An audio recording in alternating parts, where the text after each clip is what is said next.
Hi, welcome to day 2 of the calling in Birmingham. As you can see, we are super excited to bring you this event. Yeah. Oh, we can't wait for day 2 to get started. It's going to be absolutely brilliant. More of the same, push the point commentating, me interviewing and bringing you the best action from Flesh and Blood. Absolutely. It's been an amazing day 1. We've seen loads of action, seen some pretty emotional rolls of wands, including scamp skins.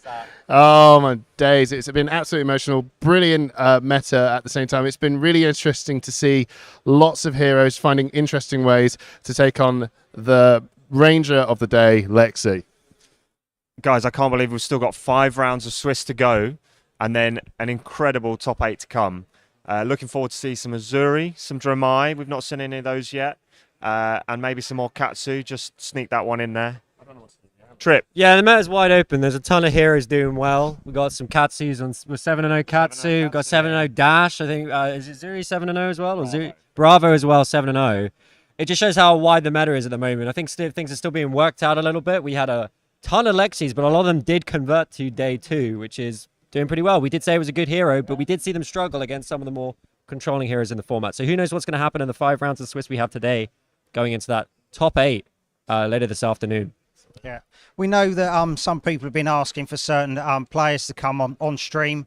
We're going to be concentrating, around the top 10. Try and bring you some of the heroes that we didn't bring yesterday, and bring you, names hopefully that you guys want to see. There are some players in the hunt. Pablo Pintor's in 27th place.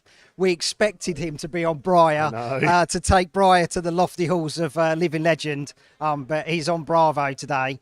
So it'd be nice to get him on, see his journey. He's on 6-1. 6-1. So he's on the hunt. He lost his first round, didn't he? Yeah, it's against Matt Rogers. That was a round 1 loss. Yeah. And then we've been here, we've seen it. Yeah. He's lost that first round, and he's just going to potentially cruise his way. Who knows? There's plenty of amazing players who are performing really well. So, I mean, I'm really excited to see, Azuri. That's been doing really well. I've been really excited to see where we can go from there. We haven't actually seen much Dromai as well on the stream either, so hopefully we can get that on for you as well, for you Dromai fans. And yeah, just really excited. Well, we're going to take a step up today. The competition moves from competitive rules enforcement to professional rules enforcement, so it makes everything a little bit harder. And then we bring in the emotion of potential win-and-ins every game. So these players are going to be under some extreme pressure. It's time to see how they perform, both mentally and on the stream, physically. It's long days. Honestly, physical endurance is required for these long 2-day events. And if you haven't been putting in the preparation, you haven't been keeping up your diet and nutrition, then you might come a cropper later on in the tournament. So I'm really looking forward to seeing who perseveres, who gets through these tough rounds and makes it to the big prizes in the top 8. Yeah, so settle in, everybody. Get yourself a cup of tea. We've seen loads of great photos from people watching on TV at home, sitting down on the sofa, watching games with Fab all day long. A few people maybe haven't heard of the game before. A few people know the game very well. It's just a pleasure to be here. Push the point, Baz the Bard, to deliver this alongside Tabletop 24 in the booth. I think we'll wrap it up there, Baz. Indeed. So keep your comments coming, because it really does encourage us to give you the best coverage. Get your questions in and we will try and get them answered. This calling is all about the community engagement. You've seen, the community do content for you guys, that Hamish has sat there and edited to the wee hours in the morning. He's lost some of his hair because of it, but Yeah, shout out to Hamish. The feedback for the community videos was so strong. And I mean, Hamish has got his little black book, getting all those names. And I'm saying that wee golf joke. It's all this guy. Just saying. You see the he did. You got to take the credit for that one, because that's the. When you see it, you know. You know. Okay, let's wrap it up. We'll pass it back to Alan in the studio.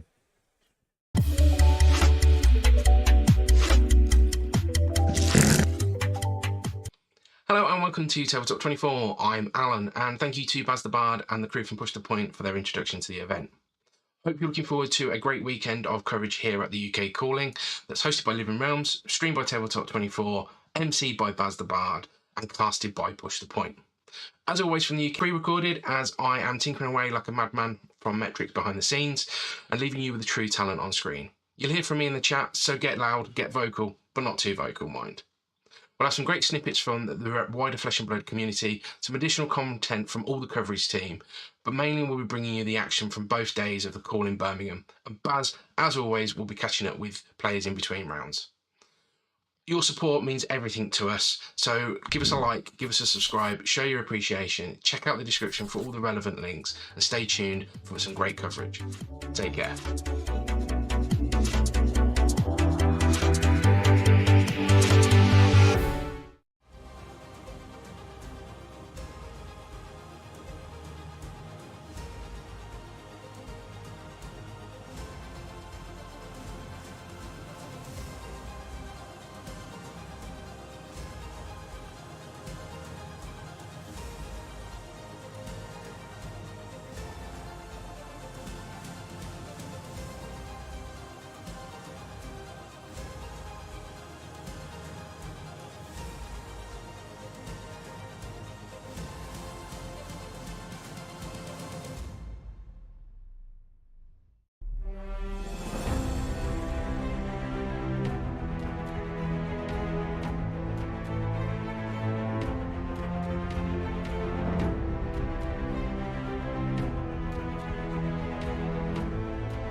Good morning and welcome back to the Calling Birmingham.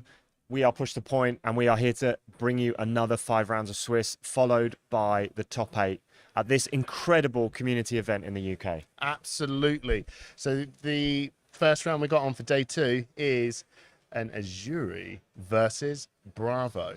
Now, I'm really excited to see this because Azuri is someone that we haven't managed to get on to the stream as of yet, and I think she's one of the most interesting heroes to actually come out since Outsiders because of all of the attack reactions and all that trickery that she's able to throw down on the board.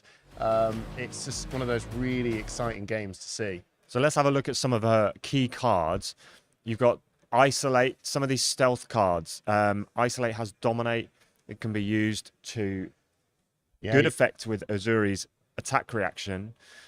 Put to the bottom of the deck, and then something like Shakedown put in its place, which not only comes in for 6, doesn't cost anything if you use Azuri, but it also has a very important on-hit effect. Absolutely. And you've also got the Leave No Witnesses as well. That's a very important card to keep an eye on. And these are slightly different because they're contract cards rather than the stealth cards. Yeah, absolutely. It's the contract part of that is not the biggest important factor in this. It's the on-hit effect when it comes in. And when you've got really big cards like Codex of Frailty, which, to be honest, I would put that in the cards to watch for, but as well on top of all this. But that Codex of Frailty, put no Leave Witness back into the arsenal, play that card out, and just disrupt their arsenal. That even you put that card in, and then Leave No Witness takes it away. 0 for 4 with 4. a big on-hit effect that can help recycle some of Azuri's equipment. But you got to keep an eye on that first card someone pointed out, Isolate. Isolate is a really important card that will come out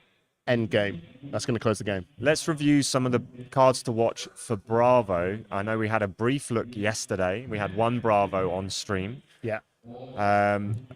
Again, Bravo does what Bravo does, and he rarely changes his game plan massively, but we've got new cards like Starstruck, which are coming in for 10. It does cost 7, a bit like Crippling Crush, but the on-hit effect can be massive against a hero like Azuri, who aims to boost their cards with attack reactions. Yeah, absolutely. Because if that Crusher Fit comes into play, it's just going to completely wipe out their turn. No daggers, no attacks coming on afterwards. It's such an important attack that it's just going to completely disrupt everything. And like you said, when you block, you get that Surge token. Yeah. That's just really good. Crippling Crush. I mean, who doesn't love a Crippling Crush? I mean, it's old school, man. We're going old school. 11 for 7 with a Seismic Surge token up. You're only pitching 2 blues. Yeah. It's just so good. I know, bro. Imagine you Starstruck, another card block, get the Seismic Surge token, Crippling Crush in Arsenal, pitch those 2 blues, you just return with that. Boom. And then Pummel. Yeah. Pummel. We all know Pummel. We saw Pummel yesterday. I'm sure you did. Yorgos was playing it on top of a Humble. The Humble Pummel. The Humble Pummel. That's what we named it. The Humble Pummel. It's a threat. Anytime that a Bravo has a card in Arsenal with 1 or 2 resources floating, maybe a Tunic in the mix. Oh, it's that Tunic, man. Pummel has to be respected. All the time. And it's usually, as we all know, it's a CNC Pummel. It's a horrible play. But it's so effective. No defense reactions against the CNC. Absolutely. And this is the thing as well. I know we're doing this cards to watch out for Bravo, but this is the same thing that Azuri can also do as well. Bravo's got that Pummel trick turn, right? But most of the time, everything is face up like you're going to see. Azuri, on the other hand, I mean, the whole game is just going to be like, oh, this is Pummel. Well, I'm like, interested to see, Hamish, whether this Azuri is going to play along the contract side of things, whether they're going to play the stealth cards and the Azuri flip, or whether they're going to play to a fatigue game plan. Now, I don't think that's as likely against a Bravo. Yeah, I think that's a rough game against Bravo. But it will be interesting to see whether the Azuri player is going to be using the value attacks on the contract side, or the isolate stealth cards, putting them under the deck and flipping in those big cards like the Shakedown and CNCs. Interesting thing, I did a little bit of a walk around. And when I saw this matchup come up, I was very much like, who's would you actually put your money on, right? Because every time you see a matchup, you kind of just put your money on something, right? And even though we're commentating and casting and we are being as open as possible, but we're also competitive players, we look at this and we go, yeah, I think Alexi's going to take this, or Lexi against Dromai. You sort of go, well, I think Dromai favoured slightly. In this one, I went, I don't actually know which one's favoured, so I did a walk round and asked some of the players, and the interesting thing that came up was some people went, oh, no, this is Bravo favoured. Other guys just went, oh, no, this is Azuri favoured. So that we were in for a really good match. Yeah, I'm really excited to see this. We'll try and decipher some of the lines of play as much as possible. But I think this is going to be a really interesting game. I think we're going to see some back and forth. It might be a bit cagey. Both players might be setting up a pitch stack for their second cycle. And we're going to see a really interesting, well thought out game. So we have Jeremy Miller on Azuri at 6-1 and Luke Kramerich on Bravo at 6-1. Now, 6-1 going into day 2 of a calling is not to be underestimated. I think both of these players performed really well yesterday. Absolutely. It's such a big buffer. I mean, most of the time, a lot of people are looking at the brackets, and that safe bet is the 10-2. So going in knowing that you have that buffer of at least, you don't want to, you're going in to win, but do you know what I mean? It's just that buffer of feeling how close are we to, how good is it for my X and 2 I think is a safe place for the top 8. We may see a couple of X3s get into the top 8, but they're going to be the ones who have lost maybe twice in the last 2 rounds and snuck in. Interesting that we're just doing the live poll, if I remember the word now, poll out now, and I thought we're going to be seeing a battle between the two sides, but this one seems to be very much, well, the chat believe that this is very much going in the way of Bravo. So have we actually had a game where the chat is wrong? I think the chat have been pretty reliable. Yeah, was there the Briar game when everyone went Briar and then it was slowly, it was slowly going the wrong way, and the chat all then went, I think we'll change our minds. Yeah, we're gonna move back. So on the Bravo side, again, we're battling the light of Sol today. We will see what we can do. Apparently there might be some rain later, might dumb down a bit. It's the one time in the UK that we've actually prayed for a little bit of overcast. But it looks like rain. We've got a Crown of Providence, a Crater Fist, a tectonic plating, and I can't see. It looks like it might be the Iron Rock Boots on that sign. I wouldn't be surprised if it is, to be honest. Yeah, it's a pretty, it's probably the best. On the Azuri side, we've got the Mask of Perdition, Flick Knives, Find or Spring Tunic, and the Black Tech Whisperers. Pretty standard. Yeah. And then the weapons, obviously, we have a Nerve Scalpel and a Spider's Bite. So really trying to mitigate some of those reactions blocking for Bravo.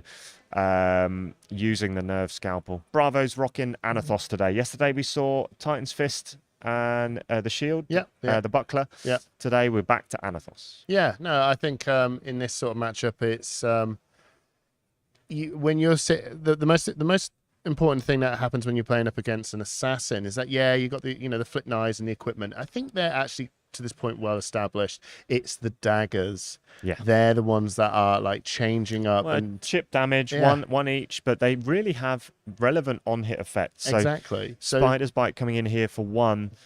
We're seeing a respected block there with a crippling crush. Just got confirmation it's Iron Rock legs. Yeah, turn 0. Blocking up those daggers, making sure that we're not getting any unwanted effects from their on-hit. Obviously, Spider's Bite, if it does hit, reduces the block value of the next attack action card by 1. Used to block, that is. And the Nerve Scalpel reduces the next reaction card used to block by 1. Yeah, and that's very important. What you're going to see with that Nerve Scalpel as time goes on is it's pretty much a Flick Knives move that when Jeremy comes in for this stealth attack and he swaps it in for this really big on-hit attack, and Luke wants to use the defense reaction to try and cover it up.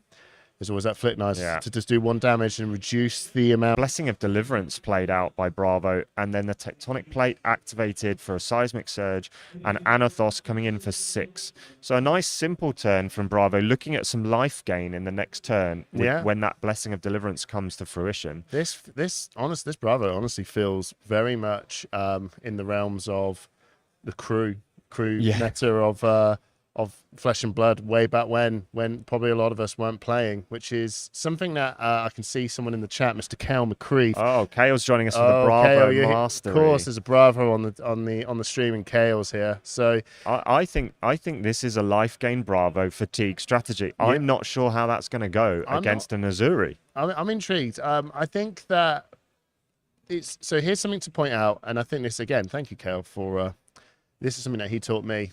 That the red ones, you want to get them out first. You just want to get them out, and then you actually want to pitch up the blue ones. Yeah. And this could be a bit different now from as it happens now, but it's just something I've always just remembered, that you always just pitch up the blue blessings, just so that when they come back round again, that you've actually got some bit more gas in the tank. So we're seeing a hurl just for 3 go again, no added effect of flicking a dagger, straight into an E-strike.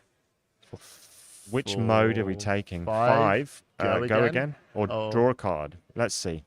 5, draw a card. 5, draw a card. So, as Simon Svensson in the chat pointed out, the daggers not only have relevant on-hit effects, they also have piercing, which if blocked with armor, or equipment, should I say, increases the attack by 1. So they are relevant against Bravo, who has so much equipment. And that was my point when you were saying why would you think you not want to use the buckler? And I think it's because in the end, if you had even if you had scale peeler, it's going to be a pain. So good hits for the Bravo on the Blessing and Deliverance. 3 cards, all of appropriate cost, getting 3 life back, and then just pitching a blue, having defended with the 3 cards the previous turn, pitching a blue, Anathos for 4. Not a bad trade. No, that's not a bad trade, but at the same time, it's also not going to be a big problem for Azuri to cover up either. It feels right that she's not a Guardian, but she kind of has these moments where she can play like a Guardian, and I say that because she doesn't need to have a lot of cards in hand to do something really effective. Yeah. So she can block up quite well. We're seeing that there with the first defense reaction, a Fate Foreseen being played out. Pitching and Eradicate now, getting that 2 resources to play the Spider's Bite, chipping away at Bravo's health total. We've got a pitch stack. We're just looking at a pitch stack. Both sides are looking at pitching to a second cycle game plan. E-Strike now coming in for 7. No need to draw the card. We've already got the Arsenal card. And remember that's going to be blocking for 2 because the Spider Bite landed. Blocking 6 total then. Blocking 6 total. The Spider Bite's already doing its work. It's effectively done 2. Because it's effectively done 2 damage to the 1, and then it's taking that 1 armor down from that. It's a dangerous game to play, letting these daggers hit. Yeah, absolutely. So making a seismic, pitching 2 expensive cards to come in for Anathos for 6. Again, we're seeing a Spinal Crush and a Macho Grande pitched. We're seeing a pitch stack form on both sides of the table. Yeah, absolutely. This is the sort of game we're going to be going for on both sides, where we're just going to be kind of getting rid of our defense reactions, chipping each other down, setting up for that late game. Setting up for a full gas late game. Yeah, Are we going for a combo? I'm going for a coffee. Strap in, guys. I think we're going to be here for the duration. We are going to see a lot of chip damage slowly. They also kind of want to, if they are able to, take some really opportunistic moments while they're setting up their pitch stack to just, if they can just drag that health total even lower, it helps make that second cycle be more impactful. It's not something that they're going to take damage for to try to do, but if they have that chance to go, you know what, actually, I've got a pretty gas hand. They've got to offer the threats. Yeah, absolutely. They've got to offer that. Yeah. But at the same time, they don't want to take damage unnecessarily to do that. Absolutely. So here we go, right? We have our first moment of potentially, if there was stealth cards in play. To be honest, I haven't seen. I've seen a CNC in hand. No, I don't know I've if this is seen going to it. be pitched or whether they're But I going haven't to. seen any stealth cards. Not yet. No, I'm curious about how this deck's sort of playing out, really. We are seeing the CNC come in, and Well, attack the actions are going to block for one less. So I know. this could be a 3-card block. This is a bit of a. This is what we say in the UK. This is a bit of a faff. A bit of a faff, you're This right. is a bit of a faff. But Bravo does have the equipment. It doesn't want to use it this early, I would doubt. Yeah, so that's fine. Bravo does have some non-attack actions racing about. So we are okay. going. So 2 pieces of equipment used and a non-attack showtime being used to block fully for 6. That's. I mean, it's very effective. We've still kept a lot of cards in hand to come with the trade, but I wonder if Jeremy's actually quite happy with that. I think that's a good trade. Getting Yeah. 2 pieces of equipment down. Yeah, Really good trade. this early in the game, and But this is probably why he kept it. Seismic, Crippling Crush, Yeah, coming in for 11. no dominate. No dominate. Didn't have the resources for the dominate. Saving a card for Arsenal on the Bravo side, but we are seeing 11 damage come at Azuri. If it crushes, if it does 4 or more damage, Yeah. Azuri will have to discard 2 cards. No, absolutely, but it's this again. This is Jeremy. This is the Azuri thing, right? He isn't like he's not like all the aggressive heroes. He doesn't need to have a 5-card hand to pull back anything. I feel like he's going to comfortably cover this up absolutely fine, and then come back with something impactful like on his next turn. So Okay, so blocking 5 in the defense step, 2 pieces of equipment and a plunder, and then blocking another 3, so 8 total, just avoiding the crush, taking 3 damage, and then 1 card in hand. I mean, we're trading equipment now, so as much as Luca lost some of his equipment there, Jeremy's had to give up some of his as well, and he is looking like he's a little bit more of a contract based. It does look like that, Azuri, yeah. and that may mean that he's not unhappy using those equipment pieces to block, because he may be able to get them back later in the game. Absolutely, if Bravo allows if Bravo allows him to get some So here contracts. we go. Here we go now. The first card on the card to watch. Leave no witnesses. It's here. It's coming in for 4. If this hits, the Arsenal will be destroyed. It's getting blocked for Blocking for 3. So it's taking 1. He is going to lose this Arsenal.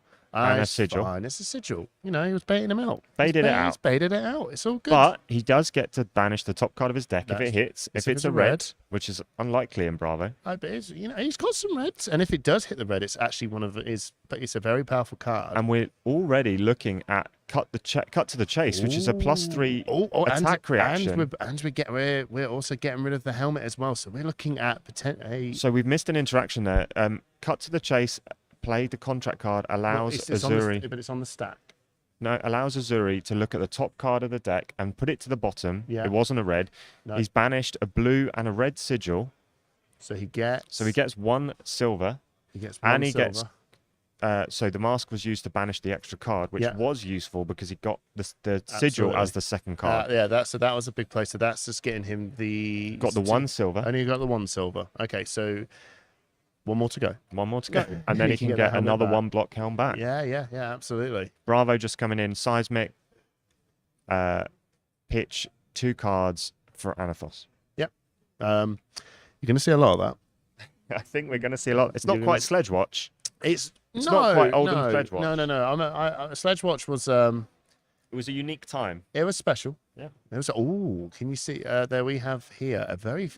If you're new to Flesh and Blood, which I imagine a lot of you aren't at this point, but if you are, there's this really cool looking brown Tommy looking card in Jeremy's hand. That is a Codex of Frailty that we discussed It about. might be a Codex of Frailty. It might be another Codex. We We have seen a Codex of Blood Rot in this deck as well. To be honest, you are probably right, but I'm a better man. It's a Marvel Codex, is what we know. We know it's a Marvel Codex.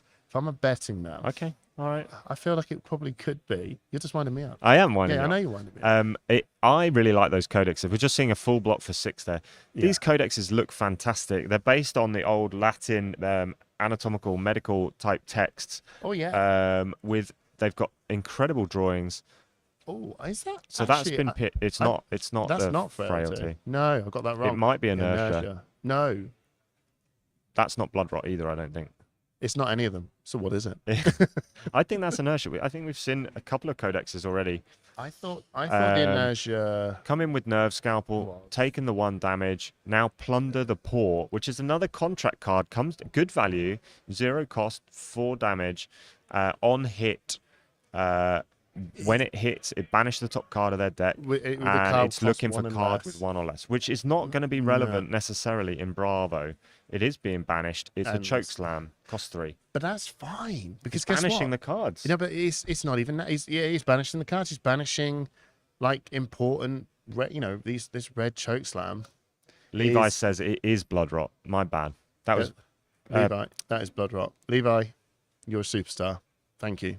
So it's not frailty. It's not frailty. It's not inertia. Salute to you, Levi. Coming in with the Cranial Crush for Bravo. Seismic made Cranial Crush. Simple. Fully blocked. Yeah, Warmonger's there. It's not a full block. It's coming in for 8, taking 2. It's all good. It's to be honest. Not crushing though. No. Cranial Crush is one of those hard cards to, pull off. It's not actually that hard to pull off to get a crush. It's just it really is better to target in heroes that are drawing a lot more, and I think we are seeing Jeremy's Azuri take a little bit more life than I would have thought by now, but he's trying to maintain a bit of a threat coming in each turn. Yeah, trying to keep 2 cards, 1 to pitch for a dagger, 1 to play. Here we go. This is actually a card that annihilate the armed. This one's going to be actually a really impactful one because it just targets an attack action card. If it banishes an attack action card, he'll get a silver token from that. Yeah. Bravo's got plenty of that. Costs 1, comes in for 5, and it's got the effect of the spider's bite. Okay, but we're blocking him with a 4, taking 1, and banish the top card of his deck. It isn't. It isn't. But it does get rid of a Warmongers. Okay. Interesting. The Fate Foreseen allowed Bravo to opt and put 1 to the bottom. He knew. He probably just looked up and went, "That's cool." Yeah, that's fine. And it's coming in with another card that we put on the cards to watch. We did. The Starstruck. And if this crush hits, any attack. I tell you what, plenty of words here. When this deals 4 more damage to a hero, the only attacks they may play or activate during the next turn are attacks with base strength greater than the damage dealt this way. So if he deals 4, anything that's doing 4 or less can't be played. So it's either, we've got to block this up, right? Because Azuri, the daggers are 1s. Most of the attacks are 4s. We see an Isolate in hand there as well. Yeah. Probably going to block out with that. And then a defense reaction maybe from Arsenal. Maybe. I think so. I'm not. He had that card in Arsenal for a little while now. Yeah. So I'm intrigued whether he was just sitting there waiting for a really big turn. Oh, using the Flick Knives to block for a total of 6 there. Okay. 7. 7. I thought he would probably want to try and taking 3. Just use the Flick Knives. It's just interesting to see them go without being used. Yeah, absolutely. Because that is not a piece of equipment that can be recurred with silver either. No, that's gone now. That is gone for good. So yeah, I would have thought he probably just wanted to just get that dagger throw in, just get that one piece of value. However, if we are looking at fatigue, he wants to keep both those daggers. Maybe. That's chip damage. That's good chip damage. But it could. What happens if it gets down to that 1 last health? Yeah. We'll see. Well, this I think is something to take note to the end of the game. Whether Levi, the black text have already blocked. That -1 counter is on the black text. Yeah. That he had no other equipment blocks apart from the tunic left. So yeah, I still think it to be one of those things later on down the game where it will be. I wonder if that 1 damage I put in. It's possible. I wonder if, and that's sometimes in Flesh and Blood. That's how these games go. It's a big piece of equipment to give up with 30 life left on both sides. Here we go. Now this is a very interesting card because again, if he did throw this works on the daggers. Looking for scrap. Yeah. It actually works on daggers because it's not specifically looking for attack action cards. It's just looking for attacks that have base power of 1. And he has been blocking with those 1 isolates and backstabs. So we have seen some stealth cards. They are in the graveyard, and he's banished a blue backstab to make that 5 go again. It's a really cool card. It's a good card. Really, really cool card. back to the Bravo now. He's just having a think here on what his attacks are. So he's okay, Fabled. That's a nice pitch for a seismic. Yeah, no, absolutely. So What's he going to play with it? I wonder. He's pitched for the tectonic with the grandeur. Oh wow! So we made get 2 seismics and then coming in with a debilitate. with 2 floating. 2 floating. What? Oh, I wonder. Could it be? Hmm. Is it just a bait? I wonder.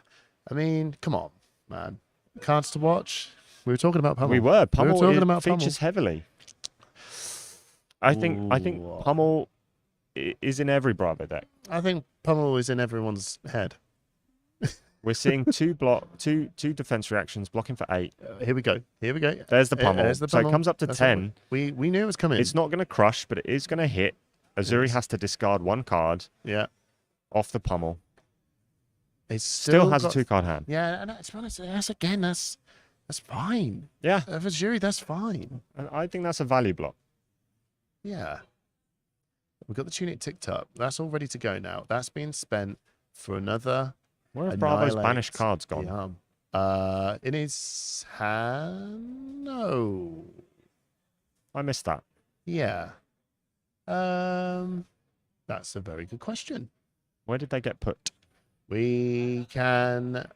Alan in the booth is always listening to what we're saying, so I'm sure he can give us some answers as they come by. But for now, we'll just carry on with the game. Yeah. Pressing difference being dropped down and passing up. So Jeremy has got a full grip going on here, pitching up and eradicate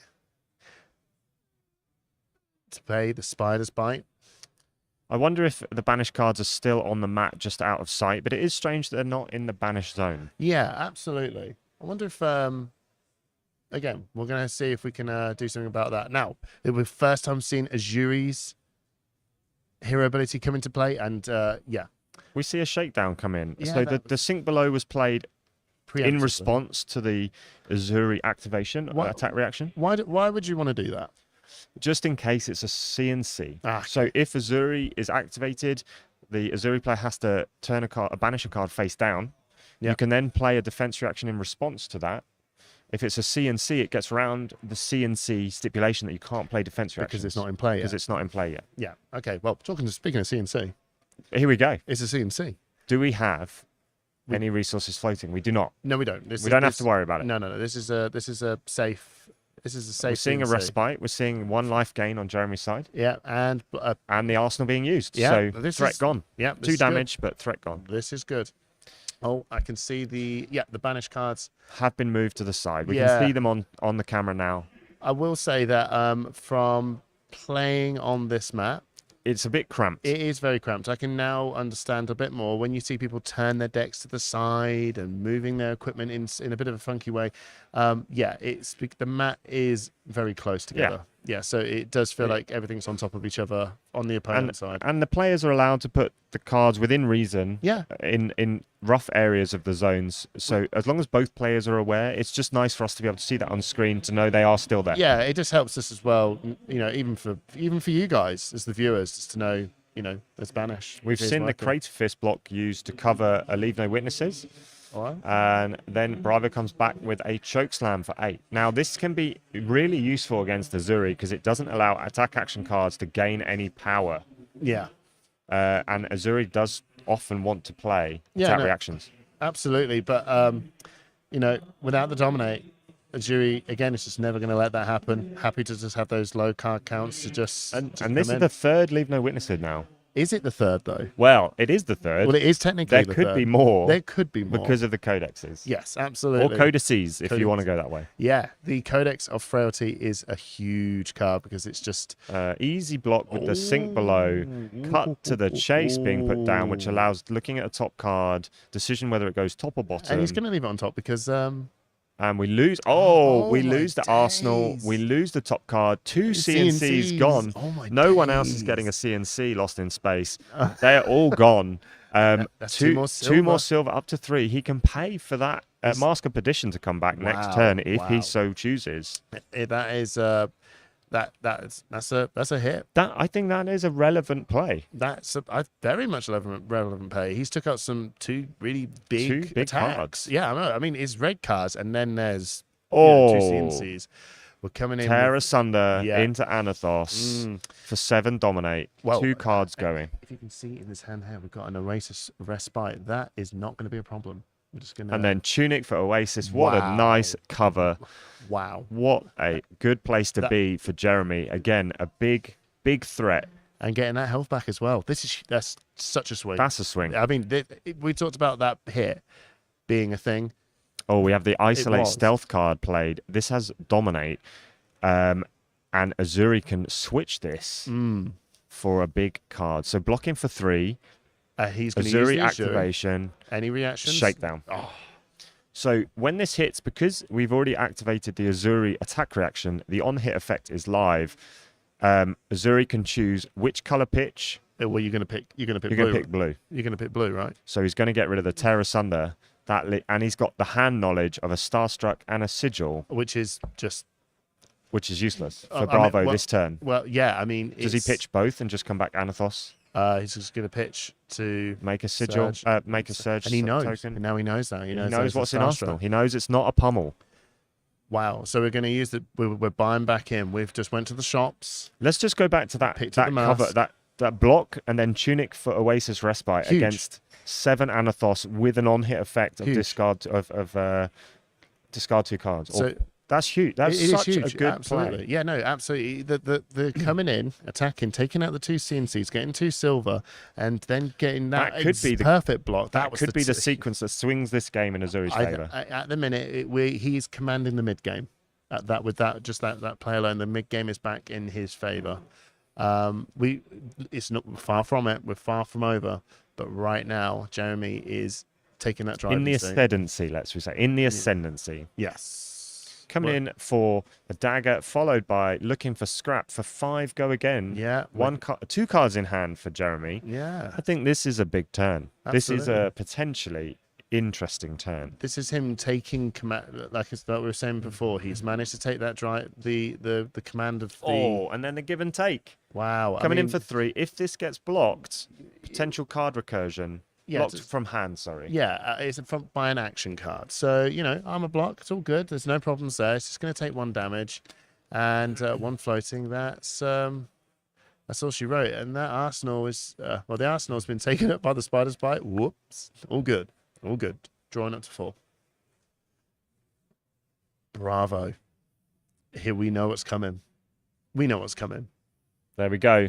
Dominate Starstruck. Dominate Starstruck, baby. Look at this 10 face. damage. Look at his face. That is a grin. It's a lot to take. It is. It is. It's huge. Pitch 9. Okay. Pitch 9. Activate Tectonic for 1. Activate Bravo for 2. Yeah. Seismic from the previous turn reduces Starstruck to 6 pitch. And what a clean play. Yeah. It's. How do you deal with that? You just block 3. You block 3. Take 7. Have you got an attack that does 7? I mean, if he blocked for. He could have blocked maybe an extra Mask of Petition. But then it's a 6 anyway. Okay. I don't think you can no, activate you that. can't do that. No. Starstruck reads attack. I think he not attack action. I think he might have thought. It was dominate though. So what else can you do? No, I understand absolutely. I'm just wondering if because he had a deaf. Was it the Death Death Watch? Touch. Death Touch, that's it. Yeah, Death Touch But in hand. that can only be played from Arsenal. Yeah, doomed from the start. Yeah. Yeah. Doomed from the And now we're start. seeing Dominate Spinal Crush. This is The what we're game has talking swung about. back the other way. Bravo can do that. Bravo has that with his dominate. Jeremy and has push to take a effects. turn off because he's got no attacks he can play. Yeah. We knew that was in Arsenal. Yeah. Okay. So he's only got 1 action. That's fine. 1 action's not the end of the world. I mean, for it's Azuri. not great, No, I'm not saying it's but good. he can but still get an Azuri activation. But is it fine?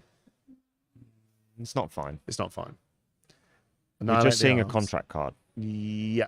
So He's trying to force the block. He's taken a bit of a battering. yeah, absolutely. It's been such an interesting back and forth game. I think if this looks like it's going to go through. He's going to activate the Mask of Perdition and try and banish a couple of cards. Yeah. Do you think he will actually want to banish the mask, maybe? Up to 8. Come in for 8. No, just damage. Okay. And it is an attack action. It's another Starstruck. Yep, that's it. So Gets the silver and then moves on. yeah, that's fine. So now he feels very comfortable and confident. But Bravo has a 5-card hand I again. know. He's I know. activating Dominate. He's coming in for a the crippling crush. Oh, the Bravo's being Bravo. 11 Dominate. Oh. I mean, you can't do anything about that. He's got 2 armor blocks left. Wow. He's going to block 5 maximum. Wow. Unless this is a defense reaction in Arsenal or a An Oasis. Yeah. It's Jeremy is. There's a point of when when you just know you've got. We thought it swung the other way. I think Yeah. this might be a defense reaction. Do you think? He's blocking 4. No, He's not giving up the tunic. He's taking 7. Wow. I Discard 2 cards. Wow. Okay. The problem with you've got a pitch stack here, waiting for this pitch stack to come back around. You've got no health to now. You've got no health to activate that. You can't take a big hit to come back. No. You now have to respect everything. Yeah. On 4 health, a pummel from Arsenal's lethal. I know. I Like- know. This is a funky spot for sure.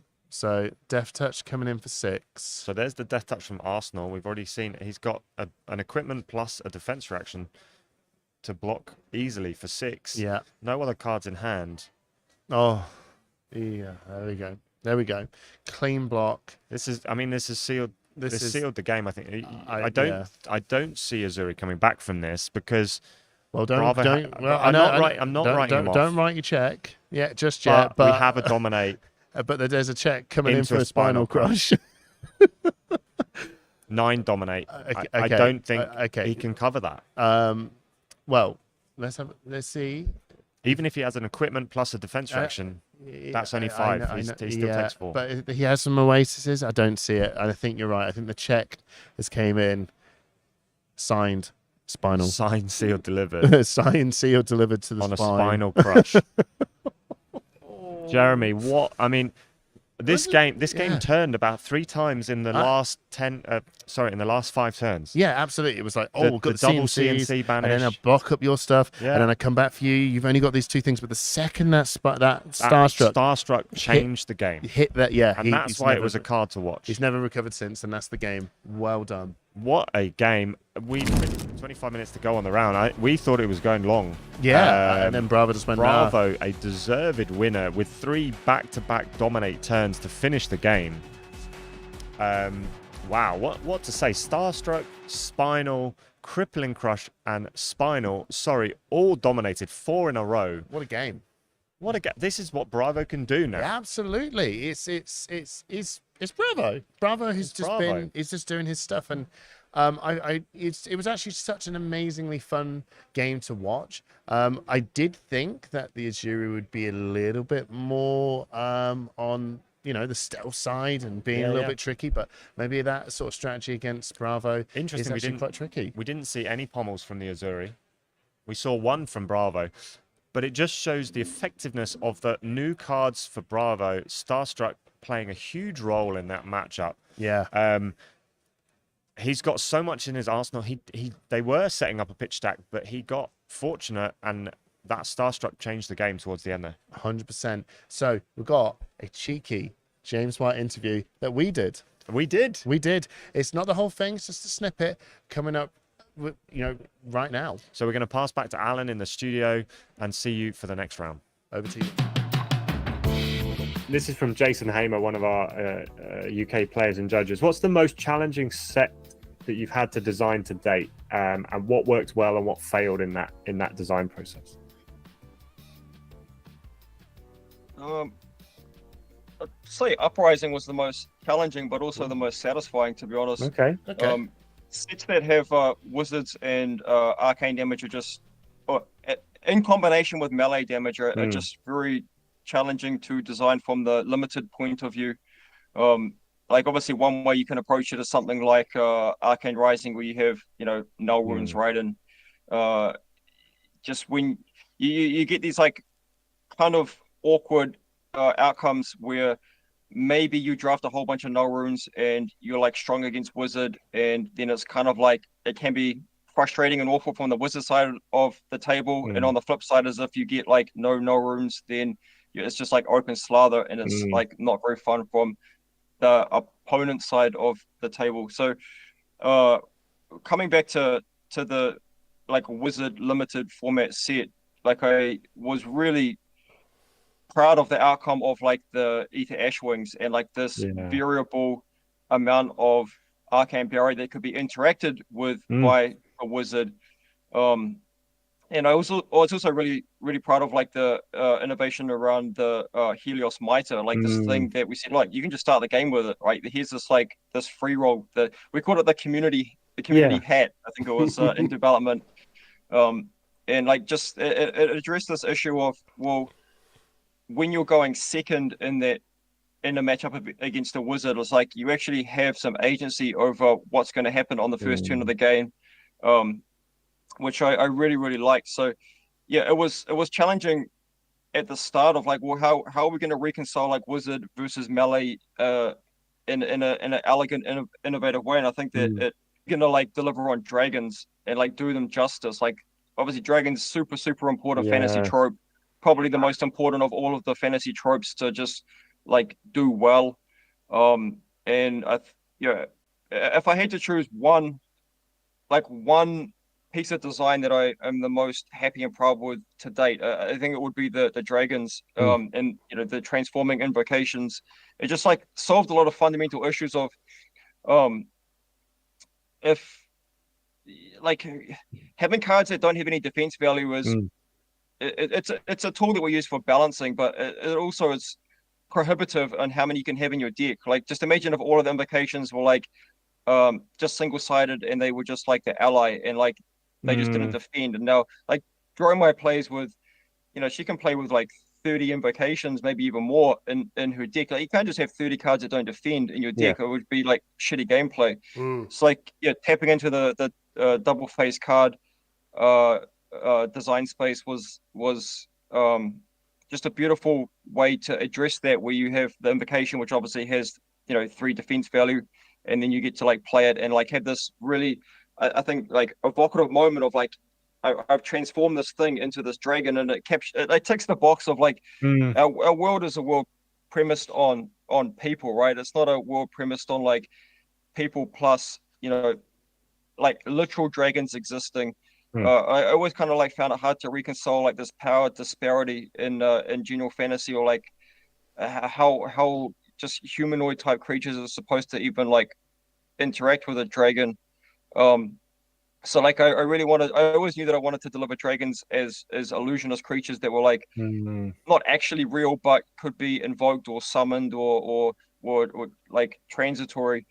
So yeah, I think that and actually the concept of like sculpting in Prism's case, like sculpting light into manifestations, and in Dromai's case, like manipulating ether plus ash, which are like 2 things which are prolific in Volcor, to just like manifest stuff that was like always in my mind since very early in developing Flesh and Blood, around 2013, 14, 15. I guess when you dive down, how we want to. Yeah, I always knew that's how we want to execute on it. But like actually, bringing both of these things together for Uprising was very pleasing, but also very challenging to sort of stitch it all together.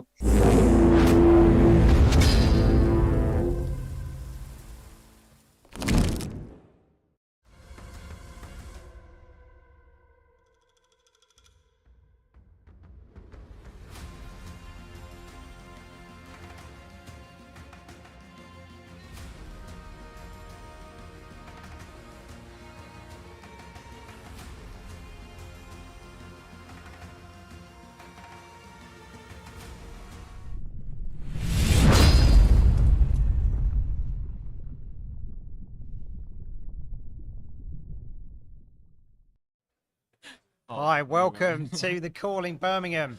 That was round 8 Well done, Luca. Thank you. Oh my God, that was definitely Bravo time. Yeah. That was. Thing is, you were so patient. You were just like, this is going to be a long one. Can you just give me a? You know, you were asking for a time count when we got to 40, when we got to 30. You were checking your cards, Yeah. and then you just unleashed.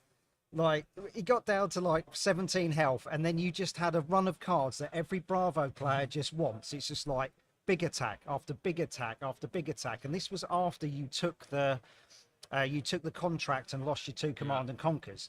When that happened, you were like, oh, I saw you go, oh my God. No. Yeah. And Jeremy was just like, yeah, I'm loving that, Paul. That was brilliant. But how were you feeling going into that game, and then how were you feeling throughout? Well, at the beginning, I was feeling very confident Yeah. because I think Bravo is favored into Azuri. But when he told me he played 71 cards and he had contract stuff, I was a bit afraid of fatiguing, even though my weapon does 6 damage and his weapons only do 2. But he banished 8 cards with contracts off the top of my deck, and there were 2 Command and Conquerors, Starstruck, they are big attacks. And then I saw Give and Take, and then I saw Remembrance, and in my head was like, if I plan to fatigue him with just swing with Thanatos, he will go Give and Take, Give and Take, Give and Take, which I can't block, so that's 9 damage, because if I block 1, then he grabs another one from the grave. And I guess when I saw he played 2 Oasis and pitched the 3rd one, I was certain he didn't have any D-reacts left. And then I knew, okay, I can take this. I think the last attack he hit with me was Annihilate Armed. Yeah. And I was like, okay, you do this now. I will then come with Starstruck Dominate, and then any red attack off the top is Dominate. And he was already fairly low on life at that moment. And I knew I had 2 Rouse the Ancients pitched to go 7 into 6, which will knock his whole hand out or deal a lot of damage. But yeah, there was the moment I was fairly certain I would win was when Starstruck connected, that he didn't have another whack-ass D-react in Arsenal. They don't have a attack high enough to get over Starstruck's Yeah. ability, shall we say. Maybe, yeah, if you block, if you have only blocked for 6, so even Command and Conquer can't be played or nothing. And when that happens, he can't play cards from Arsenal, so even if he has a D-react in hand, he can't put it in Arsenal, so next Dominate is also hitting. And that was when I felt very relieved. The moment I was most scared of was when I played Terra Sunder with him having no cards in hand, swinging Ganatos for 7. He goes, blocks 3, reactions, I'm like, not Oasis. And he moves 3 counters from Tunic to have 1 resource, plays Oasis, and he healed for 1 life. I wasted 3 cards for his 2, and he gained a life. Yeah. And then I was sweating. So have you been Bravo main for a long time, or did you see Starstruck and go, now's the time I'm moving in? Well, I played Dash Okay. until Phi became meta. And when Phi became meta, I was like, I need something that can interact with Phi that is not just pure damage like Dash is. And then I started playing Bravo, and I really enjoyed the deck. It was also pretty cheap to start playing because it doesn't require Tunic. Yeah. And then I realized that Bravo isn't that well into Phi No. also, so, but I stuck with the hero. I think I know it pretty well. I also do some misplays, of course, but not as much. And I think it has high roll potential, even going first with all the auras and sigils. And I think it's a decent meta call. Problem is there are no clear wins, so there are not any 70-30 matchups in my favor. But there also aren't any 70-30 against me, so every game is going to be close. I had like 5 games like this one happen yesterday, and most of them ended with 1-2 life. So yeah, I mean, I don't know if you know, I don't want to brag, but in Bologna I won the Battle Hard on Bravo, so Okay. winning that event made me confident. Okay, I'll play Bravo until it's decent, and when Starstruck got announced, that's another attack that has great on hit, and it's an honorary blue in the color of yellow. Nice.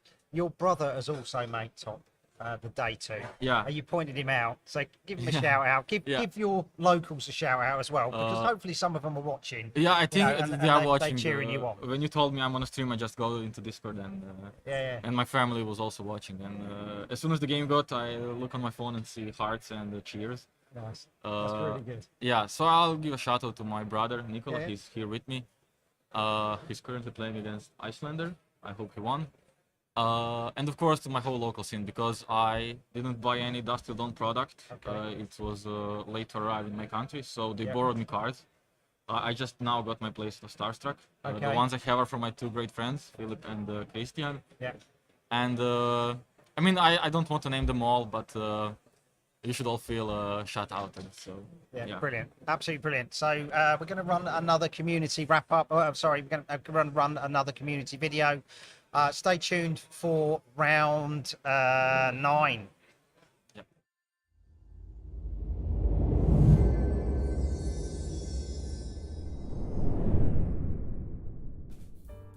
Hello everyone, I am Elaine. And I'm Melody. Kia ora. Hi, and we're here with the Pitch Perfect podcast, wishing everyone the best of luck at the UK Calling Birmingham. Who are we rooting for, Melody? Oh, well, who are you rooting for, Elaine? I'm really excited to see Erica Forschlov play, our very own league player and a friend of the podcast. Yes, I am actually rooting for Dromai. I would love Dromai to actually win an event. She gets so close, but doesn't quite make it. So I think Jamie Faulkner is probably going to be on Dromai. There are a few other really good mains over there.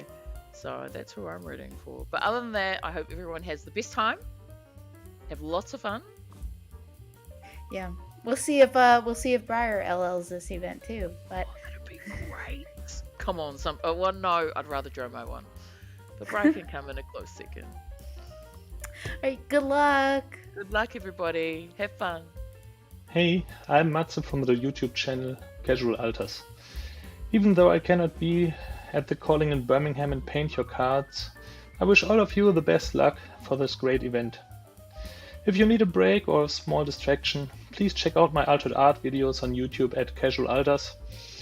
I hope you have a good time here on the calling or the stream and enjoy the event yourselves and maybe even my videos. Have fun, bye! What's going on, fellow Flesh and Blood fans? Dagan White of Team Ascent here from Iowa, United States. Hope you all been enjoying Fab coverage as much as I have. And I don't know about you, but I'm especially excited to see some Leviathan players finally getting their time to shine. I wish everyone there the best of luck, and without further ado, let's get back to the Calling Birmingham.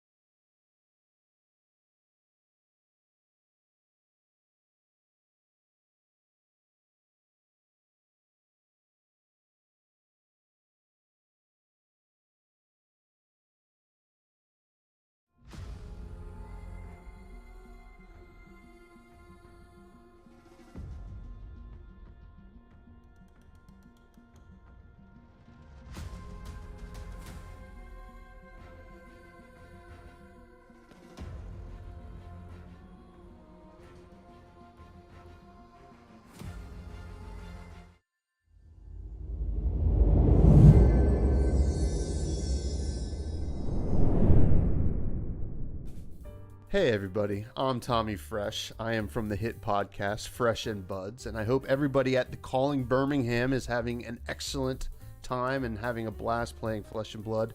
And I wanted to hop on and say, I hope at least one of the buds that are there playing wins the tournament. And on top of that, I would love to see Levia take down the tournament. So if you're a bud and you're playing Levia, I'm rooting for you double time.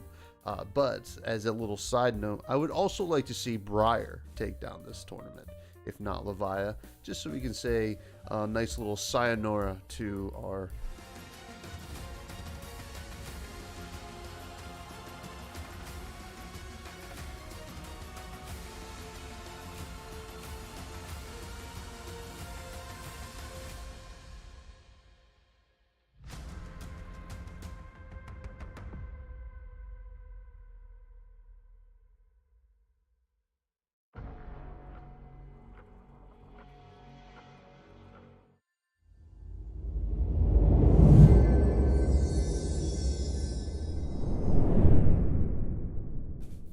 Hey everybody, I'm Tommy Fresh. I am from the hit podcast Fresh and Buds, and I hope everybody at the Calling Birmingham is having an excellent time and having a blast playing Flesh and Blood.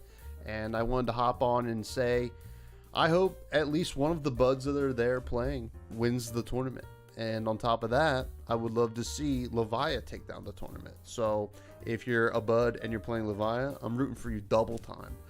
But as a little side note, I would also like to see Briar take down this tournament, if not Levia, just so we can say a nice little sayonara to our dear friend Rosetta Thorn. But thank you very much and enjoy.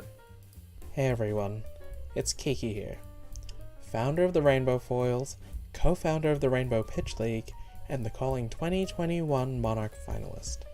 And I'm here to wish all of the competitors the best of luck at the Calling Birmingham. I know how special the Calling is. I know how life-changing of an event something like the Calling can be. And now it's your turn to find your calling in flesh and blood. And to all my ladies and foils at this event, whether you're competing at the highest level or being part of the team that runs the whole show, y'all mean the world to me. Now go and show everyone what our community is capable of.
Hey everyone, Philip from Fabry here, wishing everyone this weekend an amazing time, whether you're competing in Birmingham or watching online like me. I hope you have a lot of fun. And for all the competitors out there, special shout out to everyone playing their favorite hero and their favorite deck, even if it's not the most competitively viable. I hope you all have the best of luck this weekend. Flip the meta on its head.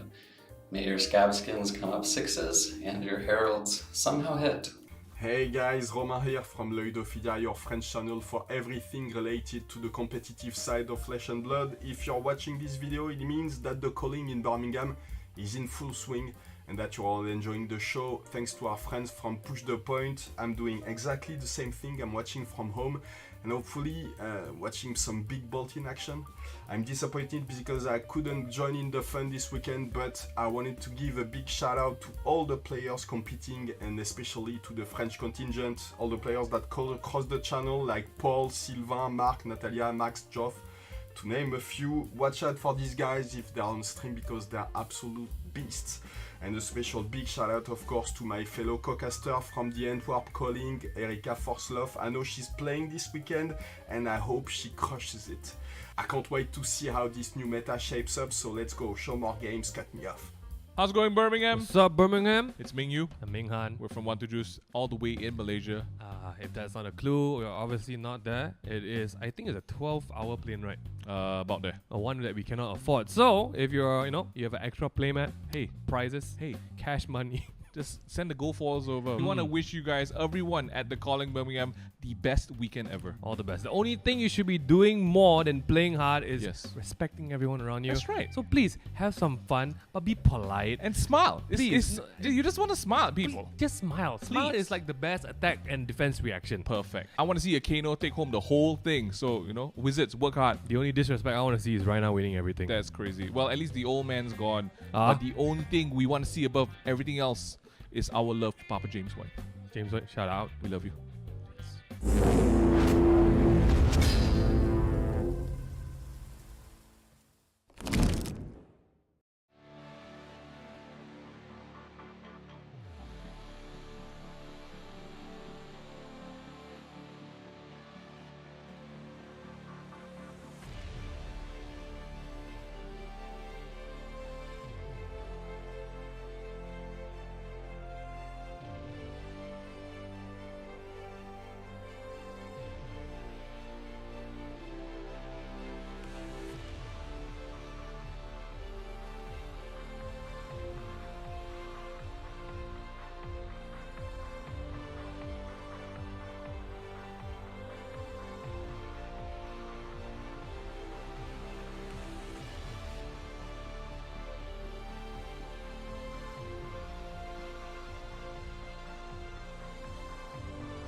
Ba-ba-da. Ba-ba-ba-ba-ba-ba-da. Ba-ba-ba-ba-ba-ba-da. All right, that's enough. That's enough. Hello, everybody. Welcome to the Calling Birmingham. Hey, Michelle, how you doing, my good buddy? Lovely. Thank you very much. Thank you very much. This is your first time day 2 coming into the... This is my first game of the day. Yeah. This is my first game of the day, and we have a absolute belter of a matchup for you. We're going to see some dragons. Dragon. And we're going to see some arrows, I believe. Ooh, really? Have we got the Dromai versus Lexi matchup? Oh, no, Hamish. Oh, no. Oh, no. Oh, no. We've got something even better. We've got Dromai versus Azalea. No. That's right. Wow. Azalea, day 2 of the calling, playing up against the Dromai. But we're gonna have a look at Dromai first. The cards to watch out for. Yeah. This Chromite is actually pretty important, right? Yeah, big time, big time. Chromite's one of those is one of those dragons that is able to really push and extend that turn. So if you've got that popper, it's like, it's cool, it's fine, I get another action point. And it also enables lots of Tome of Findale turns, as well as just lots of those. It is a very important card. And yeah, we didn't really touch on the other two, but Passing Mirage is going to be very useful. Maybe not so much in this matchup. Maybe not in this but matchup. maybe in more the controlling games. This is round 2 of day 2, and we got 3 more rounds after this. 5 rounds in total today before we cut to top 8. And some key cards to look out for Azalea as well. A big one, obviously, Red in the Ledger is huge things. Spire Sniping is one of those brand new cards that came out in Outsiders that's just really been able to help do some opting for Azalea's ability. And Remorseless. It's going to be a pain against the Dromai, because I believe Dromai's like to have a lot of defense reactions. Yes, that is true. But I think Red in the Ledger is going to be good at shutting down those wide turns as well. Going to try the Azalea is going to have to try and hit this Dromai with some disruption. Who's your money on, Hamish? We're going to remain open. I'm not. I'm going to say that Dromai is going to win it. I think that's a. I think you're a safe bet, man. But this is day 2, the Calling Birmingham, everybody. Anything can happen. You've got some of the best players in Europe, some of the best players in the world here at this tournament. And if anyone can win with Azalea, it would be the people here today. If anyone can win, it would be the people here today. Absolutely. We will find out very shortly as we go live to the table. Dromai versus Azalea. Yeah, it's going to be a fun one. Yeah, it is. I think I'm agreeing you here, but I will say, never say never. But let's just go by what we know in terms of the favorability. It does look like this is a matchup that Dromai feels slightly comfortable with, just because of the ability of being able to have a lot of board state on the board. And Azalea's ability to deal with that. Yeah, and Azalea likes to go tall normally, likes to go very big, but that's going to be very difficult to deal with multiple dragons. Yeah, absolutely. It's the classic illusionist bullying on people that struggle to have lots of action points or don't have a weapon. Exactly. And we've seen a few builds of Dromai out there in the world. We've got Redline, we're going extremely aggressive. But you can also play Dromai in a very controlling way. You can block a lot, build important dragons, set up a really incredible pitch stack using Cromai and the additional action points you can get from Cromai to just build an overpowering board state.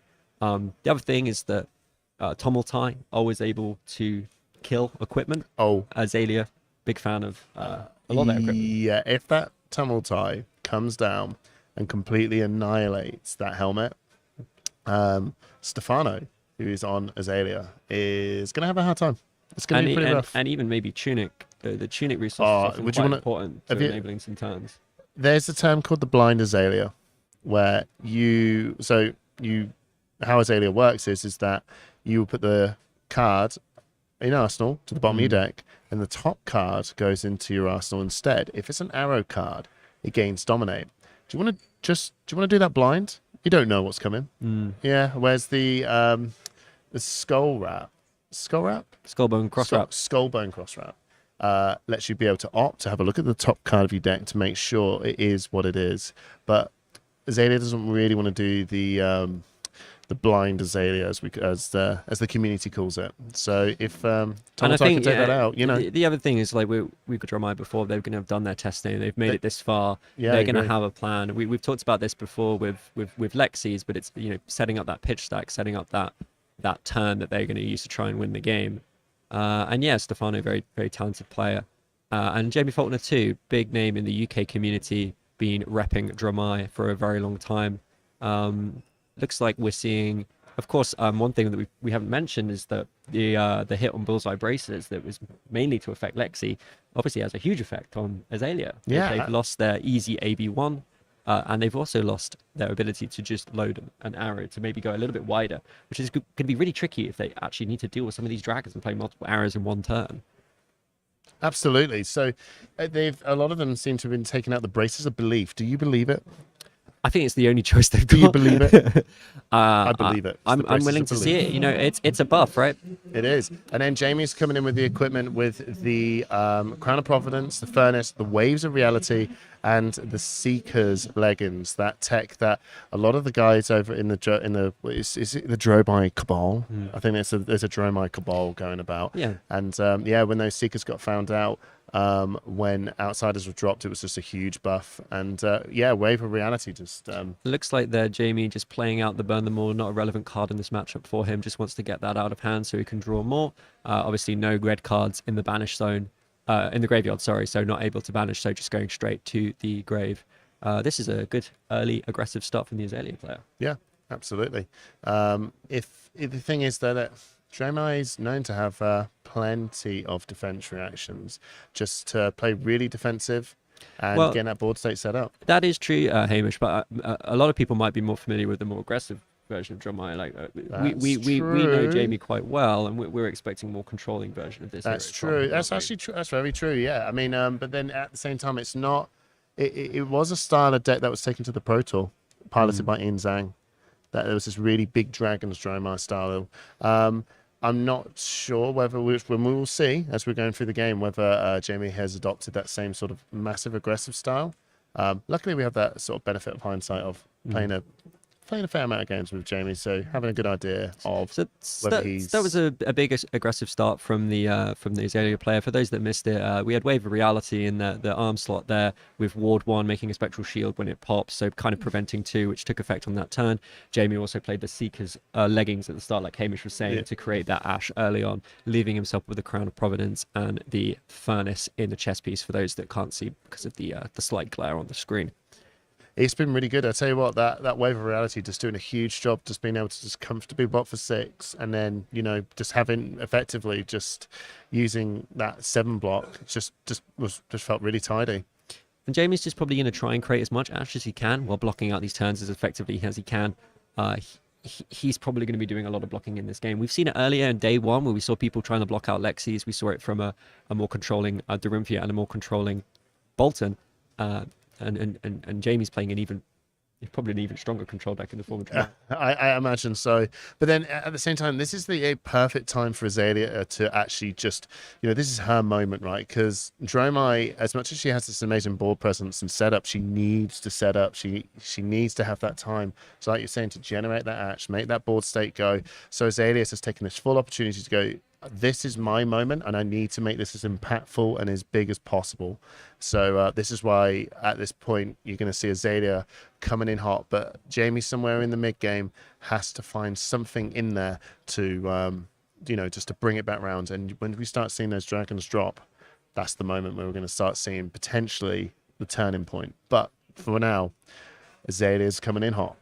And normally you might see all 2 Oasis Respites in hand. Now that's a bit rough having to pitch one to play the other, but for Jamie it's fantastic because he's able to create an Ash, pitching that red Oasis Respite to play an Oasis, making an Ash, fully blocking out that attack, and he's even been able to develop a dragon here. Yeah, and even if it's just one little dragon coming out there, it's potentially can be slightly irritating for Azalea, who doesn't have any means to just get a go again, right? Yeah. So Lexi's can obviously just have that arrow to just come in, take out one dragon, and then come in some more. But Azalea, she lacks that. So he's working out really, do I block this up?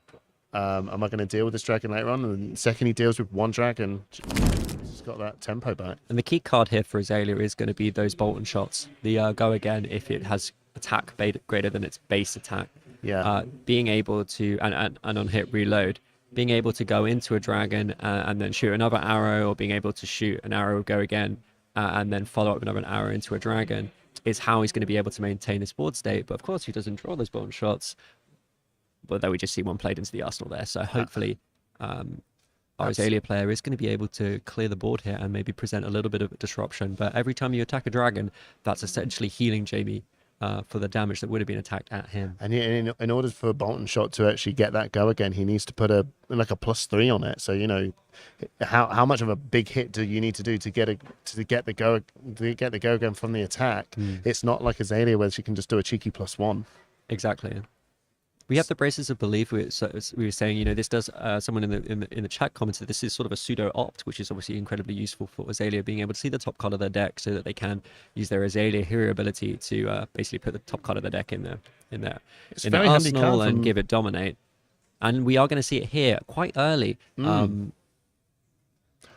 that's not good. I guess it's fine as long as Stefano wasn't planning on actually attacking, because that actually is a non-attack. That is not an arrow. No, but it's interesting to see that particular non-attack, because it's obviously a buff and it does affect when defense reactions can be used. I believe that one is defense reactions can't be played, I think, from hand, because there's another one that's pretty much the same, and it's almost the same name, and that one says you can't play it from the arsenal.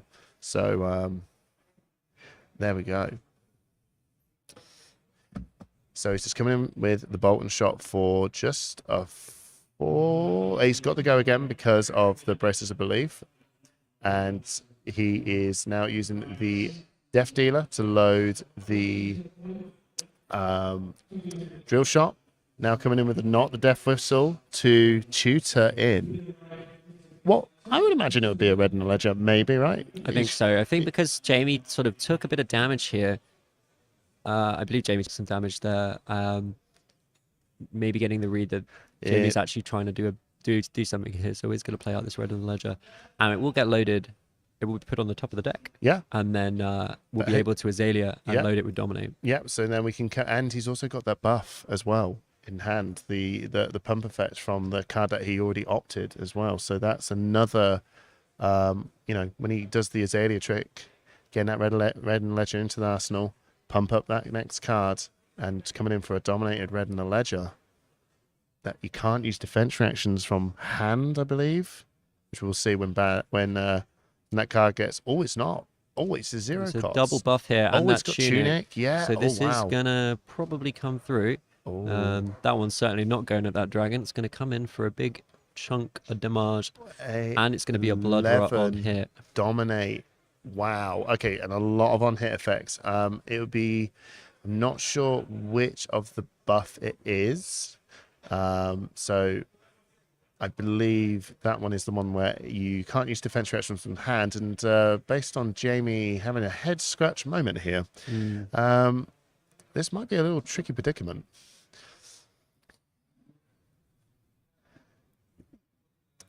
I just have to Right, okay, so we've got a... So that's probably the one sand cover there. So that's actually an instant, so it can be played, gets around the dominate. Arsenal, looks 3, like 5. it's... I think that's a cover-up. I think he's managed to cover that up. So, so 3, 5 from the helmet, and then... well, no, maybe he ate... he actually just took 2. He's took 2, and he's going to get a...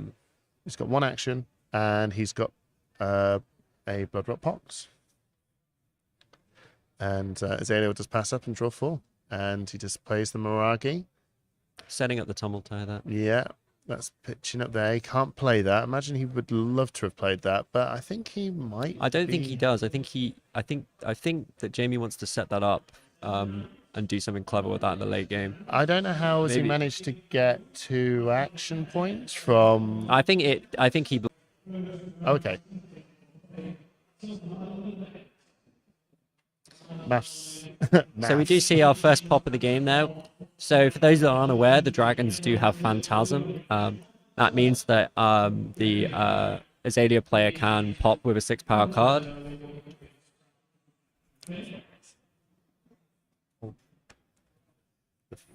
I think I just figured out the maths. So for those that didn't quite work out the block, it was Crown and Furnace. Stand cover for 4 and a 3 block from hands. That was it. I just missed out the Furnace. Don't know why.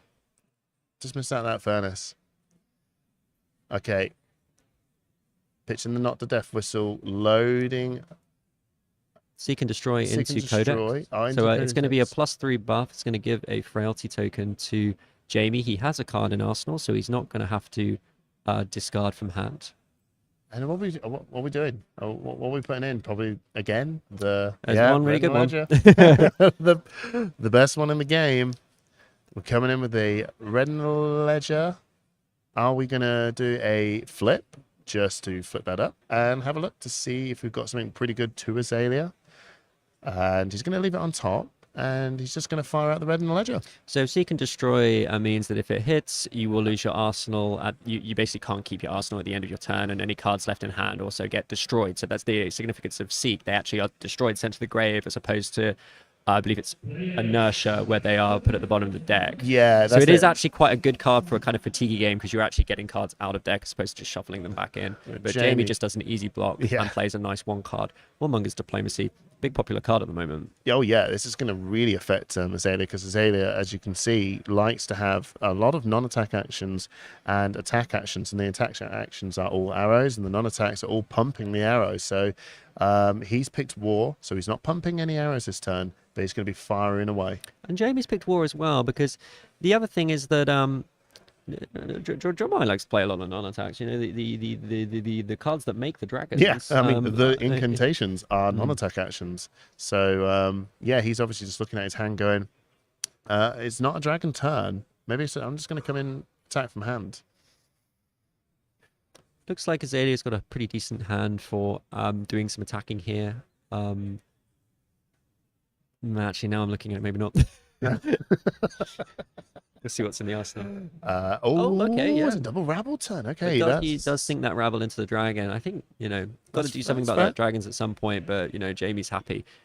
He's basically just traded a dragon for him. And Jamie's going to play. Oh, lovely. That's good. Out of all the attack action cards that are probably laced in his deck, this one's a really annoying one for all rangers. Yep. CNC, if it hits, you lose your arsenal and you can't play defense reacts against it.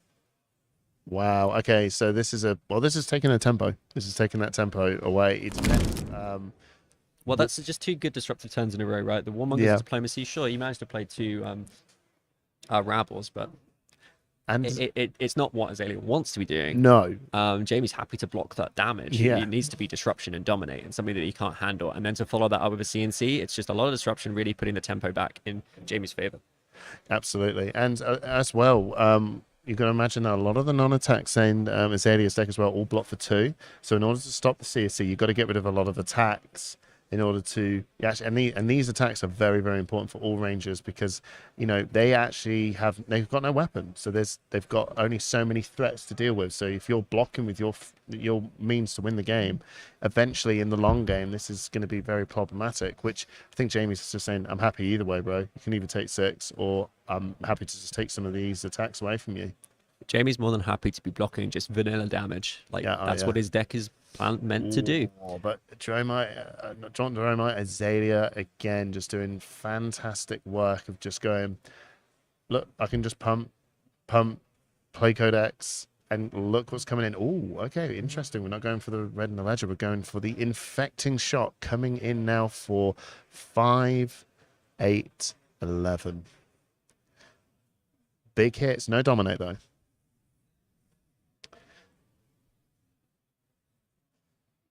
Infecting Shot's going to make a Bloodrock Pox token on hit, which is that card where basically you have to pitch 3 at the end of the turn, where you take 2 damage. Obviously, Jamie's playing a lot of red cards, so it's going to be very difficult for him to do that. So these Bloodrock Poxes are quite effective against Dromai when you know that they have very few blues. Yeah, absolutely. But then Jamie's is probably just sitting there thinking, you know what, I can block this up, but he's just trying to work out, how do I get some sort of board state on the board after he's blocked after he's blocked up as much as he can. He's also probably sitting there thinking as well, your life total is a resource. Can I just take a little bit of damage here to set up some board presence? But obviously, no, we had a defense reaction sitting in Arsenal. One thing we didn't comment on is that we saw the Tumultai being pitched. And did you see what the next card pitch was? I actually did miss that. A blue passing Mirage. Oh, there we go. So he's perfectly ready. setting up his pitch stack to be able to play that Tumultai out, because that's what you have to do, is you have to pitch the blue and the Tumultai together. Yeah. And what Jamie's going to be doing is going to be playing these syncs, playing these fates, cycling through his deck as quickly as he can, play at that Tumultai, and then just secure. I think secure the game that's his win con, isn't it? That's going to be the point where Azalea will have to just resort to the blind Azalea, something she doesn't want. It's fun. It's fun to watch. Like, genuinely, it's fun. Watching. I tell you what, watching Dromai play, and what, we're going to say this, right? Because we're from the UK. We're UK casters. Jamie, as a Dromai player, is such a fantastic Dromai player to just watch. He knows this deck inside out, and it's just lots of confidence knowing that every minute decision point is just really thought through. It's very rare to see someone that like him that plays Dromai this much to get it wrong. So just like these small things that I do, even for me, I just miss that, and you're like, oh yeah, the Tomotai and that passing mirage. These are just the little small things that are coming up. One thing about Jamie though, never beaten my Katsu. Okay, we've got the who to be very 88 win. Come on, chat. Who's coming in? The chat's coming in hot straight away. So the Dromai. The thing is, though, we can't discount this as they No, because they are doing exactly what they need to do, No, which is that they're playing these buffs, they're playing these go again cards, they're putting on a lot of pressure, trying to go as wide as they can to try and get some damage through on Jamie. And we are seeing that here with the Lace from Frail, Lace of Inertia. Apologies, the card we were talking about earlier, into the bottom shot, giving it go again because its power is now greater than its base. Reload on hit. Which is obviously very nice for Azalea because they can only do one activation of Death Dealer, unlike Lexi that can load 2 arrows in one turn with Absolutely. their Voltaire. Absolutely, and also as as you were saying, we cannot rule out Azalea. Azalea has that thing, she can go in those realms of what Bravo can do, right? And go, yeah, you know what? I'm just gonna absolutely dominate, pump this awful arrow, and in that moment you can't deal with it, and I'm just gonna do it again and again and again. So she can definitely just pull out this insane amount of damage out of nowhere as well. So just never rule this out. But at the minute, the pace we're going right now, this is something that a Dromai may potentially, if Jamie's playing this way, it's looking this way, a control-y Dromai. This is kind of the sort of, the pace he wants. Yeah, and the E-Strike, they're going to leak a bit of damage through Jamie committing a 3-card block to the first attack, so that 7 is going to come through. But here we are again, a second Warmonger is coming out again. A quick pick of war there from Stefano. Maybe he actually has the cards in hand needed to have a turn. Jamie going for peace.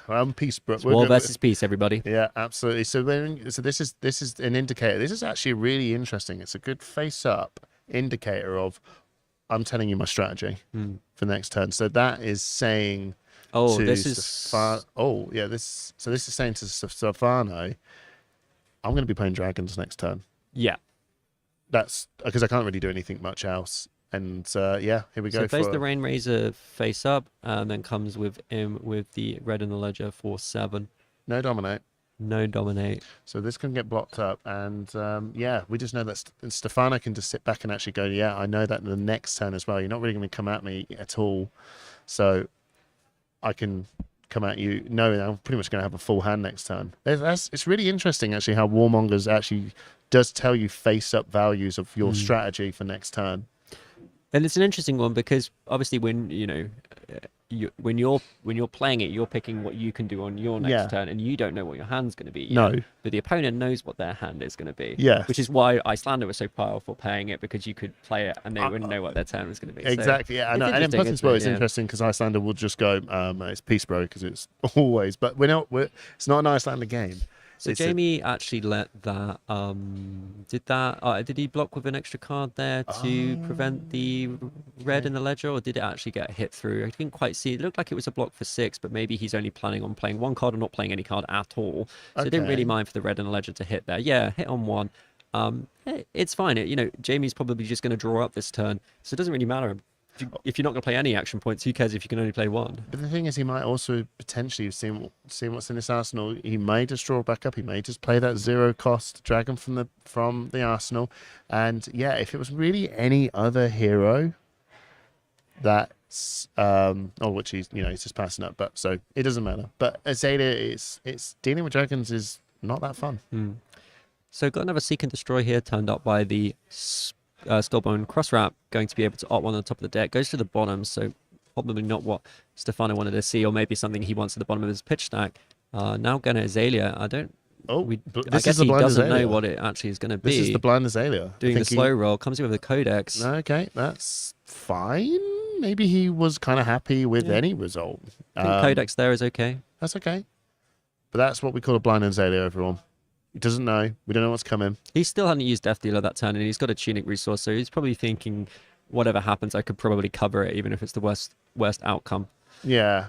Yeah. It does give Jamie information, though. Yeah. Because now Jamie probably already knows this, but kind of knows that maybe Stefano's probably not running cards that could brick him or could be really awkward to play out of Arsenal here, because, you know, it's basically saying to Jamie, okay, this Azalea player is running all gas and all cards that are easily playable for me Arsenal, and that is useful information, I guess. Yeah. Yeah. Well, either way, he's got to play this out, because he can't really do much with that in the Arsenal. So he's got a arrow of choice. Goes for the Bolton shot. Goes for the Bolton shot. Okay, so that tells. He's meant to show that to the opponent while he's picking. I think, yeah, you've got to show what's being played, right? I think it goes face down in Arsenal. It does go face down, but he's got to show what's going face down in Arsenal. Because you've got to pick a card, right? An attack action card. Don't believe so. Here and there, each hero that does. Just put an attack action card in their graveyard face down in Arsenal, so that's believe it has to be revealed. Yeah, no, regardless. So he's putting that Bolton shot in. He is, of course, coming in for the pump.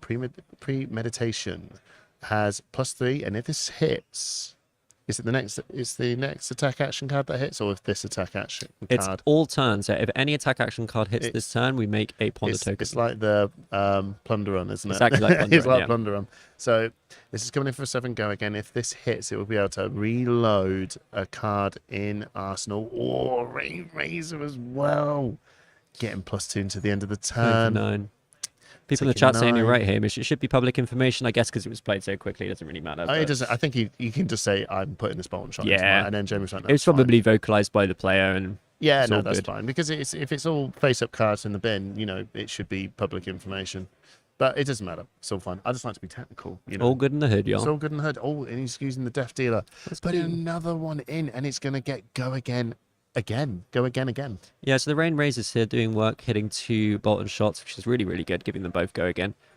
We've got 2 Ponder tokens as well. I don't mean the 2 Ponder tokens. That doesn't really. It's the next time a attack hits. So where did the other Ponder come from? So he's got, I believe, he got the Ponder token from the Codex of Frailty. Oh, of course, yeah. And then he gets another one from the Premeditate. Thank you for reminding me. I know, yeah, you see.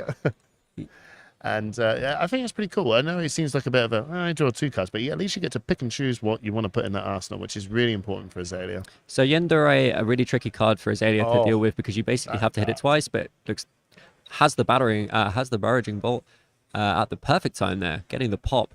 Wow. Can't be that many poppers in the Azalea player's deck. Probably put a few in for this matchup, so that was a good time for that to appear, because that Yendere would have been very difficult for them to deal with. Has to hit it twice. Yeah. Dromai needs to actually test the water on this. You know, there's an inevitability of these poppers actually going to show up, and you just got to go, right, come on, give me it here. You know, I've got more poppers than what you've got, but I need to eke them out.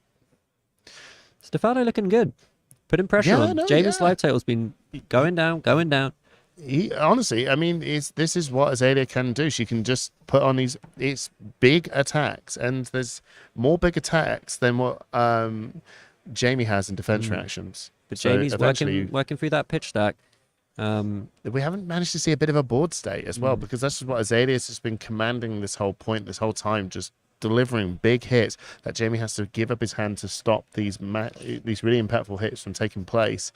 He just needs to start getting some little dragons on the board, even if he's just throwing a rake down. I don't think he does. Do you not think? No, I think he's got a plan. His plan is to block. He doesn't. He knows he can win this game long game, just like the control warrior players were doing the other day. Yeah. They know that. How many times were they swinging their axes? We got to a game the other day where the guy essentially just needed to swing his axe 14 times to win the game because the other player had no cards. No, I think that's what Jamie's going for. Fair enough. But at the same time, you know, even if you can just put a dragon down on the board, that's still achieving that same effect, right? I think Jamie is playing to his second cycle, playing to that Yundere. Of course. Wants to get that down, and then we do see an interesting pitch here actually from the Stefano here. Rain Razors with a Remorseless. That's quite a nice one to come back round the next time. So it's going to do some work for him. Yeah, absolutely. So Jamie just sitting there blocking up for 5. Yeah, and Jamie's checking it out too. Yeah. And then just arsenaling up, passing up. Jamie on 20, Stefano on 34. Yeah, as Daniel's saying in the chat, must be running low on arrows. Probably still got a few left, but quite a few left. But we'll be getting there. We'll be getting to that point. Waiting for that tumble tie, bro. This is the thing about Azalea, though. They're able to run like not too many blues, and some of the yellow arrows are impactful too. So I still think it's really cool. I love the fact that we've in the UK calling, we've got a 7-1 Azalea coming in. This meta is seemingly just here, there, and everywhere at this point. This is the beauty of public events. This is the beauty of, like, I know we've got a lot of top players, you know, rise to the top, but beautiful thing about the calling as a format is that anyone can enter. You just have to pay for your ticket. People bring in all sorts of decks, all sorts of fun stuff, and it's been fantastic to see throughout the tournament being able to give you so many great different games, and 7-1s, X and zeros throughout, and we've shown nearly a different hero on stream every single round. I know, and there's been some really, really amazing decks that we've seen played throughout the stream as well. A lot of innovation as well, especially from, I know we're talking about the Azalea and Jamie one, but just on a very quick note, that Bolton game with the shield and saber was something of a little small highlight for me, because Board and sword, isn't it? Board and we saw a board and sword, so the calling in full effect. Here we go now. Azalea coming in, doing her pump and fire with a drill shot, dominate due to the Azalea hero effect, and lots of scary on hits. So pushing these 10 and 11 damage dominated attacks, only able to defend with one card from hand, can of course defend from arsenal. The other thing is Jamie does run quite a few of the preventions, but we did see him pitch an Oasis to play an Oasis very early on in the game. So Stefano knows that that's one card that's probably not going to come around for a little bit. So we're coming in with a Furnace. We've got a Sink Below from hand. Sinking. And the thing, we mentioned it earlier, but every time Jamie sinks a card, one card closer to that pitch stack. Yeah, absolutely. Whoa, I don't know whether he just drew that up, but that's a... It's a really good card. He's got a sun cover. That's sun cover just there. That's a big... Probably going to save the day, but he is still a little bit short. By one. Probably, by one. And Jamie is down to one ash. He needs to be careful if he uses his last ash. I think that's what's going through his head right now. And there's Simon swooping in there. Oh, because he is... Okay, so I think so before the turn ended, he used his Furnace to gain an ash. With the sand cover. Yeah. To get the sand cover back in deck, essentially. Yeah, so because he needs to get these, just to have something later on. So before the Furnace breaks at the end of the combat chain, Jamie just using it to get an additional ash there by pitching, not gaining a resource, but... Okay, so he's pitching he's a red, played a gain red an ash. Defense reaction. Spends an ash so that he can get the first little dragon. First Ashwing on the field this game. And a Burn Wall going to enter play here. Okay, now this is going to be where the real chip starts coming in now. So this is where Jamie needs to banish red cards from his graveyard. And then every time he attacks with a dragon, he'll deal 1 arcane damage to Stefano. Stefano got no AB, so he will have to deal with dragons. Oh, he does have AB. Skull Up. Oh, he's got Skull Up. Skull Up. Thank you. I know, yeah, Skull Up. I always forget. I was just going to say. I was thinking so much about Bullseye Braces. I know. And I was like, they've lost their AB, but no, they do have AB. But Stefano probably not going to be wanting to pitch to that. Maybe not. I mean, but still, he has a way near the end game, if it matters, to pitch a blue up and at least stop, or a red to stop something. But that's probably working in Jamie's favor to just strip a card from hand as well. But Jamie's on 15 health. I mean, it's getting, his ability to use his health as a resource to, to keep some command of tempo or board state or something, starting to get harder and harder at this point. 15's, would you say it's getting a little bit close? No. I knew you were going to say that. I think Jamie is very comfortable. I think you look at 15 and you think, wow, that's tricky. He's still very safe from one dominated attack that he can't deal with.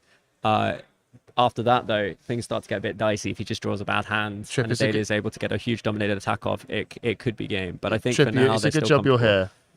It's a good job you're here. What? Holding my hand. Yeah. Making me look at this and thinking, supporting you. Is this gonna be? Oh, this is a popper. Is this something Stefano wanted to see? Yeah, maybe. I mean, it's still a big hit coming in for 9, and if this hits, it will actually it would tear up anything that's not an action card. Is that right?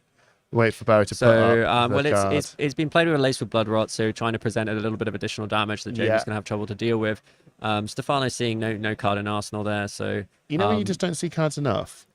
here we go. The Battering reveal bolt. cards, discard all cards other than action cards. Lose 1 health for each card discarded this way. So it's defense reactions. Other than action cards, so yeah, reactions. I'm not going to go through every card. So play the sigil out from Just hand. having to thinking loud in my head. So gains 3. Gains. Jamie going straight in with shortcut. Oh, he's just kind of just going down and do it. This is how it's working. And okay. Has the blue though, so can prevent the blood rot if they wish to do so. Okay, right. Okay. There's a lot of just. Oh, I think I know what he was doing. He was saying the Dromai was just the wrong way around. Is it cool? Maybe to swap it up.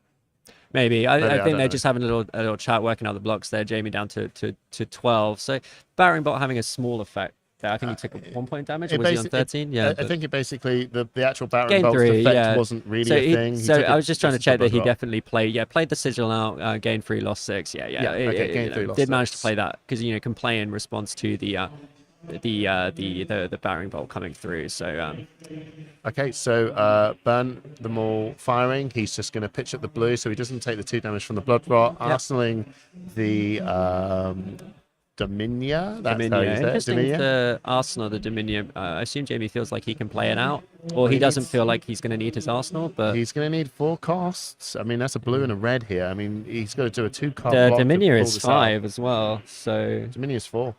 It's Tumultize 5. Yeah, Tumultize 5.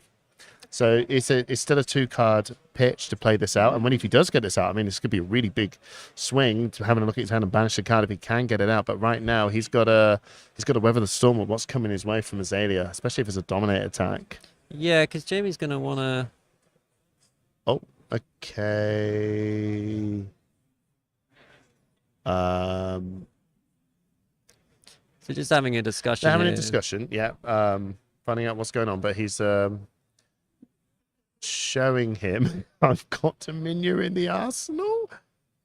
Explaining. Oh, he's just explaining Dominia Dominia. because it was Stefano knew it was the last card in hand because they had to reveal their hand when the Battering Bolt came through. Sure. So he just wanted to know what this is. So there was no harm there, and Jamie just that's revealing cool. what it was because Stefano just wanted to understand what that card did. And Jamie knows that Stefano knows that that's in there, so just showing it to make life a little bit easier for them. Might look a bit weird on stream, but that's basically what's absolutely, happening yeah, 100%. So coming in for Ravenous Rabble, revealing a Remorseless. So Ravenous Rabble coming in for 4, go again. Jamie is just, well, I imagine he's going to want to definitely block this up. So he's going in for the sink, clean block. Yeah, just shut that down. Yeah, but it's not Remorseless over on yet. top of the deck. That's interesting to know as well. It's not over yet though. So Stefano closing the chain, and he's doing an Azalea, of course. He knows he's got Remorseless on the top of his deck. He's got a buff in hand as well, so probably going to make this go over the top a little bit. Can decide what he wants to do though. He doesn't even need to pitch either. He's got a Tunic ready to go, and we know this is going to be a dominate. Okay.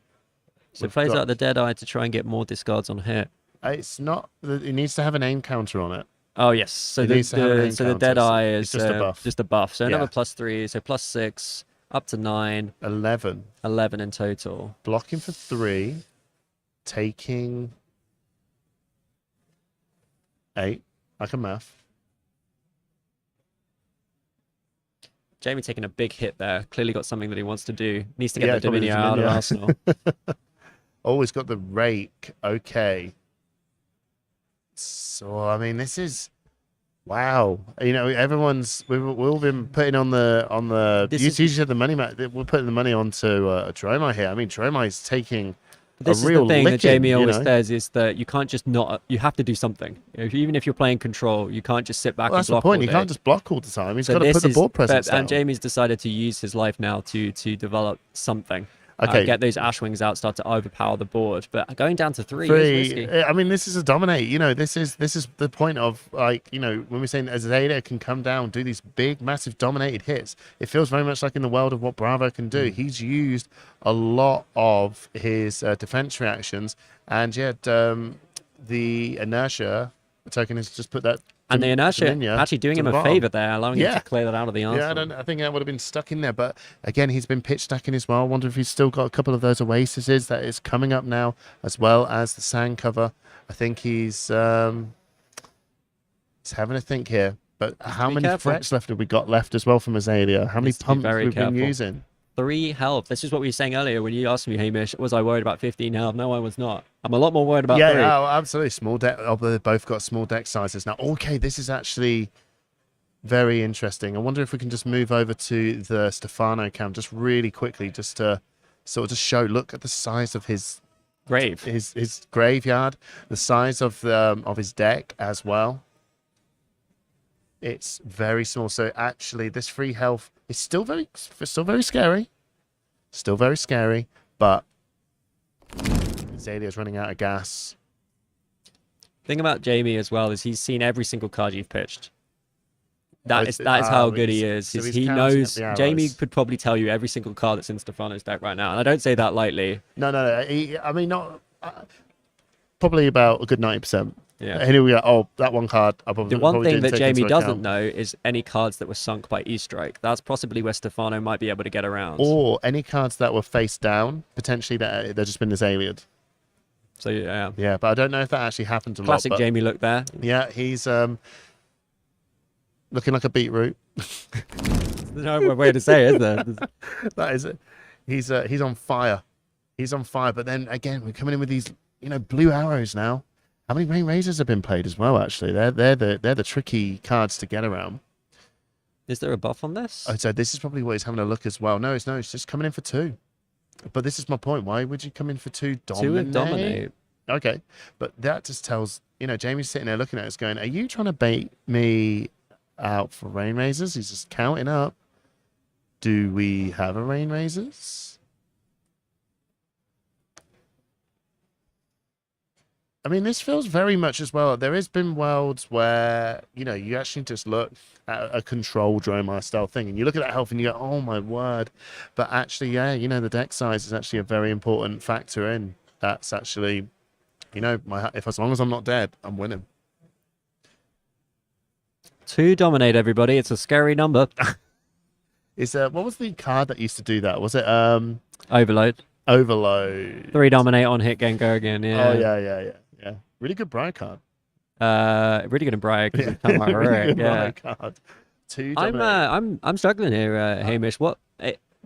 It's a two dominate. Is it? It has to be a Rain Razor in hand, surely. But that's what I think. He's probably just baiting it out. He's probably sitting there going. But I didn't see it. Maybe I missed it. No, but you don't have to. You can play it. It's an instant, so he doesn't have to play it right now. He's just. No, I know that, but I don't think he's got it. Well, Jamie don't know that. And we're pretty this sure. This is like warrior tactics here. You don't know I ain't got it. The thing is, as well, two dominate with it. And I'm just not seeing it, guys. No, I know, fair. I mean, Jamie's probably just looking at his hand, going, okay, I could just block for 3. But this could be the opportunity for Jamie to really re-enter this game. Yeah, 100%. I mean, this is the perfect time for him if he's coming into. I'm not sure what cards Jamie's got in his hand, but he is due to come back to that that Tumultai. But 2 dominate is, it's something. Chat loving it. Chat is loving the 2 dominate. First time on UK calling 2 dominate. I'm loving it. First 2 dominate of the tournament, everybody. Everybody. 2 dominate. Hashtag 2 dominate. Okay, Stefano cool as a cucumber. Yeah, he is. Yeah, I mean, checking his grave. Didn't look like, so cool there. There seems to be all the Rain Razors. Yeah. Oh, maybe the bait didn't work. I don't know. I can't remember. I don't think he actually does have this in his hand, but even so, I'm someone in the chat was right. Yeah, I pointed out, didn't I, that the Rain Razors was pitched with the Remorseless, and I'm not sure if he's drawn back into that yet. Oh, hang on. Yeah, maybe. He just drew Remorseless previous turn. He did draw Remorseless then. This is a beautiful game because we're watching 2 heroes that are both working into a second pitch stack, and it's looking like maybe Stefano also Stefano's hasn't quite lined up the way he wanted, but I'm waiting to see him do something crazy here. Maybe. And I think Jamie's waiting to see what. Oh, he's just. Sorry. Sorry. The reason we're laughing. That's a beautiful Jamie. The reason we're laughing is because Jamie will make a decision and then go, hang on, what? And that is the classic, hang on, what? I wonder if... Jamie blocks for 3. I wonder if... No, he didn't block, he took it. Jamie went down to 1. Yeah, Jamie took that too. That's when he picked up and went, huh? Plays Making out. Sure nothing else was Dromai. coming. Okay, so this is obviously the big tempo swing he was hoping for. I wonder if he's still got... Is he still got any sigils? Miragi, sorry. Yeah, Thank Miragi. you. Now the dragons losing can't gain Phantasm. Yeah, so first this dragon is attack now, this turn. This is now the first time we're now actually seeing, well, Dromai now really just properly come in. Means that if Jamie does develop the Tumultai, won't get popped. I think that maybe we're too late for that Tumultai. Because I don't think you now need the Tumultai to win this The board state is the board state is getting out of control, but Jamie's on 1 health. Jamie is on 1 health, but have we played all 3 sigils? We've seen one. We've seen one. Maybe. Have we got another?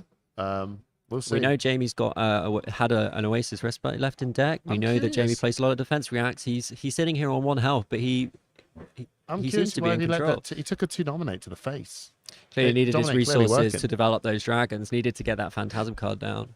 That anti-Phantasm card down in the Miragi. It's a fantastic game. I'm really enjoying this. I'm actually really enjoying this. It's Azalea has just been the commanding force throughout most of the game, but it is just a matter of weathering this storm and waiting for the. Are you done? Are you done punching me in the face? Yeah. Many times with dominated arrows that are really scary, with multiple on hits. You've been doing that all day, and are we at this point now where it's like? Are we, we got a little bit left. So Jamie's down to 1 Ash. That means that if he does want to develop Tumultai, he can, but that means that his send cover becomes a dead card unless he's able to develop another Ash. I still don't think that the Tumultai... He does, however, have an Oasis. If he needs to play that, it could pinch red to do that and make another Ash there. So that could be the second Ash that he requires. Amos doesn't think Tumultai is going to be relevant. I think you could be right at this point. I think it could be just that he's just going to block this Azalea out of cards in deck. If it was definitely a mid-game point where he had the... Like, Tumultai is one of those cards that have this opportunity. Do I have the opportunity to do this and then just completely snatch the game away from you? But sometimes it's just not always correct to go, I'm going to take a load of damage to do this because it might be too much damage to actually make the impact on destroying this equipment matter. But with 1 health as well, there's no way you can get around not taking damage to play Tumultai. So I think he's going to have to potentially, I feel. So here we go. This is a big time for Stefano. Okay. Red card on top. Oh, is this now has Dominate. The card has Dominate. Have we got some big pumps in hand? I think we're actually left with arrows. Maybe that's why we're at. But it is a Dominate for 4. Does Jamie have enough to cover it? I think he might. He's literally got no choice but to have a sand cover or a sigil. He's got an Oasis. Or an Oasis. I think it's Oasis in Arsenal. I mean, if it wasn't a... See, here's the Tumultai and blocking for 3. There we go. You were right, Hamish. Yeah, just no, using he's that as not a going to blocking use it. He card. doesn't need that. But then he's got to deliver something. And we're going to pitch up for the Oasis. Going to heal 1. And I think he's actually trying to play around the Rain Razor that's still floating around, waiting to just sneak over and just and claim the win. So that's probably why he had to massively overblock in that moment. Well, you just want to not die because he could only block for... I was just going to say... Look, come on, man. Give me a break. Give me a break. I say as I see. It's pretty important in the game to not lose. This is good. So Jamie's been able to develop a red card, giving all of his dragons go again. Going to be big because, I mean, if he's going to come in for 4, take 1 arcane, he's going to take that arcane. Come in for 4, go again because he's played a red card. If Caloria hits... Jamie's going to draw a card. Yeah, he's now got a lot of damage on the board. 5 Ashwings. How many floating? Gloria, he's got 2 and a Mirage. He's got 2 and the 1 floating. damage from Burn Them All. He's got 2 resources in the passing Mirage. He's now up to 2 Ash as well. Stefano's probably going to have to block here. Yeah. Can he allow the draw from Caloria? No, to be honest, no. No, you can't because that 4 damage, like a snatch go again. 2 resources on the board.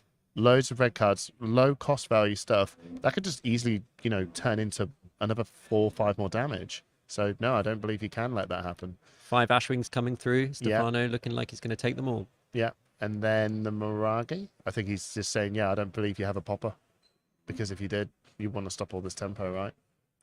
So, oh, look at the hell totals now. We're at 22-1, and now we're down from 6-2. Can Stefano get through 2 damage here? Jamie. Okay, right. So this is oh, I saw it there. I saw the Rain Razor. There it is. This is the card I think he's gonna need to sort of try and push this through. And just coming in from the booth, from the Allen booth, the Pablo Pintor. What is this card on the top of the deck? Oh, it's okay. a buff. It's a buff. Okay.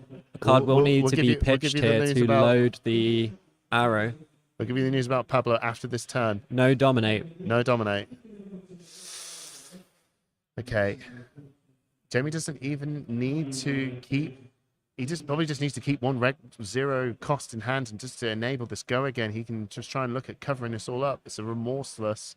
Remorseless is going to be pretty impactful here. I don't really believe he can play defense reactions from Arsenal, which is no big. I think Remorseless is from hand. No, I think Remorseless is from Arsenal. We'll find out.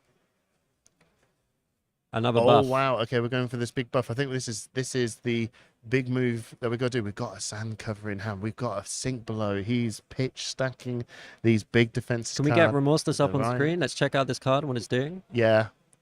11 damage. If it is coming from hands, and you're right, I am. Because that means I am wrong. If I'm wrong, Jamie's good. If I'm right, then that feint can't be played. Yeah, 100%. Okay, so Jamie correcting his Ash. Jamie's correcting his Ash. So just while everyone's thinking, just anyone's update, anyone's interested, news from the booth. Well, no, let's focus on this game for now, and when we wrap it up, we can talk it through, because this is good. This is the turn of the game, right? Defense reactions can't be played from Arsenal. So defense reactions can't be played from Arsenal. So Hamish was right. Jamie should have this covered, but he's worried. What has Stefano got in hand? And I think we know, don't we? Smoke Razor. So what is it? 9 block, 4? Has Jamie got it exactly covered? So 3, 7, 11. Rain Razor. Rain Razor comes down. That is the that face of. He added it up wrong. He could have just thrown his hand at If this. Jamie threw his hand at it, could have blocked. And that's it. Stefano's going to take it.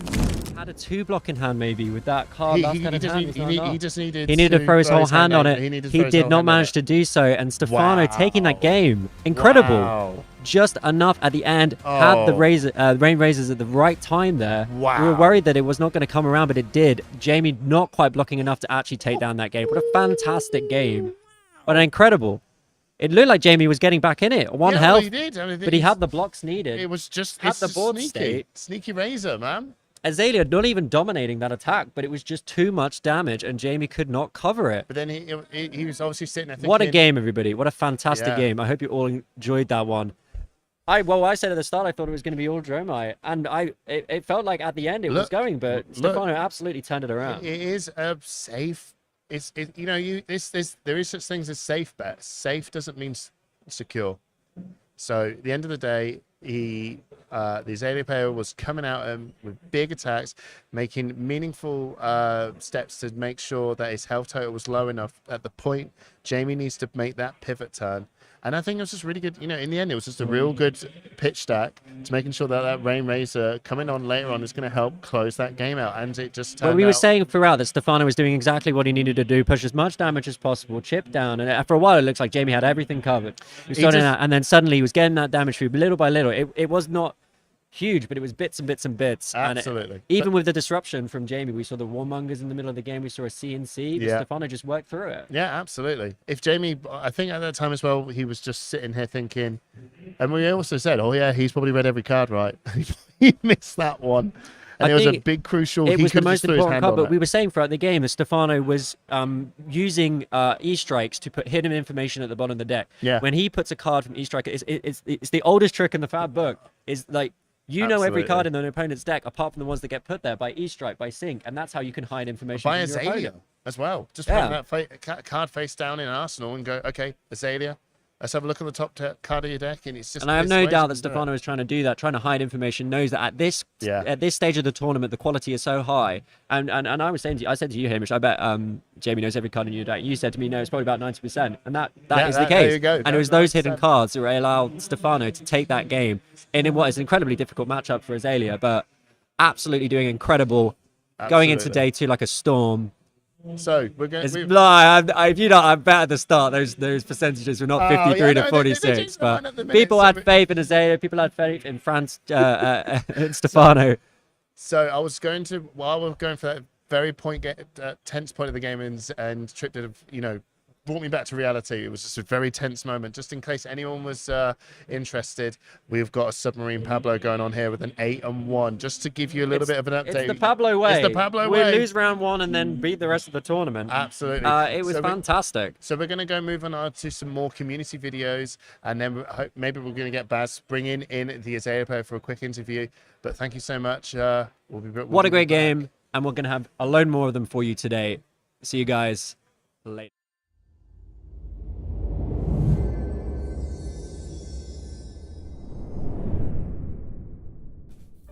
Hello guys, I'm Pablo Pintor from Spain and I will be attending Calling Birmingham. I wish luck to all of the participants there, but of course I will be rooting for my friends and teammates in the Sunflower Samurai. I would also love to see Bravo finally coming back to the competitive scene and winning the whole thing. I hope you're enjoying the stream, and a huge shout out to the awesome casters we will have.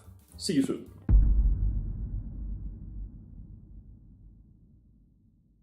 Hello players of the Flesh and Blood trading card game. My name is Garbage Lord Kano, coming at you live from Middle Earth. I'm taking a break from my never-ending quest for Dorinthia feet picks to wish you all a miserable time in hell. Also known as Birmingham. I have bet all my copper, silver, and gold on one single hero to win the calling. Reiner, from the Flesh and Blood trading card game. Seriously, if he doesn't win I will go bankrupt and be forced to sell my 400 copies of Rainbow Foil Eclipse just to survive. Good luck today to anyone playing Reiner from the Flesh and Blood trading card game. As for the rest of you, go touch grass.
What a game, everybody. Fantastic. And I've got another one coming up for you very soon. We're going to be seeing two very exciting heroes playing up against each other. One hero I don't think we've seen on stream We have yet. not seen on stream just yet. We have an Icelander versus an Azuri, both at 7-1. We'll see it on the 8-1 screen, I now. think. It'll probably be 8-1 now. Still very live, still very looking for top 8. We're getting to the point where losses are going to be very impactful, but these are some of the cards to watch out for in the Icelander deck. Looking up first at Insidious Chill, the first of the big ice auras. Costs 3 to play, it's a blue card, but anytime a card is fused, whenever you ice fuse, you tax 2 resources. It can really change the face of the game. Yeah, you can just strip an opponent out of cards and you can hit them with a lot of damage. The other thing to look out for is maybe setting up a Frost Hex combo. This is an aura you give to your opponent, and then if they end the turn with Frostbites, they do arcane damage to them, and you can set up a combo to give your opponent a ton of Frostbites and push through a bunch of damage. Sometimes they play to that end game. If it's going to be a long game, they'll try and set up maybe if this. they're thinking the Azuri is going to go more control, or that could be something that they consider. And the other card we're looking at is Ether Ice Vein. Comes in 3 colors. And again, we're looking at fusing to not only do arcane damage, but tax resources from the opponent. And again, it can really change the way the opponent reacts and the follow-up turn they can have to hit back. If they're using the Insidious Chill with the Ether Ice Veins, you're looking at potentially 4 resources per attack. We have an Azuri back on stream. Different Azuri this time. Last time we...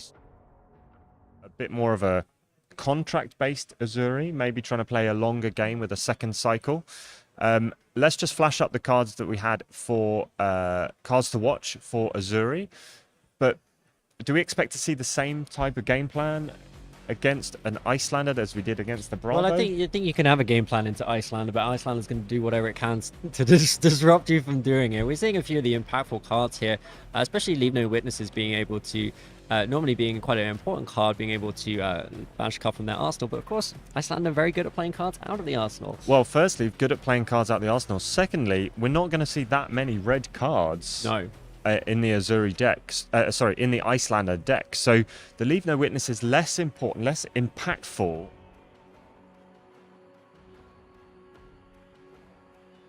New heroes. Icelander coming back into the meta, it seems, since Rhea Adams obviously took Icelander to 2 battle-hardened wins in a row. Yeah. We're seeing more of the arcane. I don't know what to expect from this particular player, whether we're going to see the Michael Hamilton style Bulllander or whether we're going to see a full arcane Icelander versus Azuri. Yeah, I think I think the more attacking Azuri has moved out. We've seen a bit more ice, a bit more arcane, and the disruption that it can do is obviously doing work against Lexi, the most popular hero in the Birmingham UK calling meta. But how it's going to do against Azuri, it's going to be really interesting to see. Azuri has some quite expensive cards, and being able to apply frostbite tax gonna be impactful. And obviously having to play Arcane Barrier equipment for the Azuri can change their game plan quite considerably. They may not be able to play the Mask Up Edition or the Black Tech Whisperers. They're going to have to choose how much Arcane Barrier they're going to want to play in order to prevent some of this damage coming from Icelander. That's kind of the thing about Assassin at the moment, Simon, which is that Assassin is, like you said, is a very new hero. It doesn't actually have as much equipment to use as some of the other heroes in the game. A lot of heroes in Flesh and Blood have been around for a while and have now sort of been given Arcane Barrier on their specialist equipment. On some good equipment, you know, like Rune Blades, what's Vexing Quillhand, and actually we just seen the new Rune Blade with AV2 on it, for example. So you get a few options, but Assassin, I mean, up until the most recent set, they didn't even have an Assassin arms, and you know, they've got the headpiece, but limited in terms of what they can run in terms of AB. The one thing they can do though is they can run Spiders by or whatever dagger they want to run, and then maybe an Arcane Lantern in their offhand. So we might see two daggers. You might not need 2 daggers. So we might see a bitter class be played by the Azuri, which obviously reduces the defense value of the non-attack action cards, and the Ice Wizard cards are all non-attack action cards. So that may be an adjustment again, as you say, with an arcane lantern rather than a second dagger. But it'd be interesting to see how both players adapt in a relatively new matchup. I don't think Azuri's necessarily been solved as a hero yet. She's been relatively successful in her early days with a few top 8s. She's getting there, and she's been up there. But I think there's still work to room, do, and yeah. there's still work to do. A few other bits of information from the field. We're just saying that Pablo submarining, as Pablo does. No surprise there. And now up against a Bravo mirror actually with undefeated Bravo Sebastian. Yeah. So that's going to be an interesting one as well to see the outcome of that. And I'm sure we'll get Pablo back on the stream at some point. I'm not sure if we've had him on yet. We haven't had him on stream yet. He's been doing what Pablo does, which is submarine, losing the first round. He only lost the first round this weekend, not the first 2 rounds as he did in his first Pro Tour win. Currently, with standings-wise, we've got 1-9-0. That's Sebastian Grondal. We've got 7 8-1s left and 28 7-2s. And I did hear a little bit of hotel room math saying that if we have an undefeated, there could be an X&2 that doesn't make the top 8. Wow. But that's hotel room math for you, and it should not be taken as truth. A lot of things can happen when you're So we trying are to work out your almost standings on the ready to internet. kick in with our next matchup, Azuri versus Icelander. I'm really excited to see how this game goes. I'm not sure quite what to expect. I'm excited to see where the players take it. We are getting towards the sharp end of this tournament with only a couple of rounds left after this before the top 8. The stress levels are building. The pressure is on. These players know that they maybe only have one more life left. Yeah, I mean, at this point, you should be treating every single game like a win and in, really. Like, if you're X and 1, you just want to keep riding that as long as you can. You don't want to take that second loss, and then suddenly things get a bit. You just want to keep winning games, keep getting in there, and just ride yourself to the top 8 of this Calling Birmingham, getting yourself that Gold 4 legendary card, getting yourself that PTI, and getting yourself that sweet, sweet cash money. Just seeing the players here shuffling up, getting ready to play. We've got Samuel on the Icelander, 8-1, and we've got George on Azuri, 8-1 as well. So if anyone's interested, while we watch the players set up, the top tables currently, Bravo versus Bravo. We have our matchup on table 2, which is Icelander versus Azuri. We then see a Bravo versus a Lexi versus Azalea, a Lexi versus Katsu, a Dromai versus Dash, a Lexi versus Bravo, a Lexi versus Bravo, and then a Lexi versus Briar as the top few tables. Interestingly, our last stream feature player, Jamie Faulkner on Dromai, is actually playing another well-known UK player called George Roger on Fi. Unlucky Jamie coming up against the only Fi on day 2. The one hero that you really don't want to be playing as Dromai, but that's the way the cookie crumbles. And yeah, so we are just getting ready to start this game here. I'm really, we've said it already, really interested to see what this Icelander player is going to do against Azuri. It's not a matchup I've seen a few too many times. I really like the way Azuri plays. I think Azuri has such a fun, flesh and bloodish playstyle. And by that I mean they do a bit of blocking, they do a bit of attacking. They've got some interesting disruptive on-hit effects. Yeah. The way the Spider's Bite, it probably won't be Spider's Bite, but the way that the daggers work and the way that they make your blocking less efficient, going to be a little bit awkward for Icelander. Icelander likes to block, and runs a lot of non-attacks. So, and I still maintain that I see Azuri a bit like a new Dorinthia in terms of the questions it asks you when you're blocking. Yeah. Are you going to overblock the initial attack, expecting an Azuri activation, or are you going to chance it? Have you got a defense reaction in Arsenal? There are a number of cards that are really hard to play around, like Isolate with its Dominate, CNC with no defense reactions allowed to play. It just asks questions about where you think the game's going and how you're going to block, and I really love those sort of questions for the opposition player. Yeah, making your opponent make bad decisions is always good in Fab. No, or making them do something that they don't want to do. But both of these heroes do that. Icelander provides a lot of disruption in the form of tax, and we actually do see, as we suspected, that the Azuri are going to run with a B3 with an Arcane Lantern in the offhand, running the Nerve Scalpel, Null-Rune Hood, and Null-Rune Gloves. So giving up the Mask of Perdition, and I guess maybe a Flick Knives, but not really that useful when you've only got one dagger. And then we've got Tunic, and we've got Snapdragon Scalers, as opposed to the Assassin Boots. So And- maybe not planning on recurring anything back for the grave, maybe playing a few less contract cards than the other Azuri player that I believe you had on stream. Ooh. Icelander going first, and we have a hand with 2 Frost Hexes playing out the first Frost Hex turn 0. That is a Yeah. really good result Developing for that Frost Hex Icelander. very early. That is going to be And nice, 'cause then- they are quite tricky to play. They have a high They are. Cost 3. We see the other Frost Hex go into Arsenal can be played obviously on Icelander's opponent's turn as an instant. Icelander running with Coronet Peak, Iron Rock Gauntlet, Storm Striders of course, and the Tunic. I think that Frost Hex on turn 0 is a real freebie for the Icelander. Yeah, and it's looking like they might be able to develop the second one as well. So maybe we don't know if Samuel was going to go into this matchup necessarily going to play to a Frost Hex combo, but when you're gifted something like that, you take it. And we do see an Insidious Chill in hand as well. Yeah, really good draws here for Samuel. Going to be able to develop some exciting stuff. But we do see, it looks like an Isolate come down early. The 1 Dominate doesn't look like much, but could be any 2-cost card that Azuri wants to We swap do see that Frost Hex played from Arsenal as an instant, giving a Frostbite.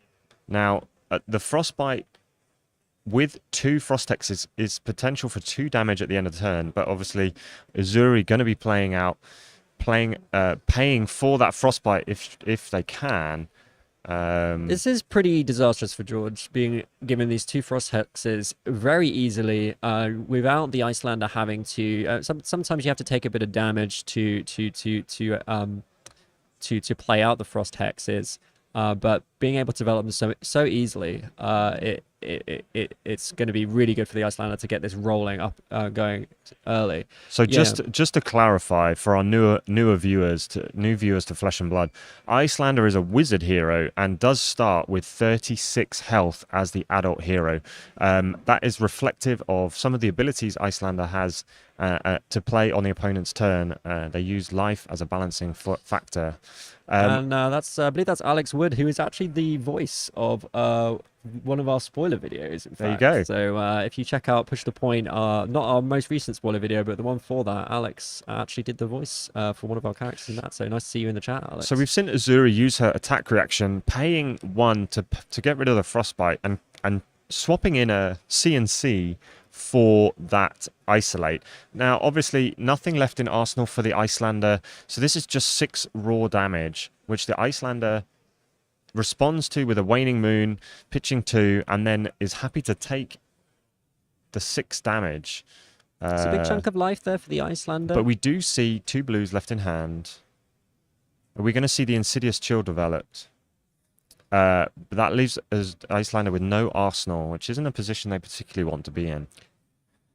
I think we're going to see here the Encase fused, and then probably see that Insidious go into the Arsenal, so it can be played. Coming in for 3 Arcane, if it is fused, which it has been, and it deals damage, the equipment, the hero, all become frozen, and therefore would not be able to activate Azuri's attack reaction on the next turn. Yeah, pretty good card against Azuri. And obviously George now aware that there is also going to be an Insidious in the Arsenal, very likely to be played out, and then giving them a Frostbite on their turn. So a little bit awkward here for George. Really good being able to push that 6 damage through. There was no Arsenal to disrupt, but 6 damage is, it's a 1/6 of Icelander's health. So exactly. It's a big chunk, but... we see a couple of attack actions, Simon, in the hand of the Icelander. So we are seeing a bit of a hybrid mix here. I think I see a Scar for a Scar, red, and a Fyendal's Fighting Spirit, red. And that's actually great, because if Icelander is running this more attack-heavy build, and the fact it would be even harder for them to normally develop Frost Hexes because they have a lot more red cards that and Frost Hex. So they've costs had a 3. real boon on the first so this 2 has been a real turns there. bonus for them, but getting the benefit of maybe running a more Frost heavy build, but also having these great attack actions that they're going to play out and really mess with the Azuri player's head. Now we see a blue pitched. Samuel has not played the Insidious from Arsenal yet, but looks like, yep, there it's going to go down. Going to pitch a Ice Eternal to do that. Now, this is important at the point which is played, because George has already played out their main attack. So they've played the Nerve Scalpel, they've played their main attack. It's gonna cost them 1 to play, and an extra 1 to play any attack reactions now. So normally you'd think to yourself, oh, I'm going to play that Frostbite out early, disrupt the opponent's turn. But now because we've got these 2 Frost Hex Exactly out, that. Icelander's going to want to play that Frostbite later and get 2 damage in. Absolutely fantastic. Now, I'm happy to be corrected on this, but obviously Nerve Scalpel, the on-hit effect for Nerve Scalpel, it changes the block value of reaction cards.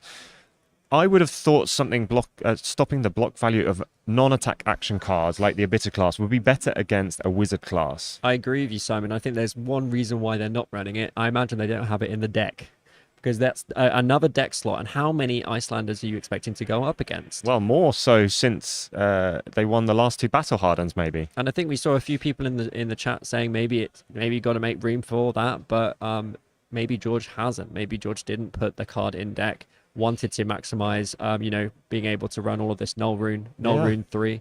So we are seeing the Scar for Scar come out for Go Again. Look at that card pop up there. That's the beauty on our screen. That's the beautiful Team Covenant promo that came out with the release of Crucible of War. Samuel Brabant only playing the standard version of the that boring card. version. But it does have For Go Again. It does the same thing, and we potentially seeing We've got a blue Insidious Chill, obviously, in hand, and a Finals Fighting Spirit, which, if played out, would gain some life back for the Icelander as well. Yeah, because the Icelander has taken a fair few chunks down to 25, but will regain a little bit of life now when they play out this Finals Fighting Spirit. What a turn, eh? 4 and 7 from a Wizard. From a Wizard. But not You're a developing an wizard, arsenal Samuel. here, it appears. Using all their cards up, pitching the Insidious, another Insidious that they had, 1 in the field, being able to come in for 11 damage from 3 cards, but the Azuri player knowing that they are safe from, relatively safe from disruption.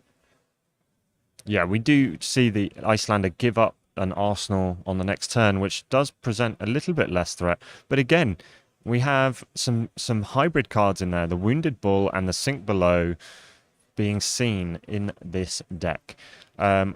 We do see the Nerve Scalpel played out. 2 cards left in hand, 1 in Arsenal for Azuri.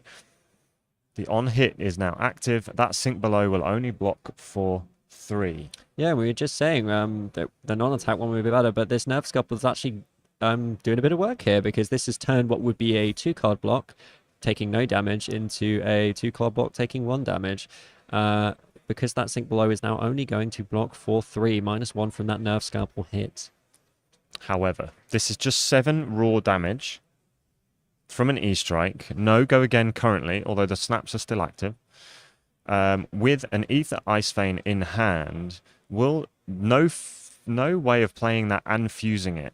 Oh, the Tunic is up, so they could do. Just blocking 3.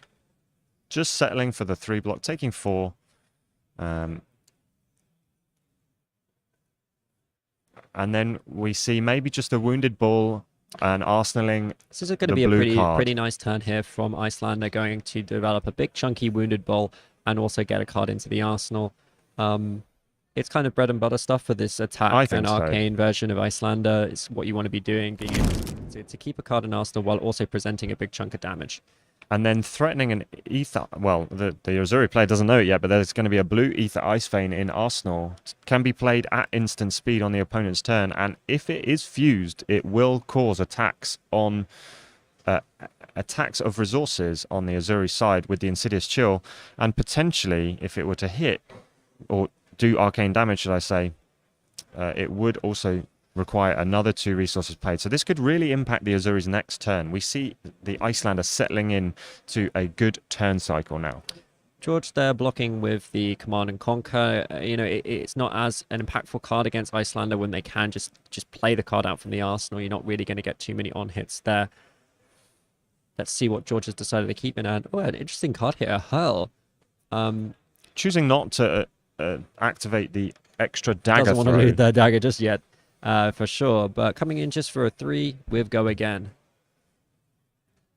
I don't think the Icelander's going to respond to this attack with 2 cards left in hand and 1 in arsenal. They're more likely to respond and give the Frostbite, as we said before, on the next attack. And I do see what appears to be an Ice Eternal in the Icelander's player's true. hand. That is a way of pushing a lot of Frostbites at the same time, and then potentially doing a lot of damage with those Frost Hexes.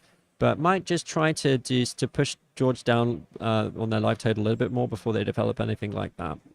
So I think we might see the Aether Ice Vein played out and fused now, which would stop any attack reaction by taxing the resources from George's hand.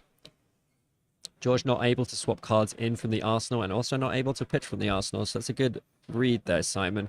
Could potentially do some big disruption here if they play out that card. And they do, of course, have a preferred Frost Hex in hand. I think maybe a little greedy to try and get that Maybe at a this bit point. greedy, maybe. But they could use it to Very fuse tempting, though. this turn and arsenal next turn. I think that's probably what Samuel's thinking about. They've got some... they've got a lot of cards in hand to do some fusing and maybe put on some big damage. 2 would dominate here. Looks like declaring no blocks. Activated Azuri. So choosing not to play the Aether Ice Wave this time. Going to put in a shakedown. That's an interesting choice. Maybe it is a red Aether Ice Vein in arsenal, not a blue. So taking the 6 damage. So when if shakedown hits, you're able to look at the opponent. You have to name a color, correct? Correct. And then And I'd you imagine can, we're taking blue. Banish a card of the chosen color. George having a little look through the grave. Maybe almost certainly going to pick blue, but maybe having a little think about maybe taking a red, maybe taking a big power card. I think it would be Samuel does have a red Scar for Scar, but I think taking the blue here would be better. Interesting choices for George here. I probably would get rid of the Ice Eternal. I'm not... but maybe it's... I think maybe the Frost Hex goes. I'm intrigued. I honestly don't know what the you've right got choice is here. I'm not sure George does even, either. Even the frosting is good because it's a good card to... Because there's 2 ice cards, it looks like Samuel is going to be able to play that Aether Ice Weave fused. Yeah. From on his turn. Unfortunately, George not able to deprive Samuel of an ice card to fuse with, which may mean they decide to do something different. Does take the Ice Eternal like a thought. Probably just thinking, well, the Ice Eternal with 2 Frost Hexes up could do some serious damage. And as I can't deprive Samuel of ice cards, why not just take the card that benefits from ice cards? Obviously not knowing the card in Samuel's arsenal. So, easy play, Scar for Scar. 4 go again. And then perhaps we see this Aether Ice Vein developed. The thing is that the Insidious Chill is not a... if you fuse it, it happens automatically. It happens automatically. You don't get a choice. So Samuel might not want to use it at this point. Still think it'd be pretty good to strip the Azuri player's hand of resources or cards. Let's see how this plays out. I mean, it's clear that neither of us are Icelander players, but... We don't, but we played against it quite a lot. We played against it. We played a lot of games against Icelander in the past, and I find it a fascinating hero to play. It's not the play style that I enjoy playing, but I love watching them play, and I love the way the interactions work. And we do see here the Aether Ice Vein. It does look like a red. It was a red one, fused with the frosting, going to then arsenal that frosting so that they can play that at instant speed and provide more disruption. So this is for 5 arcane. So Insidious Chill is up, takes 1 counter away, has to pay 2, and then the Aether Ice Vein is also going to force some difficult. The fact that this is taxing 4 resources is obviously really good. Can't just shift it with 1 blue. Correct. Is going to require either one card and a resource from Tunic, or it's going to require 2 cards from George. We do see the Tunic used here. Or do we? We do. I think that's a good use of Tunic there. Being able to keep a 4-card hand, well, a 3-card hand in Arsenal. Well, so that's going to stop 4. So you have to tax first before. Yeah, so that's paying 2, and now they're stopping 4, but that does tax. So that I don't know. Yeah, where so the we've Ice gone Wave has to hit. It did, but he prevented the damage from Vario's Respite. Okay, but he would have had to. He would have had to pay. He did. He paid the Tunic. he paid the Assidious an Correct. additional resource, and then used the remaining resource to play the Oasis. I believe. We are there. Hurl coming in with 3. I'm really liking these hurls. I guess it just allows Azuri to just go a little bit wider. A little bit wider. And I guess as a potential, if you get it once the bottom of your deck, can use it to deal 1 damage, maybe win the game. But I think it's more about just going a little bit wider, being able to be a little bit more aggressive against this Icelander. Icelander going really low. Interesting. And this shred here going to make them go even lower. Interesting. Throws down the blue, but that is going to... throws down the block. And here we see the frosting from Arsenal. Giving a frostbite, doing 1 arcane damage. The disruption is going to come in now. Has go again, so we'll need to... So no defense for the hurl, taking 3 damage down to 9, but doing the 1 damage back and then leaving a frostbite, which will do 2 damage because of 2 frost hex. Yep. So George now down to 19, keeping his arsenal. There's an E-strike, frosting, and an Aether Hail in hand for Samuel. Yeah, but Zachary there in the chat just saying Red Ice Vein plus the AB1 from his Oasis being able to shut it was that 4 down. resource. I forgot about the Tunic resource. It was 4. We're seeing an E-strike, keeping an ice card in hand to go in Arsenal for next turn. George getting low. You don't want to go too low. George is getting low, and we're looking at E-strike for 7.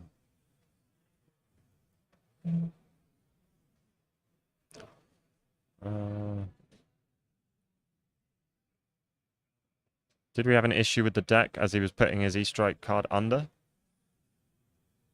Having a little chat here, just talking things through. Just debating through maybe a potential judge call here, but it looks like they've just settled chatting it between them together, and they're going to settle it. Looks like the E-strike is coming in for 7. Sensible play there by the 2 of them. George has to start thinking, I don't want to go down too low because I'm at risk of just getting blown up by some wizard shenanigans. Well, we still have Stormstriders live. Exactly. That is the ultimate threat. Stormstriders live with 2 frost hexes in play means that George is at serious risk of a blowout if the Icelander is able to play out like an Ice Eternal. Like an Ice Eternal that's going to make a lot of frostbites, or it's going to do a lot of damage that George is then not able to deal with, especially with Insidious Chill in play as well. However, Samuel doesn't have that much life left, so you can't take a big hit to develop a turn like that. It will have to be done with a few blocks, and the Frost Hexes only come into play at the end of George's turn. Yeah, so if George is able to clear those frostbites by playing a card, then they're good. And we do see here the Death Touch for 6. Snapdragon Scalers live on the side of George is able to give this go again, because it is a 1 cost. A 1 cost for 6, Simon. Imagine that back in the day. Back in the day. And with a relevant on hit too, but it can only be played from Arsenal. So George able to develop that out there. A sensible 2-card block looking likely here. Simon needs to be careful. He needs to worry about those shreds. It's probably going to have a look through to see if there are how many have been played, because Simon's on 9. And if he takes a bit of damage here and George chooses to create a Blood Rot Pox, that could deprive... So Simon's going to probably... will have the blue to pitch for that, but that could deprive Samuel of an arsenal. We see a nice Aether Hail here, the blue 1 cost, which obviously gives you 2 nice resources to then Waning Moon with. So really efficient card that in Icelander. 2 Arcane from Aether Hail, and then you can follow up with 3 Arcane from Waning Moon. George sitting on 15, 2 resources floating. So George now going to have to pay 1 to use snaps if they want to go wide, or they're going to be left with a Frostbite in play, which is going to do 2 arcane damage to them. So a bit of a tricky situation for George here to navigate what they decide they want to do. This is round 10 of 12. We have 2 more rounds after this.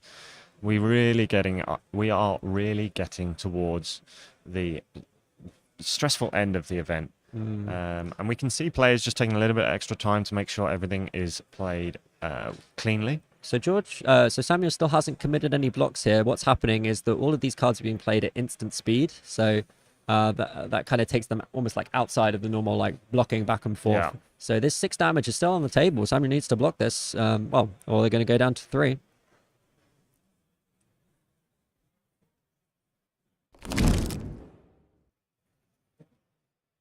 Three blues in hand. A Blizzard is a very useful card to have in hand right now. I think Samuel's probably deciding whether they want to play it. But no, it goes to 2 blocks. Does use snaps. If he does play the Blizzard now. 1 cost because of the Frostbite, which also is clearing the 2 damage that they would have got from the Frost hexes. Choosing not to play the Blizzard, but it would have given another Frostbite. Blizzard's an instant, so I'm not sure if it... Is it blue cards? It's a blue card. It's a blue instant. So yes, it would still... Oh, and Censor. A spicy card here from George. A new card from Dusk Till Dawn. When it hits a hero, name a card. They can't play the name card until the end of their next turn. Be quite hard to know. Hopefully someone in the studio can tell us what card George decides to pick here, and we can feed that back. Trouble with Blizzard is it doesn't block, Simon. Correct. And Samuel's setting on 9. 5 damage coming in. This is coming in for 5. Doesn't really matter what this card says. It's just 5 damage when you don't want to take 5 damage. Samuel's still got some equipment up. Got his Coronet Peak that does block. Got his arms, which does block. Got his tunic. Probably doesn't want to use that, but could block with that. I think Samuel just arsenals this Blizzard and tries to disrupt the next turn as much as possible. I think that's the play. George is gonna having a look for the grave, deciding what card they want to play. Decide what card could be left in that hand. I don't think it's going to make a difference because he's not going to play anything. Great to see Censor in this matchup. Obviously, Icelander fuses, reveals cards. Censor can have a bit of an impact here because you sometimes do know what that last card in hand is. I think Winter's Bite.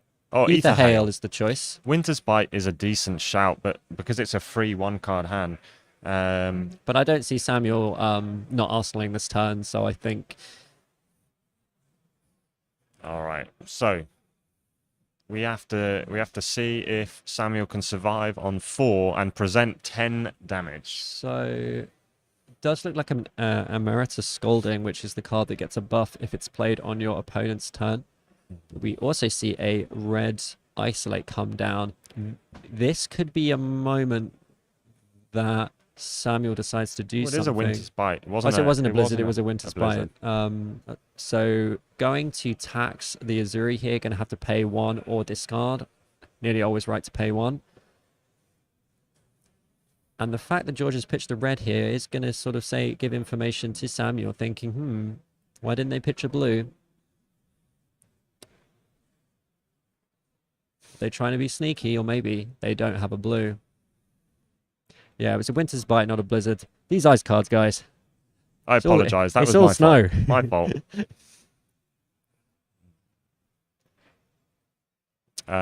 Now, Samuel has... He chose Ether Hail with the Censor effect, which Yeah. I think there wasn't going to be a great choice there because they were almost certainly just going to ask. Samuel has to decide how much to block here. He is only on 4 health. He does have 3 other good cards in hand, including Emeritus Scolding. Samuel's probably thinking, can I deal 10 damage with 2 Frost Hexes and my Stormstriders? George still has 3 cards in hand. Probably too risky. So he's going to go for the Coronet Peak plus minus the sink below here. But Samuel does I think he has to sink. play it. So just in response here. So the reason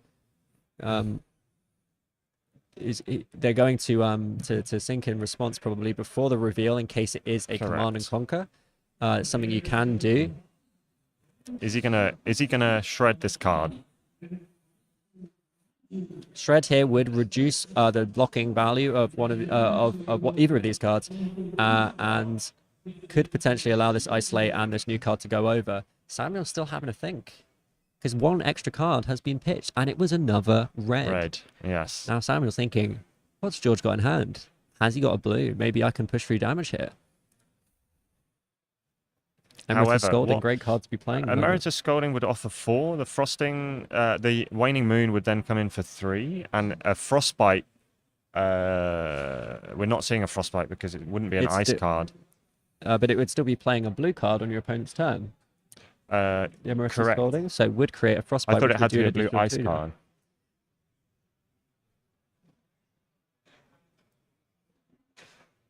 card. That is Shakedown, that is fully covered. So Samuel survives another turn.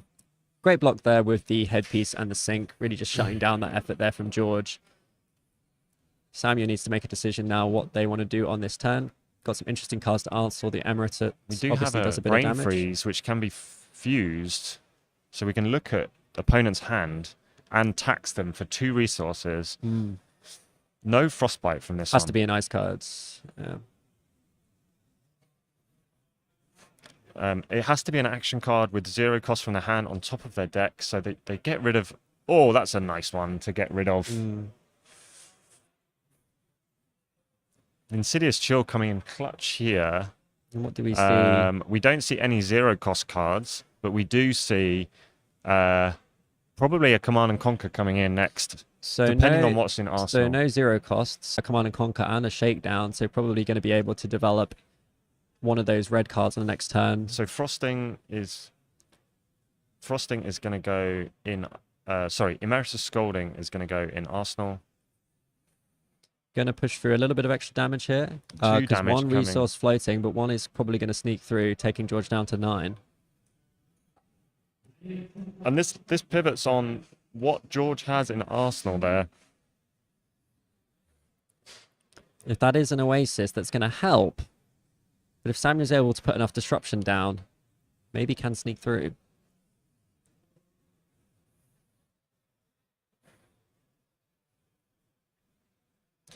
George being very conservative with their tunic counter, making sure they've got that one resource if they need it to just prevent a little bit of extra damage. Correct. I think that Icelander, the damage comes in lots of different sources rather than one big block, so can use that resource counter very effectively. So we are seeing the CNC and the whole hand pitched, 2 resources floating. 2 resources. So this there. is 6 damage coming in. This is We very know that the phased Arsenal up can be from played George, out. apart from that Arsenal card. Samuel's thinking, what could it be? So we are going to pay 2 to play the Emeritus Scolding to do 4 to offer 4 arcane damage. And the thing is that Samuel has a tunic counter as well. Can play this Waning Moon without committing an additional card to push another 3 damage in. Is there the potential for a kill this turn with Frostbites included? So George can pay for 2 of this arcane, has to take 2, goes down to 7. The Ice Bolt would come in for 3 if Stormstrider's an Ice Bolt. Would come in for 3, but only develop 1 Frostbite. So that would only do 5 damage, still living on 2 life. It really depends on that Arsenal card. George has got that tunic counter. Hasn't developed a Frostbite because Emeritus Scolding is not an ice card.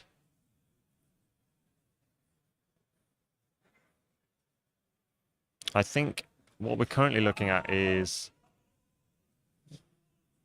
George is deciding still whether to use those 2 resources for Arcane Barrier. Going to use them both.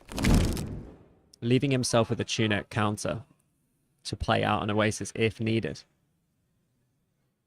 6 damage still on the field. Lethal is still being presented by George. Samuel can't even block this with equipment. Will die. Taking 1 resource off the tunic. Moon comes through for 3. Can potentially then use 1 card and 2 equipment pieces to block.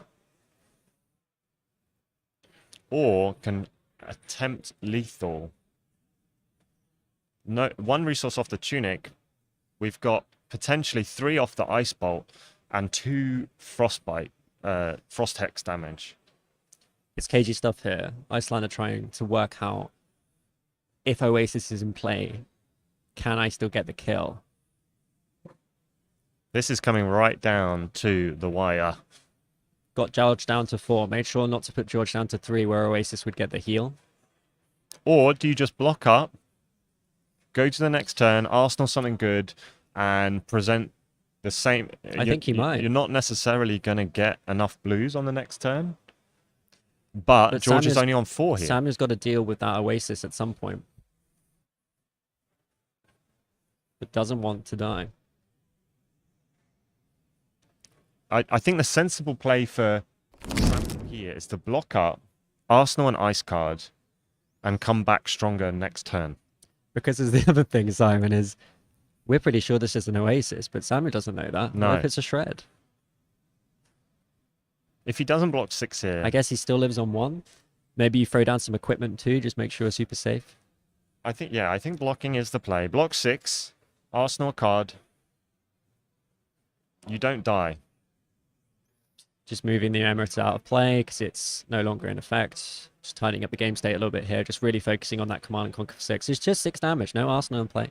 He's It's going. happening. He's going Storm for it. Striders has popped.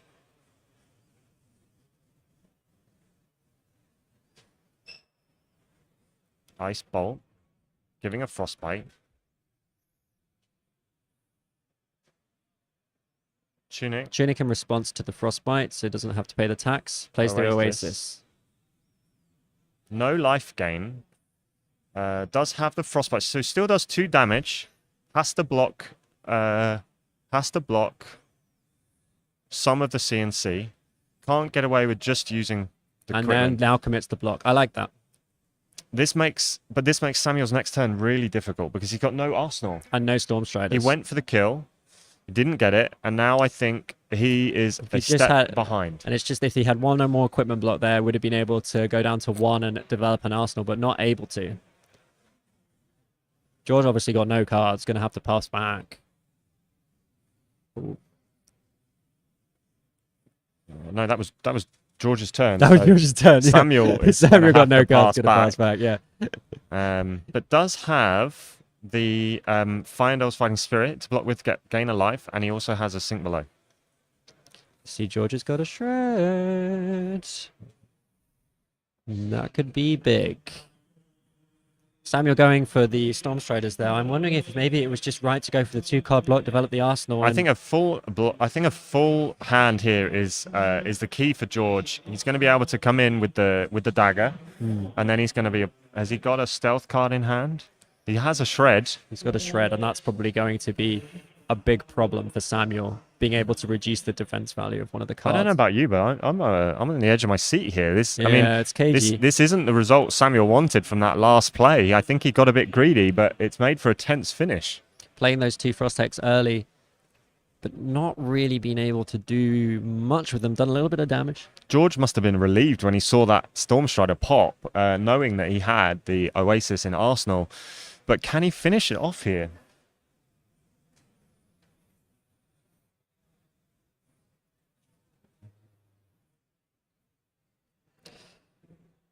George just thinking...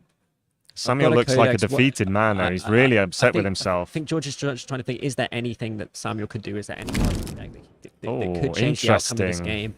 Playing the Codex of Frailty, that gives Samuel an Arsenal card back. But it does mean that Samuel's going to have to discard a card from hand. It does. And that means 1 less blocking card. But it also means he can present arcane damage from Arsenal. It's an attack action. Ah, no. I'm a terrible person. That's right. Chooses the Scar. Knows that they'll be able to play that for 0 cost if they do have to cast this turn to block. So good choice. Does have a frailty token, so will only come in for 3. And actually, George has only got 1 equipment block, so that actually will present will force a block from George if Samuel can get through to this next turn. But here comes the Nerf Scalpel. And Samuel's actually got a reaction in hand and a 2 block.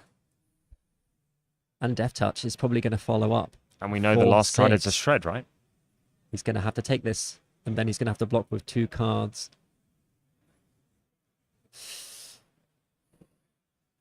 So Samuel's on 2. Could block for 5 go down to 1? I think he has to. And then Arsenal the ice card? I feel like that's the only way he can get back into this No, game. no, I think he blocks. I think he blocks for 5 from hand with the Channel 8 Frigid and the Finder. But then he Gains a can't. life. But then he can't because he's going to get hit with the blood roll from the death touch, and then he's going to have to pitch that blue card that he wants to get an Arsenal. They're both on 2 as well, so he doesn't gain life from the Finder's Fighting Spirit. He's not going to be able to play that out. Really difficult decision here. I think he blocks for 5. Now he's in defense mode now. He has to block for 5, respect the shred. He's got the sink below.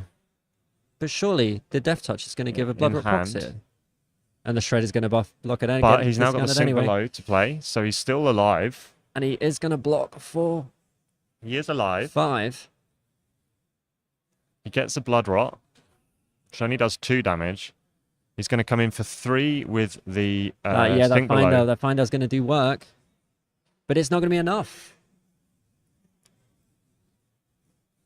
Gonna have to take that 2 blood red pox damage on their turn. He just given up?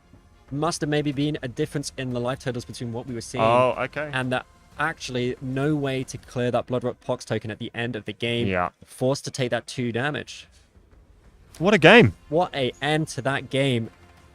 The Stormstriders, it was a risk, wasn't it? If that Oasis wasn't there, that was going to be game. The Azuri had it covered. I honestly think that the pivotal turn was Samuel got greedy, used the Stormstriders a turn too early, could have blocked up that CNC, put an ice card in Arsenal, and then come back with something stronger on. I think that was the play. I think that was the sensible play. Unfortunately, Samuel saw a win coming, and Oasis was the only card that could stop it. Yeah, I think maybe it looks like maybe we missed the dagger damage, which then, because that dagger hit, reduced the block value of the sink below from 4 to 3, which was hugely impactful. And we were staying at the start of the game. Wouldn't it be great if they could run the card with a non-attacks block for less? But actually, that dagger doing work because the Icelander was running a load of reactions and it was having a huge impact on that. What a game, Simon. I hope you guys all enjoyed that fantastic matchup between Icelander and Azuri taking it. Azuri on their way to the top 8. Azuri on the way to the top 8, 2 games to go. They can only afford to lose 1 more game, though. So we are seeing a top 8 shaping up. A couple more rounds to go after this. We're going to head you back to the studio where we're going to see another snippet of our interview with James White. Stick around, guys, because we've got a very special video coming up with the man himself, Mr. James White. See you soon. So the next question is another one of our patrons, Darren Hazelden.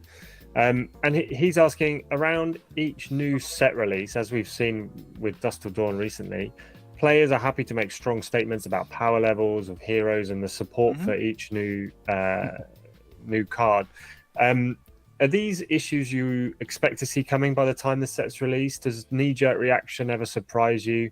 And are you ever proven wrong in your own assumptions about the strength of certain classes in the wake of releases? Whoa. He's coming in.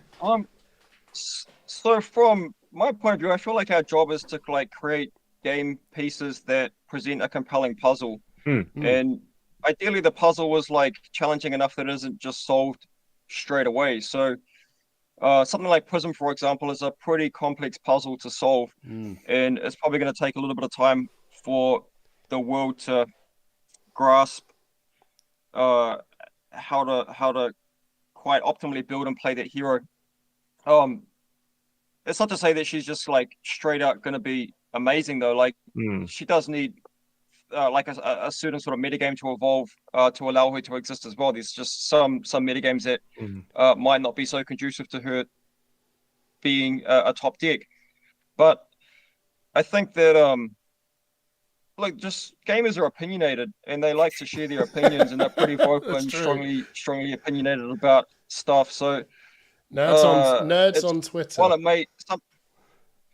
mean, sometimes it can be frustrating seeing some of the sentiment that can develop around certain things that we spend a hell of a lot of time as a team to craft, and for them to sort of be dismissed off the cuff. Or on the flip side of that is when maybe a deck is winning and now the sky is falling and shit needs to get banned, and it's can y'all just put a little bit more effort in to go and find some answers? we know the answers exist for this. Like, it can be frustrating, but it's just you kind of get used to it. You just kind of got to like accept it and have a little bit of a little bit of thick skin and a little bit of like resilience and patience to just be like, yeah, whatever. People can express themselves. People should express themselves. We kind of try and not take it to heart. But yeah, it's kind of par for the course, really.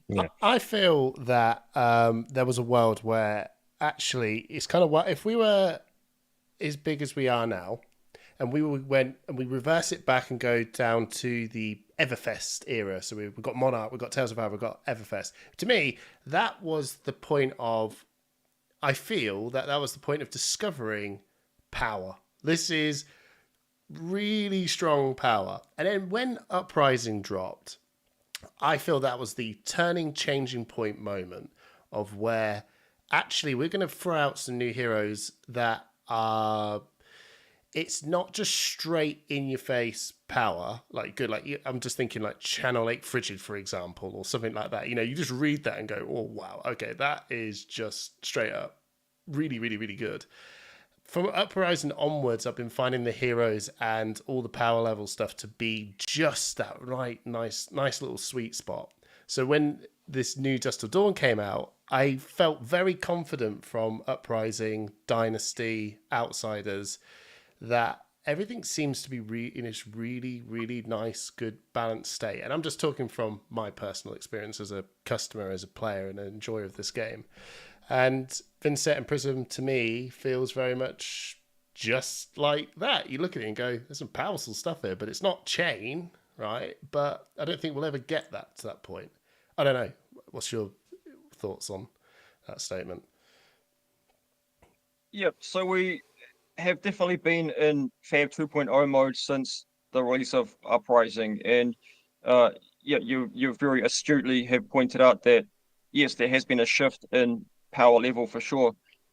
Like you won't see another chain again like that, and we knew that chain was pushed. Like we knew that he was like kind of the epitome of what like shadow power level could be. But there's a couple of like key design tenets, I think, or premise that has shifted between the Fab sort of first generation and second generation design philosophy, and it's very much around having sip start and play permanents that can give your team go again. So it's actually not always the hero which is the issue. So like obviously Chain has the ability on his hero card to give his stuff go again, as well as like accessing a hell of a lot of card advantage over the course of the game. But a hero like Briar, her hero card also has this built-in ability to give your stuff go again. Prism has it, but not on a hero card. You hit it versus on Luminaris, which is like actually the most problematic weapon that has ever been printed in our game. The second most problematic weapon is actually Voltaire, because of its ability to just give your team go again. So like something like the ninja class is the class that's supposed to just like be able to give your whole team go again, but it's not via the hero ability, it's via the like intrinsic design of what that class does. So like that's one big thing, is just less free ways to give your stuff go again. The other big one is like less cards that draw cards, and particularly cards that cost 0 in draw cards. So think Plunderon. And if there are cards that are printed like that, like Premeditate is obviously like a kind of a fixed Plunderon. Like they need to be like very, very carefully crafted. So yeah, but the go again thing is the biggest issue. And I feel like right now we're kind of getting towards the tail end of fleshing out that like the lingering, the residue of that generation 1 sort of like power spike of the sips, with Voltaire sort of like being the probably the last problematic piece of the puzzle that's left. And the beautiful thing is, like, because of the Living Legend system, we'll start to see these more modern heroes based on Fab 2.0 design thinking start to elevate and rise up their in their position within the metagame as we move forward in time.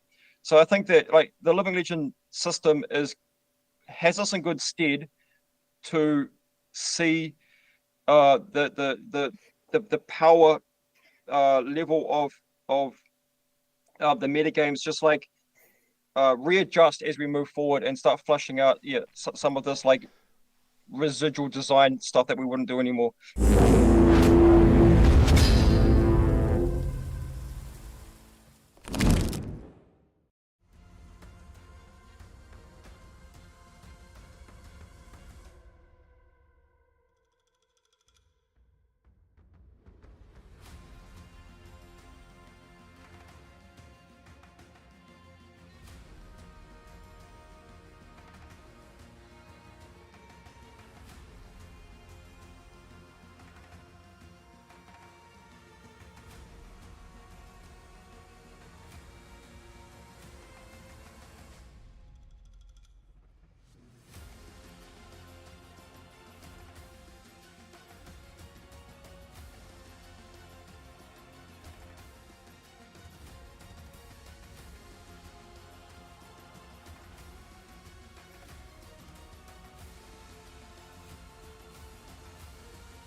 Calling Birmingham, what's up? It's the Attack Action Podcast. Taylor Morrow here with my best friends.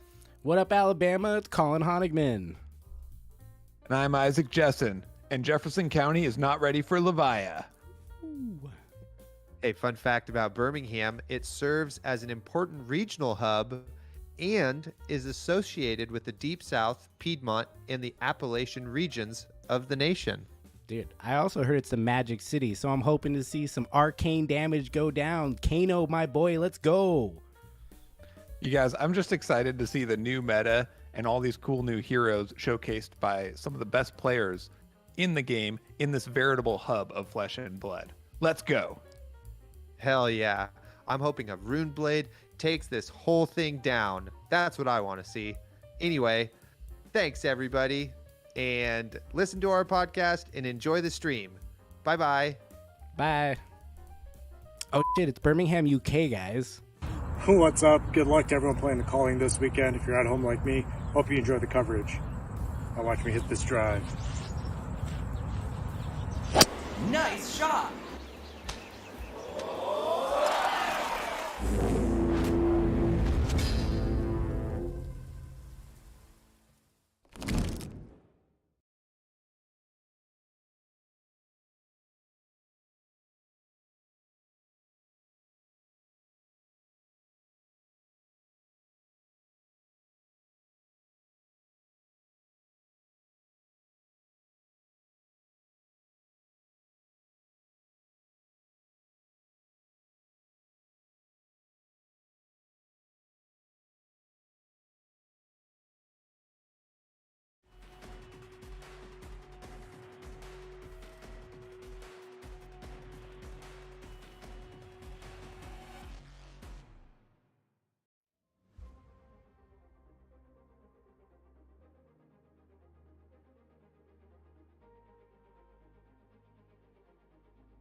Welcome back to round 11 Ah, I thought of you'd join the in. Calling Birmingham.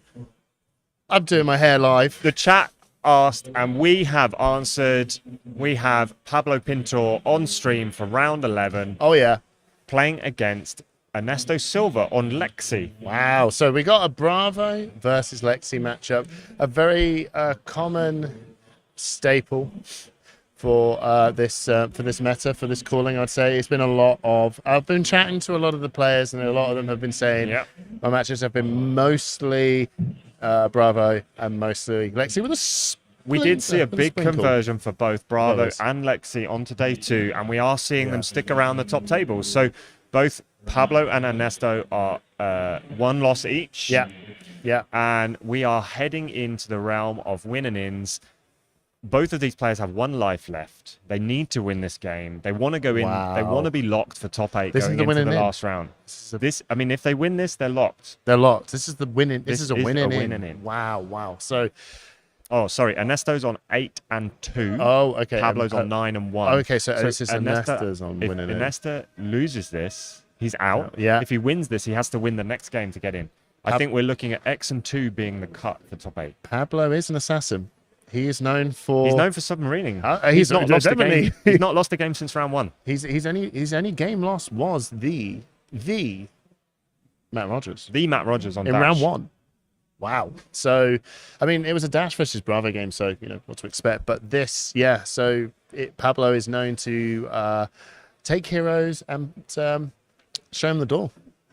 I think we have a really interesting matchup here. Bravo seems to have come out of nowhere since Absolutely. Well, I say come out of nowhere. Oldham has retired. Bravo seems to be filling the gap with the Guardian-shaped hole. We have 5 players left on 9 and 1. We have 17 players left on 8 and 2. Yeah. It is a real bun fight for the top 8. Absolutely. But then at the same time, are you surprised to see Bravo come out with a meta that's very based around Ranger? Because Bravo does like to feast on Rangers, and he's had that new card as well. We have some big Starstruck. impactful cards. We Yeah. have a Spinal Crush. We have Starstruck. We Yeah. have Crippling Crush. Yeah. These do big damage. They can be dominated on demand by Bravo's hero ability. Absolutely. And Rangers don't have the equipment to deal with that, and No. they don't want to run the defense reactions to deal with that either. No, and it's the on hit effects. They're relevant. They're massively relevant. But at the same time, Lexi is a powerhouse of damage. It's an absolute powerhouse of damage with Rain Razors and 3 of a kind. So can this Lexi be able to just come out swinging and just give Bravo a real hard time? We know Lexi wants to go wide. We know she can do damage, but Bravo has 3 block cards and plenty of equipment to try and mitigate some of that damage. I'm really excited to see how this goes. Is Bravo going to try and block up and play a fatigue game? Are we going to see the... I think we're probably going to see the Titan's Fist and Buckler combos again from Pablo. Maybe. But I think relatively speaking, no matter kind of what way we swing it, the Bravo is just going to be doing pretty much just what Guardian does best. He's not sticking to kind of one plan all the way through it, like we've seen from other heroes like Bolton blocking up Lexi and just trying to literally fatigue him out. Bravo is just going to be sitting there going, I'm going to block this because there's nothing. Yeah, I'm going to block this because I've got nothing to do yet. But next turn, I'm going to set up this card into the arsenal, and then I'm going to come in with a really big impactful on hit effect. I'm just going to wait until you don't have the greatest turn as well. And in the meantime, if you're just going to let me, I'm going to pitch stack this great card and just come in for a Titan's Fist for 4 and just have it ready for next turn. You will have a turn that you haven't, it's not that impactful, and then I'm going to turn the tables on you, and I'm just going to start slamming. So both players nearly ready now. We see the Lexi equipment suite as expected, the New Horizon, Hornet Sting, Finder Spring Tunic, and Snapdragon Scalers. And Pablo on Bravo is running Crown of Providence, Crater Fist, Iron Rot Legs, and I believe that is the Tectonic Plating. It probably most likely will be the tectonic plating. It's again when we've seen from round 1 that the shields has been just an amazing piece of It's been equipment. incredible. It actually just shows that you're actually more aggressive because It's an extra 3 block. It is an extra 3 block. That's another card that you don't have to throw in hand, and that's just Absolutely. more reasons for you to play the cards in your hand rather than blocking with them. So we're seeing Pablo go first on turn 0. Pitching for a Seismic Surge token, activating that tectonic plating first turn. Will we see an Arsenal pass, or are we going to see some threat enough damage, maybe a Titan's Fist to try and cycle some of these cards? Nope, Arsenal, pass, free turn. Simple as that. Not giving Lexi the chance to, ending with an action point, not giving Lexi the chance to load for fear of getting a crush effect. Yeah, absolutely. Yeah, it's a really cool. Bravo is just very good at making sure Lexi just isn't able to use the Voltaire load up thing, and it's also the Rune Blades as well. Yeah. Anything that can just have that piece of equipment to go, I'm doing something, and are you going to respond to this? Yeah. All of that is very handy. So we're seeing the Codex of Frailty pitched to load a Bolton shot +1, coming in for 4, go again. Keep an eye on that because this is the beginning of the pitch stack. Don't play out all your really good cards. Get that into the bottom of your deck, ready for the second cycle. We're seeing value blocking here, letting the 1 go through. The reload from the Bolton shot is not really an issue right now. No, not right now. I think as well. It's just to be honest, he hasn't said no. Oh no, he has now. So he's going to just. He's going to reactivate Voltaire, give the next attack, go again. Yeah. Drill shot. Yeah. And now this probably does need to be blocked. Yeah, very impactful against Bravo. This is actually one of Bravo's... coming in for +1, so we're not looking at go again on here. Yeah, absolutely. So this is the arrow that Bravo doesn't want to... Most dislikes. I mean, he most dislikes. He doesn't want to lose those blocks on the equipment. No, not at all. I do see a Finder's Fighting Spirit in hand. Oh. Which does block for 2. Okay. Oh, a blue. It's unmovable. Okay. Wow. Getting those defense reactions out, playing to the second cycle, like we've said. A blue Finder's Fighting Spirit. Interesting. Wow. Okay. So I can see Cal McCree lurking about in the chat. You're a pro. If you've got any thoughts, let us know. But at the same time, I've got my thoughts. Easy. Look. CNC. Oh, I know it's easy, but I'm still Simon. You're still reeling from I'm the still blue Finder's Fighting I Spirit. know. I was like, whoa! I've seen this one card, and We do see completely rocked. we do see a Starstruck, a Spanish Starstruck.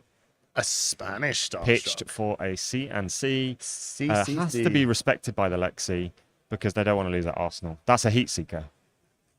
Yes, I was just thinking, wow, I can't believe you went CNC after saying the Spanish. See? Well picked up. Well picked up. There you go. Yeah, there we go. If only I did that on purpose. I know. It's a good job I'm here, right? Yeah. So Bolton shot coming in for 4. So loaded the Bolton shot. 4 go again. Again, reload not an issue. Probably see a value block for 3 here. Yeah. And take 1 damage. Yeah, that sounds about right. And because there's a card in Arsenal, won't get the reload. I just got news in from the upstairs that Alan says he's not into our jokes. Apparently not. But No. he's stuck with us for the rest of the day. Oh, poor guy. K.O. McCree says actually breakpoint's now 5, not 4. Yeah. So a blue 2 block that actually gives you another life back. Yeah. It does make sense in a lot of ways. Yeah. No, that's fair. That's fair. Oh, Starstruck is called Deslumbrado. Deslumbrado. That's a a good really name. cool. And Yeah, he's I like pitching that. another one. I Wow. love that. It's pitching 1 Deslumbrado. We are also being told that this is Spain versus Portugal, an age-old rivalry. Wow. Okay. We're seeing the correct Titan's Fist up there being used regularly by Pablo just to keep the damage ticking over. Yeah. So making a seismic every turn, giving himself enough room if he needs to get those big dominate attacks off. Yeah, I think at the minute though as well, he's actually just he's trying to really get rid of these. When I say get rid of, the defense reactions, he kind of just wants to get them all out of his deck and use them up on these threats that Adesto is presenting to him, which is fine. For Pablo, he's looking at this going, okay, yeah, this is a big attack, but now I've seen one red Bolton shot, and I've now seen one Rain Razor. That's in the long game. Interestingly, not using the second defense reaction there to block out fully, taking 3 damage. That's fine because it's just 3 damage. We know he's going wide. Yeah, exactly. So we don't need to block all that up because there's no relevant on-hit effects. We don't know what's coming next. Interestingly, very resource starved on this turn. He's going to have to pitch. Play the Heat Seeker. Heat Seekers. This is now a relevant on-hit effect. It is. So this will, if this hits, you get to put the top card of your deck face up into your arsenal. And the Staunch response. The Staunch. Wow. Okay. That was never. He knew that was never going to happen. He knew that wasn't getting through. He knew that was never going to happen. And again, we're going to see a pitch for the Hammer and an Arsenal of a Sink Below. Is it Sink Below? Yeah. Oh, it is. Okay, yeah. And keep a note, everyone, it's a Terrace Under getting pitched up, ready for that second cycle. And we know that Lexi's going to take these 4 at a time damage because they want 5-card hands. Yeah, exactly. But 4 damage every turn adds up. It does add up. The thing is, when it gets around to that second cycle, Pablo's obviously just going to try and be setting up to go, look, the lower your health is when I get round to that second cycle, the better it is for me. I really don't want you to be sitting really high up there on like the 39s and everything. We are seeing a Remorseless in Arsenal, however, which does mean the Sink Below... White border. The Sink Below in Pablo's Arsenal is now useless if it's Oh, played. that's a good point. If Yeah. the Remorseless is played. If the Remorseless is played. It won't be played out first, although there is another one in hand. So there is. We are seeing a tricky situation. The biggest tricky thing here is I'm starting to... We're just picking up now that he's got a full red hand. This is... What a bad time to have a full red hand in this moment. I wonder if he plays out the Sink Below to this. Yeah. To get it out the way before the Remorseless is played. He knows he face can't up. play it. Yeah. So he knows it's just sitting there. So, I mean, that's probably a good shout. I am not a good Bravo player, so well, do not... you are now. I've read the situation correctly. We are on track. Doesn't it feel good? It does feel good, doesn't it, when you're sitting there thinking, I did this. Oh, he did it. It validates my meek game knowledge. Yeah, and the chat's being kind, I think. They have been very kind this weekend. I think we've seen some real camaraderie building within the chat on the stream this weekend. Alan in the booth, can we get a poll up, please? Can we get a poll on the chat? Thank you, Alan. So we did see that Sink Below. They took the Remorseless, and he's now dominated a crippling crush, coming back for 11, taking 1 damage because the Remorseless hit. That's fine. We're happy with that. That's a good trade for Pablo. That is a good trade for Pablo. But now Ernesto, not so happy. No. Is he taking 11, discarding 2 cards? Or is he thinking about blocking? Oh no, I think he might have just adjusted his health total. Yeah, that's fine. From wonder the if Remorseless. actually taking 11 here might be the answer. He has. He's just took it straight to the face. Pablo saying, "You ain't having them." Bye, premeditate. That's a big card to miss. Yeah. No, I think it's more. I tell you what, actually, I'm more annoyed about the blue. Yeah, because he's now left with the 2 card. He has been resource starved for most of this game. That stripping that blue away. I think either way, it was just going to be quite annoying. But I mean, taking that blue was way more annoying. Pitch, play the Remorseless here, and then Arsenal the drill shot. Yeah. Well, okay. Let's see if you're a Lexi player. I could be a Lexi player. Yeah. Simon, you're just a man of everything. I'm on fire. You're on fire. Okay. Do we see the block with the finals? No, because he's not on lower life. He's going to want to save that finals fighting spirit. Yeah, absolutely. So we're seeing the Buckler, and the Terror Sunder. Yeah, this is the first time we've got so much armor. This is probably what's actually keeping Bravo in the game in this meta. So he's got this heaps of armor. And he's only used one piece of armor. I know. He's got another 8 block of armor minimum. Sorry. Look at that. Just nice. It's very, very simple. And there's your blue final fighting spirit. Pitch, make a seismic, come in with a CNC, threaten against that Arsenal. Oh my word. It's been... And again, no blues in hand for Lexi. We have another all red hand. Oh, okay. I have to say, right, I have to say, I'm just going to do a You have to say. I have to say. Can I say? Can I say it? Yeah. It's been pretty rough for Ernesto. Oh, I'm he's not just that- used the blue to block. Okay, it's been pretty rough for Ernesto. I'm not going to lie. I know that Pablo he's been playing this very, very well, but there has been points where it's actually been, oh man, like just constant red hands, and the card games can just roll this way. He's doing a great job keeping three it of a there, kind's and coming. that's probably what we've just missed here. That 3 of a kind is that big tempo turn that he needed. I'm still quite curious why he blocked with that blue, but maybe he just wanted to keep that big pressure card in his hand, and he's just rolling on. I probably might just draw a blue here. The Bolton shot is in hand. That was the other card in hand at the time. So maybe he was relying on drawing more resource. Codex is the main. We've got a yellow really to use. Coming in for 5 go again with the red Bolton shot. Obviously the Voltaire giving it +1. And once it has the +1, it gets go again from its own effect. Yes. So I think he would like this. No, it wouldn't matter. No, the on-hit means nothing. We've got the drill shot in Arsenal. Correct. Yeah. Need an empty Arsenal. So he's going to take the 2. Take the 2. And Pablo's sitting pretty here on higher life. He doesn't mind this at all. No, and he's got all that armor still. And searing shot, go again, I imagine. Coming in for 4. If this hits, lose 1 health. So Pablo's going, I will block for 4 with my iron rot legs. Easy enough. And then drill shot for 4. And I'm just going to use with equipment. Because it would lose it anyway. So. Exactly. So and he's using the full effect of his armor just to keep that health total high. Keep your hand going and come back in strong. Absolutely. I can imagine he's got 2 blue cards in hand. He's got a blue and a sigil. He's got a blue and a sigil. Okay. Play the sigil. Play the sigil. Arsenal the unmovable. Okay. All right. I mean, that's a 6-point health lead right there. And we know that the remorse has still been used now. So, that's just Arsenal defense reaction. Crack on. Wow. Okay. That's might not come out swinging, keeping Ernesto with a full card hand. So without even thinking about it, Pablo's back up to 35 health. Jeez. But against Lexi's 21. But he's got but Ernesto's for the first time. He's Well, got I a don't want full to say hand. the first time now, but it feels like it's been a while. Yeah, he's got a full grip. He's coming he back has in. the resources to play. Yeah, he's coming and a lot of armor's been used. I still don't think Pablo was. There's a staunch in hand.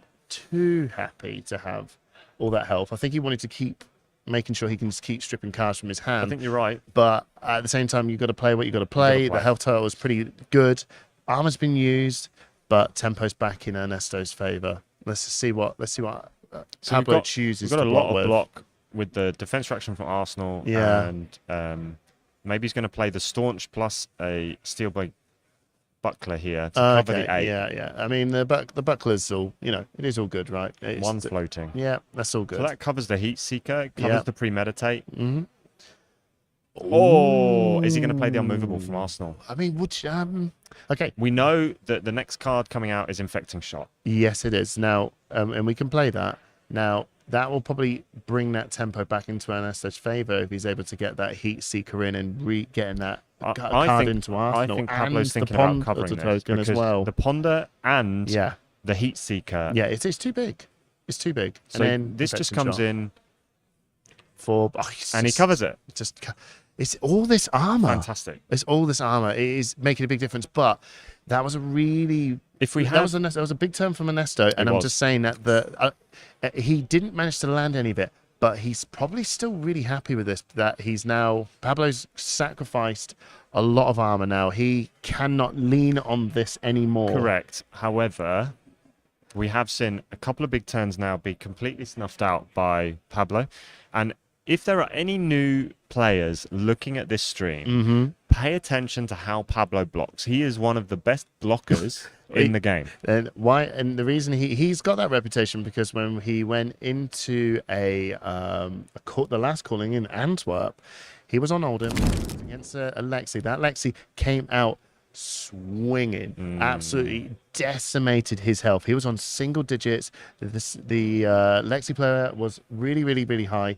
And he just basically kept alive and he didn't die and he ran the Lexi player completely out of threats. But just this was it was a Oldham. masterclass. But it was Oldham. We're not in that same boat anymore. Pablo can't just sit here blocking up all game because he just doesn't have that rampart and crowds to stick around. He has to put the pressure back on. Yeah. And actually deliver some, and we do some pain. And we do know that Ernesto's only used 1 Rain Razors and 1 3 of a kind. He's been pitching up a lot of his threats, a lot of and those his red codexes cards are at the bottom. Yeah, a lot of those red cards that we've been saying. Yeah. Oh, why is he pitching up red cards? He hasn't had any blue cards. Yeah. This is second cycle as well, and Pablo is throwing a lot of armor into this. We are seeing a lot of these red cards being pitched because he's only had red cards to pitch. Exactly. So we're still a way to go. It's just a matter of whether which Bravo can do. Just turn around and just switch this on a dime, and dominate a really impactful card into Ernesto and making him struggle. And we're here now. We're playing the one of the brand new Warmongers impactful cards. Warmongers Diplomacy. We're having a look. Ernesto, he's definitely. We seen have a this card. fantastic token. From the partners of the event by the same token. Yeah. Who have made a War and Peace token on one side, war with a sword, and on one side, peace on the other. with a pen. Peace and with the a pen. pen being mightier than the sword. But this is really cool for the stream. Amazing tokens, because it just gives us that, we can see now, just as much as you guys, what decisions have been made. And you can't flip Lexi with war, so we have a bit of an issue. Okay, so that Pablo's codex just is going to pointing have to be played out of Arsenal before anything. Oh, you can't, because it's not a. He can't. He's actually. I think he. He's locked him. He's time walked him. He's time walked him. Oh no. Oh, my word! This is what. What a play! This and now we was have it. a choke slam with 2 resources waiting. Hamish, what does that mean? Can you smell that, Simon? What does it smell like? It smells like more. So now we have a Lexi taking 8 from the choke slam. No pummel. No need for the pummel if there was one. No dominate. No dominate. Maybe he just was like, I'm happy either way. I'm going to keep this card. But now Lexi cannot increase the attack power of their cards. Oh wow. Okay. Well, it is. I'm not going to deny that it's really bad, but it's not a deal breaker. No, the deal breaker was the forehand card that could not go anywhere with a codex stuck in now he Arsenal. knows. It's a Bolton shot that really does affect that. But there's still plenty of arrows. Loading a hamstring shot, 5 go again. Yeah, 5 go again. I mean, there's still plenty of arrows with. Bravo doesn't mind this. No, I don't. Bravo's imagine got the life lead. Yeah. Bravo's got the tempo. Wow. And this is not a big relevant on hit for Bravo right now. No, not really. But I think, Simon, I'm going to say that what was the point of the game that did it? And it was that Warmongers. It was more. It was 100% though. If 100%. 100% that Warmongers and the choice of Ernesto to choose. Good point, chat. War. Why didn't he dominate? Because he couldn't. Because of Warmongers. Good Yeah. point. Yep, that was it. Yeah. I knew that. But also, Bravo doesn't want to dominate every attack. No, because sometimes they want to strip cards out of the hand. Yeah, but he couldn't. He couldn't if he wanted to. Another hamstring shot, blue this time. Okay, yeah, he's just playing. He's just rolling with what he's got, and then that's got to go again as well. And we've got a Codex of Frailty, but card in hand, I don't think that's ideal. No, he's choosing not to play. That's probably the best move. Again, I believe defensive he's also got blocks Rain by Razors. Pablo. I think the Rain Razors just got put into Arsenal. That's why. Yeah, So absolutely. Rain yeah. Razors in Arsenal. Codex in Arsenal. We've got a big turn. This is a 6-card turn. Oh, this is going to be a big 3 of a turn. kind. Oh, this is okay. So we've got Codex, 3 of a kind, 3 of a kind, Rain Razors, and a Lightning Press. Yeah. This is gonna sting. But Pablo's on 30 health. I know that's the life feed's fine. He can take it. He can take it. But we got another Rain Razors in hand. There's 2 Rain Razors. The double Rain Razors, 3 of a kind turn. Yeah. Coming in. Snaps everything on the board. This is going to be a stinger. If there's going to be any turn to turn this game around, it's this one. Okay, and we're pitching a Rain Razors. All right. 3 of a kind. Okay. Oh, got some. Okay. So the Winter's Place. That's a resource. Good resources. That's good resources. So we're good on there. So we see the Rain Razors. Okay. So we've got us. So we're now seeing all 3 of the power play cards. He's got 3 arrows in hand. He's got I think a Searing Shot, a Heat Seeker. And obviously, we can end the turn with the Codex. Oh no, but he can now. You see, the Lightning Press. That's not going to work. No, you can't play the yeah, lightning exactly. press. So the lightning press is not going to work in this instant. So that's off the table. But you can pitch it. Yeah. Oh, yeah, of course you can pitch it. Yeah, but this is what I think. All right. So Heat Seeker coming in for 7. Yeah. That is an impactful card. It's going to be fine. It's going to be covered up. But we know that it's going to be covered up. It's not. It's the first cards coming in is not the thing that's going to effectively do. It's not going to be doing the work. That's like that's the worry about this. It's trying to sneak in. And Pablo can block exact figures because he knows there's going to be no attack reactions. Pablo also knows that there's a codex. Well, there's a codex of frailty sitting right there.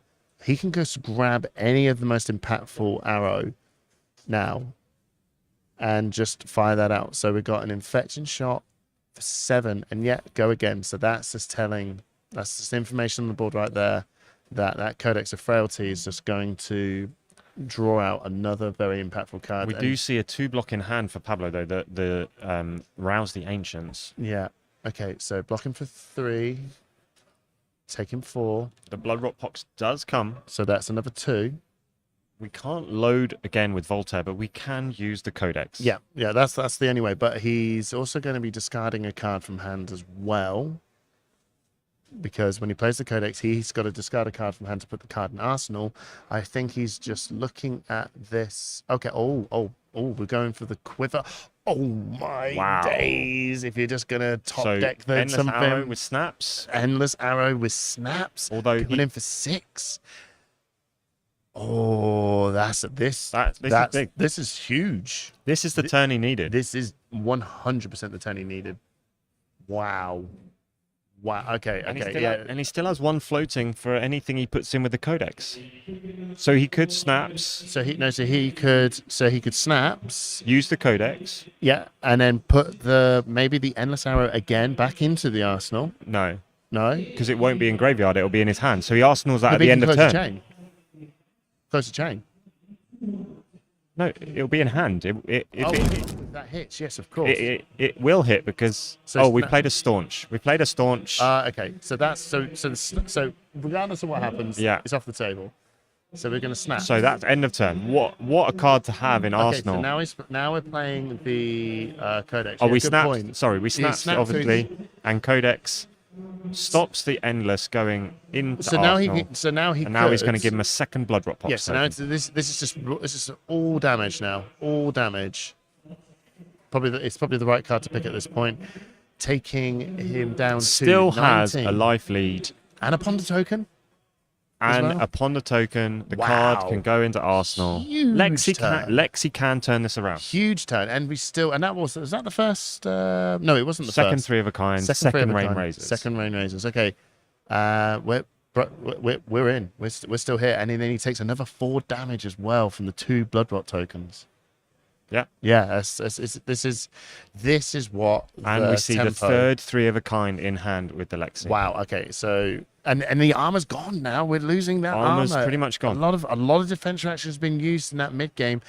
Pablo was tearing Ernesto apart in that mid game stage, but he's holding on strong. But Ernesto is fighting for his continuation in the competition here. Yeah, absolutely. He's not going to give up easily. He is a fantastic player. He's really, really doing well. And the turning point, when we're saying the turning point from the War and Peace, that was doing it. But the turning point that's brought it all right back is that quiver.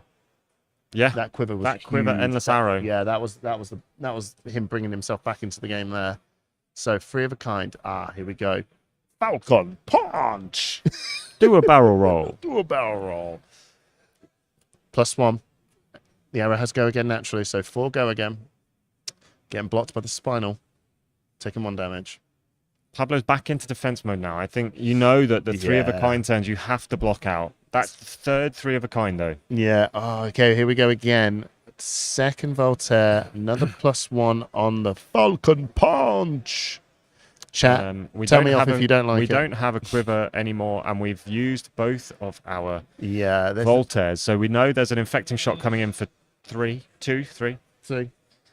So this is kind of this is not the craziest 3 of a kind turn. Let's be honest. Straight, just block there. I think Pablo would be happy with this. Not the craziest 3 of a kind turn. No, it's just probably just going to have to be the coming in for 3, on the infection shot, and it's is what it is. That's what they say. That's a bit of respite. A bit of respite for Pablo there. Yeah, that's and that was a big threat, 3 of a kind turn that didn't come to a huge amount. No, and it just goes to show how massive the bullseye brace really was. You know, he could have. Well, maybe someone who's very good will say no, shouldn't, right? But he could have just continued that pressure on. Oh, we knew the CNC was there. CNC from that Codex thing. It's just Saber Blue, make a seismic, come in with CNC. Yeah, and I easy. think it has to be respected. Yeah, it's just clean. It's just clean. It's just clean. We knew what was coming. Yeah, and we still love it. Yeah, I knew it was coming, and I still loved it. That's what she said.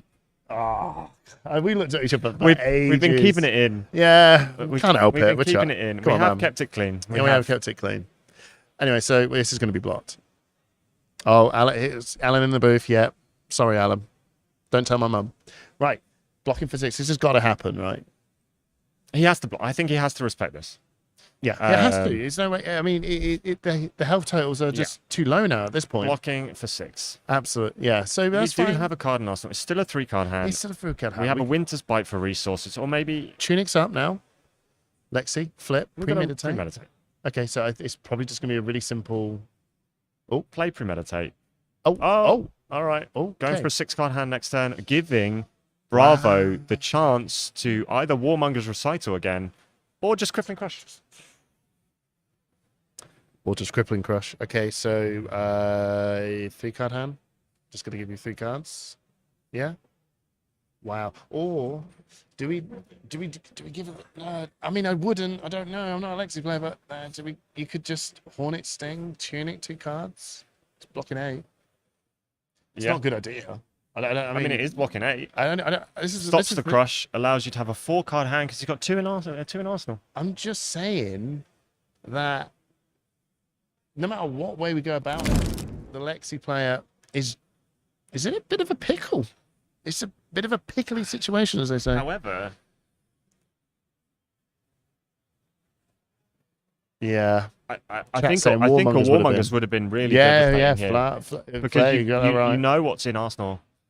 You don't know what's in Arsenal. You know there's a premeditate in Arsenal. Yeah, it's just going to be jank. And there's no snaps. Yeah, so how would he give it go again? Exactly. It would have been. It would definitely have janked up an Esso's turn for sure. So yeah, he's just having to think here. And yeah, so right now, we're just trying to find the best of the worst situation because this is what I think. Even if he blocks for 8 here, he's still got a turn next turn. He can still threaten damage. Absolutely. Yeah, but it's just will you sacrifice him for your turn? We're going to give up 2 cards either way. We're going to give up 2 cards either way. Do we give it the Tunic? That's the question. Not with 1 resource. Not with 1 resource rating. Okay, so you're going to give up 3 cards then. Because if you give up 2 cards and Hornet Sting, that's 7. You're still getting crushed. Yeah, that's true. So you've got to give up 3 cards and Hornet. Yeah. No, you're right. So the only way you're giving it 2 cards is you've got to give up those 2 pieces of equipment. You're right. And I think he knows this, and he's sitting there going, do I need this Tunic? And you do. But do I need to give it 3 cards? Is it 3 cards or 2 equipment? Interestingly... So you can't take it to the face. I don't know if that's an option. Bravo's remaining card must be a red, correct? Because otherwise he would have dominated this. That's correct. Well, maybe. I'm not a Bravo player. No, but if you were to dominate this... You don't know what's coming next. He would have took a heap of damage, and then he would have lost all of his cards. But he still had a 4-card hand. You don't know what you're going to draw up next, unless you know your pitch stack very well and you know what's coming. That's fair enough. Or you just okay. So he's opted for the 3-card block. Taking 2. Still got a 3-card hand, so he can still get off a premeditate and an arrow if he wants to. So he's got so he's got Codex of Frailty in his hand. I think he probably ideally wanted to just get this. Do you think the Lexi? Okay. Do you think the Lexi can still do this? With only 1 Rain Razors left? That's all we've got. The 3 of a kinds are gone.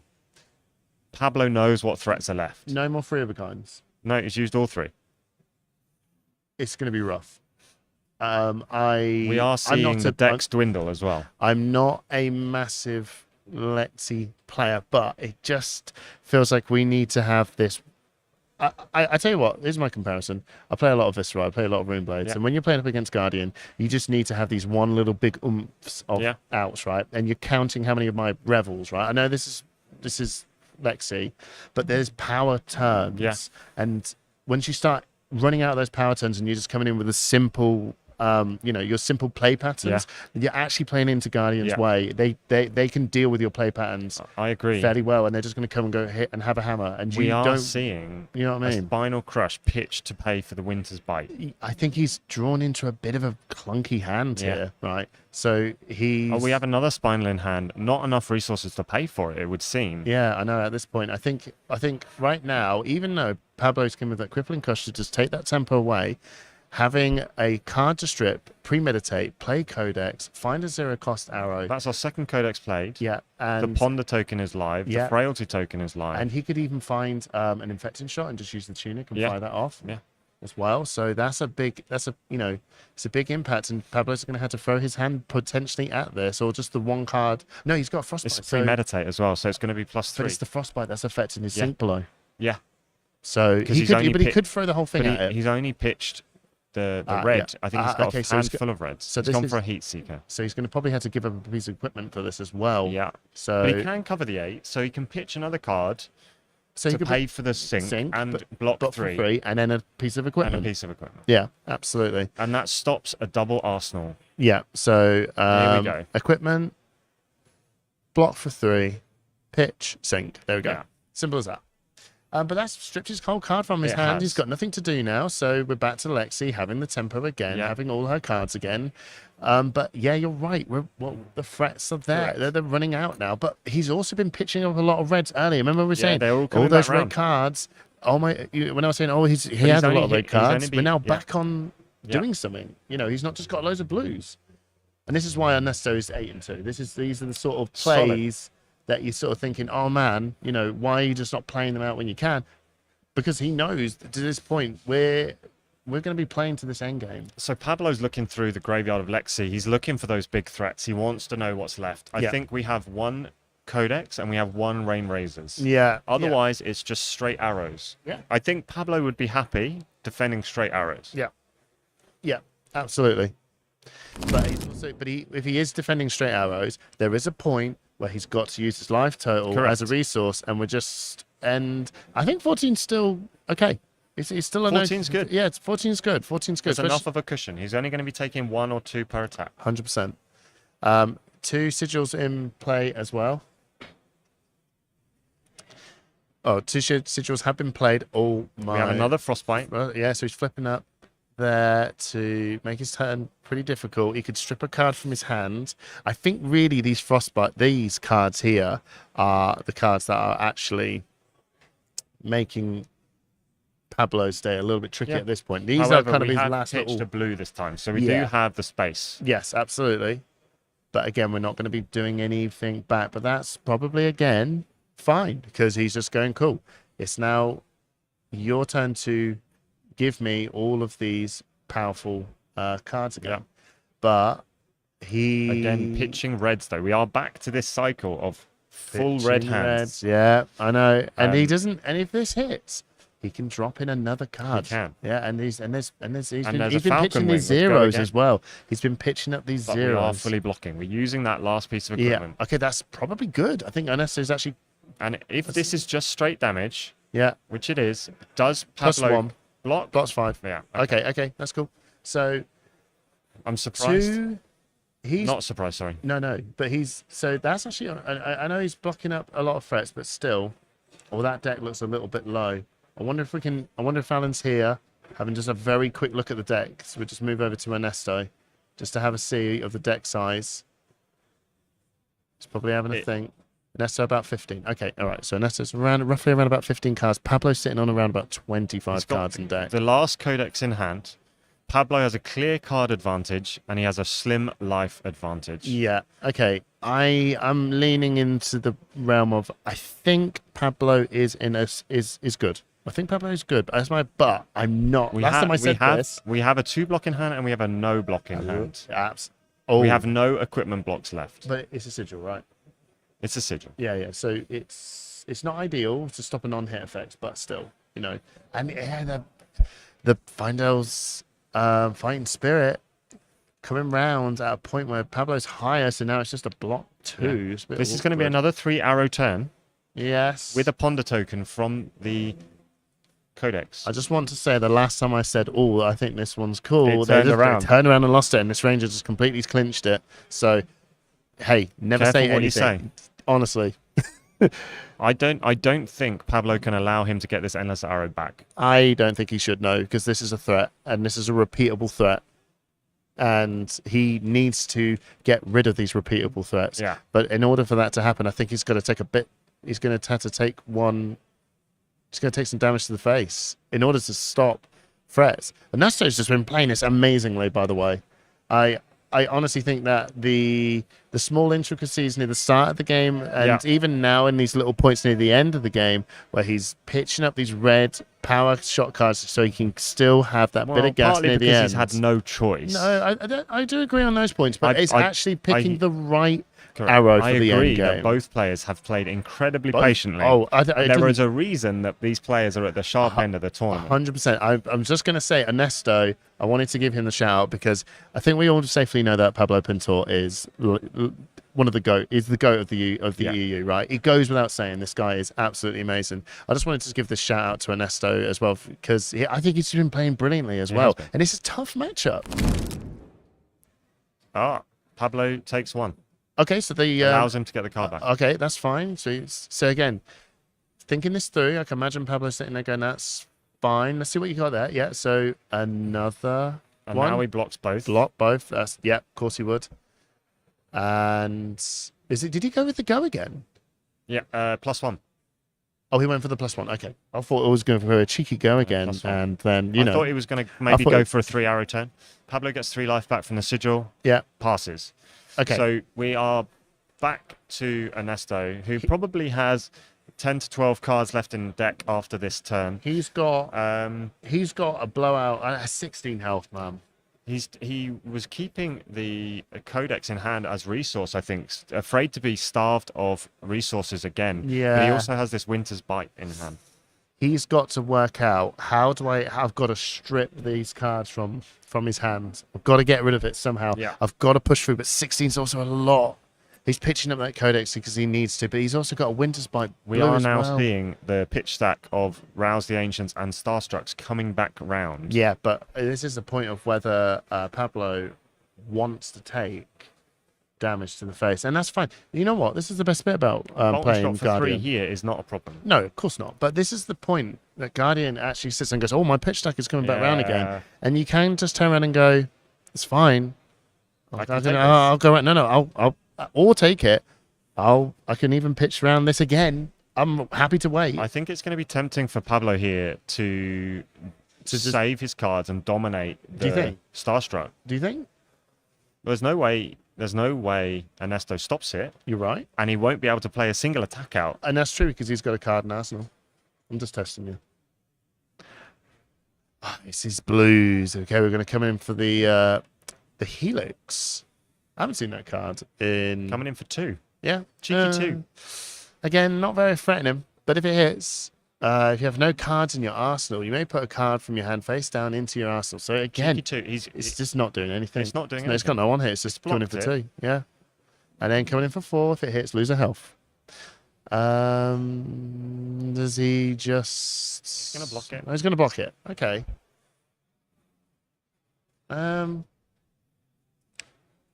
All right. Yeah. I mean, okay. I thought it makes you sort of... makes you think. I'm not... Look. Pablo obviously just... I think he probably took that and just assessed it and then came in and went and just reassessed the situation. I think I would have been greedy, but I think this is the right play. Keeping the life advantage. A chokeslam from Arsenal. And then because we're now... It feels like, when you're playing sealed or draft, And then you're just doing I'm going to come in for 8. Yeah. I don't. Your health total is not the thing I'm after. I'm now after the cards. I'm now after your deck. I'm going to run you out of threats. And I mean, as it happens, Ernesto has drawn into a lightning press. If this chokeslam crushes, it completely turns off that lightning press. Jeez. So, but Ernesto is still sitting there with equipment. Yeah. He's still sitting there with. In fact, he's got more. How it's turned around. He's got more equipment than Pablo. The chat rightly points out, Endless Arrow that we saw come up a couple of turns earlier is an incredibly strong card in Lexi. Can you believe that was only a super rare in Arcane Rising when it came out? 0 cost, 4 at the time when you only had what you had, the card was clearly strong. But you had to do a lot of hoops. Yeah. Now with all this support coming out of Ranger, the card is crazy. I agree, crazy. So just a bit of a card deck update. Ernesto on 5 cards, Pablo 5 cards less than deck. Pablo at 20 cards left in deck. So which is he's taking 5 here.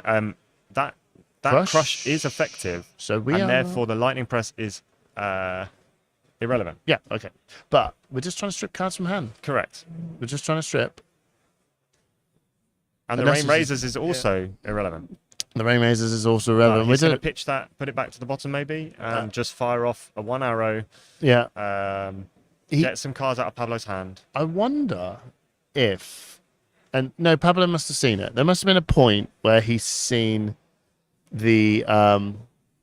There must have been a point where he's seen the lightning press being pitched away because he's not. Obviously, he's not. I was just curious. I wonder if he's shown that this is available. I don't know if there's any way that we've seen a lightning press played. He must assume there's another one. Oh, there was. Yeah, I guess it was. Yeah. So, see, this is why I'm not the pro player. Ernesto's got 5 cards left after this turn. Okay. So Pablo at this point with 13 health, 20 cards in his deck. Can just block. Yeah, this is block out. This is block out. And we've arsenaled a lightning press. And he's got a frostbite. Starstruck. I mean, he can't play that Starstruck out. But he could just tear us under hammer. No, he can't even do that. No, he can't even do that. It's just hammer. Just pay 2 for that, and then pay 3 for the hammer. Yeah, just simple hammer. Arsenal the Starstruck. Oh, Starstruck. Ernesto has minimal cards left. Yeah. Coming up to 11 minutes of the round, I think we're fine. We're still good. We're not worried about time. We're worried about deck size. This is a masterful game by both players. Unfortunately, Ernesto has run out of steam. It is the strategy of Guardian players. It is a very solid strategy of Guardian players. You can just pick and choose. You go, okay, well, I can just play this game and just run you out of cards and deck. Yeah. And I'm also achieving that that outcome by just having those moments of being aggressive when I need to be aggressive. And if I'm not running out of cards in your deck, I'm just taking your health total. I'm just winning either way. Yeah. It's such a solid strategy that Guardians can do on Rangers. I think this is the right choice for Ernesto. Go down to 2. You haven't got enough cards to threaten lethal any other way. No, I feel this is his last. This is his last shot. I believe it is. Winter's Bite. And then he's also got to have a lightning press face up. He's got to show him I've got this. But he can give the next attack go again at least. That's cool. So the Winter's Bite comes out. You got to play that Winter's Bite. Let me have 1 card, please, good sir. Thank you. And he can give the next arrow in his. It already has go again. It already has go again. Give it +1 from Voltaire. Yeah. Which is the hamstring shot. So 6 go again. Yep. And then we've got a cheat. We have got the lightning press waiting, ready to go. I don't know what else he's got in his hand. 2 cards left. One's a Codex. Yeah. We know the Rain Razors is the card on the bottom. Oh, okay. So on the only card left in deck is a Rain Razors. Right. So right now we've got enough resources to pay for the Voltaire to give that another +1. Which is the Falcon Punch. Yeah. Or was it Falcon Wing? Falcon Wing. Falcon Wing. Yeah. Falcon Punch. And that will get a +1, so that's coming in for 4. Lightning Press on the board, ready to go. What cards does Pablo have? 3 blues, Thunderquake. Oh, so he's taking that 6. He wants to know what's coming. Yeah. But I think that Lightning Press is what's actually going to, that's. Ooh. I mean, I'm not worried yet. In Arsenal. Yeah, we know Starstruck's in Arsenal. So it's a Falcon Wing coming in for 4. Go again. This is lethal if the Lightning Press is used. Well, so Pablo knows he's got to block this out. He's also got a card in Arsenal as well, so he's not going to be stripping any cards from hand either with the Codex. So that's handy for Pablo. But how do we close this out? But would you just block this up? He can't not block this. Yeah, he's got to block this up, right? Surely. You know what? Again, it's just huge. What bull? If he had balls, does he have a defense reaction in Arsenal? No, maybe. Not in Arsenal. In hand. Does he have an unmovable in hand? Is that why he's deliberating? Maybe. Can he block it all out? But it's just the argument of why Bullseye Braces was banned is such a good thing, right? Because if you think about it right now, if he had a Bullseye Braces right there, he plays the Codex, he gets an Endless Arrow, puts the Endless Arrow into Arsenal, play that Endless Arrow out, comes back into your hand, Bullseye, play that out again. That would have closed. That would be a way to close the game out, and that is what Lexi players have been doing. Over yet. Yeah, I know. It's not far from it, but you just known if Bullseye was about, and this is why that ban it's been an effective knock against Lexi. She's still sitting there on the top tables, but you know that Bullseye was just really, really good to keep her in the game, even at this point. So we have 3 blocks in hand for Bravo. No. How does he do this? Because there's no threats left. He knows there's no threats left. This is going to come in for 4 or 7. Yeah, it's that Lightning Press. If he blocks 3, he goes down to 3, and then he has 6 left to block. Wow. Okay. So he blocks here. 2. Takes 1. Codex. He's got to play Codex. He's got to play Codex. He's got to play. But then he's also got a Tunic sitting there as well. If he chooses an infecting shot, Pablo's dead. Oh, yes. And then if Pablo even just attempts one swing. Pablo's dead. What? Watch. So infecting shot comes in for 5. No. Have you worked this out? He's dead.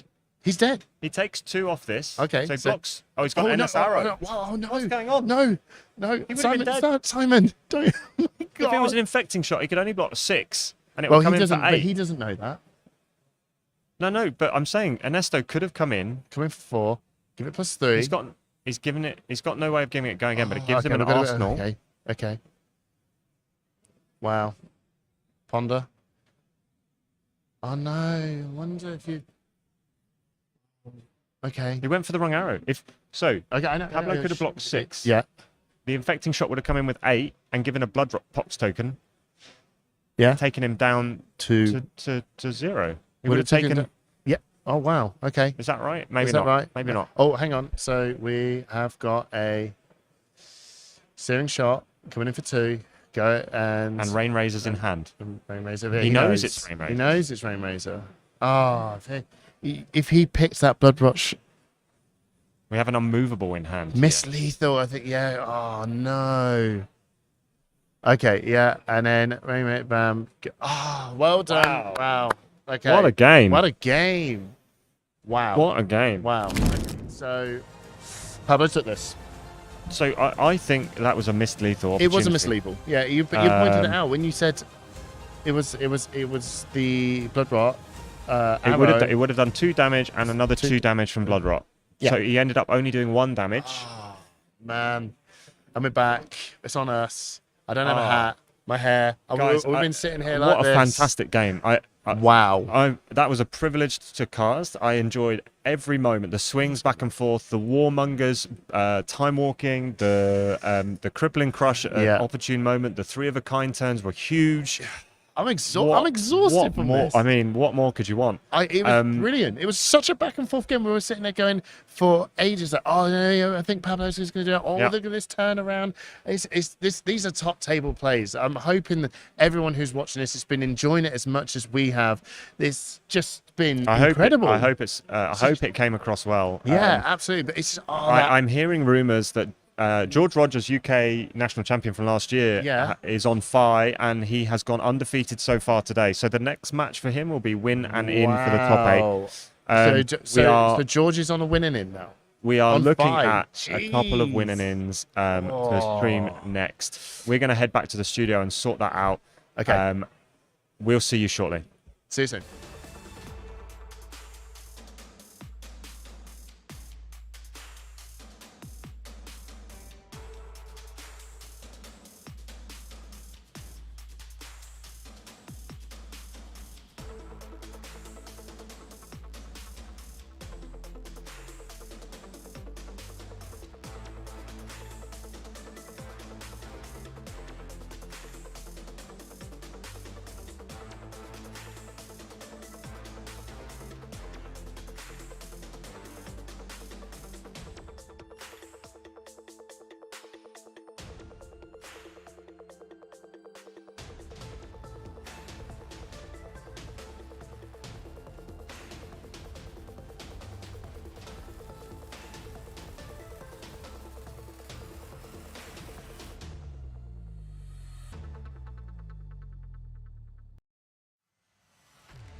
No. Well, we can't keep. We can't keep doing it every time we cast together. Oh, yes, we can. Anyway, welcome back, everybody. We've got a crazy game coming up. We've got a fight. Wow. A fight. And they're winning in for the top 8 of Calling Birmingham. And it's none other. Who's the fight against? Well, I was going to say the 5 player is none other than our own boy, George Rogers. UK national champion on their winning in to get into the top 8 of this tournament. But they're up against a hero that I would say Fi quite likes to see. What hero is that? Hamish. Begins with a D, ends with an I. It's Dromai. It's Dromai. Oh, yeah. So, right now, it's looking pretty comfortable. I think there's been a couple of games where we've said, you know, this is a comfortable spot to be in. And we've seen some upsets. Yeah, upsets can always happen, especially at this level of the tournament. Like they're going to have thought about what they're going to do to play into this fight matchup. It is tricky for Dromai. Those dragons are very easy to kill as fight player has Mask of Momentum. Can get those card draws. We're going to have a little look at fight, what cards to watch out for. You're a ninja boy. We got the main cards really. Like Lava Burst is going to be pushing a lot of damage. But the relevant cards, I think Mask of Momentum is really what's going to have the biggest effect in this matchup. Being able to secure mask draws by attacking into dragons is very big for Fi, and being able to get that damage rolling. Warmongers Diplomacy on a card to watch. Okay. Yeah, it fits into Fi quite well. I wouldn't say it's like it's useful in certain matchups. Your blues in Fi, you have a bit of flexibility with them, and I think a 0 cost for 3, especially if you're playing Kadachi Fi. Is really, really nice. If you're playing the Ember Blade, you probably want to go for a blue Draconic card instead. Salt the Wound, of course, can have potential to push huge amounts of damage. When you're going very wide, hitting with Kadachis, hitting with Phoenix Flames, that's going to do a lot of damage. And it's really good that actually was kind of a nice bit turnaround is that George won the UK Nationals last year with a Kadachi Fi, and here he is again, back in the calling with his boy Fi, and I believe potentially he's bringing Kadachis again. Well, George made the second place of the first ever UK Nationals playing Bravo, lost to Matt Fox in the final, but then came back the next year with this Fi deck, Kadachi Fi deck, and tore up the field. Came and first. He actually defeated Bravo. Yeah, I know. Kadachi Fi is an interesting one. I'm a big fan of the deck myself. I play it a lot. But people kind of been like, well, is Fi good enough in this meta? Can Fi beat Lexi? That's the real question people are asking. But we're going to have a little look at Dromai now. We've had Dromai on stream before. And again, these cards are going to be relevant. The Dromai player, it depends what kind of build they're running. If they're running a very aggressive one, they are going to try and beat down that fight. Yeah, right? the Empress Dromai, or the one that community's dubbed as Empress Dromai, the one that Mara Faris took to the Pro Tour and came to the semi-finals, it's the best shot against something as aggressive as Fi, because you're just throwing damage and you're not giving them all this dragons for Fi to just, as we call it, lawnmower up for the mask trigger to keep firing. The other thing that can really shift this matchup is if Dromai is able to get an early Tumultai into play. We talked about the importance of Tumultai in the Azalea matchup. It's even bigger in this one. If Dromai is able to get that Tumultai down and eat that Mask of Momentum, that could really shift the balance of this match. Yeah, it's huge. There's just like so much damage just get thrown away like that. You know, it's a big deal. It's a big deal. It is a big deal, and you can try to fatigue ninjas out. It's very difficult to fatigue Fi out with the being able to play the Phoenix Flame that's just going to keep coming back and forth from the grave. It's possible this Dromai player may have some tech for Fi and Katsu, but I'm not sure that people were expecting to see that much Fi and Katsu. Like I said, I thought there would be a few Katsu. There has been quite a few in the UK. And we have some Katsus doing very well in this day too. Katsu, again, a very tough matchup for Dromai, and there was a lot of Dromai at this tournament as well. It's going to be a tough one, but I said that about the Azalea matchup, and what happened? The Azalea won it. Yeah, it was definitely, you know, these games can happen. And Fi, I think it's only 10 Fi in the calling tournament as well. So for one to get this high, the conversion, if he makes it through, that conversion rate is crazy. Yeah, it's going to be a matchup of the Draconic heroes, the Dragon, the Dromai with her dragons, and Fi with his Phoenix Flames. The Rebellion rises up. Yeah, really an uprising matchup. The uprising, was that the one? Uprising matchup. You just said it. Questioned myself for a second there, yeah. It was a really an uprising matchup. Yeah. Literally. This is going to be really exciting. It's actually really cool as well to actually just get the final game of the calling, and it's with the current UK national champion. Indeed, getting George Rogers on. you know, we wouldn't have done it if he wasn't doing his winning in. No, So he's put the work in. Yeah, absolutely. Managed to get to a point where it does have this winning in, and I'm really looking forward to see it play. It is. I agree with you people in the chat. It probably is Dromai's worst matchup. Katsu is pretty bad. Yeah. But as you've seen, you know, I probably would have said that Dromai was Azalea's worst matchup, and Azalea managed to take that down. Here we go. We're here. George Rogers on fight. Joel Renson? Joel Renson? I don't know how to pronounce it, but I am loving that orange bucket hat. Oh, yeah. I tell you know what's really funny, actually? At the start of this, are we saying, we really want to try and grab guys with the coolest hat? That's what I just said. Just that's our single criteria, yeah. Yeah, it's and he actually had a really cool hat on the Friday, and here he is. Good with hats. a different hat, by the way. It just shows if you're going to a tournament, a Fab TCG tournament anytime, and you want to get on stream, just wear a really fantastic hat. Yeah, it works. You know, people dig a good hat. We know this. It just works, Amos. It just works. We love digging the push the point hat. The famous, coveted push the point hat. What can we say?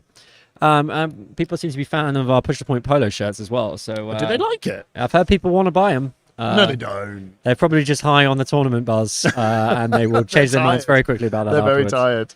It's been a long day. This is our last round of Swiss, Hamish. I don't know about you, but I feel like it has flown by. It has flown by. It's been 7 rounds on day 1, 5 rounds day 2. I want more. And I hope everyone in the chat has been really enjoying our company as casters through this. This is an amazing opportunity we've had as us as Push the Point guys to, you know, bring everyone through this calling, and I hope we've entertained everyone. We've loved it. I've genuinely loved it. It's not up to us whether we feel like this is great or not, but I have enjoyed every moment of this. It's been an absolute pleasure, and huge thanks to everyone that's joined us in the chat and has been chatting along with us and commenting along as we go. It's a big one, guys. This is the difference between getting into the top 8 or not. There's a big difference in prizes. If you miss out on that top 8, we're talking gold 4 legendaries, PTIs, and obviously money, and of course getting into top 8, getting that chance of winning the whole thing, being able to be crowned the first ever UK calling champion. Yeah. I'm sure that's something that George would love, and I'm sure that's something that Joel would love too. Absolutely. Now, we're just shuffling up here. I'm curious. I don't think they've decided who's going up first yet. They've obviously selected their equipment has been selected. So just to give you a little bit of an update, we have 3 10 and 1s at the moment, 10, 9 and 2s. Okay, so there was an actual thing that Ian Zhang posted up on Twitter saying that if there was someone who was completely undefeated to 12 and 0, there would have been one player who would have been 10 and 2 that would have just missed the top cup. So that's gone now. That's gone. That is now off the table. It is if you can finish this tournament with an X2, you're getting into the top 8. Wow. Or if you can finish the Swiss rounds with an X2, you're getting into the top 8. Oh, but for Yolman just to go, this is my winning in, and my winning in is a 5. That's pretty rough. Well, George has already managed to take down another Dromai on the way here after Jamie Faulkner lost against Azalea on stream, got matched up into George Rogers on fire, and George managed to take that down. So it does have some experience playing into Dromai. Remains to be seen what kind of Dromai we're going to see here. Like we're saying, could be controlling like we saw from Jamie Faulkner, or it could be a more Empress Dromai, more red line, more aggressive. I'm really interested to find that out, and we're probably going to see that. We're going to get an indication from that from the very start of this game. Absolutely. So both players just shuffling up. Now they're just giving their other players shuffling up. I tell you what to say. I absolutely love the Tumultite artwork, and I having these on the sleeves as well. It's my favorite dragon. It's one of my favorite pieces of artwork in the whole game. I remember when they announced the artwork or released the artwork for the 3 big dragons, and it was something new we hadn't seen in the game. Well, we've always had fantastic art in the game of Flesh and Blood, but this was something. Sure was something seeing these amazing dragons come into the game, and God, everyone loves dragons, right? Oh yeah. And we got a James White interview coming out very soon, and there's been a wonderful question around actually a little bit around about Dromai that he talks about, and I don't want to give too much away, but dragons is the whole thought and the thing about dragons for LSS is a very important thing. But you can check out the whole thing on the interview that's going to be coming out. That's right. We have an interview with James White coming out tonight live on Push the Point at 7 p.m. So do check out that. Hit us up on Push the Point to see the full interview with James White, and there's some big reveals. There's some really good stuff here. But just wanted to just let everyone know. Oh, hang on a minute. We have got a new Dusk Till Dawn headpiece, the Ward 2. If a ward breaks, you can pitch one and draw a card. George is looking at that going, pitch one and make a ponder. Is it pitch one, make a ponder? Yeah, so that is going to be relevant because we do have the Wave of Reality up, and that's going to be a way for Dromai to make a little bit of additional and ash. And you get to pitch and make dash, yeah. Diadem of Dream State. Yeah, wow. I'm assuming it's Furnace in the chess piece because it nearly always is. It'd be good if we could see the boots because it's just a little bit... or maybe it's Furnace, Master. yeah. And it's Furnace with Mage Master boots as well. Okay. I think it's like Mage Master boots. So yeah, this is interesting actually because you know how we're using the Seekers to pitch and make an ash on this is kind of effectively doing the same sort of thing, isn't it? So that's what's probably we're gonna see this here, where that Kodachi is gonna hit. The Wave of Reality is gonna pop the ward. That's gonna make a Spectral Shield, and then Osbe are gonna be able to pitch to create a Ponder token using Diadem if they wish to do so. Yeah, and that's gonna create some ash, which is what Dromai wants. Dromai wants to build up a some ash to be able to do what they want to do. I really love it. I love this. I love this little play. It's still kind of doing what that Seekers is doing, right? That's really cool. I like that. And then a kid actually then coming for one, which again, the shield is just going to take that out, no problem. It doesn't have wards. That's something to note as well. But I can't really remember if the headpiece is it once per turn. I can't remember. It's a new card. It's a new card. Even George picking it up, going, what's this? What are we doing? George being incredibly awkward here, going to attack for 4 times. Days. It's going to kill that headpiece off because that headpiece itself also has ward. What an awkward cut. This is literally what Fires is so good at. He's just coming in, just doing that small little bits of chip damage, and it's just so annoying. So with ward destroyed, you may pay 1 resource. If you do, create a Ponder token, ward 2. So it doesn't appear to be there's actually a once per turn. Seems to be the case. So this can just keep going. So he can do it again if if his own. But he doesn't want to keep pitching. It's a once per turn effect. It is a he doesn't want to keep pitching too many cards because George has still got 2 cards in hand, and you don't want to give up all your cards and then take a big chunk of damage on turn 1. This is going to come in for 2 because of Tiger Stripe Shuko, so this damage actually can't be prevented. Yeah. So actually that means the Diadem is actually he needs to block. Will be deleted because it will attempt to prevent the damage, will fail to do so, but will still get destroyed. Wow, Shuko's second text that probably a lot of people didn't think about. And George probably going to do a Enlightened Strike to draw a card here, probably to reset the arsenal. Yeah, just drawing a card. I have to say, I'm really happy that we've got a Ninja Pro here. And I tell you what, in this last round, I'm going to give it my spot. I'm going to bring really in another good Ninja Pro. block there from Dromai because it's a flicker trick. Oh, wow. Which is going to perfectly block that Enlightened Strike for 5. 1 card block for 5, guys. That's what illusionists get. That is that's for the rest of us. That was clutch. Anyway, I'm going to give up my spot. I'm going to bring in Simon because there is an alpha draft coming up. And it's been a pleasure, Hamish. It's been a pleasure. So it's open been some spice, and we'll see you in a bit. See you in a bit. So George is going to draw up here. A really interesting card.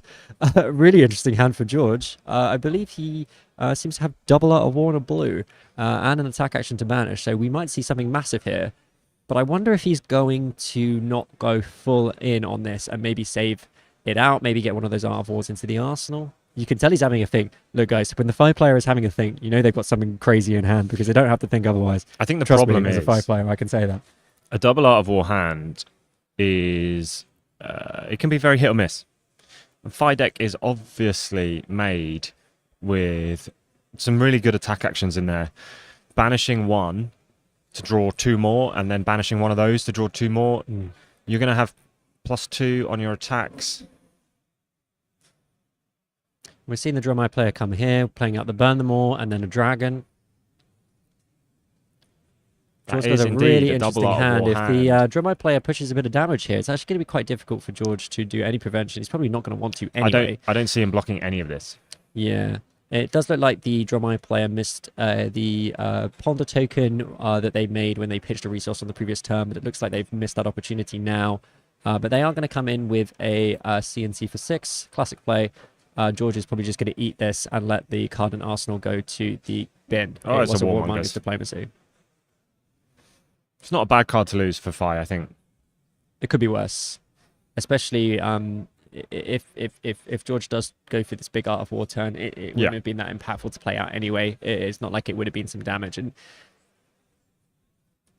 I mean, realistically, I don't think George could actually. So he has the block. other Warmongers in hand, Yeah. and I see that being pitched to play the Art of War. I can see a 1 of Art of War here. I'm just seeing what the draws are from Exactly. the banish 1 to draw 2. But we are starting with some Kadachis, of course. We're probably going to see the Art of War played in the reaction phase of... well, no, actually, you can't do that, because you'll have played your attack action then. So yep, we may see one of these arsenaled, though, I think. And Joel needs to be really careful here, because he does have a Dragon up, and George can use that to try and secure a mask trigger, which, if he is on an Art of War turn, is going to be super impactful.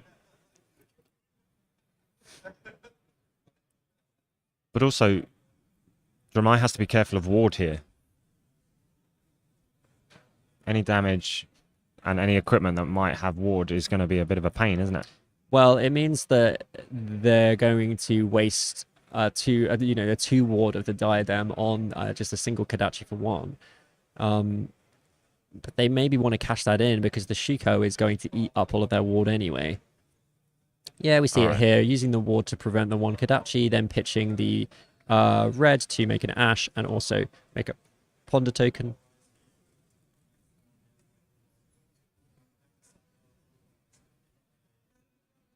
And George eating through the Dromai player's equipment block pretty quickly here.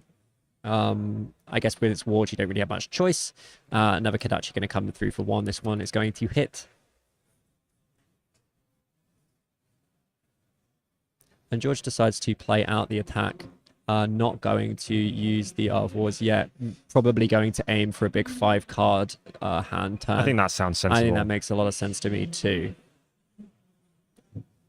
Having 2 Art of Wars in one hand and trying to make the most of just the 1 attack action banish is really tricky. Yeah, and he's drawn into a really decent hand here with a Rise and some other cards that are going to do some work. Really depends on what kind of pressure Joel is able to put on this turn. I believe he attacked into the Dragon, by the way, with the attack action to just kill that Azalea. There's another Azalea coming out. And the arcane damage of Burn Them All and Azalea together is not to be trifled with. I just think this is risky, because I think George is seeing that Dragon going down and saying thank you very He's much. happy. That's my mask trigger. That's another link on my chain of 3 to get my Mask of Momentum trigger. Plays the Sigil. That suggests that Joel is playing a more defensive Dromai, not going for the super aggressive one. That's the kind of read we've had so far, by the way they've been playing, but that's kind of a confirmation there. Of course, Sigil is actually a pretty good card in Dromai, because it is a red card that you can play at instant speed, which means you can turn on the go again of all of your dragons. Yeah. We're just going to see the banishing banish for trigger the Burn Them Burn All.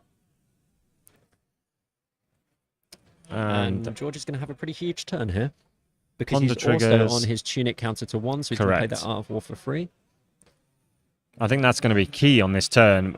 You're not having to use the other Art of War to pitch for it, or an attack action to pitch for it. So this is going to be big.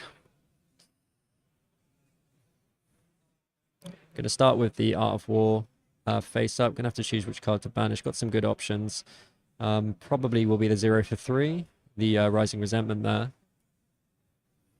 And I think you're probably hoping he draws a blue here just to pay for the turn.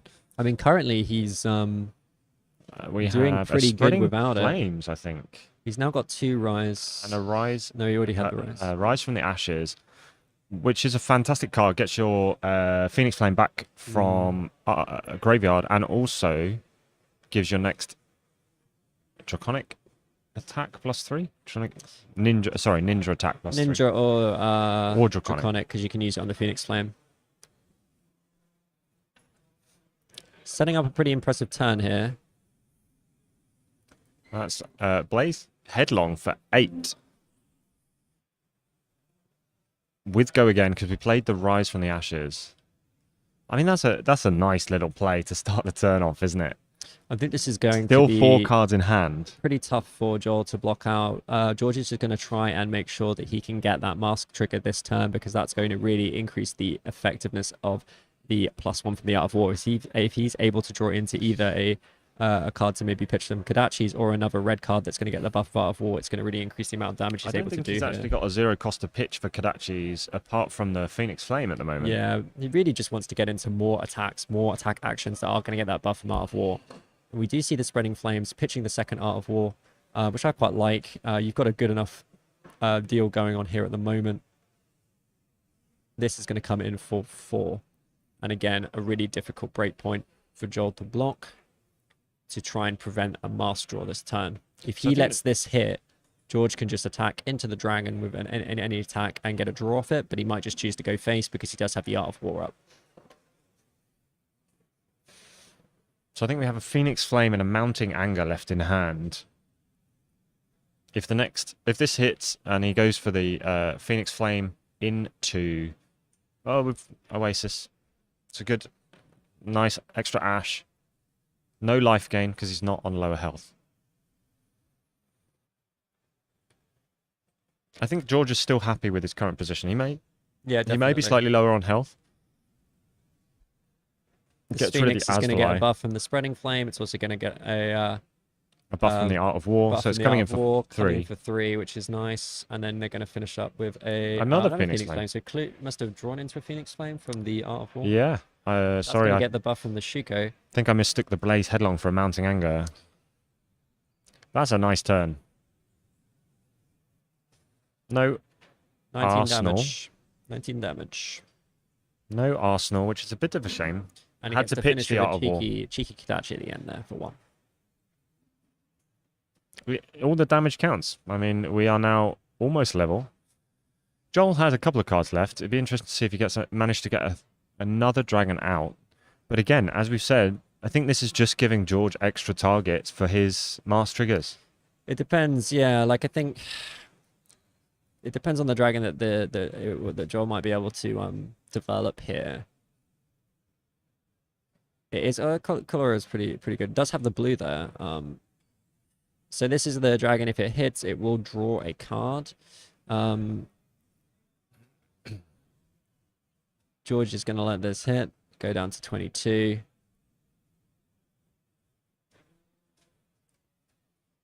One arcane from the Burn Them All for the first dragon attack this turn. I'm going to see the third Azalea developed. A really good hit off the top there. I'm just going to push a bit more damage at George, taking him down to 18. I don't think he's concerned. No, he's happy.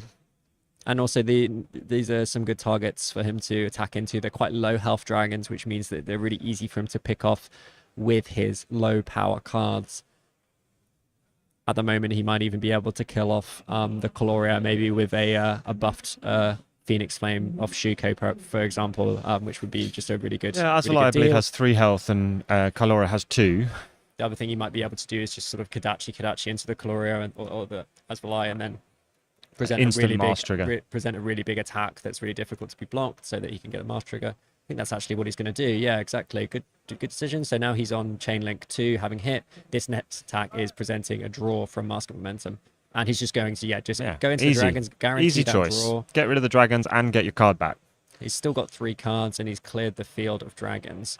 We've got some big cards here.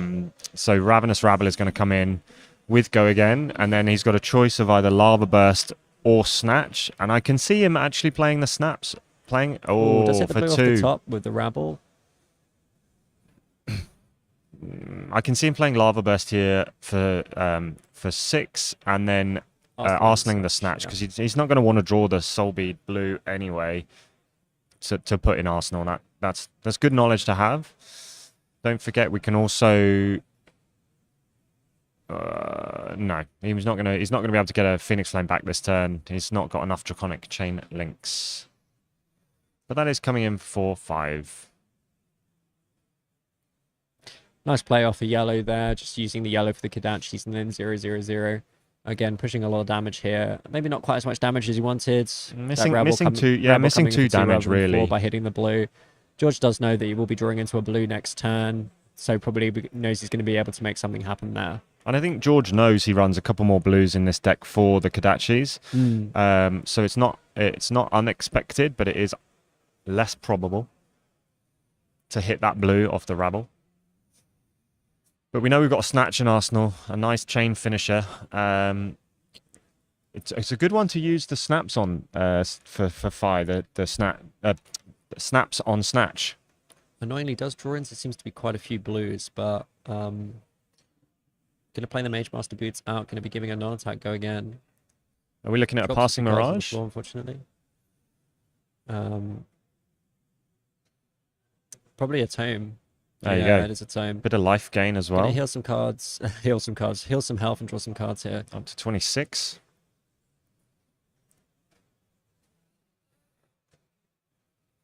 And a 4-card hand. Saw a Vincerakai in hand. Might choose to push that out just because it does present so much damage. Obviously, George is going to be able to pick off that Vincerakai very easily with a Kodachi, but if he doesn't block it still he's presents take 6 9. to 9 damage, yeah.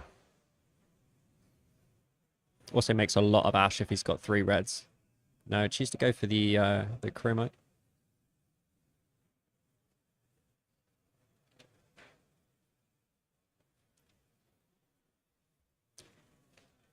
Dromai being incredibly aggressive, and it's working out. George is going low.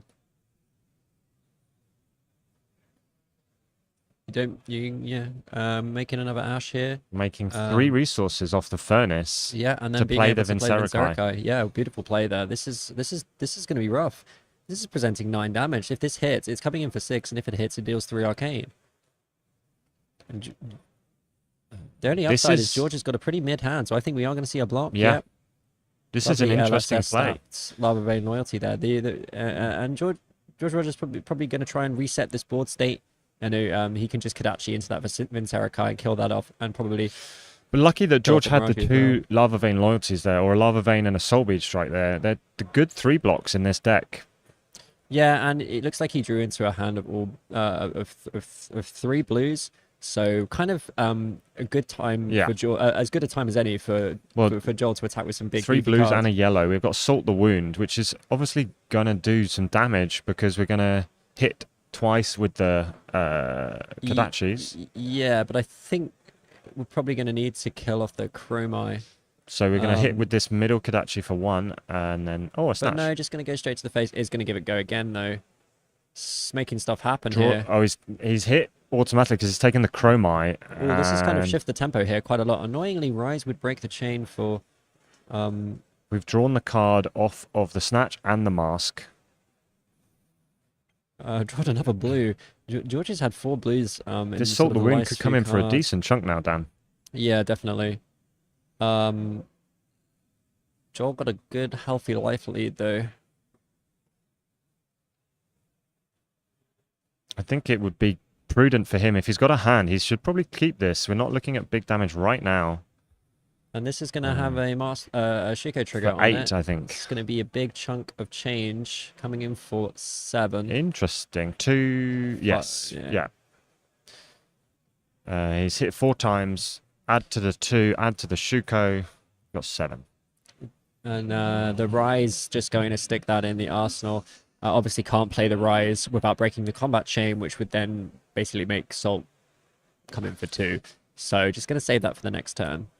So George has used his snaps, but he's used it on Snatch. Like, what else would you really use it for? Good use of snaps there. We are actually seeing quite a few blocks from Joel. So he took a bunch of damage. Decided not to block the Snatch with the Sync earlier. The Snatch was at the Dromai, so it was an automatic hit. Okay, thank you, Simon. Yeah, I missed that. So George just resetting the board, which is nice. Going to see what Joel can swing back. Looks like they've got a CNC in hand, so probably just going to threaten that arsenal. See what George wants to do about that. Another Kyloria. George threatening really, the card draw. George, oh, that CNC would have been really good here because it looks like George actually wouldn't have had a red card to turn on his go again, Blaze Headlong. But actually, this has kind of saved him a bit because now he will be able to play the Rise to give everything go again instead. So, of course, the Dromai player not having the resources to play CNC, but CNC there would have been incredibly good. Didn't pan out that way though, and we're just going to see it go back to George, going to play out the Rise, get the Phoenix Flame. Playing that red card, Simon, is so important, and we see it here for Blaze, because without that, George wouldn't have actually had any go again. But unfortunately, Joel had used the blue, the passing Mirage, to actually block out some of the lava burst. I'm not sure whether that was the right play at the time. It was just damage. But Joel trying to maintain a life lead here. I think there will come a point where Phi's consistency will outstrip the ability of Dromai to defend. Yeah. We do see a block here. I imagine we'll see a follow-up with that. Got some sink belows in hand. Yeah. We've got 2 sinks in hand. Good blocking hand here for the Dromai. Going to see a couple and of I think Joel is happy for this chip damage to come through. I think Joel needs to not be happy though, because if both these Kodachis come through and then he attacks that dragon, correct, that's going to be a card draw.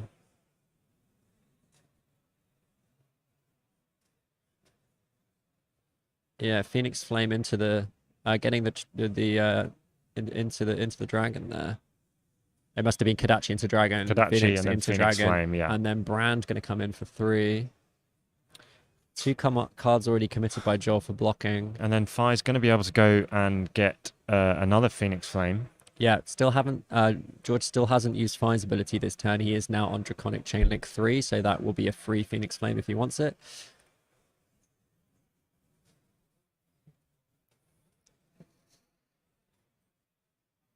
So this Phoenix Flame will be coming in for 2 with the Shuko. It's a long old line. Just 5 things, eh? Joel really thinking about where he wants to use these cards. He's got an E-Strike in hand. Wants to swing back with something. Doesn't want to let he can't just let Phi keep in with big cards. He needs to get Phi down to the point. And then a snatch. Great snatch at the end. He needs to get Phi down to the point where Phi has to block with cards. Otherwise, Phi is just going to 4-card, 5-card time him every single turn. He's going to lose that game every time. I think he has to single block this with the sink below. But he wants to E-Strike. He does want to E-Strike, but giving Phi an Arsenal for next turn is not going to be useful. It's just a bad situation for Dromai. You want to present some damage back to get that Phi player down so you can actually start to present lethal damage of your own and force card blocks. But at the same time, you don't want to let Phi draw off this snatch and do the exact same thing to you next turn. I'd be interested to see what is in Arsenal for Dromai, and whether Joel can actually attempt to sink that card. We do see the sink come down. If he needs more resources, he can take a chance, because he can't play that on its own.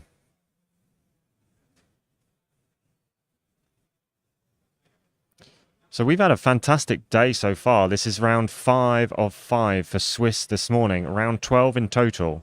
And we have had some fantastic games absolutely on the stream with a variety of heroes. Azuri, Bravo, now we've got Phi and Dromai. We saw a Dromai versus Azalea earlier today, which went the way of the Azalea. We have really enjoyed this, and we've got a cracking top 8 to come. This is a big game. This is a win and in. This is the difference between getting into that top 8 and not getting in. That gold PTI, foil that gold foil legendary. 1 of 40 of each kind of legendary. Oh, and George has to pop. He's probably got 3 in the deck. Yundurai isn't as difficult to take down for a ninja with Kodachis as other heroes, because you can just Kodachi it once to get rid of the prevention and then hit it for 3. But it's just going to be popped there. And a lovely Mounting Anger coming in here. Mounting Anger hits, George can banish the 0 cost, give it +1. So it is a relevant hit effect here. It is, but at the same time, it's just damage. I mean, it's just an extra 1 damage. It's just an extra 1. How often is an extra 1 damage make a difference? I know.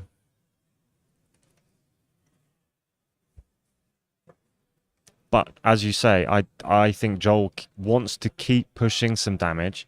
He's not managing to do it so far. There's an interesting card in hand there, the Dominia. Yeah, he hasn't got the resources to it's play gonna that. have to be a blocking turn here. George also thinking maybe if I put a relevant on hit on the first attack, they can then Yeah. go Kodachi, and maybe I'll get a draw off the last attack. And that's exactly it. Going to come in for 4 with go again, a really awkward break point for Dromai. And this is going to draw if it hits. So excellent play there from George. Forcing, well, not forcing, but incentivizing the Enticing block on the first chain the link. block. So then George can achieve that card draw by going Kodachi 4.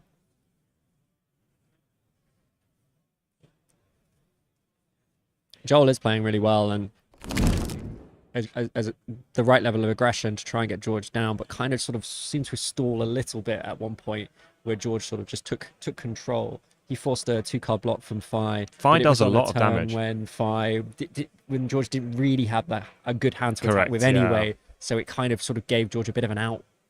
Good value for some cards that otherwise would have been not particularly good value for him. I mean, this is what Fi does. Fi makes value plays using cheap cards for 3 or 4. And they force the breakpoints. They want to make you think about the blocks. That would have given a card draw off the mask. Yeah, George getting that, forcing that furnace to be blocked by Joel. They're really impactful. Wants him to get rid of that equipment, and then Fi can really have a field day with Mask of Momentum and Kodachi's once all that equipment is gone. George just playing 4-card hands, and Dromai is going to really struggle against this. And Bran with Cinderclaw is really useful at the beginning of the chain. It allows you to make a Kodachi into a Draconic chain link, which obviously helps Fi out for his hero ability. It's the last round of Swiss, everybody. This is all the marbles. Well, not all the marbles. That'll be later. But a lot of the marbles to get into that top 8. This Kodachi now Draconic, meaning that George only 1 cost at the moment to fetch that Phoenix Flame. And let's not forget, George has gone undefeated so far today. He was 5-2 at the end of day 1 into day 2, and he has gone undefeated so far. If he manages to win this, he will likely be in the top 8. I see a Salt the Wound in hand, and I see a lot of cards hitting. This is going to be a big one if George can get another hit through with that Rising Resentment in hand. That Salt the Wound is going to be massive, getting the Shuko trigger as well. This I is a think Mars Joel trigger. is still considering a block here. Whether he blocks with the Really awkward Flame block there, Scale isn't it? Furnace. Yeah, Phoenix for 1. Really awkward block. You know you're safe from things like Ancestral Empowerment. Phoenix Flame is a Draconic card, not a Ninja card. There's not really that many ways for George to buff this. Maybe an Art of War, but a sneaky Art of War. But I think Joel will just... I don't think he wants to get rid of the Flame Scale this point. No. But again, it could be that is the thing that allows him to come back with some tempo. This is a big turn for Dromai. It does stop the Mars trigger. It's a big decision. George can threaten another Mars trigger. That's the 3rd Draconic chain link. So George is going to reset. We are seeing a Rising for 3. This is Draconic Chain Link 4, so actually kind of relevant. Joel needs to think about this because could potentially allow George to do something crazy. Probably not going to be relevant. Probably going to let this come through. Yeah, just counting up the chain links. It is 4 because of the Bran with Cinderclaw making that Kodachi Draconic. We've had 2 hits, so far. And If we that know is there's Assault the Assault in Wound, hand. Yeah. then There's another Kodachi going this to come makes it a after this. 5. That Salt would draw if this hits and the next Kodachi hits. Can maybe see Joel throwing 1 card in front of this, but no, he's going to take it. And this is music to George's ears. Absolutely. Because no, if he's not blocking that, there's no way he's blocking this Kodachi. And we're looking at not quite lethal. Well, actually, that'll be 1, 4 2, that's 3, hit. 4. So this will come in for 7. Be left on 1 life. Boom. And you see it in the face of Joel there. The 1 card he didn't want to see at the end of that chain. So it's not lethal, but unless Joel can offer lethal this turn, and with George Rogers, and with being on, if you go down to 1 against Kodachi's, you're not in a good place. Yeah, if Joel can't reduce George from 14, a big ass, to 0 on the next turn, George is just going to take control with the Kodachis. So it's going down to 1. It seems incredibly risky. We know there's a sigil in Arsenal, though. And that can be used to give dragons go again. But where are the dragons, Zone? I don't see many. Where are the dragons? There's none on the field. George has been eating them up. Turns out dragons very weak to tiny little daggers. Yeah, apparently they don't like them. I think George is pretty happy right now. Stabby, stabby indeed. And it does draw a card block. Joel not willing to go down to 1. He's What is gonna he willing to pitch. go down to? Yeah, going to use it. Get some life gain. Block Block all this 7. out, go up to 9. But only going to leave himself with 2 cards for his next turn. Oh, he's messed up. Shuko. Oasis into Shuko. Ouch. Can't be prevented. That is a disaster. Can't be prevented. Shuko. Mask and that mask trigger. is going to trigger. George is going to draw.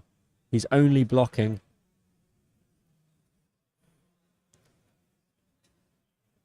The number of times, a great card off the top for George as well. Shuko coming in clutch.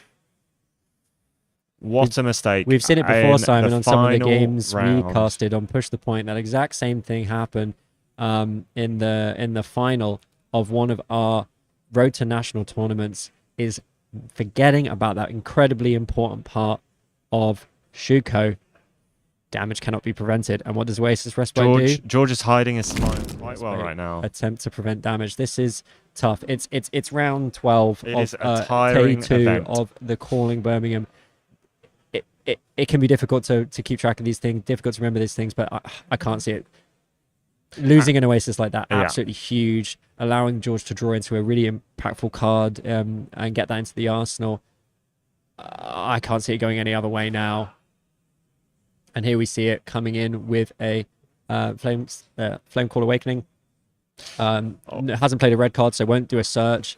But also, I don't think there's any Phoenixes left in the deck. I think I don't know how many George runs. I think they're all in the graveyard right now. That is a gut punch, isn't it? I mean, Well, that's what Shuko's for. That is an absolute gut punch. And if you were Joel sitting there, the advice would always be just short-term memory, forget, move on. But that's a really hard thing to come back from in your win and in. Absolutely.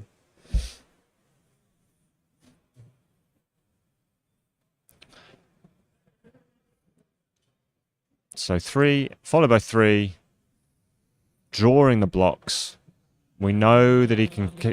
We know that the Kodachis are still on the table, but we haven't pitched a blue.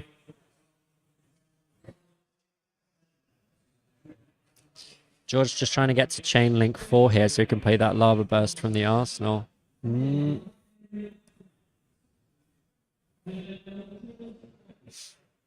Might pitch here to make a Phoenix Flame, costing 1, and then come in with the Lava Burst.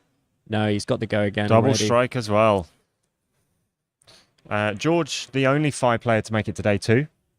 Yeah, that is going to be, and he's probably going to be the only 5 player to make the top 8, Simon, because this double strike is going to come in for 1 and 1. He's going to follow up. Well, it's going to come in for 1 and 2, sorry, with a Shuko, come in for 5 with that Lava Burst from the Arsenal. I'm not sure Joel's going to be able to cover this.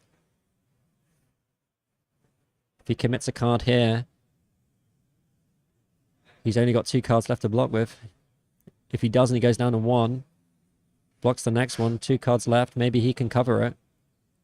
Leaving himself And this with Lava no Burst is cards coming in hand. for 6 out of Arsenal because of the Shuko. Simon, you saying you thought maybe he might have a sigil in Arsenal, so I maybe he might think be able Joel's to play got a that sigil out? in Arsenal.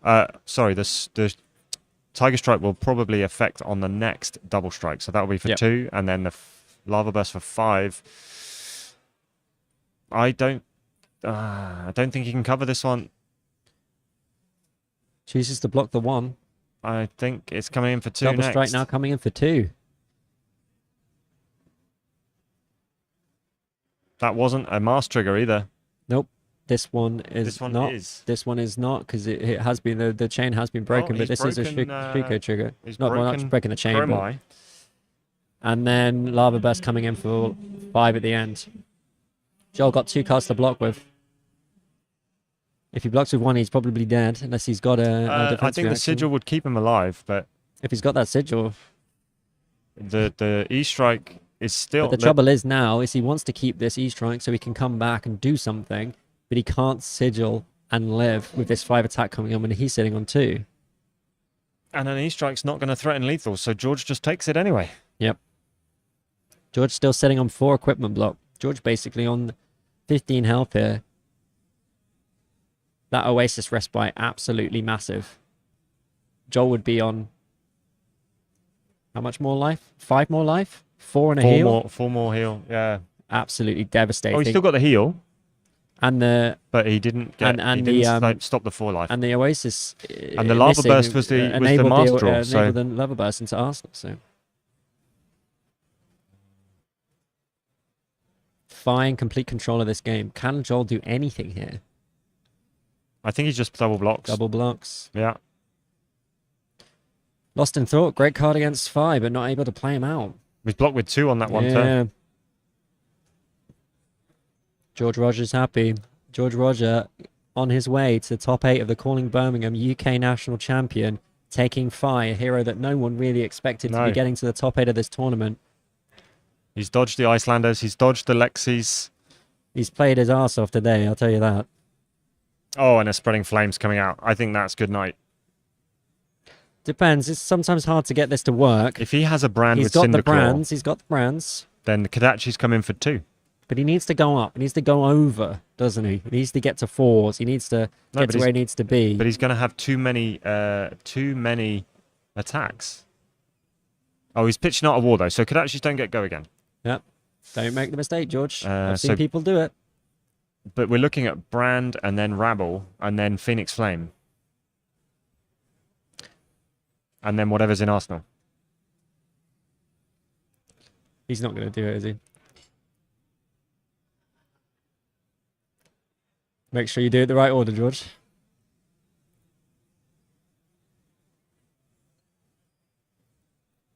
This is presenting lethal. Joel's got to do something about it.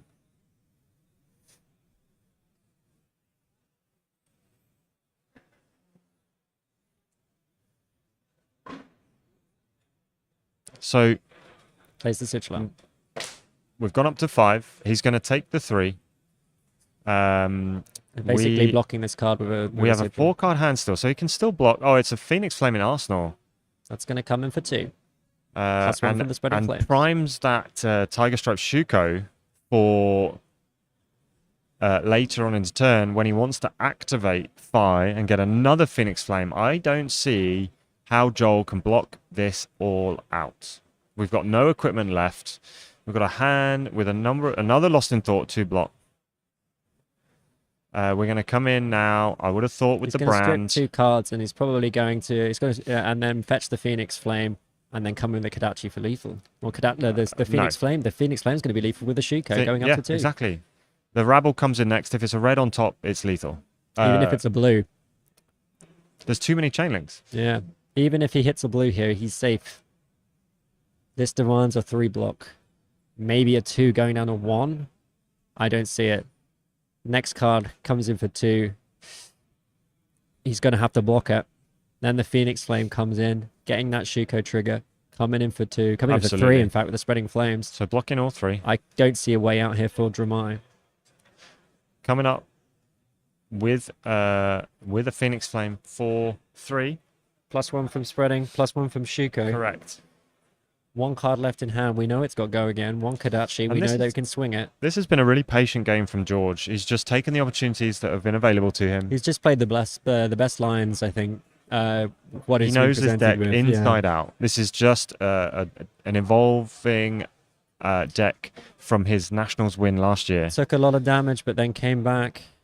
Hits the red off the top. That's and done. What she wrote, everybody. He goes down to 1 and then... Can't play the Oasis. And that's game. George is likely in the top 8. I think that should be it. What a fantastic game, Simon. We did say there was 5 favored, but that Dromai player was putting in damage, doing what they needed to do, trying to get there, trying to get that 5 low enough so they could start stripping cards, but they just sort of stalled they had a really big turn when they got the Vincerakai out, but George had a hand that he Yeah. didn't even want to attack with, and being able to just use those bad cards, using the fact that he had 2 blues to block out some big damage was really big, And really big. I think, like you say, there was a turn potentially could have kept enough resources to pitch for the CNC. Didn't manage to do that. It would have been a really good threat to the Arsenal. That's the trouble with Dromai. When your cards are all red, Yeah. it's, pitching for that CNC is so tough. And George was so lucky because that one card in the Arsenal was the only card he had to enable the go again on that turn to get the red card out so the Blaze Headlong will get go again. But didn't get that CNC out. Yeah. Gave George the breathing room, and as soon as he got that breathing room, it was just turn after turn of 4, 5 card hands every single turn, pushing so much damage that Dromai just couldn't keep up with it. I mean, what can you say? What a fantastic game to finish the Swiss rounds on. Sad to see it come down to the Oasis Respite, but to be honest, I don't think that would have been any other result. Seeing the tempo move to Phi like that. It maybe accelerated we the can't process. discount the impact it had on the game and the impact it probably has on your the way you're feeling about the game when something like that happens. But that's what Chico does. That's what you got to get in your head. That Oasis Respite, it seems like the perfect answer, but it was the worst possible answer at that moment in the game. That moment in time, absolutely. We're going to pass back to the studio. We're going to have a bit of a break now with some more of our interview with James White But to I look forward to. just before we pass off, I just want to say a huge thank you to everyone. That was our last round of Swiss. Absolutely. Thank you so much to everybody who's watched the Swiss rounds. We'll obviously come back to you with the top 8 very soon. It's going to be incredible. You're going to see the best players of Flesh and Blood fighting each other out for a chance of being crowned the Calling UK champion. We're going to be there throughout it. We're going to be talking through the games. Baz is going to be interviewing everybody. It's been a pleasure. Thank you so much for staying in the chat. I hope you stay around. We'll probably be a short break while we sort all of that out, but I hope you stick with us. We've got some great content to show you. And thanks for tuning in to see us push the point, Baz the Bard, and Tabletop 24 We'll on see you this back lovely for a top Sunday 8 in announcement the UK. very shortly. Thank you very much. Simon, it's your question next. Yeah, it's my question. We're going to take a slightly different tack. So we know through your philosophy, James, and Legend Story Studios philosophy that Flesh and Blood is primarily a player's game, but you've always encouraged collectors and investors to be involved through cold foils and previously first edition. We know there can be tension between groups involved in the game. How do you envisage like a perfect balance between players, collectors, investors? What do you see that looking like?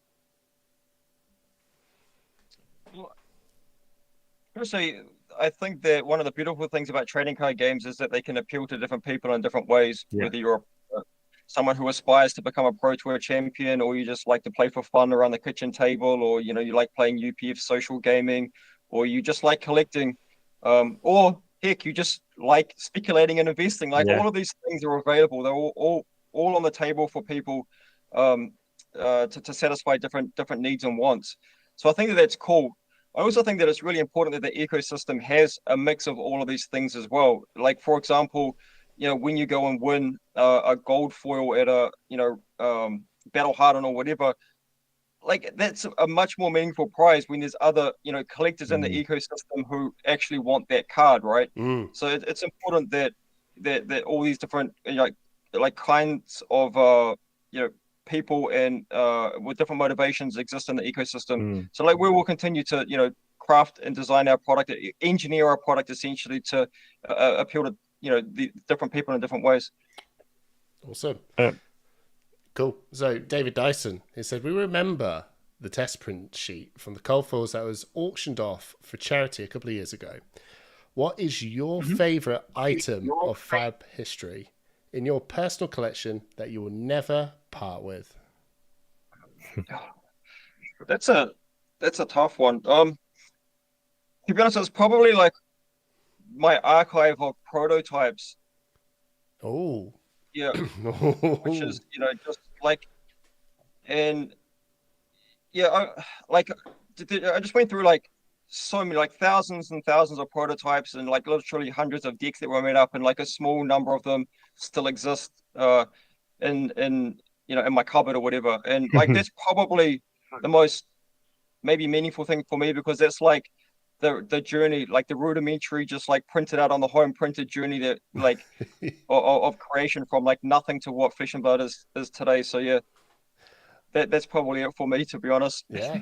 Oh, awesome. I mean, it was incredible that something like that cold foil test sheet was even available to the public in any form. Like, is that something you're going to repeat again for charity in the future, like little trinkets to be auctioned off? Oh yeah, for sure. Like we got a few little bits and pieces in the cupboard to use from time to time. Nice. And like we do like to support different charities. There's been a few charity drives that we've done. You were like the Polish organization that were helping the Ukrainian displaced refugees. We did a charity race for them a little while back. There was the flooding that happened in Hawke's Bay that we did the charity drive for. And so like from time to time, there was obviously the St. Jude's Children's Research Hospital, which was the charity that cold foil sheet was put up for. So yeah, from time to time we'll get something out of the vault and put it up on the block for charity for sure. Yeah, amazing, awesome.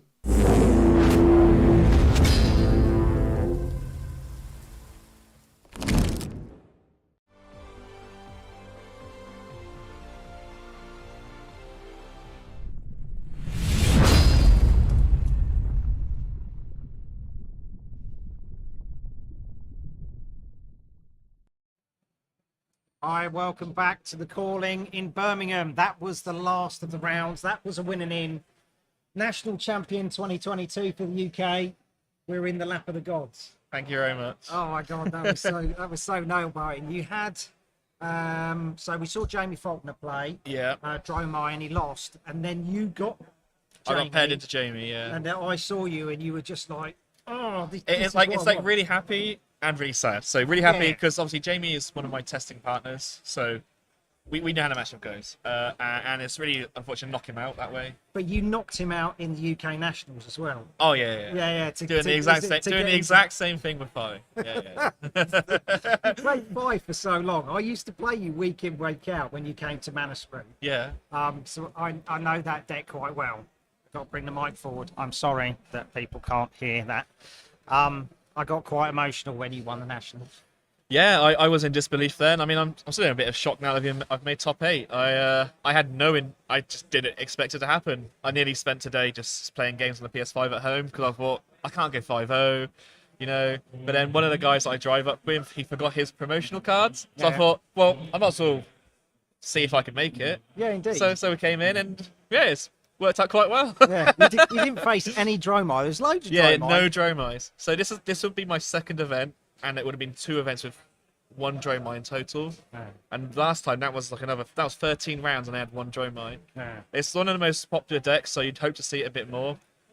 The flip side is I also see very little Lexi, so I haven't seen much Lexi either. Okay. I played today. I had amazing matchups all day, so I really can't complain about my matchups today. Yeah, the thing is, sometimes you got to ride your luck. Yeah. And if she's on your side, you just got to take it. And you go, Well, okay. my good matchups are the other 2 of the big popular decks was Bravo and Dromai. I saw Bravo and Dromai. It was brilliant. Yeah, I was really happy. So Fi's not that popular. You know, he's kind of sliding down the popularity stakes. Why did you stick with him, even though, you know, in the UK we know you as Mr. Fi? So people who know me know that I play this game a lot, and I test really thoroughly. And I think when the Belittle ban happened, people just discredited Fi as a real deck. It doesn't happen anymore. He hasn't got the insane rates anymore. But and to be fair, I agreed with him for the most part. I wasn't testing Fi for this event until last week. Right. We were testing Bravo because it does look amazing at the moment. And then you just start playing these matches. Like, well, we'll try Fi. And then, oh yeah, it's got a really great Fi Bravo matchup. We know that. It's got a great Dromai matchup. We know that. And then we played the Lexi matchup. In testing for prep for this event, I went 17-3 into Lexi. So I was like, if the Lexi matchup's not that bad anymore, maybe Fi's just a good choice. So I played it more, got more confirmation of what I believed, is that Fi is actually pretty good right now with Kodachis. So I just went with it.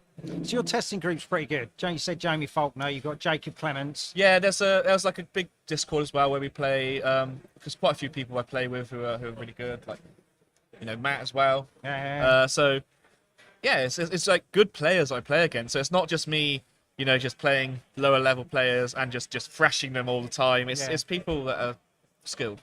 Yeah, nice, brilliant.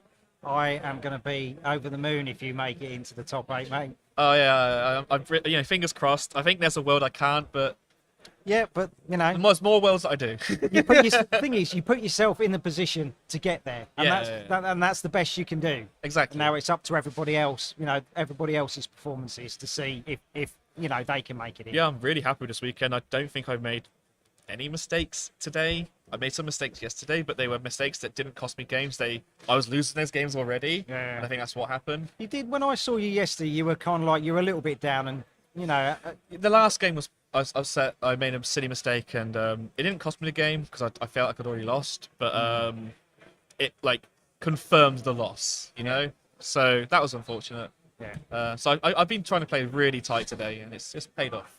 Yeah. That Jules, when he played that Oasis Respite on Well, that one. I was talking to him. I'd already said I assumed it was a fate for scene because we'd already talked about Oasis. About how like you can't tilt on a Shuko, so we already knew about that. And then he played the Oasis, and oh no.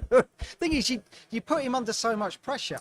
You would, he started off really well. well. I was really behind. Yeah, I was like really behind. When you came into the streaming, area, you were like, "Yeah, I've got Dromai." He got off to a blistering start. He built up his board of dragons, and I was like, "You're in trouble." Yeah. And you managed to fight your way out the weeds. Well, and get back. And there was one point where you got to health parity, and you went, "That's taken me a while." That's taken me a really usually long it time. takes me a couple of turns to get to the how I always fall behind at the start against Dromai. That's how the matchup plays. Yeah. But then you just start taking advantage and advantage and advantage, and you just end up just completely taking over the game. And it did end up that way still. I just accepted my bad. I drew a lot of bad hands to start the game. The double out of war turn didn't pay off, unfortunately. Yeah, you said you were after a blue. and you Yeah, didn't a get blue would have made that turn insane. But you can't have that many blues in your deck. So. And then he's on the next hand. The next hand was assault and 3 blues. There they were. You didn't get too salty. Yeah, it was all right. Nice. You're playing amazing. Thank I you very wish you much. the very best of luck, mate. Fingers crossed. Yes. We'll be back soon with the top 8. Alan's going to be working his magic. We've got something very special for the top 8 reveal. I really hope we get the time to do it. Okay, stay tuned.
Welcome back to the calling in Birmingham. Some of the eagle-eyed of you have already seen the top 8. There was loads of applause. It was really good.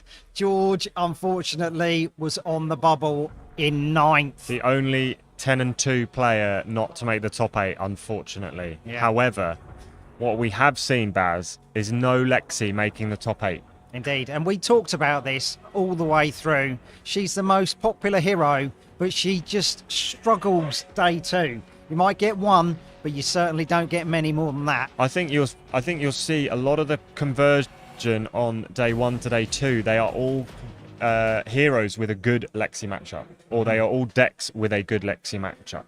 So it makes the field that much harder for Lexi on day 2.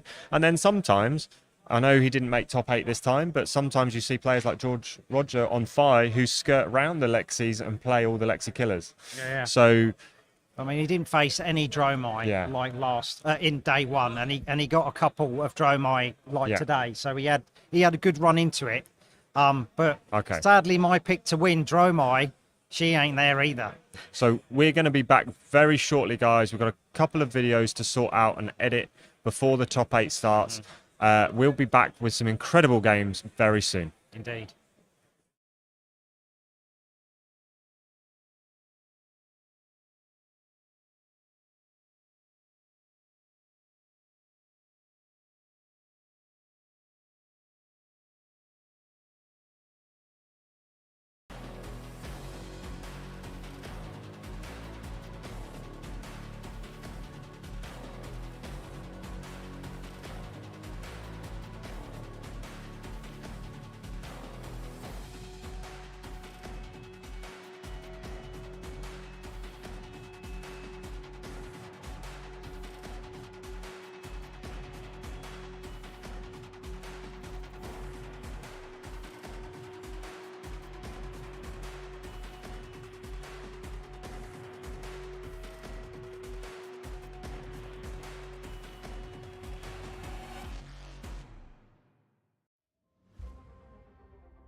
So, Joe Potter comes out with, when it comes to internal testing, has there been a few issues that led to heroes dominating or need a ban before release of errata cards? What has been done and will be done in the future to ensure balance more so in game while also still ensuring that we have a good player experience? Sorry, I am literally reading from the script. my reading is okay. Does that make sense? Yeah, no. So I kind of feel like this question is like I get it, and it's a fine question to ask, but I think it's a little bit unfair because it's basically pointing the finger at us for Starvo, right? For 2000 and January 2022, card that was released that was developed in mid 2021, like when the world was coming out of the back of COVID, and as I've mentioned and I've said on many other interviews in the past, like COVID really affected us. New Zealand had really harsh lockdowns, and it really messed up our ability to actually come together and work. And out of all of the things that happen at Legend Story Studios, like everything could happen remotely. People could continue their work remotely from home, with the exception of one thing, which was our game developers actually sitting across the table from each other, developing the game. So we had massive compression on our development pipelines from Tales of Aria and Everfest. And to be fair, we were just like a much younger studio as well, with less people, just like less sheer manpower to actually like put hours into the development of these products. So less games were getting played overall, which means that more things just slip through. We have a much bigger development team right now, who are just clocking up hundreds and hundreds of hours, thousands of hours even for each product pipeline. So like a lot has changed, and also our development team is very well established now. Like it went through a phase of of hiring different people, and some people worked out, some people didn't work out, so a bit of churn in those early stages, and it just takes time to find like the right people for the team. But our product development team has been stable. Just the same group of people, 12 people for the last I can't remember, like four or five product pipelines now. So like we have just a really rock solid, stable team. And they obviously, they've got many products under their belt now, and they're very, very well established and very, very competent, very capable group of people, very smart group of people. So I think just all of these things together, like we're just getting better at both designing the product, and that comes from me primarily and Brian, the two of us working together. We're getting better at designing the product, and look, I'm learning things all the time. Like I get so inspired by the process of evolution of Flesh and Blood. Like every product that we make, I learn something new, and sometimes I learn some really big new things as well. And just the fact that we were just talking about how these like fab design philosophy phase 1 or generation 1, generation 2, like they happened because like I learned, right? It's like there were just things that in hindsight we should have done differently. So for me, at the design level, I'm learning and getting better. At the product development level, our team is becoming way more experienced. And that is what should give people confidence that, products coming out and going forward are just going to keep getting better and better. And I have absolute confidence that that is the fact.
Hey, Tim from Team Galaxy Brain here, wishing you all at the calling lots of luck. Looking forward to seeing that stream, and yeah, go crush it. What's up, everybody? This is Matt McLeod of Team Impact Ascent. I don't know what to do with my hands, and I'm wishing everyone at the Calling Birmingham good luck and hope you have great fun. Especially good luck to all my Kano friends out there. Here's a little skit just for you guys. Alright, so you're attacking me for lethal. You got no card in hand, tunic up, 1 card in arsenal. Let's see, should be able to get to the tunic position. Let me activate Kano. I'm going to hold priority. Activate Kano again. I'll hold priority again. I'm going to break Stormstrider. I'm going to activate Ragmuffin's Hat in response to Kano.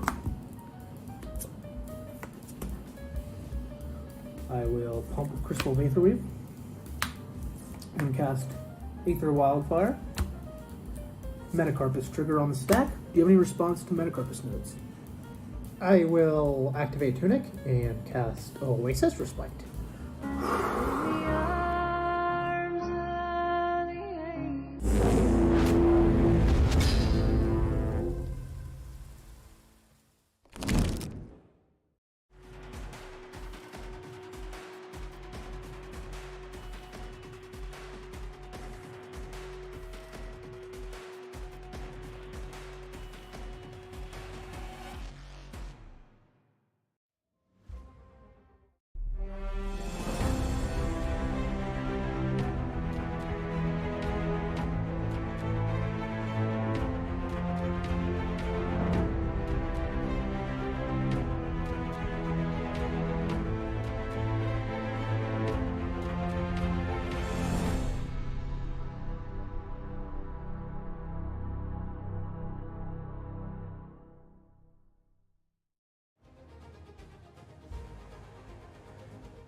What's up again, everybody? I hope you're having a fantastic time at the Calling Birmingham. I'm so excited for all of the players to be able to get together and experience this event in its fullness. I hope everyone's having a great time, whether you're winning games, losing games, at least you're getting to do it in the flesh and blood. And I'm really rooting for Kano to pick the win up at the event. Is it going to happen? Probably not, but am I crossing my fingers? 100%. If you want to come hang out with me over on my channel, I'm DM Armada. Check it out at youtube.com/DM Armada. Thanks. Hey folks, what's up? Welcome to Fab Unsealed, or should I say, the Calling Birmingham. Hope you all are having a great time and enjoying yourselves there. Wish I could be there in person, but I'll be looking forward to hearing about all the throwdowns. I'm especially looking forward to finding out how many points we're going to get Bravo this time around. Kale, I'm looking at you. Do some merkin. All right, 1 pack for the road. Syrian Ray, Banner of Salvation, Widespread Destruction. Widespread Destruction, folks. I love it. Okay, have a great event, and hope to see you at an event soon. Till then, bye now.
Hello everyone and welcome back to the official Calling Birmingham stream.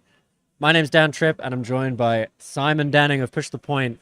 We're going into an incredibly exciting top 8, Simon. Talk us through what we're seeing on the screen right now.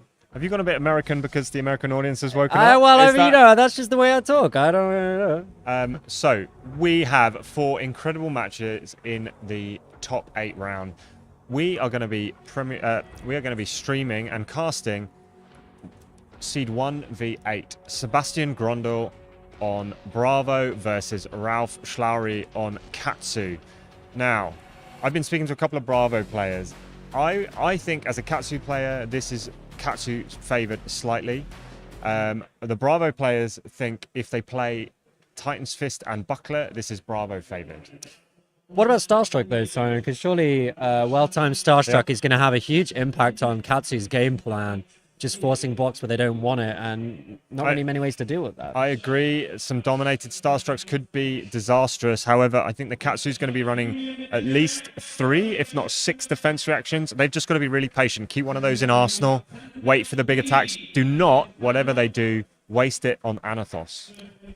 Very true. And I think the other thing to point out is we've got such a classic top 8 here. We've got 3 Bravo, 2 Katsu, and an Azalea. Heroes from Welcome to Wraith and Arcane Rising. Joined by Icelander and Azuri. Great to see an Azuri making it into the top 8. So we've also got this Bravo v Icelander matchup, which is going to be fantastic to catch up on. Azuri v Katsu, which is, again, an interesting matchup. Both players will think they're favored into that. And then a Bravo v Azalea. Both players going for big dominated attacks with on-hit effects. That's right, and that's Pablo down there on the bottom playing against Stefano, which I think we caught them on stream earlier, taking down that Dromai. Bad matchup for Azalea. Clearly knows that hero incredibly well. I think we're going to have some incredible games today in the top 8, the top 4, and the final. So why don't we catch up a bit more information on the players in our featured match. Yeah. This is Sebastian Grondel, top of the Swiss, went 11-1. His favorite hero is Katsu. Playing as Bravo, Playing favorite as hero is Bravo. Katsu. Well, he's got his preferred hero in the top 8 of this final. I don't know if he meant it that way, but he played in the Battle Harden in Krakow, and he won the Battle of Champions. He was the EU champion in the Battle of Champions in Utrecht. He plays at Next Level Games in ECAST. yeah, 11-1, taking it down, playing as Bravo, loves a Katsu. I think we've seen a few people move on to Bravo, very popular hero in the meta at the moment. Maybe we could move on to the opponent, which is going to be a Katsu player by the name of Ralph, I'm going to say Shalari. 10-2, current hero Katsu, but again, preferred hero Levia. People People switching their heroes, yeah. Big accolade here, calling New Jersey top 4. Both me and Simon were lucky enough to go to the Pro Tour New Jersey. Yeah. And play in the calling. Locals is Kaboom Zurich. Great name for a locals there. And Gleason 934, Winther. So 2 locals or maybe 2 they're near locals. each I other, think but he plays a lot. you can have a lot of locals. I go to a lot of stores in London. Simon goes to a lot of stores in Nottingham. You get around, don't you, in this game? You go to where the games are being played. It's good to be able to get to multiple stores and support those businesses. Let's look at some cards to watch for both of these heroes. We've seen Bravo a couple of times this morning. We've been marveling at the effectiveness of Starstruck into some of these matchups. I think there's no question it's a Bravo staple now. But it's just so fantastic that Bravo now has access to another incredibly impactful on-hit effect with Starstruck. And I heard one of the interviewees, one of the Bravo players earlier, sort of saying it's almost like a pseudo blue. The fact that it comes in a yellow fixes that pitch, absolutely. provides that pitch sometimes when you need it. Can pay for a pummel, can pay for the additional resources you might need. It can even just pay for a CNC for cycling the deck. True, but it's important as well not to discount that unity effect. We saw Pablo use that to maximum effect, getting a seismic surge token that then allowed them to play out a 4-cost impactful card just using 1 blue. So does so much that card for a deck, really giving it a big boost. Crippling for this Crush tournament. and Pummel speak for themselves, and I'm sure we will see those today. Now, Katsu, we haven't seen the cards to watch today. Mask of Momentum changes the way the game is played. It forces blocks that otherwise wouldn't be necessary. It speaks for itself, Trip, but the card draw can be incredibly valuable. Our main weapon as Katsu is going to be the Harmonized Kadachi. If you can pitch a 0-cost blue, you get go, or a 0-cost any color, you get go again on the Kadachis.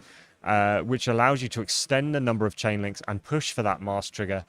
And a relatively new card in Dishonor that came out in Outsiders, if you can get the full Dishonor line to hit with Dishonor, it takes away hero ability. That would mean Bravo cannot dominate attacks any longer. That could be disastrous. And it's not just about Dishonor. I feel Dishonor's up here. It's representing the whole line. It's representing this new direction that the Surging Strike combo line can go in. Descendant Gust Wave, 0 for 5. Bonds of Ancestry, often a 0 for 8. Being able to push incredible damage over multiple chain links. Being able to get around it. Bravo blocks well. Don't get us wrong. But it's blocking each card. When you're 4 cards to block with, maybe a 5th one in the arsenal. When Katsu's coming in 6 times, some damage is going to get through.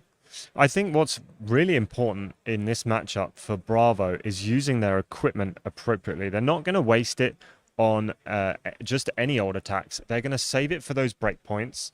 And they've got plenty of pieces that cover the 4 and 5 breakpoints that we're going to see from Katsu with Surging Strike, with Descendant Gust Wave, because every attack action card for Katsu is a on-hit effect. But Katsu's not just a stupid aggro deck. Don't get us wrong there.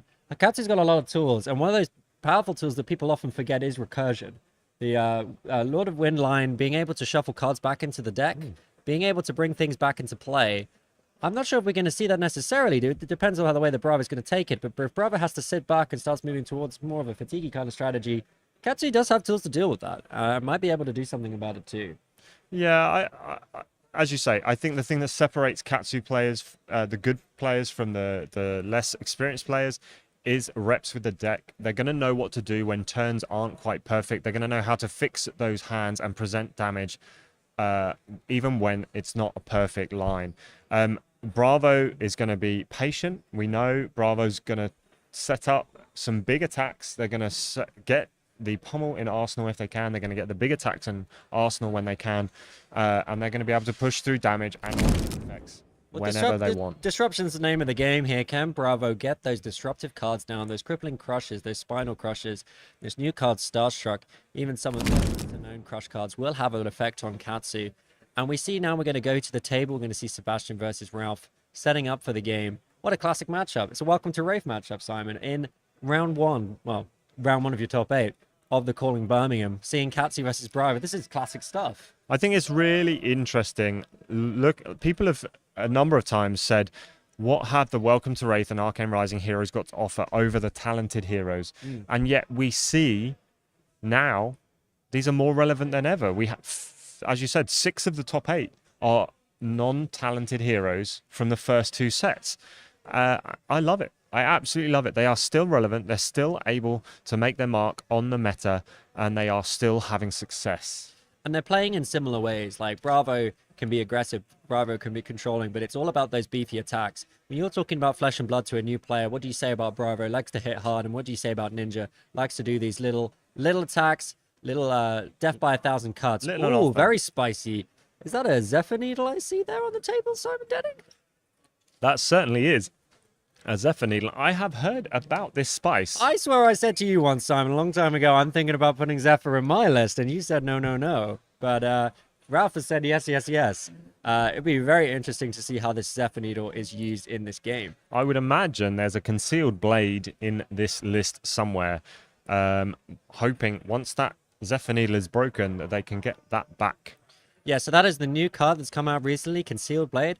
You can play it on a ninja attack action card. I believe also assassin, but obviously not relevant in Katsu.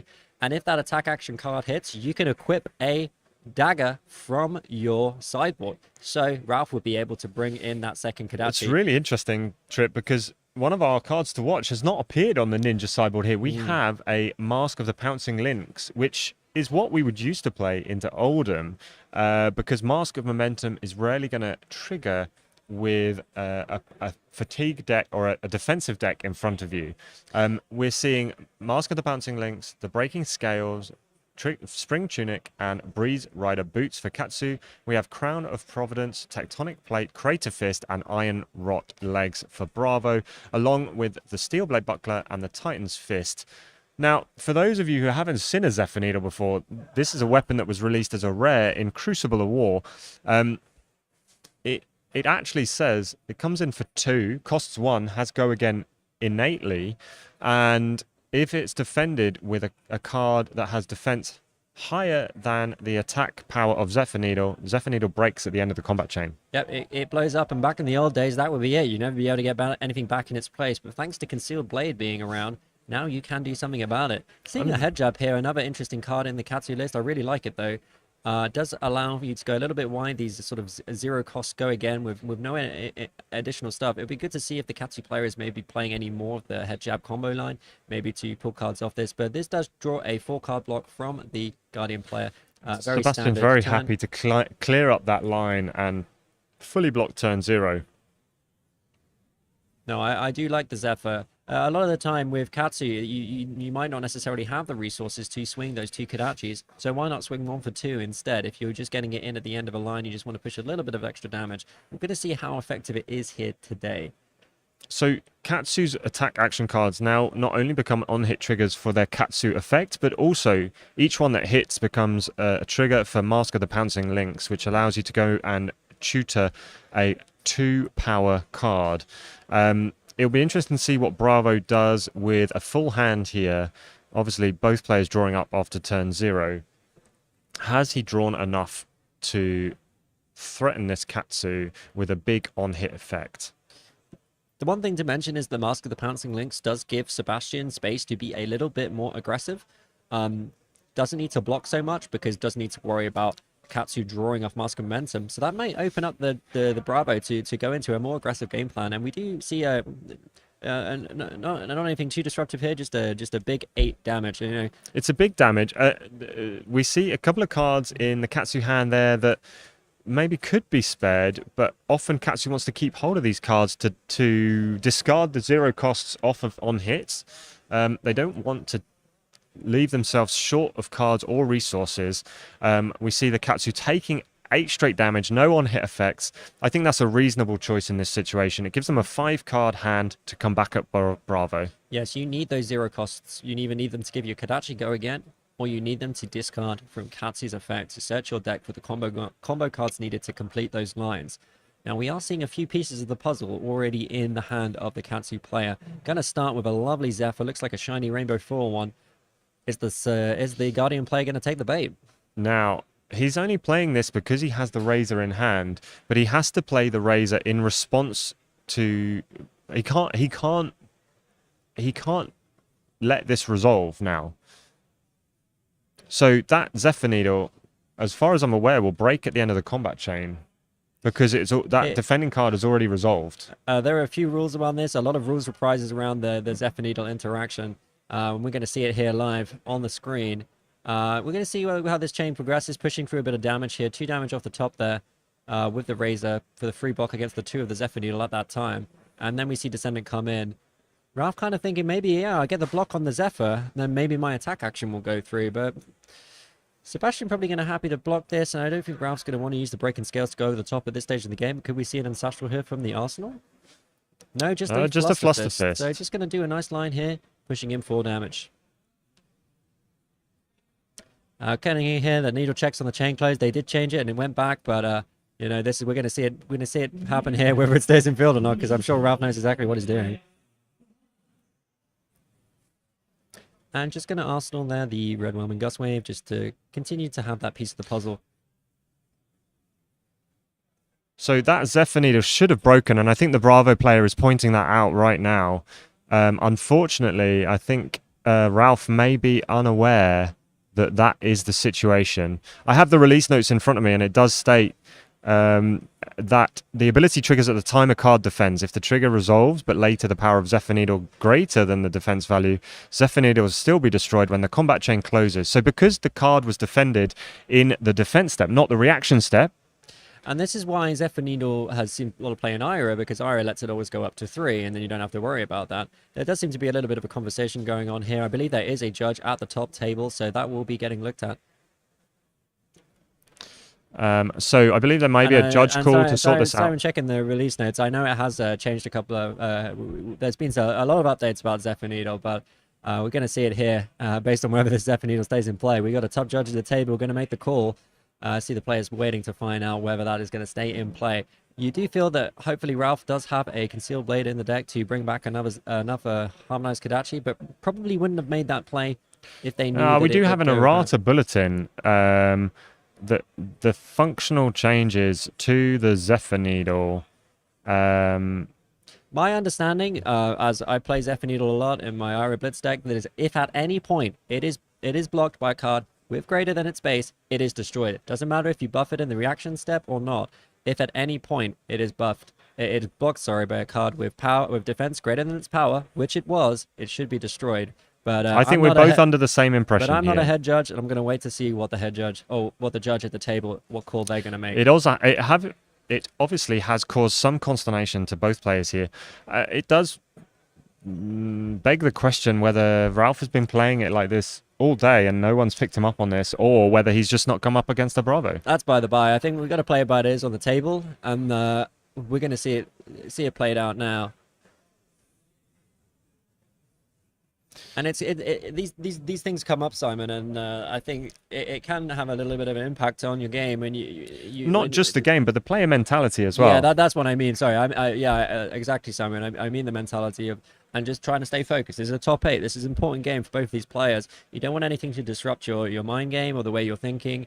And sometimes like this, that can have an effect. So interestingly, the errata bulletin to Zephyr Needle did not actually change the way the card played. It has basically made it a state-based check. So because Zephyr Needle was at that point defended by a card with more defense than the attack of Zephyr Needle, 3 versus 2, and there it that goes. Will break. We were right. That is not in question. That is stated in the release note, stated in the errata bulletin. That is how the card works. Which is why it was so good in Ira when you can block because it has the passive buff to 3. Boost it to 3. Indeed. Back on track. pitching a Findor's Fighting Spirit. This spicy tech we've seen with Pablo's deck, it seems to be in Sebastian's deck also. It's such a great card for Bravo. I like it. Cost 3, triggers the Titan's Fist. It's a blue. It defends for 2, so covers the breakpoints of 4 and 5. And it gains life if you're at lower health. And it's really good against Ninja. Block that first Kodachi, heal for 1. It's like you block the second Kodachi too. Obviously does nothing to the on-hit effects, but Rav's not running Mask of Momentum, so that's by the by. And we do see the first surging of the game come down. Now, I think he arsenaled a red Whelming Gustwave last turn, so I think that may be coming out from Arsenal. We also have the E-Strike and the Spinning Wheel Kick in hand. He could discard, if this hits, he can discard that E-Strike. Oh, look at that. The defense reaction on hand, ready to go. But he is still going to be able to play that Whelming out. And that Whelming is going to be coming in for 4 as well. So he might still get a little bit of equipment block here from the Guardian player.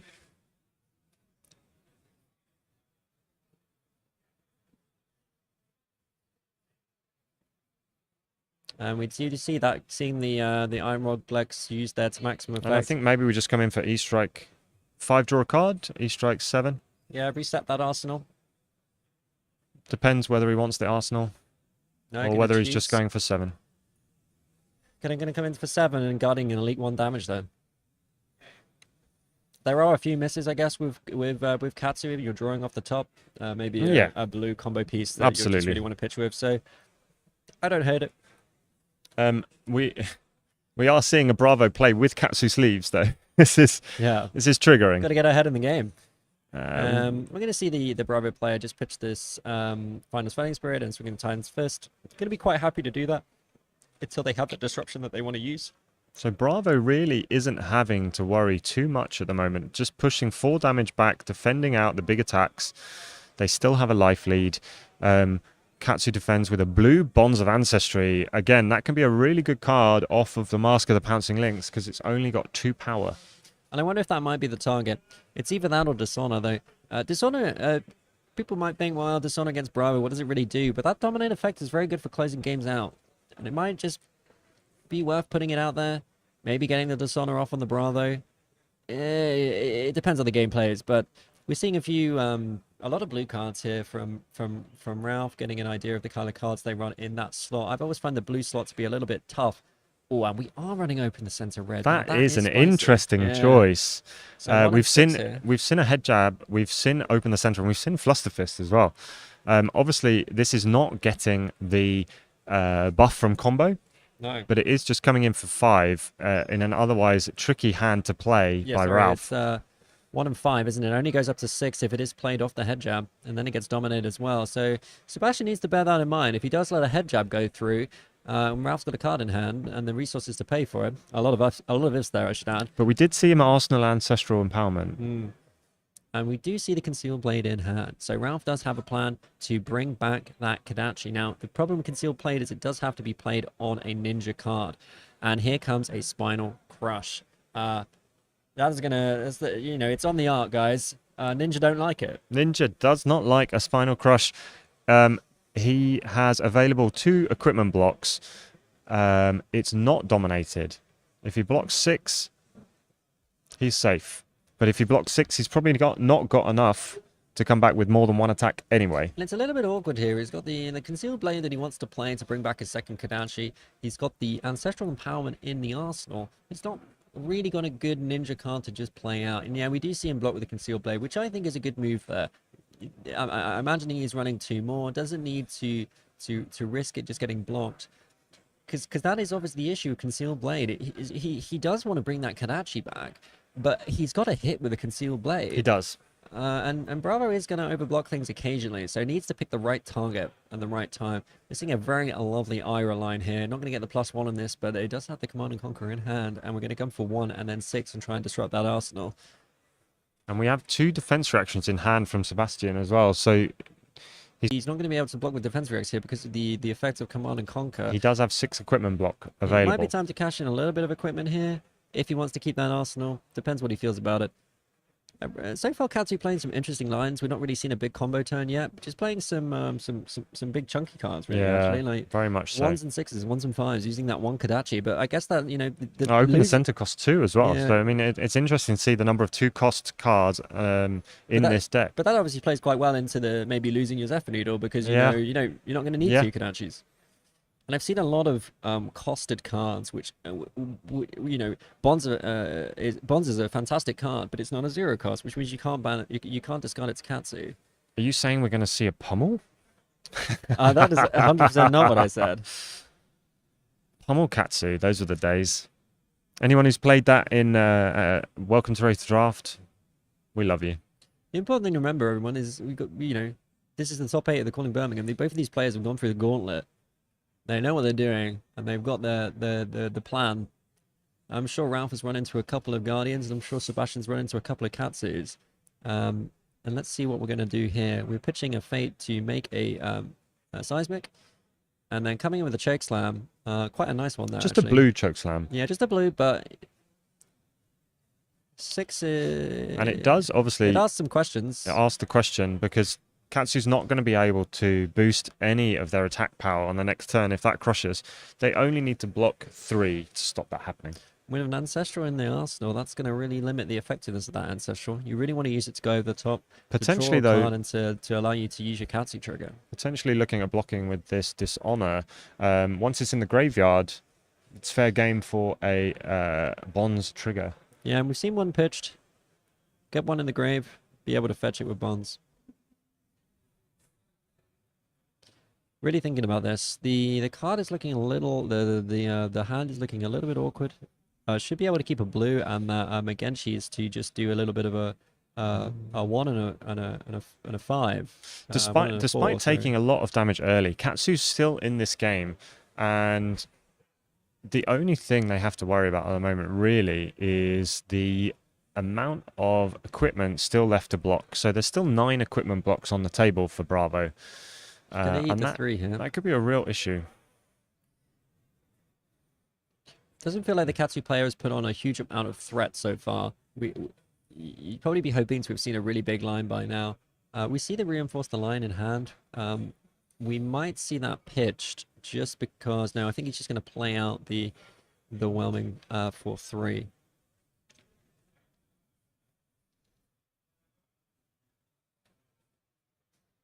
So this really is just a whelming gust wave. I think he's looking at playing the Ancestral, freeing up his arsenal. But then he's giving himself a lot of cards in hand. Is he going to give this go again with Breeze Rider Boots? I don't see it. I think he would have blocked with them on the previous turn if that were the case. Yeah. He has got the Magenshi in hand, though. I don't think it's the time. And it's sort of a bit of an inefficient use of cards here. Is he going to pass with 3 cards in hand? He's maybe baiting the defense reaction out here. And I think Sebastian's going to tell him, you go ahead if you want to break your Breeze Rider Boots. I'll take it. So Breeze Rider Boots is on hit, not in the reaction step. It's gonna do that's a really interesting choice because he did take 3 damage on the last turn, didn't block with any equipment. Yeah, I should have probably checked it. Maybe the draw of the red Flusterfist there sort of helped make that decision. He's got to reinforce the line. He can pitch for Magenshi, so he can go 4-4 here. He's choosing maybe whether to go with the Katsu. It's awkward, Simon. It is very awkward. It's not what you would be normally thinking you'd want to see. I guess using the Tunic to at least get the reinforce into Arsenal, giving some protection against some dominated attacks, but it's interesting. I guess that the Magenshi is going to come off the whelming, so you're going to get the +1 there. I didn't miss that. That's relevant. And the trigger. So if this hits, he can go and search his deck for other whelmings, surgings. There's not many in there. He can't get Bonds and he can't get Descendant. And maybe he didn't block with the Breeze Rider Boots. He didn't want to signal that he was ready to use them. But I still think that's a missed opportunity. I think you should always get the block in. We've been saying all tournament, 1 health makes a huge amount of difference. We've seen it a lot. So he's got 2 targets in graveyard for the Magenshi. He could go. He has got go again on all combo cards now, so he can go and get all 3 copies of Lord of Wind. He can push through some damage on this turn if this hits. But there's still plenty of equipment blocks on the table. still got a Kodachi to swing. He's turned this into a turn, and I think maybe he felt that he needed to do that. Needed to put some pressure on because he had not really been able to put a lot of pressure on this game. And at some point, you've got to think to yourself, I've got to start fighting back, and if that means I have to use my boots, and so be it. He's created a combo line here. You used Whelming essentially as a starter, got the draw of Ancestral Empowerment, and who knows, maybe something's going to happen here with the cards that they can pull from Megenchi's if this isn't blocked. I wonder if Bravo is going to bait him into using his breaking scales here. No, he's fully covered the 6, Nice so breaking 6 block scales there around breaking become scales. useless in this situation. It is definitely a non-standard Katsu. We're seeing cards that we don't normally see in the list that we normally play with in the UK meta. But yeah, this is exciting. I'm enjoying seeing these cards I don't normally see. Of course, all of these combo cards do have Go Again because of the Breeze Rider Boots. Works for the whole turn. So that Fluster Fist is 4 with Go Again. But I think we're going to see this card down in the arsenal because it is a reinforce the line. I think you're right. That made a turn out of nothing, but it is a heavy price to pay for the Breeze Rider Boots coming off there. And Bravo still has 1 card in hand and all of his equipment. We're going to see a hammer for 4, and Ralph is going to slip slightly further behind. Potential with this Art of War to make a big turn. I may make a big turn, but I think what we're actually it is going to be a big turn, but I think it's going to be a mid turn. But I think we're going to see this Art of War pitch because we do have two spinning wheel kicks and an Ancestral Empowerment maybe to combo off with. I don't think you pitch here for the Art of War. I think we're going to see we're just going to see this Art of War pitch, which That's I a think sensible is good. play. That's the sign of a good Katsu player right there. Is pitching your Art of War. It's a sign of a good fire player too. He's not risking Don't risk it, and it's just not the right hand for it. And this is going to present 4 damage off this spinning wheel kick. The next one's going to come in for 5. Got an Ancestral Empowerment as well. Might be able to go off the top if needed. And this, if it hits, he could even consider ditching the Ancestral to fetch more. But no, gonna use it here. Gonna There draw. is a sink in hand. Oh, gets a 100 wins off the top. That's going to extend the line. And So I don't. we do see that hit. Yeah, so that is going to hit. Maybe I don't think they have the resources to really utilize Katsu super effectively here. No. But I think 100 wins is a perfect card to extend this line. It's going to have a little look at the grave. And he's probably got rid of all his Fluster Fists already. I think he's played at least 2. So I would keep the... Yeah, I think he's played 3, in fact. So I would keep the 100 wins here. The only other thing to bear in mind here is that the effects of the spinning wheel kick into spinning wheel kick is the second one where if it hits, we'll go to the bottom of the deck, and that's actually really good because it allows you to keep fetching it with Katsu. I often quite like to fetch a spinning wheel kick with Katsu as just a 1 for 4 with Go Again. And 1 for 5 as a follow-up with a bit of card recursion as well. And it's often even 100 that's a wins nice on one. spinning That's this nice one. Bought one of the those the other day promo. for £4 from Silver Palms. Thank you very much. But it does get blocked out for 4. For 5, apologies. For 5. And are we going to see anything more this turn? Just push 100. Just the 100 wins. And the Guardian player got a defense react and a blue in hand. Gonna block this out and just probably just arsenal that sink below, set themselves up for another turn. The Katsu player starting to get back into it a little bit there. That was pushing 12 damage there. I still think with a 7 damage life deficit at the moment, the Katsu's not in a happy place. No, I don't. I agree, and I think there's a lot of combo lines. There appears to be quite a few combo lines in the Katsu player's deck, and I'm wondering what cards they've cut to allow them to enable putting in the head jabs and the open the senses. I find that Katsu is an incredibly tight list. Yes. Do you agree, Simon? No, you're absolutely right.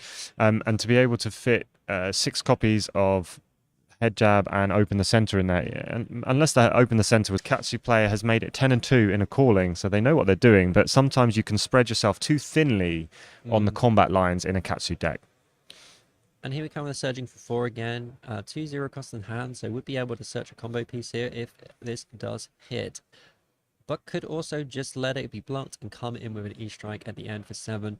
Got that defensive card in the arsenal. Doesn't seem to be doing much for Ralph at the moment because Sebastian very happy to just block out. Really wants to get value out of that reinforce the line, being able to block a dominated attack because reinforce is played at instant speed. It does get around dominate. I mean, it's in the arsenal anyway. But Sebastian just happy to block. Happy to let this hit. So he's going to go and find how many of the Whelmings and Descendants he's got left in the deck, or at least how many are in the graveyard. So we're going to see one of these cards discarded. We're going to see a combo piece collected. I wonder if it's actually going to be the E-Strike discarded. Oh no, I just feel I like this. I like this. Just play it out. All right. I think coming in for the losing the E-Strike there or banishing the card, no really way to put it. I'll be honest with you, Simon. I'll be looking to play this Reinforce the Line out of the arsenal as soon as possible because it's really clogging up what Ralph wants to be doing. I'd much rather have a combo piece in there and go wide. Again, Ralph is in the top 8 of the Calling Birmingham. I am not. But I like to have a combo piece in the arsenal just so I can really go wide on a big bronze turn.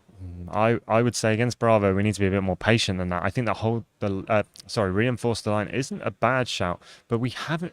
Bravo's been very happy just to come in with the hammer for 4, block up. I don't see, unless Katsu bricks completely, I don't see Bravo really pushing to get any dominated big attacks out anytime soon. They have the life advantage. They're getting the card advantage. Something we mentioned at the start of this game was the access that the Katsu has to recursion, and we actually saw that in the hand of the Katsu player there. The floating dojo, the ability to get 2 cards back in the deck, Surging Strike and a combo piece. Looking like this Katsu player is trying to play maybe a little bit of a longer game, being a bit more defensive. He is down on 17 health though. Lord of Wind in hand, looks like head jab as well. I think Ralph knows he needs to make something happen. He's had one mid-turn where he pushed a bit of damage.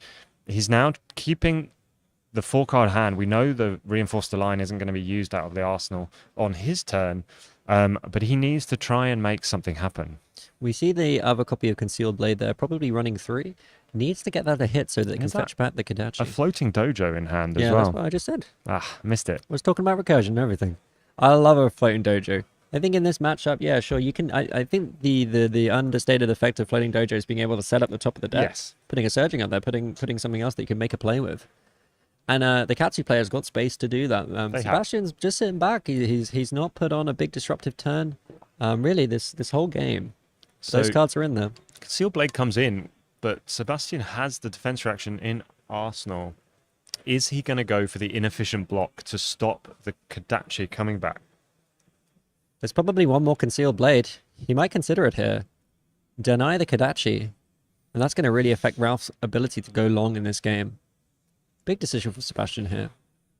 Lose 3 block, but deny Kadachi. But I think it's the right play. I absolutely love it, yeah. Now that I've seen him do it, I absolutely love it. But I do think that it's the correct saw Ralph play. face there. That was not what he wanted. Just because he knows there's only one more Concealed Blade left in the deck. If he can block out that next Concealed Blade, Ralph is playing this entire game with 1 Kadachi. Because of the loss of that Zephyr Needle using the mechanic that Ralph didn't seem happy about it. I think it's a shame for Ralph, but if he didn't understand the card properly, that's not Sebastian's fault either. No. You got to know. So we're seeing a copy of Surging Strike. You can choose to put it on the top or the bottom of the deck, and then you can choose a card with combo to go on the top or the bottom of the deck.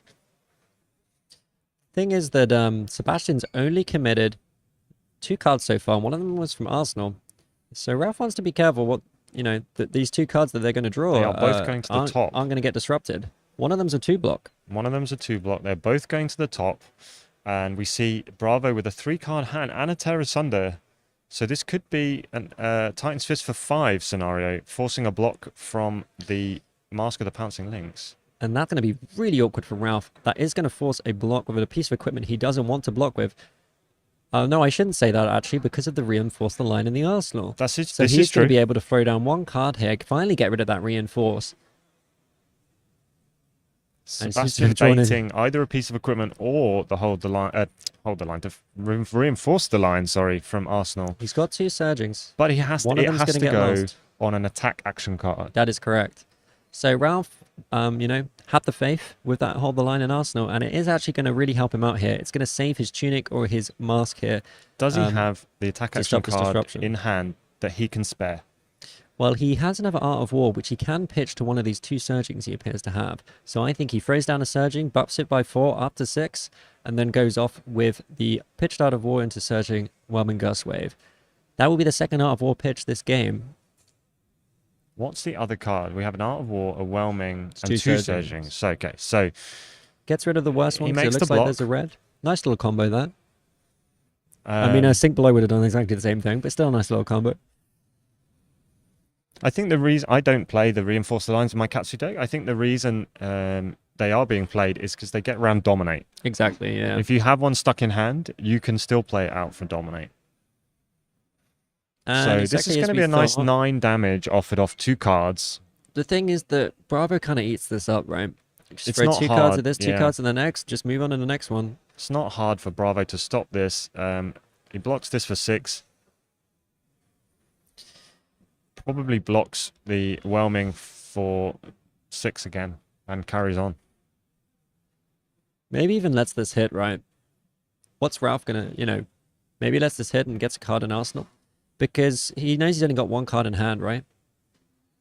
Is he gonna banish it to, even if he banishes to get a Whelming, like, he can just block up the Whelming. Save your equipment here, maybe 1 card block the next card with some more equipment. I would just take the 2. What's Ralph gonna do? He's got 1 card. I think that's reasonable, Trip. I think people can get baited into blocking that Surging. We know Ralph's got the Whelming, but even if he discards to go and get it, it's no big deal off Sebastian's. Sebastian thinking maybe Ancestral as well. I guess that's a risk, but I'd like to get that Fate Foreseen right into the Arsenal, the one he's got in his hand. And to do that, he's going to have to only commit 3 cards this turn to blocking. And yeah, I think Sebastian's going to take it. I like that play a lot. Like you said, Simon, don't get too focused on it when you got to look at your opponent's hand. Like, what are they actually going to do? He's not got the cards or the resource in hand. He's discarding to go and find a Descendant Gustwave, maybe? Yeah, just decided they want to push a little bit of extra damage, maybe force a double block here, but I think Sebastian's going to be quite happy with that too. Hopefully this not is confusing. choosing that one. Oh, maybe going to use All right, Mask. okay. Yeah, okay, I like it. All right. So picking up the Yellow Descendant and the Bonds. So he's making something of this turn. That's a line.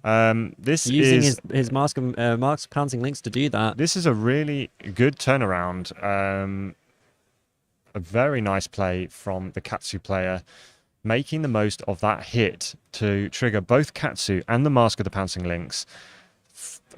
Coming in for it's going to 2 plus 2, so 4 off the combo.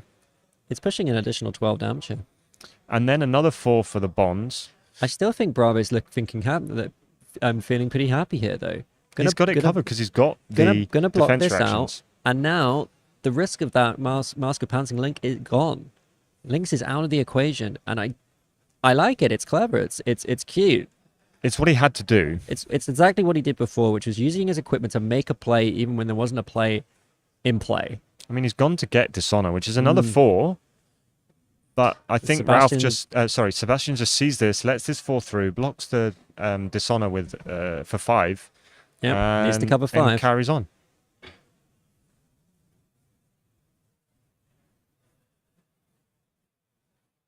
I'd throw a card in front of this Bonds, and then throw a piece of equipment and the defense react against the Dishonor. But the one thing this is doing, which it should not be understated, is it's giving Ralph a ton of tempo, because Sebastian is not going to be able to get that defense reaction into Arsenal, and that's huge. And he's probably going to maybe eat a little bit of equipment, not sure yet. Yep, gonna prevent a bit of damage, gonna take 1, go down to 17. And Ralph is then gonna present 4. Now, will Sebastian remember a little card? It's called Breaking Scales. Or is he gonna force the use of it? And he forgot it. And that Breaking Scales is gonna go 1 over. And it's gonna get the hit. Classic Breaking Scales. I don't think that's unreasonable for Bravo. He can't dominate, but I probably would have thrown the Sink in front of the Bonds and then maybe 3 block and 2 block the Dishonor, but I'm in the again, as I say, I'm not in the top 8 of the Calling Birmingham, so I think there's a plan going on here. And the important thing is that Lynx is now out of the equation. It is. The Lynx is gone. Katsu's equipment is all gone apart from the tunic. Bravo's discovered a new way. It's called peace. He will dominate no more. But we do see a hand here from Katsu that has potential. The CNC isn't going to do much without an Arsenal on Sebastian's side, but we know they have plenty of defense reactions in their deck. This is the key turn for Ralph, right? They've He got a needs great, to push great damage. 4-card block there. Push damage, Dishonored, Bravo. This is the turn to completely claim back that tempo. So- Manage to build something out of nothing. Am I surprised that Katsu has managed to get this far into the game with only one Kodachi? Yes. But I'm not surprised at this point. It's been played well. But the reason why I think this Katsu player is making these turns, trying to be as aggressive as possible, is because Ralph is becoming increasingly aware that maybe Kodachi lock is not on the table. Yeah. Needs to actually push a lot of damage through. Needs to do something with his hand. Like you said, Simon, it's a pretty okay. clanky hand. It's okay. There's stuff to get rid of, but it's really important that this first surging hits. There's a world where they go surging into Command and Conquer. I but don't really would see- much prefer this card to hit if they can.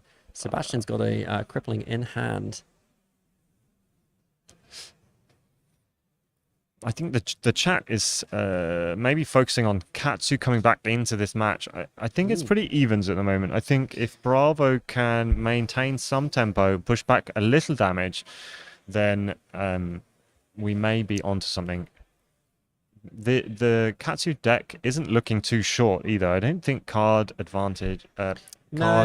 advantage is going to play a big part here. We are seeing a full 4 block. Yep. And then Gonna get the Kodachi. Kodachi for 1, probably and CNC for maybe 6. CNC. Maybe chooses to get that in the arsenal. pushing Depends some how damage. aggressive they want to be. I think yeah.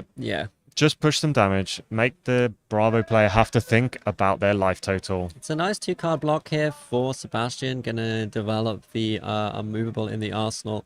Normally unmovable I feel is a little bit awkward, but we've seen some incredibly beefy attacks coming from this Katsu. I think he is going to get value out of it. And I don't think Surging Strike is going to be much of a threat anymore. I think we've been through 4 or 5.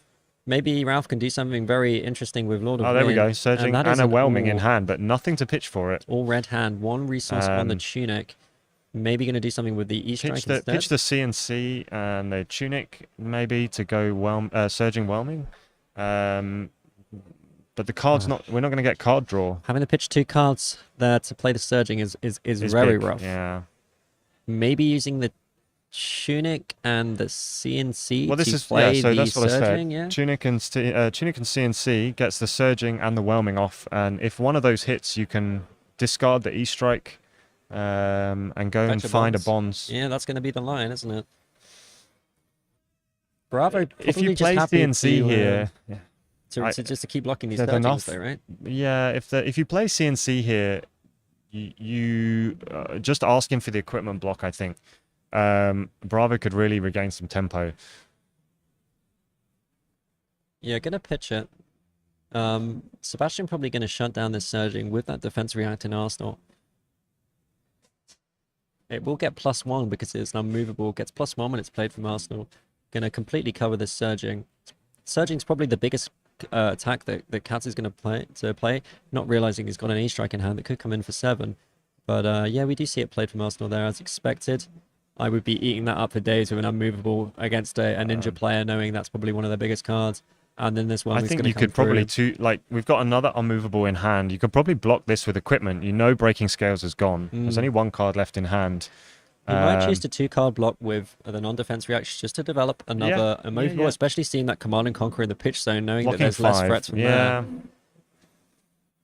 Blocking 5 here allows Bravo to skirt round an Ancestral that might be in hand. Definitely stops the draw, stops the turn dead, and just going to Arsenal that Arsenal the E-Strike, and Bravo can come back with the hammer here for 4, and then Arsenal the other unmovable. It's like we said, the Katsu player managed to make something out of nothing with that Lynx, but really needed to capitalize on that and was not able to. We see a pretty janky hand from Katsu again. I think blocking 3 here would be reasonable. This is where we're starting to get to the point, Simon, as well, where the blues in Katsu's deck are nowhere near as impactful as they should be because of the lack of Mask of Momentum and the lack of Kodachis. Correct. The Mask of Pouncing Lynx gave a big turn on one turn, but now we've lost the threat, and we cannot Kadachi anymore. I sort of just see Ralph doing a block here, maybe playing that E-Strike out of Arsenal, and then maybe Arsenaling maybe the Ancestral or one of the combo pieces, just maybe doing Kadachi E-Strike for 7. I wonder Kadachi, sorry. Yeah, maybe Kadachi E-Strike for 7, or E-Strike go again. Maybe. 5 go again. Maybe just to play cards out. We're about to find out. Does get a block and does take 1 damage there. Really probably wishes they had an extra Kadachi right now. So I think the Kadachi E-Strike for 7 is the line, and then Arsenal the Ancestral. Or like you said, maybe give it go. Yeah, no, I think that's the line. Yeah. Seven There's is a yellow not to whelming be there as 7 well. is not to be sniffed at. I believe there's still an unmovable in the Arsenal. There is still an which is unmovable. going to shut down this E-Strike very, very nicely. It's not going to cover it completely, but it's going to be a good block. Not sure. Depending on the color, I think it was a blue. I think he just 2 blocks this and keeps the unmovable in Arsenal. Yeah. Depends what else he's got on hand. I can't really see. There is a choke slam in there. He's got a Rouse the Ancients. Might be thinking about doing something clever, but probably should just block this out and be happy about it. Katsu's slowly been losing that tempo they gained from that big turn. It's not. And they didn't really even gain a huge amount. No, did they didn't. They had No. some. They've managed to reduce Sebastian's life. It has been a slow, insidious creep. However, it's slipping away. This is just damage for the Bravo to take. You have to think maybe, Simon, what if they'd, instead of pitching the CNC earlier, pitched the E-Strike and got the CNC into Arsenal? Maybe that would have been a more destructive play against a Bravo player, where you know they have a lot of defense reactions. We see a 3-card block there, not going to take any damage at all, and then we're probably just going to see a hammer for 4. Hammer for 4 and still have the defense reaction in Arsenal. Good coverage. For those just joining, it's been an interesting game. Needle started the game for Katsu and was swiftly blocked and destroyed on the first turn. We have seen a concealed blade attempt shut down, and Mask of the Pouncing Lynx was played instead of Mask of Momentum. For the fear, I think, of Bravo doing exactly what they've done and shutting down most attacks. It's hard to find out here, not really doing what you want, on higher health than the Katsu player, so no heal, and it's going to mean that the Titan's Fist is actually only coming in for 3. Ralph's still going to take it, though. Higher Thandor, not a 3-cost or greater card. But it does mean that the Heart is now at the bottom of the deck. Bravo, I should say, does not have to worry about it coming at the wrong time. I heard that's never a problem for I knew Bravo. you would make a joke about that. We see the Kadachi come in for 1. Katsu player trying to develop something here did take a 3, so going to try and push back with a bit of damage here. There's this card we love again. Spinning Wheel Kick is back. I think that's the one he put on the bottom of his deck. Well, it would have been the one that went to the Yeah, bottom has of the done a deck. search, so probably shuffled some stuff around. We have a head jab in hand and a bonds in hand. The Katsu doing work here, putting on pressure. And the quality, that quality must be getting pretty good by this point. So this Spinning Wheel Kick has hit. Are we looking at going and finding a Descendant Gust Wave to go with that bonds? Is that a bonds of Ancestry? It's a head jab and something else.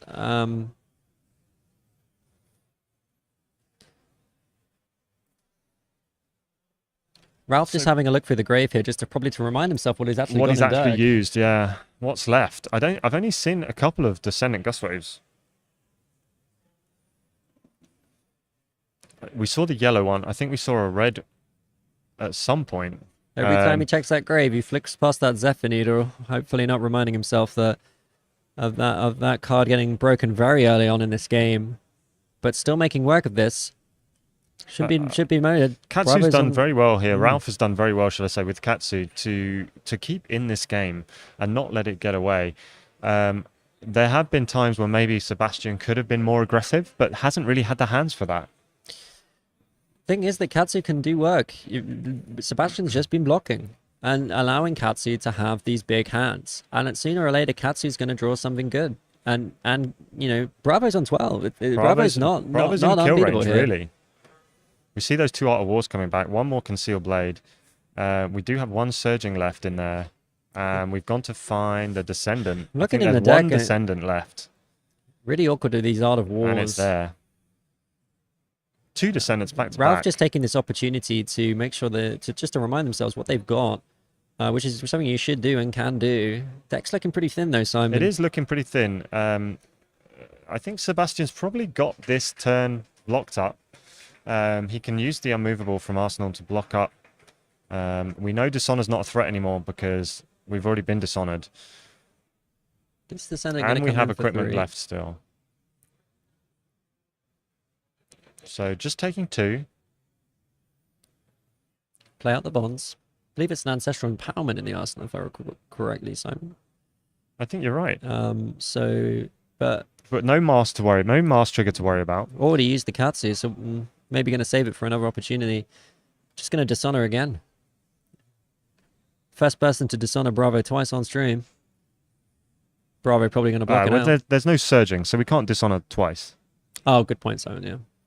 Which is why the Descendant only came in for 3, fully blocked with the showtime there.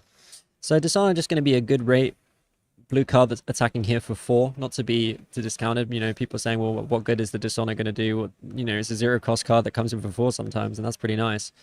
Especially when you're running out of good cards in deck. Those blues, if they can do damage, are pretty good. We also saw Ralph was running the 100 wins, allowing those Winds of Eternity to come in for 4 as well. I think another 3 block here. I think Sebastian's going to take this because they've got the Findel's Fighting Spirit in hand and might be wanting to get the heal off that. And leave themselves with a blue and then come in with a Titan's Fist for 4.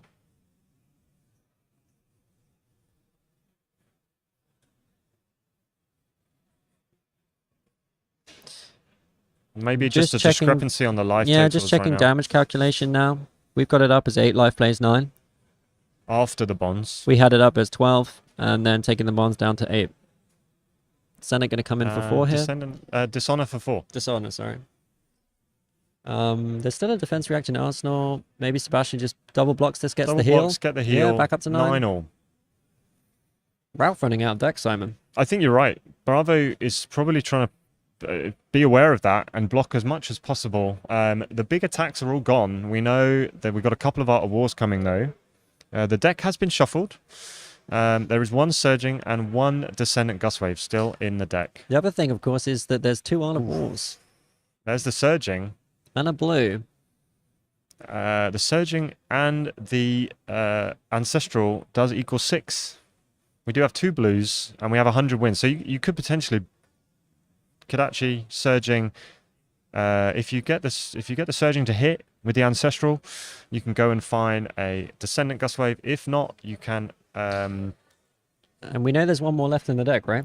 I like this play. Just baiting out a block on the 100 wins. If the 100 wins hits, then you can go and find the Descendant Gustwave. I think this is the turn from Ralph, Simon. This 100 wins coming in for 3. The Ancestral and Arsenal baits out the 3 block, goes over by 1, gets the card draw, then maybe does the Katsu search. I agree. Could be pretty big.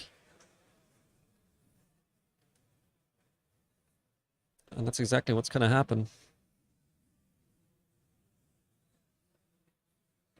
What's the draw? C&C. Interesting. Could we see this? 2 blues in hand, Surging for 5, 1 floating.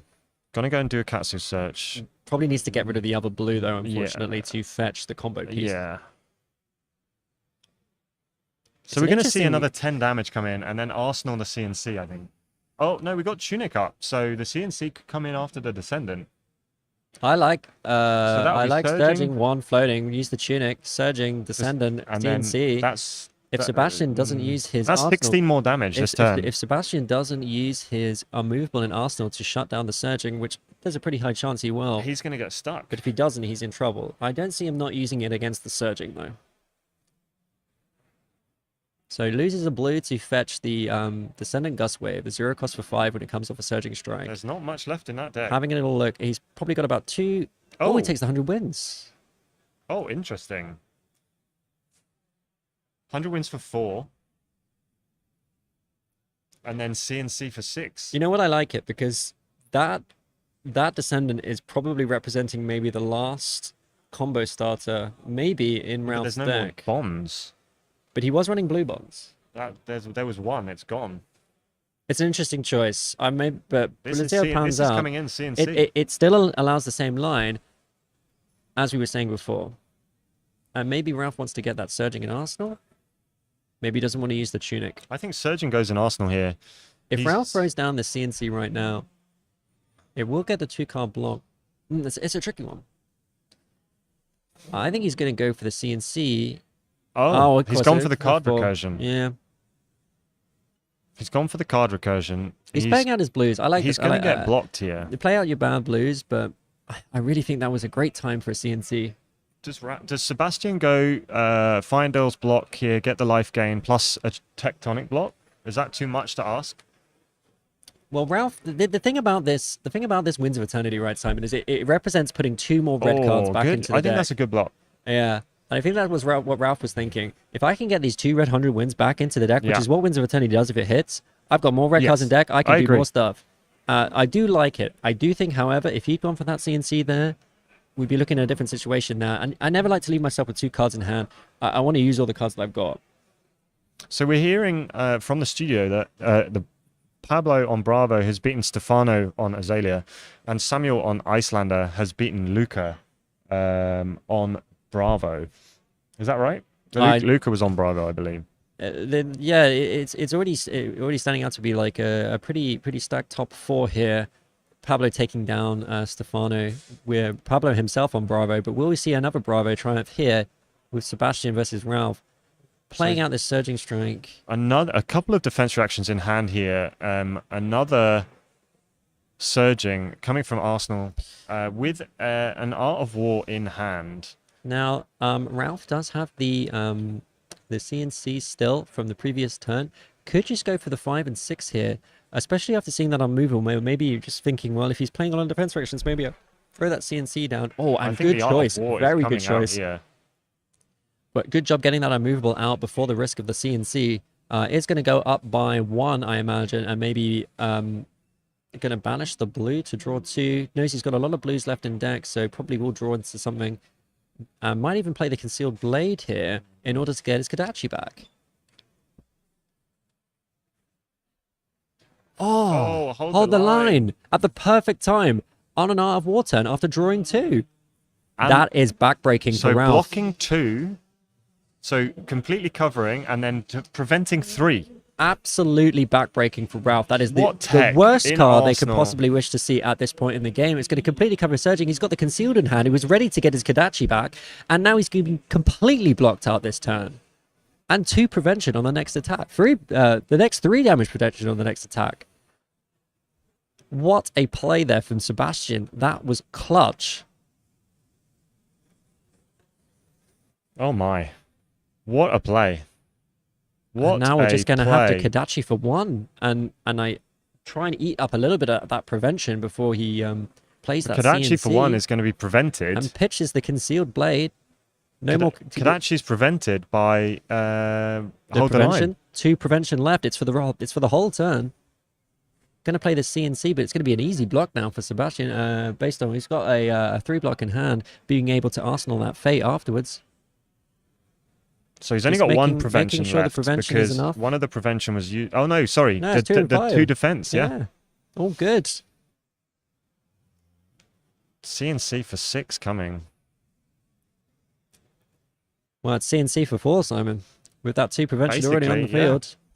Not quite as good of it. It's like And that. he's going to be able to Arsenal another defense reaction. Easy. Oh, of course, +1 from the Art of War, of course. Easy block. 2, 2, and 3. Perfectly covering that 7.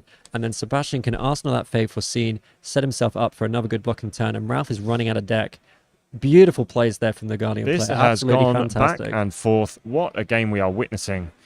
Can the Katsu put together a turn against a Bravo with 5 cards for defending?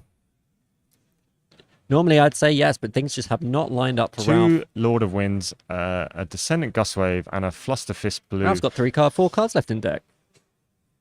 One of them's a Concealed Blade. He might finally get that Kodachi back, Simon. We have an Art of War in Arsenal.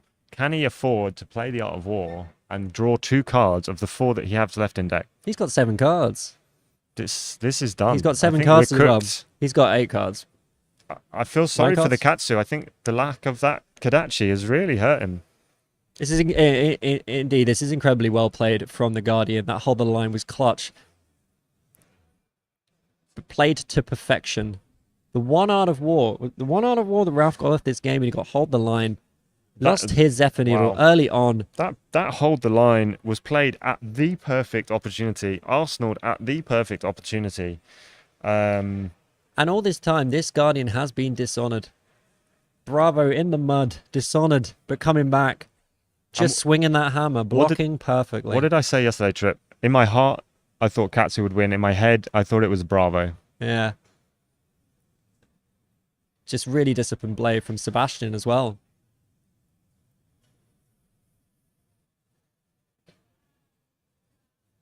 This has been an incredible game so far, and it's not over yet.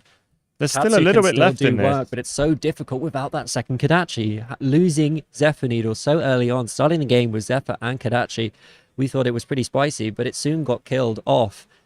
And now, all these blues, where normally you'd be pushing a little bit of damage through every turn, you're only pushing through 1. Kadachi lock would be great right now, but we're not there. Sebastian happy to take the 1.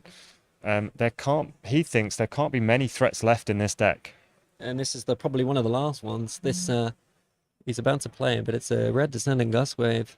Just coming in for 3 though. I believe all of the ancestrals have been played at this moment. There's an Art of War in Arsenal. There's an Art of War, so could go over by 1.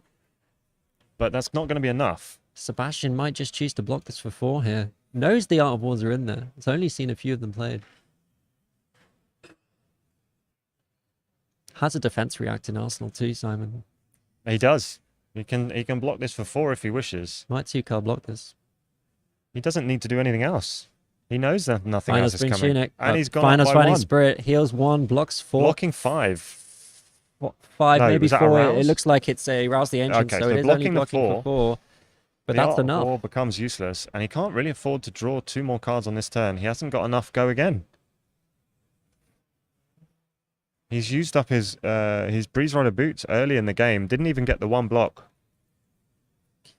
And Ralph doesn't look like he's going to be able to set anything up. Doesn't have anything like, sometimes you can set up like Magenchi's with a few Lord of Winds, shuffle cards back into the deck. Did have that Visit the Floating Dojo earlier. Managed to get a few cards back in deck based on that. Was relying on that double 100 wins into the Winds of Eternity to get the red 100 wins back into That's mean. That's really mean. Maybe he's looking for the number of defense reactions, and he knows in his heart, he knows there's 1 in Arsenal here. But he doesn't have anything else to do. He doesn't have any card draw. He could use the Art of War for go again. He could give something go again, but it's not going to help. It's the only way I can see it I now. don't think he can do enough damage. It's playing that Art of War out to go play both these blues out, but I don't know he can do enough damage. It's just not enough. He's got the Tunic to play the We Art have of been War. proved wrong before. Yeah. But that hold the line was just so timely. Exactly what that card was probably designed to do. Shut down those Art of War turns against go wide heroes, and we saw it played to perfection in this game. I think it's moments like that that will just skyrocket the price of that card. He's just going to end his turn. It's not even going to play one of the blues out. It's just going to keep them in hand. He's got 3 cards left in deck. Or 4 cards left in deck. Wow. A yellow Whirlwind Gustwave, 2 blue Flusterfists, and a Lord of Wind. And Sebastian's just going to swing back now. Going to make a seismic. Going to swing that hammer. For 4. Ralph's going to have to eat it, but maybe he just wants to block, get this game over with, because he's not got much left in the tank. He's got a bunch of combo cards, and they don't fit together. He's got 3 turns of hammers left. Bravo doesn't have... I can't see with the perspective of the camera, but he has enough cards to make this painful for Katsu. He's going to take 1.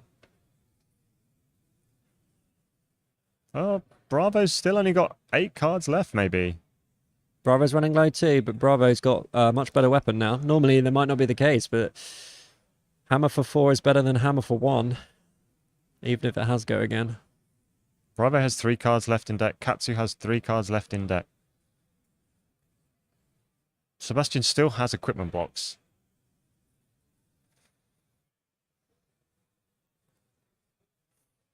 Are we going to see the Art of War just to give some extra push? Does he want the 2 cards that are on the top of that deck? Are they just going to be blue 0 cost I don't cards? think he can afford to banish a card here. If he banishes a card This here and just plays comes in for one, 2. he's not going to be out. He's going to have 3 cards to block with. Sebastian has Heart in hand. If he pitches that, blocked. Imagine having 2 Kodachis here. I think you're right. I think Katsu pushes the win with 2 Kodachis. Over the whole game, he's missed about 10 damage. We must be on turn. And we said much earlier in the game, we saw Sebastian block with a sink blow from Arsenal just to prevent 1 damage, but it also prevented the return of that Kodachi in the concealed blade. And we saw him think about it. We saw him think, do I want to waste 3 block here? Made the decision to shut it down, and it's paid dividends here, where Katsu just not have the space to work with.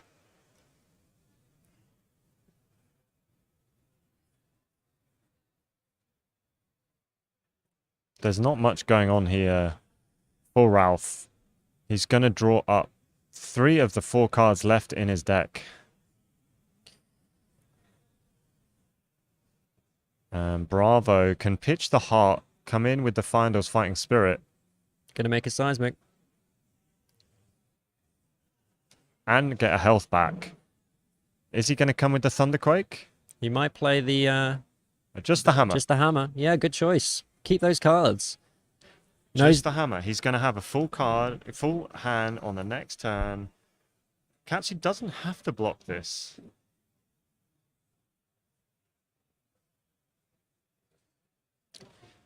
The only way I can see is Ralph thinking maybe I can get this Concealed Blade through somehow, get the second Kodachi back, but he's got 1 card left in deck, Simon. Bravo's only got 3, but... So on the next turn, Bravo will have a full hand. He has 2 block on equipment still left. And Katsu has 4 cards in hand, 1 in arsenal, 1 in deck. What has he got here that he can play?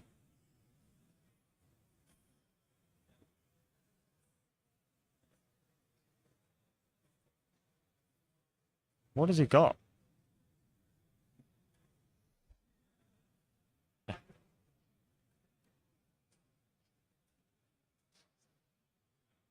He's got to get that Concealed Blade into play. He's got to somehow make something work with it, but I just don't understand how he's going to do that. He's got 2 resources floating, I suppose. He plays the Lord of Wind. He uses the Art of War to get the buffer. He can go over the top for 4 with this Lord of Wind. But we have a defense reaction We've got a in defense reaction in Arsenal. Arsenal. There is no way for Katsu to win this game. Sebastian's going to bait it out, going to force Ralph to play the Art of War, play the Concealed, thinking he's going to finally, after all this time, get that second Kodachi No, he's back. not, because he's just going to play the Fate Foreseen from Arsenal. Yeah, I know. I'm building up for that bit. And then he's going to bloody shut it down There we with go. a Fate Foreseen from Arsenal. And there we go. I like that. I like making the them thought. think you don't Yeah, have it, I making like them the play thought. those cards. Ralph's got 1 card left in the game. Well, 2 with the 1 in pitch zone. What a game That is here. going to be it. And at no point in this game was Ralph able to reclaim that dagger from his sideboard. Sebastian shut down every single one of those Concealed Blades. And here comes the there we Macho go, Grande. Macho Grande. Ralph can block with 1 card, but it doesn't matter. He's only got 2. That's, It's not lethal. He holds out the it's fist. 5 damage coming. He's going to play it out. 5 damage. He's in the top 8 of the Calling Birmingham. He's going to play every single card in his deck, and I don't blame him. Is he going to pitch for Kodachi?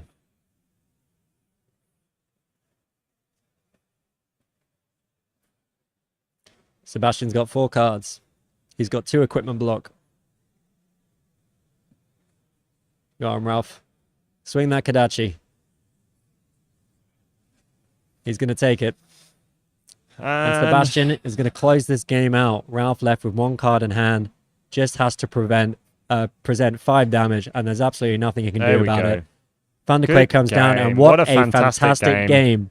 An incredible game, Simon. A beautiful game. That was a pleasure to cast. That went back and forth so many times in my head, if not in anyone else's. That Katsu unfortunately just did not understand how Zephyr Needle worked, and that is a killer. Well, Simon, I like to play two Kodachis in my Katsu, but I like trying it out, and I thought I can see how it worked. I was just saying at the start of the game, I've always thought about putting the Zephyr Needle in an aggressive matchup, but I think against Bravo, I just want to have that knowledge that I'm always going to be able to do Kodachi lock in the end game. Going down under 10 health with two Kodachi still on the board is always a scary prospect, and the fact that he just couldn't get that back, there was always an answer in Arsenal to the concealed blade, was a real hamstring to Katsu.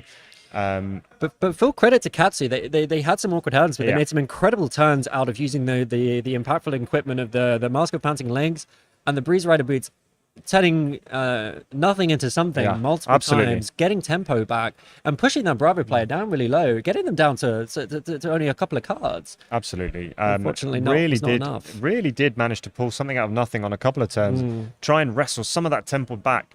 Unfortunately, just couldn't sustain it. By the time it happened, there were just not enough threats left in the deck. We've heard that Pablo on Bravo won. We heard that Samuel on Icelander won. We've also heard that George on Azuri has won. So we know our top four is going to be two Bravos, an Icelander, and an Azuri. We are just waiting for confirmation of who plays who. Really sad to see both bracket. of the Katsu players go out. Both of us big fans of Katsu, as you can probably tell. But Bravo really doing work and showing those Katsu players who's boss. Like, I've always thought of that as a not too bad a matchup for Katsu, but these new cards are doing dividends. Back in the day, in RTN Season 1, Bravo was a really horrible matchup for Katsu. The new Descendant and Bonds line has given Katsu a lease of life, allowing him to push over damage, but just so much equipment with the buckler included there. Bravo only needing to hit back for 4 with the Titan's Fist. I think that really does push it slightly in Bravo's favor. Really good to see. I'm happy that two Katsus got to the top 8 of the Calling Birmingham. In my heart, I wanted one of them to push it a little bit further, but we have our top 4. And here we see it. We see Sebastian Grondel versus Samuel Brabern on Bravo v Icelander, and we see Pablo Pintor come up against George Keys on Azuri. We have a potential for a Bravo final here. What do you think? Well, I think we should not discount the fact that Icelander is back up there again. Ray is showing everyone how it's done over in the United States of America, but we've got our own Icelander over here in the United Kingdom, and I'm wondering if they're going to make it all the way again. Now, I want to take a moment here. Can we just talk about Pablo Pintor? This guy's a machine. He's an absolute He's in the top machine. 4 of another major tournament. He lost his round 1 and then he's submarine and he's already in the top 4. Obviously, it's going to be a fantastic game against George and Pablo, but he's just a demon of Fab, a demon of European Fab, a demon of World's Fab, and just brings out these incredible games, this incredible composure, and I can't wait to watch that game. I believe the next round's going to be cast by Simon and Hamish. So I'll be taking a break, but I'll see you guys back in the final. We're going to go now to an interview with Sebastian. See you soon. See you soon.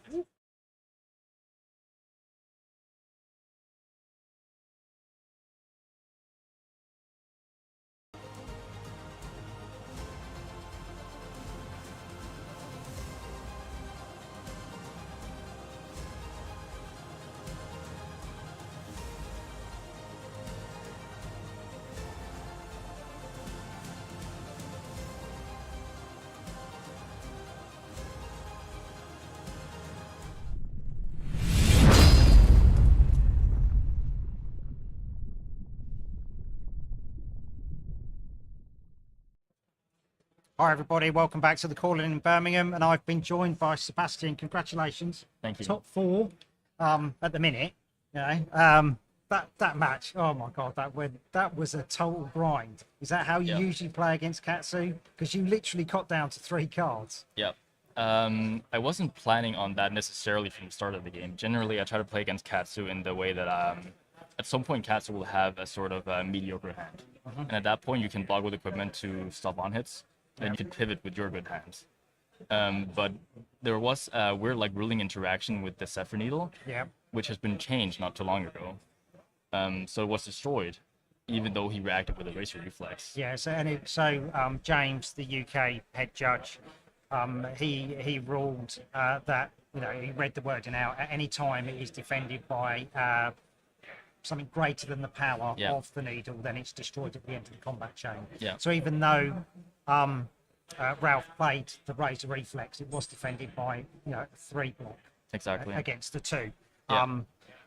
Yeah, I don't think Ralph realised that. I didn't even know it. I so, thought because the ruling changed, so I thought it was the old one. Didn't even realize it. But that was that was a turning point. Exactly, that changed the direction that I wanted to take in the matchup. So when he only had 1 Kodachi, I knew that he could definitely not fatigue me.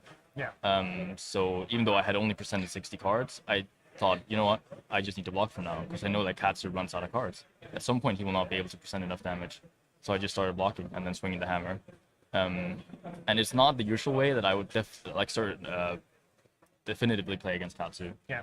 But in this one case where he only has 1 Kodachi, I was sure that it was going to work 100% of the time. Yeah. The other one that caught Ralph out was Hold the Line. I mean, it's a brand new card from Dusk Till Dawn. I've not seen it played. And, you know, you knew exactly what you were doing. You slapped that down, you were just like, no. Yeah, I'm not taking any of that damage. Because there were 3 cards that I was worried about in his deck. Well, 2 different cards, but he had a couple of copies of them. 2 Art of War that could push some damage. And then he had the Conceal Blade. And I knew that if he equipped another Kodachi, that could be a little bit rough. So I was saving it specifically for that. But then when he Art of War'd, I just played it for that, because it was going to stop the last point of damage, or the last damage that he could push for the whole match. Yeah, I mean, you had to stop the Concealed Blade, because that would have allowed him to get that Kodachi back. And Exactly. Like, and I don't want to be there. Yeah, exactly. Yeah. I was sure that if he didn't get the Kodachi, that it would be a lock. So Yeah, nice. How have you found the event? You know, you were King of Swiss. You didn't suffer the curse. So, yeah, that's a bonus. How have you found it overall? I found it really great. Like, just generally the callings. I also went to a lot of callings last year, and I went to the Pro Tour in Lille and the Worlds in San Jose. Okay. And I just really like going to these events in general, because the atmosphere is really great, and the players are just really welcoming. Like every single player. Like there's no let's call it like a rule shark person. They don't really exist that often here in Flesh and Blood. I think people are just calm and friendly, and they help you, and they're... When you walk around, everyone's got a massive smile on their face. Yeah, exactly. You know, when you see the top 8, everyone is so excited to be in the top 8. So it's really, really good. I wish you all the very best for the rest of the tournament. You've got Icelander next. Yeah.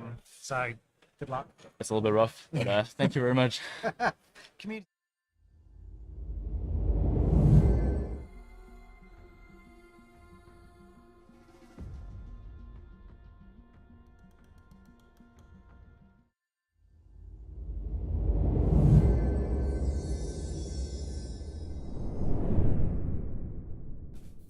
Hello guys, I'm Pablo Pintor from Spain, and I will be attending Calling Birmingham. I wish luck to all of the participants there, but of course I will be rooting for my friends and teammates in the Sunflower Samurai. I would also love to see Bravo finally coming back to the competitive scene and winning the whole thing. I hope you're enjoying the stream, and a huge shout out to the awesome casters we will have. See you soon!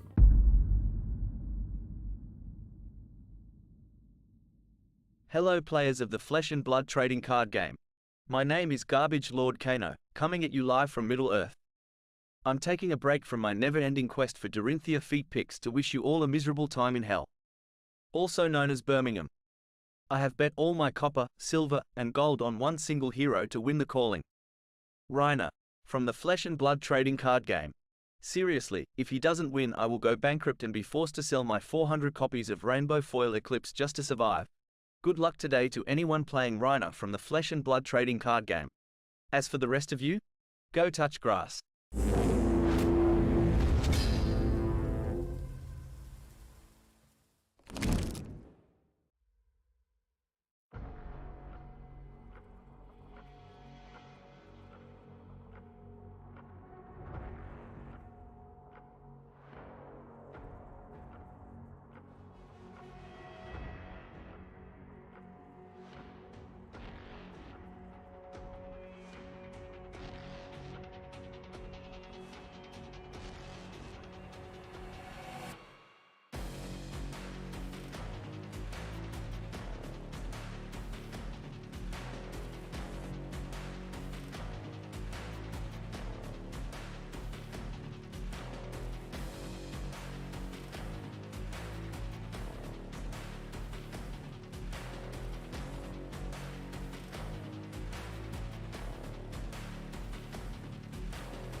Stop it. Welcome back to... Look at what I have to put up with, people. I know. Welcome back to the top 4 of the Calling Birmingham. We have a fantastic matchup for you. Yes. With Pablo Pintor's Bravo versus George Key's Azuri. Oh, wow. And Azuri getting into the semi-final is just hype, right?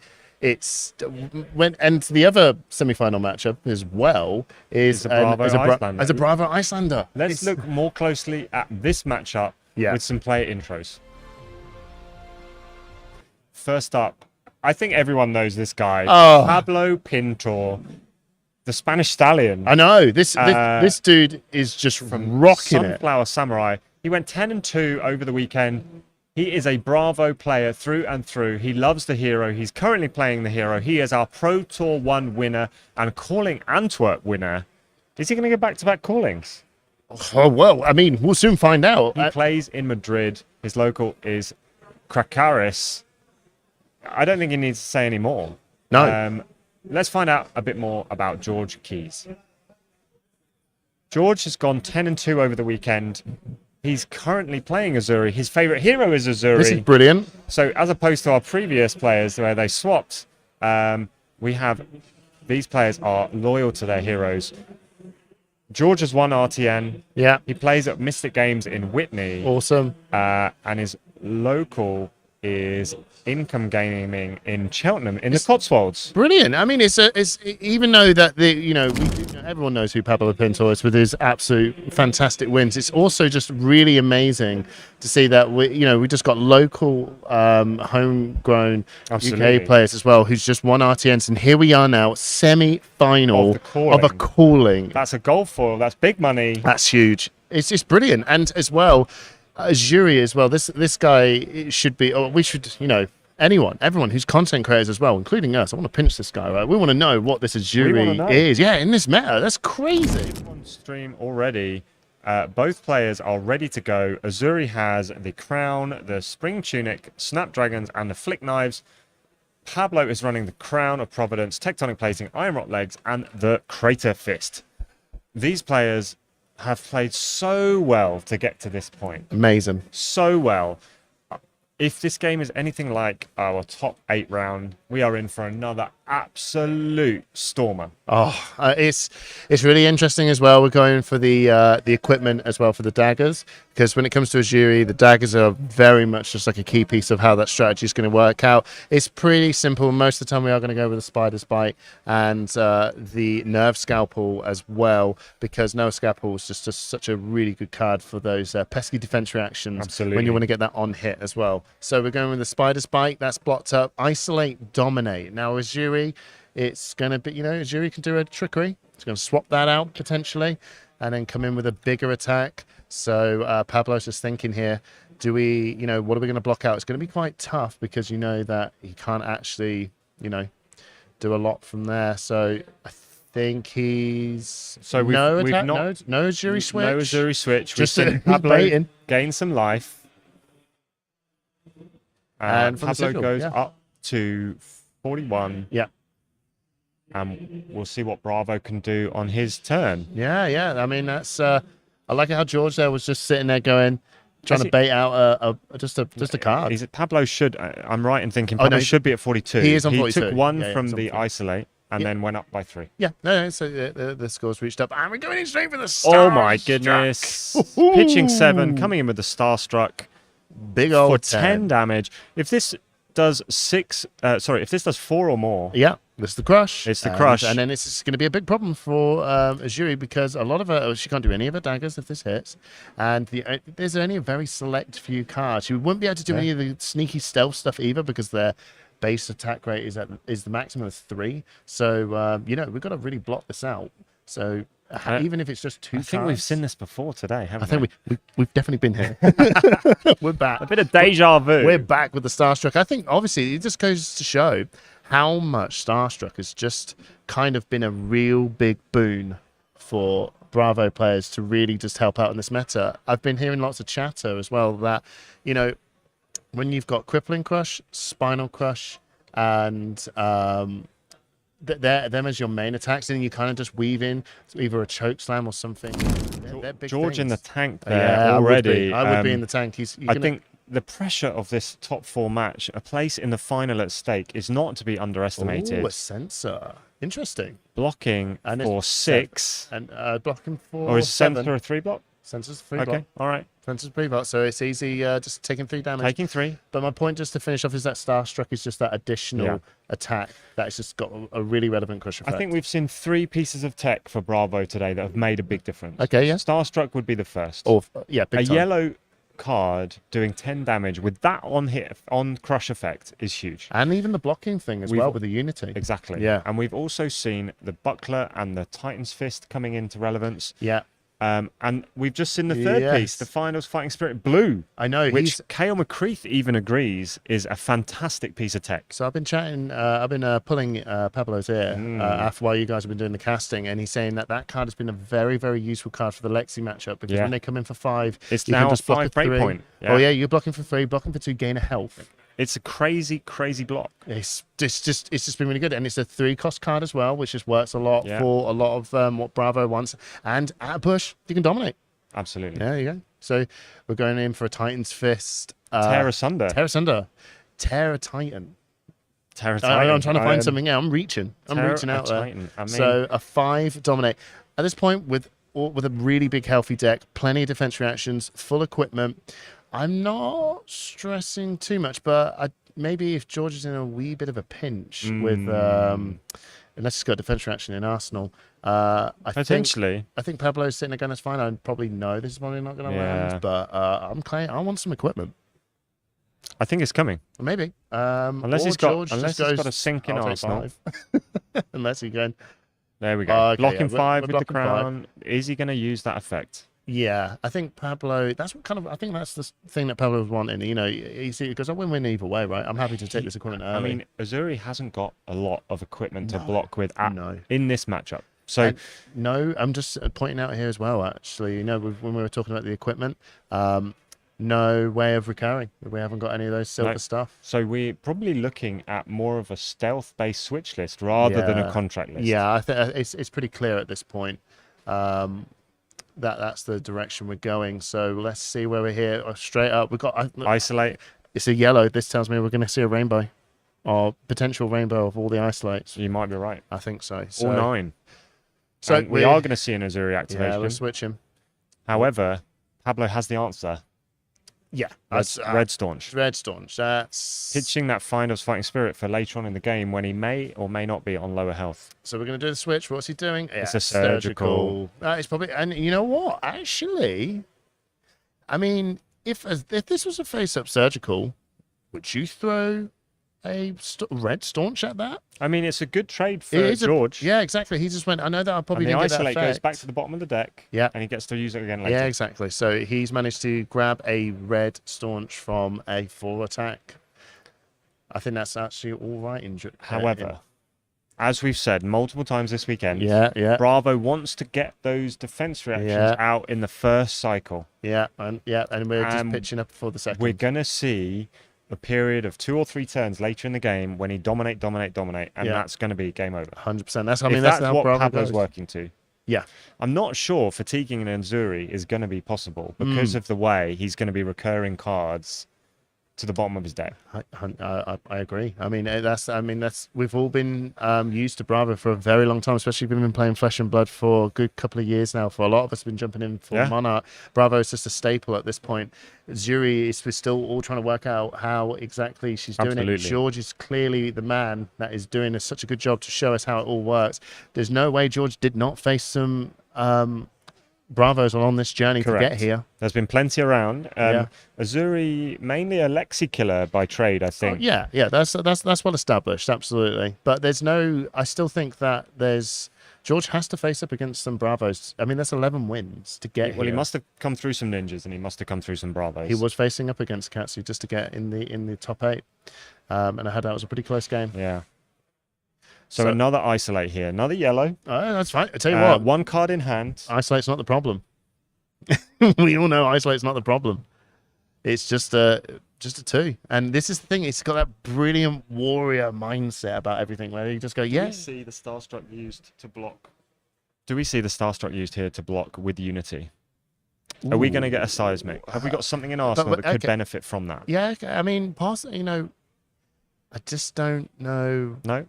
No, I don't. I mean, it's a matter of what we're following up with. I'm seeing. Yeah, I agree. I've seen a red sigil in his hand as well. So it's no Azuri this time. This is just bait. And he got a red choke slam out of that. You know, blocked up well. Yeah, blocked up well. But we are going to see the Starstruck pitched for CNC, I think, and then a sigil played at the end of 10. Yeah, I think so. That seems like the safest bet. Yep. Wow, you're a good Guardian player. I've learned a lot today. You should take I've a learned Guardian. a lot today. I don't think Bravo is going to be my next endeavor. I think I'll probably stick with Katsu. Yeah, I tell you what. After watching all this, I really, really, really love Azuri more and more and more. I think I'm also going to stick with 2 Kodachis in my Katsu deck. What's wrong with the Zephyr Needle? No comment. We're coming in for a CNC for 6. George just thinking about where he's going to do with his blocks. I imagine he's going to block this up. He's got to, right? You know, he's going to block for 6 again. Azuri is another one of those heroes, just like Bravo. They can operate fairly well on low cost cans. I know that Bravo needs to have a lot more to do the bigger impact turns, but Bravo's also fine to just hammer for 4. Hammer for 4 is not a bad trade. No, I mean, if everything's a blue, it is what it is. So Pablo gets the 2-card block for the CNC, nothing to follow up. Play the sigil, go back up to 42, and carry on. So the poll is out. Pablo. Can you bet against Pablo apart from in the first round? Look, we're here. We're non-biased. We're just hit. We're going to hear saying as we see. At the end of the day, Pablo is an extremely well-established player in the game. He's got a lot of wins, and there's not taking it away from it. But in a game of Flesh and Blood, anything can happen. Anything can happen. Absolutely. I think we saw that in the last game. 100%. Yeah, 100%. So we are seeing some equipment block here. Here we go. We're just using the legs and the buckler. Shield. Showing off the shield's pure power of just being able to keep good cards so we can just continue to be really aggressive. And what do we have here? It's a rouse. We have the we have the 14 to cover the rouse. Yeah. So I think this is going to be 7 followed by a 6. Yeah. I mean, that's I'll tell you what, Rouse the Ancients card that came out in Monarch. Could even pitch to get the tectonic plating and then throw in the CNC. I reckon so. Getting that. But this is big damage, like 13 damage off of this turn with an on-hit. But then he knows there's no pummel. He does. He knows there's no pummel. So sometimes that Rouse the Ancients can just be really cheeky sometimes when you just show off that hand. But he also doesn't want to lose his arsenal. No, I know. So I'm just curious how George will sort of navigate this. We know that whatever he's going to throw, he could block up, but then he's just stripping his whole hand. Absolutely. But then again, Ninja, assassins really do have a lot of 0 for 4s. They do. With on-hits. Oh, we have defense reaction from Arsenal because he knows the CNC is coming next. Yeah, that's very good reading there. And then this CNC is much less effective. Are we going to see him put it in Arsenal? It's less effective. It's just damage now. Well, yeah, absolutely. At this point, and the second he swings with the hammer, he's just telegraphing that it's CNC in Arsenal, so he knows it's coming. Yeah. But then at the same time, okay. We're still going for it. We're just going to go for it because it's just damage at this point, I imagine. Made use of his blue pitch card there. Make the tectonic. Come in for 6. It's still threatening 6 damage. Yeah. We still have a 10 life point lead at the moment. Absolutely. And Pablo hasn't really been taking any damage at this point either. And he is chipping George down piece by piece. Classic. That's exactly what Guardian is very much well known for. And he, Guardian this point as well, especially against Assassin, he can be have a bit of wiggle room to be quite aggressive. Especially if he can turn on the dime. Bit of a setup turn, and then off he goes. Yeah, 100%. So managed to keep some cards here. Coming for a Nerve Scalpel for 1. No blocks, take 1. So now his reaction cards have now got -1 defense on the next block. So let's just see. That is a Spinal Crush in hand, though.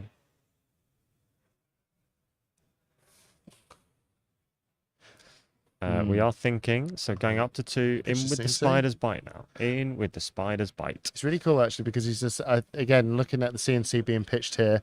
We're Yeah. closely looking at this pitch stack. We think it's going to come back around. Nothing crazy. No, nothing Couple of crazy, no. damage. Setting up for the next turn. They're both set up heroes. Yeah, so Pablo's just got his full hand though. You know, you give Bravo that opportunity to do that. You know, he's going to just take full force, and yeah, you know, Bravo dominates. Full hand. It's just going Spinal to do crush that. incoming. There we go. Easy peasy. I mean, this is what it is, isn't it? Yeah. That's going to be that's the catchphrase of the day. It is what it is. 2 blues, a seismic surge, a dominated spinal crush for 9. Classic. And keeps an Arsenal card. Yep. Yeah. What a turn. What a turn. Easy peasy. So George has just really got, you know, a couple of options here. It's just going to have to just block for 3. Or even if he's got a defense reaction from Arsenal, that'd be pretty handy. If That you would actually be did. very That'd be handy. really handy if he did that. I But don't then- think we're going to see flick knives used to block as early as we did in the last Azuri game. we saw. No, I don't believe so either. I think he's going to, you know, it's a good opportunity to just try and maximize this as much We as do possible. see him block with a malign, Yeah. a blue malign. Yep. Taking the 6, 1 action. Yeah. But that doesn't prevent the attack reaction. No, not at all. So And we do see some good cards in hand. yeah, exactly. So, you know, Azuri can still just, you know, you kind of have that same sort of guardian feel, right? Where you just go, cool, yeah, I'll just come in with with a tricky attack myself. So I imagine that's something that he's going to try and utilize as best as he can. Isolate with dominate. Another yellow. So I think we've seen all 3 yellows. So it would be, I don't know if I think we've there seen any might be reds. an equipment block and a fateful scene here. Okay, what is this? Or a defense reaction from Arsenal. I may be wrong. I think Yeah. there's a staunch in Arsenal, actually. Oh, wow. Another staunch. So equipment block. Okay. So we're blocking for 2. Get rid of that. All right. So no Arsenal. Get a card. And he's Yeah. got a fateful scene in hand, so he Okay. can respond if needs be. If this is a CNC, it's no big deal. Okay. But he's Yeah. going to block it anyway. Yeah, that's fair. That's fair. Pablo I really... think it might be a surgical. Pablo really is... Oh, no. Oh, a it's sensor. a sensor. That's an interesting choice of card. Wow. there. Wow, okay. We are seeing that card make it into this meta. Yeah, I think the thing is that when you're blocking, he's still just blocked out all well without really, you know, it's. I like how George is just still trying to just sort of really. He's actually really tricking him out because we're Yeah. used to seeing some really big on hits. But we do see a crippling crush. Talk about on hits. Talk about big on hits. That's Talk 11 about damage. big No on dominate hits. this time. No dominate, but that is a big on hit. It's just being Bravo, isn't he? Just out of interest. Yeah. What card would you name against the Bravo if the sensor had hit? That is a good question. Would it be crippling crush? Would it be spinal crush? Hard. It's the sensor has that thing, isn't it? When you know when you go Chains of Eminence and you just go, I'm gonna play it. Yeah. And but against Bravo, you just really like. Well, I'm kind of just throwing it out here and hoping it is what it is. But yeah, I don't know. Maybe just say crippling crush. Maybe even probably just say crippling crush. 2 sink belows used to block 8 there. You got just it, enough. Georgia. You got it off the sink. Yeah, I if think. you got it, you got it. Or did he just pull that from the sink? He may have had He may have had both in hand. I think he just drew the double sink. Yeah, if you got it, you got it. And I think he got a Warmongers off the first sink. Oh, wow. And I believe as maybe well. I'm wrong. Maybe it was that one. Regardless, we've got a double sync, which is not doing any crush effects, which is pretty handy. But you know, Pablo's still sitting on 40. George is on 21. Even though we're not getting crush effects kicking off. Well, some have obviously, but it's just we're chipping over damage, and every time George is trying to apply some damage and pressure, Pablo's just covering it up and still managing to come back with some damage. Still managing to come back with 7 E-strike here. It's a 7 E-strike. Yeah. Not a bad hand after being dominated spinal crush. No, but then, sorry, non-dominated crippling crush. That one wasn't it? I tell you what, though, right? This is classic, though. CNC coming in. Welcome to Rave. E-strike coming back in for 7. Welcome to Rave. Love it. This is it's pretty standard stuff. Finally, we've got chip through 1 damage. Pablo has. Okay. We're coming in now with a 2 blood rot pox. Yeah, because of a spreading plague. Spreading plague. That's the one. Spreading plague. That's really cool. That's the little trickery. However, Guardians are known to have many blues in their deck. He could pay for it if he so wishes, or he could just take the 4 damage. Yeah, he could take the 4 damage. Let's see what he's going to go for. He's just going to take Hammer that. for 4. Yeah, hammer for 4. Hammer for 4. Hammer for 4. Welcome to the British version of Flesh and Blood Calling. We're going for a hammer for 4. This is the shipping forecast. This is the shipping forecast. Hammer for 4. I mean, Bravo could be a sailor, right? Oh, yeah. Why not? Oh, yeah. So is this the... Simon, can we just agree every time it's the Titan's Fist? Hammer for 4. Hammer for 4. Yeah, absolutely. Well done. Like a golf. Like a good old golf game. Golf clap. He's bringing out the hammer.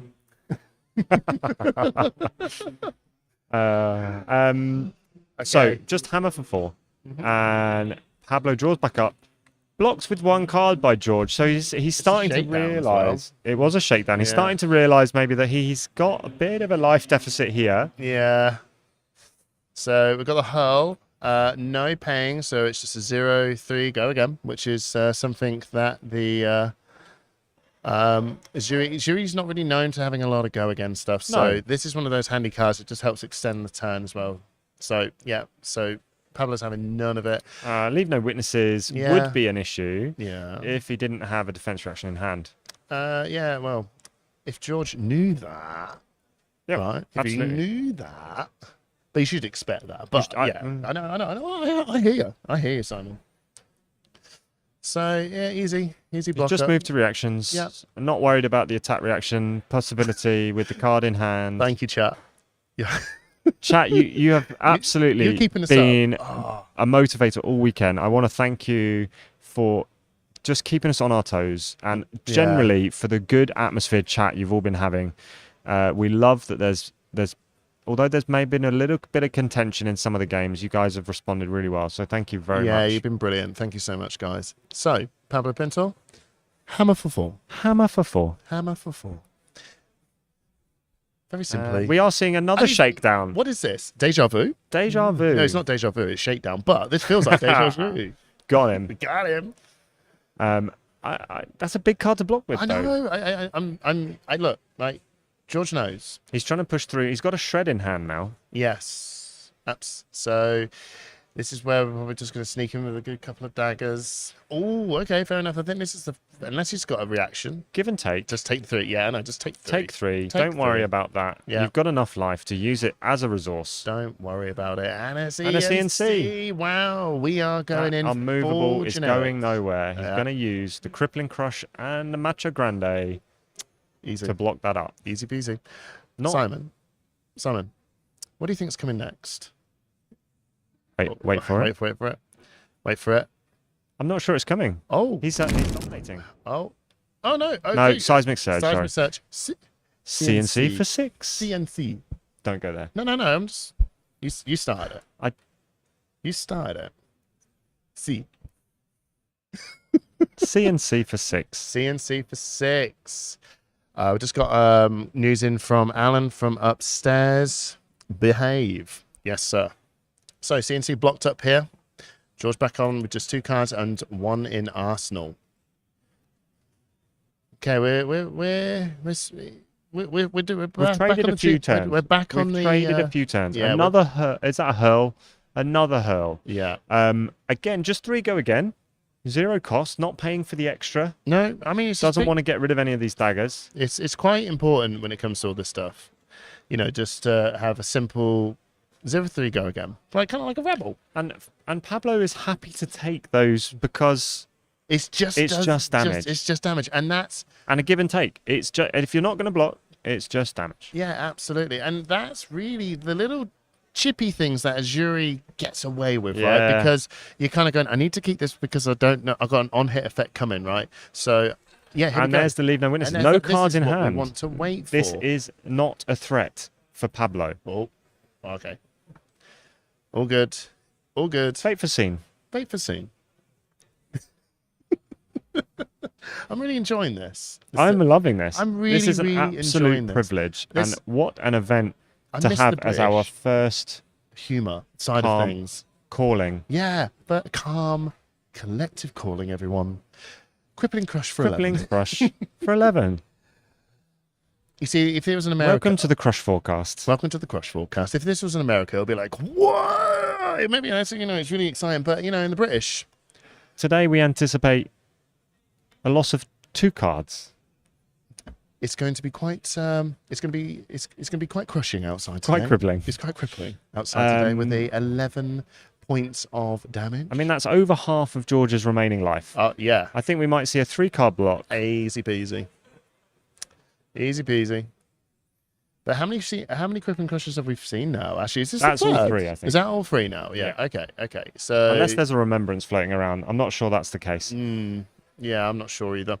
But that's all 3 crippling crushes coming out, and I think we've still got 1, maybe 2 more spinals left. George just moves to Arsenal and draws up. I think that is. It's going to be. As I've said all weekend, a game of flesh and blood is never over till it's over. Absolutely. And we've seen Pablo come back from worse positions. Yeah, we have. And win tournaments. Final, absolutely. But I'd say that George was sitting on like 26 something health, and Pablo was sitting on 42. We've managed to creep that into a 10-point deficit. Hammer for 4. Thank you, Simon. No, hammer for 3. He's ruined it. Hammer for 3. Hammer for 3. Hang on. No. This is wrong. No, Alan. And a sigil for 3. Oh, okay, right. Alan. Yeah, no, he did have a very awkward hand. Hammer for 3. Because he pitched nothing. No, I with know, but okay. Hammer for 3. Doesn't sound as good, does it, everyone? We've got a remote control nearby. Hammer for tree. Hammer for tree.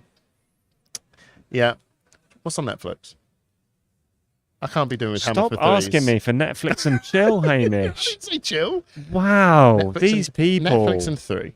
Okay, so Nerve Scalpel coming in, which could actually be relevant because we do have a Sink Below in hand, but Pablo's not interested. No, I mean it's just a nerve scalpel and a. We've pitched a rainbow of cards to come in for a Spider's Bite for 2. There's a lot of cards for a Spider Bite for 1. And the Codex. Ooh. Are we going to go and get a Death Touch? Probably. Oh no, but we got two floating. We got 2 floating. CNC. Maybe. Yeah, we go. Yeah, we go. And he's making those defense reactions. Well, they're not happening. The attack actions are now worse. Yeah. So that's going to be a big block. Equipment, maybe. This is what we call a pain in the bottom. Does he want to use his equipment? No, he just takes 6. I take 6.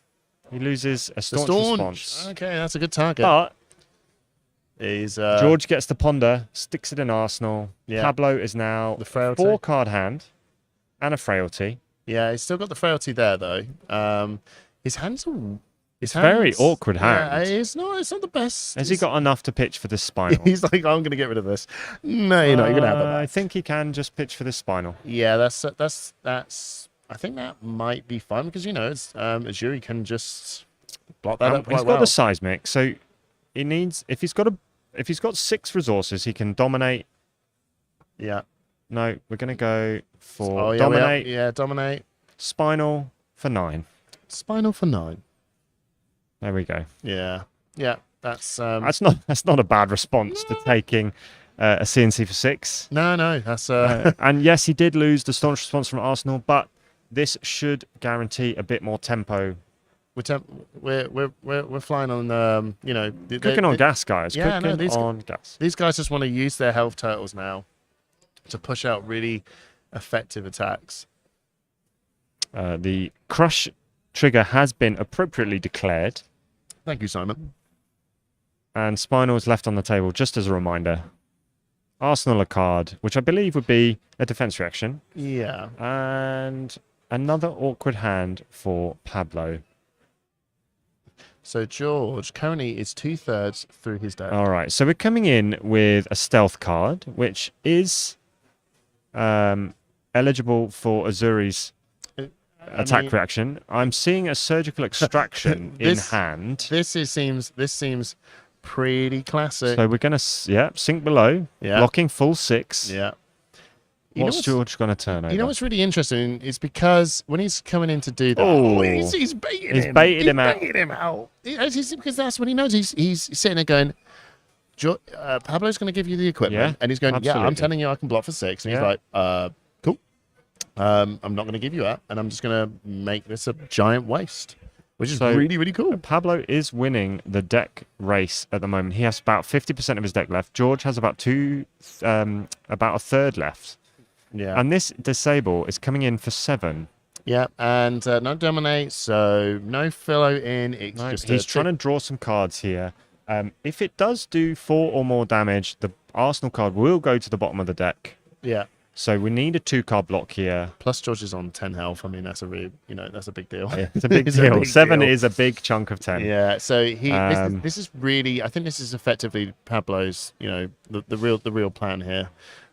It's just, I think we're coming round to that pitch stack now. Yeah, and we're going to see some big attacks coming out. Yeah, absolutely. Because George is going to. I think the only big out George has got here now is that he's got to lace some attacks that are just so disrupting that it's just stopping Pablo the ability to be able to just go, I'm going to just ignore this damage and I'm going to come and hit you. And he's like, well, you can't because all this is going to actually jank your turn up. So does he block this card? I think there might be a surgical extraction in hand and a shred. Okay, so is Pablo worried about the surgical extraction? Yeah, he should be. Okay. I think he should because, surgical extraction. It's going to remove a card. Yeah, it's going to completely just, it could be enough to just turn this all around. He's going to block for 4, block for 2, sorry, and then react. So react for 6. And I think Pablo just goes, look, you know what? Actually, he doesn't care. If you turn around and just he's got an unmovable in hand. Yeah, but if you turn around and go, got me again, right? Yeah. It's like your waste. Oh, he stopped a death touch. So he's stopped a death perfect. touch. Yeah, but George knows he's going to stop this death touch. George knows he's going to stop. Oh, and the shred. And the shred, but we got the unmovable. Oh. Wrong card. Oh. There we go. Pablo knows he's made a mistake. Oh, well, it's all good. He's like this. Ha-ha! Whoops. Disabled. Counterattack. Bravo on the counterattack, everyone. Punch. There we go. He's stopping that. And that's really cool, though. I mean, but that is what George needs to do. He needs to turn around and just say, if you ignore this, your turn is going to be a lot worse. Hammer for 4. Thank you, Simon. Hammer for 4. So George just needs to just do as much as he can to just disrupt as much as possible. But another 9 turns of hammer for 4. He's out. So he's got really 9 turns to try and claw 21 health. I sort of feel like this is fatigue through damage. Like maybe 10 more turns because Pablo he's got is off. Everything. Pablo's presenting a pretty decent chunk of damage per turn. Yeah. And George is losing cards not only to playing them as attack actions, but also and reactions, but also to defending. And he's lost a lot of life already. Pablo's played out all 3 of his sigils.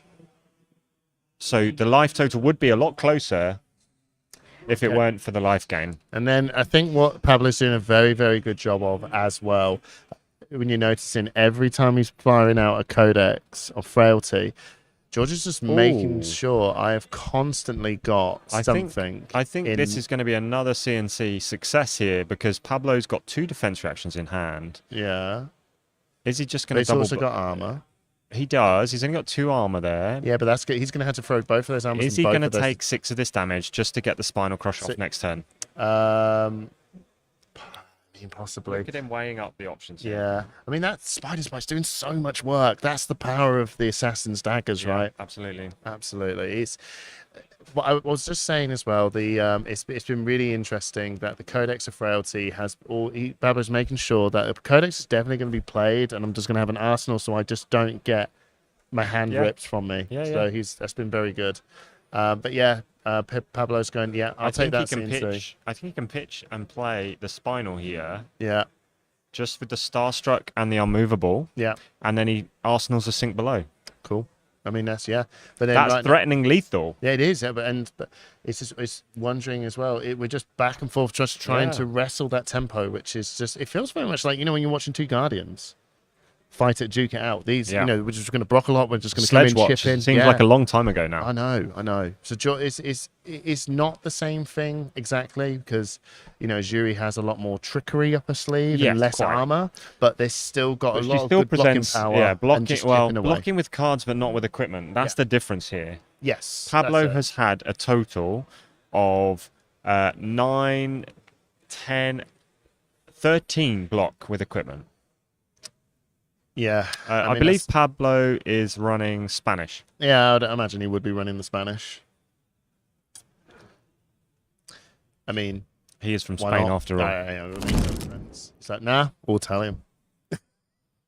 I mean, sometimes Yeah, it's you whatever get- you can get hold of. Oh, yeah, absolutely. Absolutely. Yeah, I don't know. Have you managed to grab hold of a lot of... are you able to pick up any of the different language history packs? I haven't. I must admit. Yeah. I've preferred to leave it for people in their home nations. While they're having a little think, I know I'm going a little bit off track here. What if you had to pick one of the languages from the history packs? Which one would you pick? I know mine is. I think Italian's the most beautiful, but German makes me laugh more, so I'd choose German. I choose German too. Yeah. It's just something. I don't Art know. of War in German is fantastic. What is it? I can't remember. I can't even say it. Is that good? I can't remember. But it's a very aggressive. Oh, yeah, that's it. The only thing is that's the thing we love. Just a bit of aggression. Although I think snatch in German is Schnapper. Schnapper. That's a good one. Oh, wow. I managed to grab a Schnapper. Yeah, I heard from the Alpha Draft. And Anyway, a bit of pink snatch. I know. Anyway, moving on. So Spinal Crush has came in, and he's blocked it for 6, taken 3, and Spinal Crush is still in effect. He's just throwing down. He's got a shred in hand. Yeah. He's got that shred. But I think Pablo kind of just goes, "Why would you just give me this face-up card? It's not very much like you, Azuri, to give me a face-up card. That's very strange. Yeah, that's a bit wild, eh? So maybe I've got to give you a card. Maybe I've got to give you cards. But you're on 4, George. I think he's going to block with a piece of equipment. Yeah. And a 3 block. And then he's got the defense reaction if he needs it. Oh, he just gives he's just the gone for the defense? 5. Oh, okay. And then the shred on the defense reaction. And Pablo's response is... Oh, so he's having a look. So What are he we getting rid of banishes, here? gets 1 silver off the top banish. Okay, And so he what gets do we to get get here? rid of a card. What do we get rid of here, Simon? I We've got think you've got to get rid of Terrasunder. Tyre Asunder, surely. Matcha Grande. Oh, well, that's tricky, isn't it? Yeah, it is actually quite tricky. We've got no seismic on the board, so maybe you get rid of Terra Asunder. I think so. I mean, the Matcha Grande is not going to fire because we've got no seismic surge tokens. Matcha Grande costs 7, is that right? Yeah. Yeah. So that's why you need the seismic surge there. But if you just did the Terra Asunder, I think you got to get rid of the Terra Asunder, right? Because I think you have to. Because he could just pitch up. No, or could he? So if you got rid of you any could- other cards, you could go Terra Asunder, Hammer for 5. Hammer for 5, but he would be able to use the tunic Yeah. and the flick knives to stay alive. Yeah, but I don't think that's what he really wants to do. Whereas I this, wonder here if he just pitches the Rouse the Ancients and plays And the he's- Findle's Fighting Spirit. he's quids up now. He's quids up. He's got 2 silver. Yeah. Nothing to use it on. He's what is it? What's the British slang for a bit of a There you go. silver? Findle's Fighting Spirit. There we go. Easy enough. Coming in for... Is that a 5? Come on, Barry. Reveal the card. Thank you. 5. Yeah. Still lethal. I've never seen... You know what? It's just weird because you know when you have that moment of going, I never see a blue fight. No, Findle's it's Fighting absolute Spirit. phenomenal tech. Yeah, absolutely. So coming in for 5. And that's going to be he's got to be a 2-card block, right? Oh, no, he's taking the 2. He's going down to 2. Interesting. God, Interesting. George is taking this to the wire. This is awesome. I'm sorry, George, but you were given a 15% chance by the chat to win this game. Oh, chat. I hear you. We are seeing a looking for scrap. Yeah. That's 5. going to come in 5 go again, but it is just damage. Yeah. And then we've got 2 pitch floating Yeah. for the CNC that's in hand. Bro, that's 11. And that's very disruptive. And there's a flick knives, which can make this hit even if he blocks it. Oh, he can't. He's got to give him some cards, right? This is what Azuri's good for. Give me cards. You can't just take this. Simon, you never answered me about the silver. Is there a British slang for the 10p's and 20s? Is there like... It's not coppers, that's the other No, I one. know, yeah, shrapnel. It's not, Shrapnel. is it shrapnel? Change. Change. Change. Oh, it's got a bit of change, mate. Did you ever see that South Park episode that was about change? It was No. like the zombie apocalypse, but it was homeless people asking for change. Oh, I'm not sure. It's worth a watch. This was so quick, he's just coming in. Fully blocked Yeah. CNC, taking 2 damage from the looking for scrap. Yeah. Coming in 4. Simon. He's Wait there, he's wait there, waiting. wait, let him draw. Hammer for 4. Thank you, Simon. Okay, so what's he going to do here? I'm thinking if he's got two more of them in the bank, he might have to. He doesn't want to give up the tunic now. He doesn't. He doesn't want to give up the flick knives now, right? Surely this is his last shot of just dropping just a 3-block, going down to 1, and having just that last go to try and push through, and then the equipment starts to get used up to get those last little edges in. George is still looking very much like Bravo's in the seat here, but Yeah, George absolutely. is like all Azuris. They come down fighting, they're clawing their way They out. Here. are. They ain't giving you an easy time. He's not. He's played well this game. There's not been any massive mistakes, but Pablo is able to just power through. Absolutely. He knows this hero inside out. Yeah. Round and round. Yeah. Upside down. Simon. I mean, he just looks calmly confident. Okay, yeah, George is right here. He's blocking up. He's got his last time he can do this. He's going to have to use some of his equipment now. We've got the flip knives. We've got the tunic. Tunic's up on 1. I believe he's going to make full use of this tunic now by coming in with the double daggers. Thanatos, I agree, actually, that the flick knives would have been good on the spider's bite to get through on that CNC. I think that would have done some, made some difference there. Yeah, I think so, but you never know. There's always another time. There's always another time. There might be another time. There He's gone might- down to 1. Yeah, well, he's still got some equipment left. He knows There is gonna another CNC force- coming now. Yeah, there is going to be another CNC coming now because we know what's in his hand, right? So, Pablo could use the 2-block that's left on equipment here to block the spider's bite, or he can use nothing and block with 2 cards and the 2 equipment to stop the CNC. Yeah. But sorry. It's Codex. My I know. bad. It's a no, Codex. No, it's all good. Codex is coming down. He's going to bring in the CNC. He's coming in with a very, very awkward CNC. We got there eventually. He's going to have to give him. He's still got. He's going to have to give 2 cards and the equipment, or 3 cards. So here we go. Pablo having a think here. And the flick knives are relevant. 2 Ponder tokens. 1 from Codex. Yeah, and the... Oh, no, sorry. It's not 2 Ponder tokens. It's a bit of shrapnel, isn't it? Shrapnel. Change. 2 bits of change, mate. It's got 2 bits of change and a Ponder token. It's tricking me. This is Yuri doing the trickery. I think Pablo is blocking absolute minimum that he needs to, so he can come in with a... Oh, right, so he's throwing the flip knives now because he's just making the full use of this. Yeah. So he's taking... going to take 3 damage off him. Yeah, remove that card. He's going to lose the Macho Grande, and then he's going to play a dominated choke slam. Wow. Is it a choke slam? I don't know. We'll see. We'll see. Card and Arsenal. Yeah, choke slam. Dominate. Okay. I wonder what he... wouldn't it be wild if he actually managed to pick up a defense reaction? Okay. Dominated choke slam. 8. This is it. I mean, it's as simple as that. If he hasn't got a defense reaction in Arsenal, that's he's shaking his head. Hasn't got that defense reaction in Arsenal.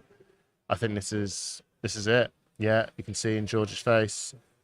He's just thinking. Pablo. Oh man, yeah, well done. What a game. Wow. What a game. Wow. Pablo makes his way to another European calling final.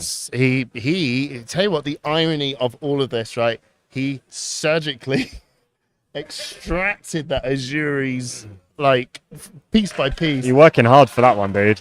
Crowd is going wild. Here we are again. Here we are again, everyone. Camera's coming back. Don't you worry. It is Pablo in the final. Pablo moves to another European calling final. What a game, everyone. Wow. Bravo versus Azuri. I think Pablo had 2 game plans there. He was quite clearly fatiguing the Azuri, but he was also able to offer more damage than Azuri could handle. Yeah, absolutely. I really enjoyed that game. I think that George did a fantastic job just trying to showcase the amazing power that Azuri has. I do think Azuri and Assassins in general with against Bravo and Guardians specifically, Guardians it's all that armor. Let's be real. It's huge. All that 13 armor. block throughout the whole game. It's massive. Starting on 53 life effectively. Yeah. But also having 3 sigils to take that up to 62.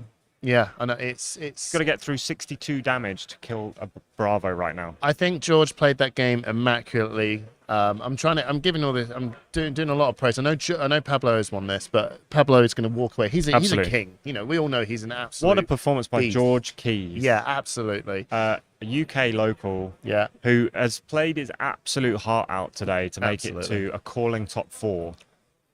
But we're here. George, well done. But we're here. Pablo in the final. Is he? Are we going to bring this in? And everyone's going to be like, one of the best players. Well, we already know he's one of the best players in the world. Absolutely. In Flesh and Blood. Are we in contention now to being that conversation again? I think there is a conversation to be had. Yeah, 100%. We haven't got there yet. No, we're not there yet. We're not there All yet. right, we're going to wrap up here. We have just had word that Sebastian Grondel lost to Icelander. Wow. Okay, so he's been telling me when I've been catching up with him, he's been eating up Guardians. Samuel has been eating up Guardians. Wow. This is big. This we have is an huge. Icelander Bravo final. Wow. Is okay. Icelander going to take her 3rd big premier event in a row? Rhea will be jumping if that's the case. She will be loving this. Oh my days. I mean, what a story, right? What a story. We've got Dust Till Dawn coming out, and we've Levia as the big thing, right? Yeah. Lexi is the aggressive hero. You know, Guardians I'm definitely sorry. showed up. Can we agree? Yes. I mean, how good is Lexi? She's still a very good aggressive hero. How many Lexi got through to the top 8 after 60? I know. I hear you. There's been a lot of tech against her. Absolutely. And I think that maybe she needs to just take a step back a bit here and realize that she's very popular. But regardless, we're here, right? Icelander is just this little, she's this nomad. Do we have to have a wandering conversation? alone. Who's going to reach Living Legend first? Briar or Icelander? Okay. Wow. I mean, we are going to wrap it up. Is a couple of hundred. We're going to wrap it up and get prepared for what looks to be an incredible final. Come back soon. This is going to be amazing. Awesome. See.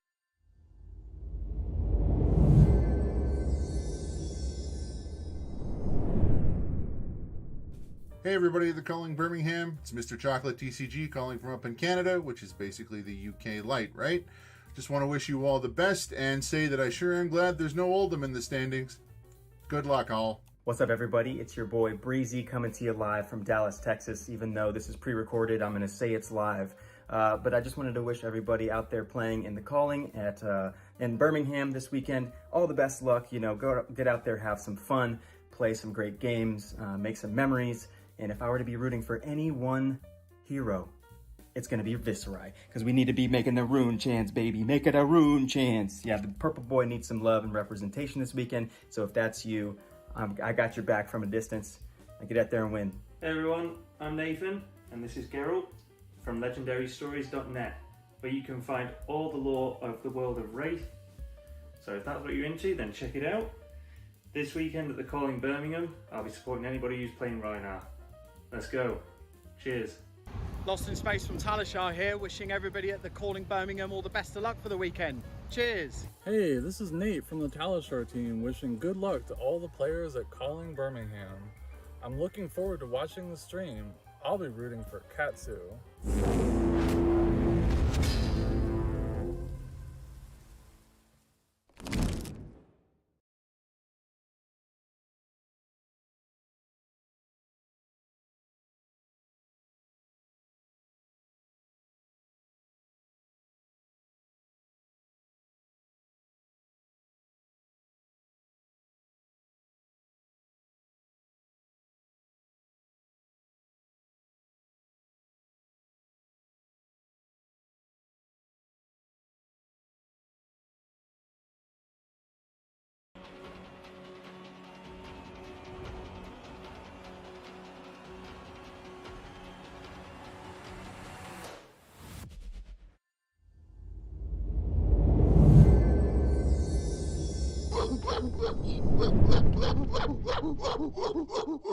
What's up, everybody? It's Nathan from Savage Lands News calling in to wish you a great calling experience down there in Birmingham. Now, of course, I'm partial to any of my fellow apes out there.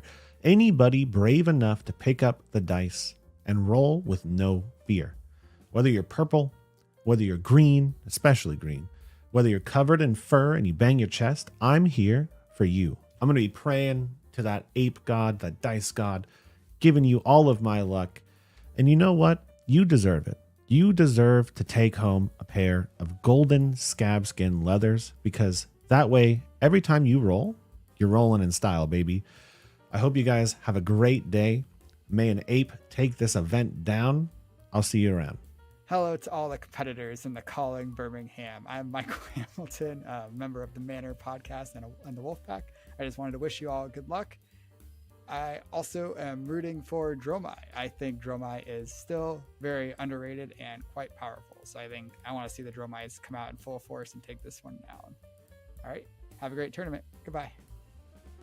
Hey guys, this is Yorgos from FabJS, and I want to wish you best of luck for Calling Birmingham. Keep an eye out for samurais though. They might living legend your favorite hero too.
Oh, it's me, isn't it?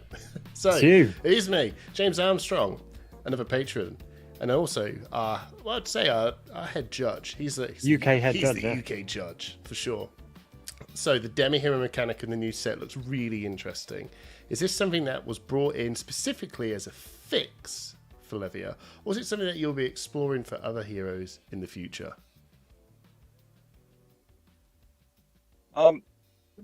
It was not brought in as a fix for Levia. It was brought in because it tells her story. You know, of this inner battle against this demon. You know, against blasphemy. Either she can win that battle and release herself of her blood debt, or she loses that battle and gets consumed. So it was very much about storytelling, and it sort of comes back to that last point I was making. Like, for me, card design and set design, and even marketing, like the marketing campaigns that we run, are very much about telling the story. Which is why I can't spoil the story. Because everything coming over the next set is involving the story. So you ain't going to skip to the last chapter, mate. But anyway, storytelling through card design is like huge for me. And Levia Redeemed Consumed was just very much an expression of her story. Will there be other demi-heroes? Yes, but sparingly. Only when it makes sense. Yeah. That makes total sense. From a storytelling point of view, in particular. Very cool. So Demi-Hero Viscerai.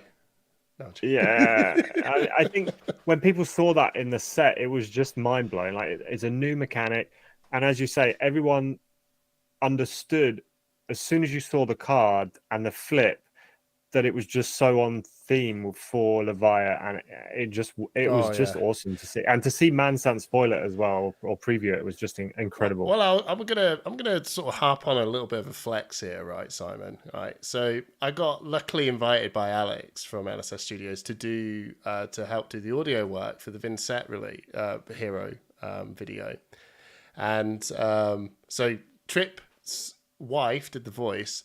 But when I got shown the storyboard and I saw Levia consumed, it's just a photo of Levia consumed. I was like, Jesus Christ! Yeah. Right? This thing looks. It's clearly Levia, right? And yeah, I did even when I saw that, I felt the emotion, the story, and everything about what's happening, and I was like, oh my god, it's Levia, because I didn't see the redeemed side of her, but I was like, oh no, Levia is just she's lost it now. She's gone full. It looked like a have you played 40k, James? I haven't, but I know Tyranids. generally stuff. She looks like a Tyrannid. I was like, oh my god, this thing's just about to just consume someone. So if you haven't seen that video, I did this. I got very inspired and came out with this absolute deathcore like roar with lots of pitch shifting behind it. So just to sort of as that burst out thing. That's my flex. But my point is that when I saw the storyboard and I saw the thing, I immediately got the message of amazing storytelling through playing through cards.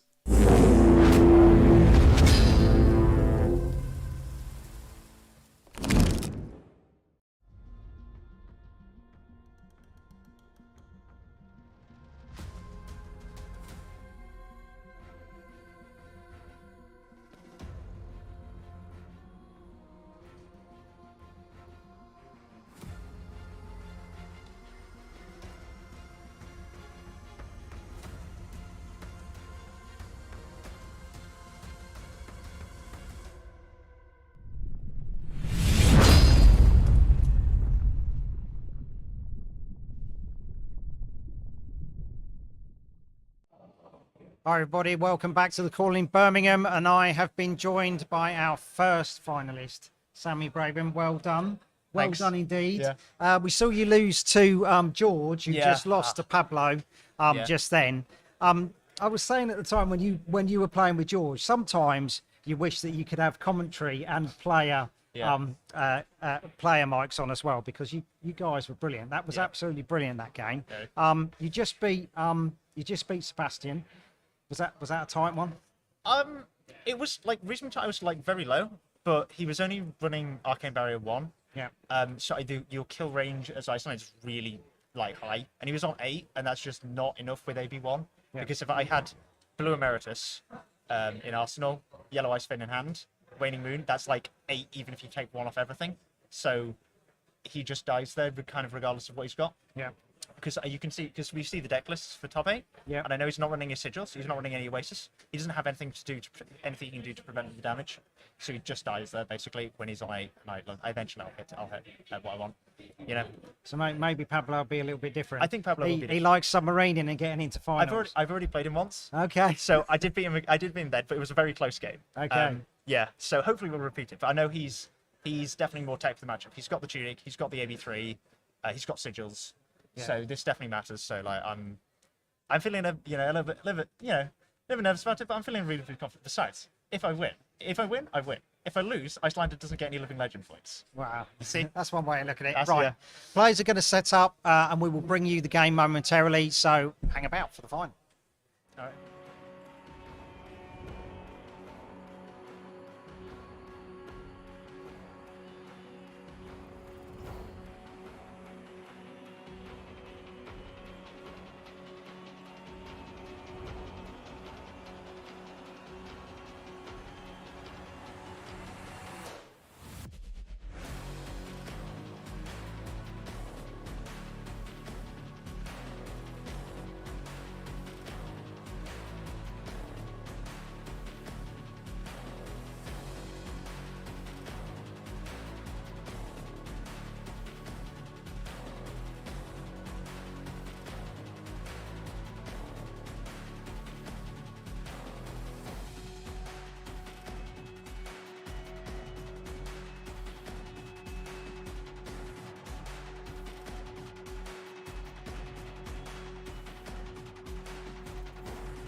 Braben. Ladies and gentlemen, boys and girls, welcome to the final of the Calling Birmingham. This is what it all comes down to. 2 people left in the entire tournament, but only one can win it. Simon, how are you feeling? You've done 3 games in a row. You must be excited. 2 of them absolutely. Both of them fantastic. You're going to get another good one now. I am absolutely running on pure adrenaline right now. We have seen some top-notch flesh and blood play, and we've got a little bit more. Let's go straight to some player profiles. We've already seen Pablo's. So we're going to go straight to Sammy Braben, who has gone 10-2 in Swiss this weekend. His favorite hero is Icelander. He is playing Icelander today, and he has reached the top 8 of this UK Calling Birmingham. He plays at Geek Retreat in Bristol. And Excelsior Games. Absolutely great. 2 amazing stores. The Bristol scene in the UK has been growing and growing, so I hope some of the locals are watching at home. There might even be a few at the Calling as well. Let's get up the other profile. We've seen it already, but maybe we'll see it once again. I think we're going to skip Pablo's profile. Go straight to our cards to watch. No, we can't. Well, you can't not see that again. Pablo. Beautiful intro there from Pablo, though I thought Sammy's was pretty good too. We know a lot about Pablo. He's a bit of a big deal. He won the Pro Tour 1. He won Calling Antwerp, and he's trying to try and win another one today. Let's have a look at Bravo. We've covered a few of these already. We have seen these a few times today. Yeah. But what's Bravo going to be trying to do in this Icelander matchup, Simon? With some of these cards. It's going to be interesting to see how much Arcane Barrier he runs out with. Yep. We know he's got the resources to pitch for Arcane, but how is he going to be able to do damage back? Are we going to see a couple of big attacks or just hammer for 4? Exactly.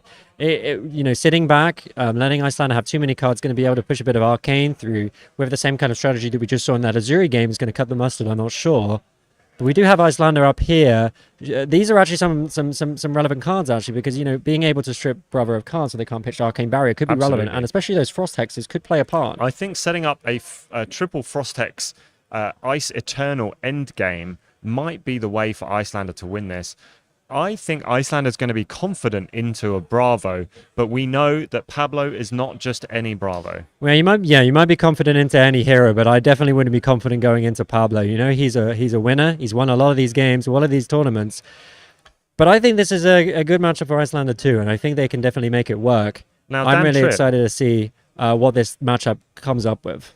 Dan Tripp, we have a very special message from someone right at the top of the game of Flesh and Blood. Right at the top of Flesh and Blood. Who could that be, Simon? We have a special message for everyone watching from James White himself.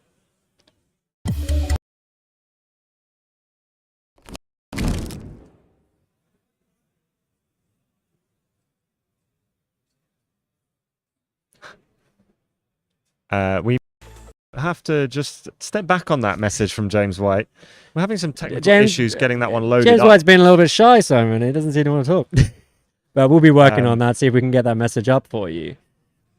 However, looking at this game, we have a relatively new hero in Icelander versus the OG Guardian. This is not Icelander versus Oldham. This is Icelander versus Bravo. Yeah, it's going to be interesting. We've seen Icelander do some real work at the Battle Hardens over in America, and it was not a hero that I was thinking before the Battle Hardens that I was really putting on the table as one that's going to do very well, but has brought it here to Calling Birmingham and got to the final. Like you say, Simon, it's a different kind of relationship. We're playing against Oldham and playing against Bravo. They're both Guardians, but it's a different kind of game you're going to play into that. We are just waiting for confirmation. Is James White coming to speak to us today? Come on, James. Well, that was a fantastic message from James White there, everyone.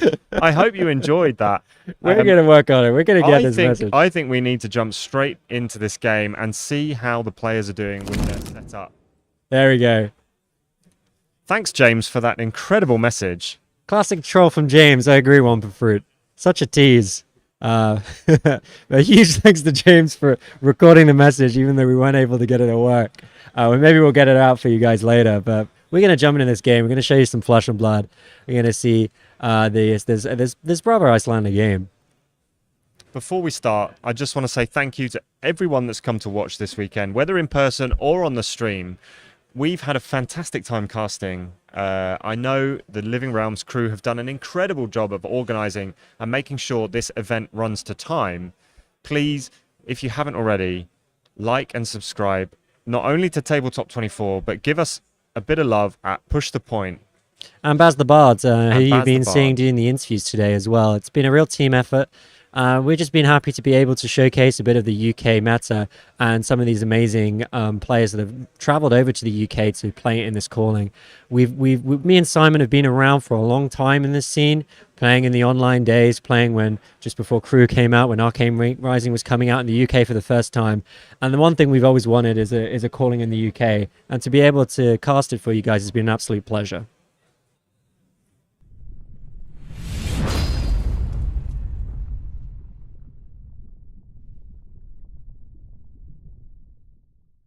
Hey, James White here. I hope you're all enjoying the Calling Birmingham.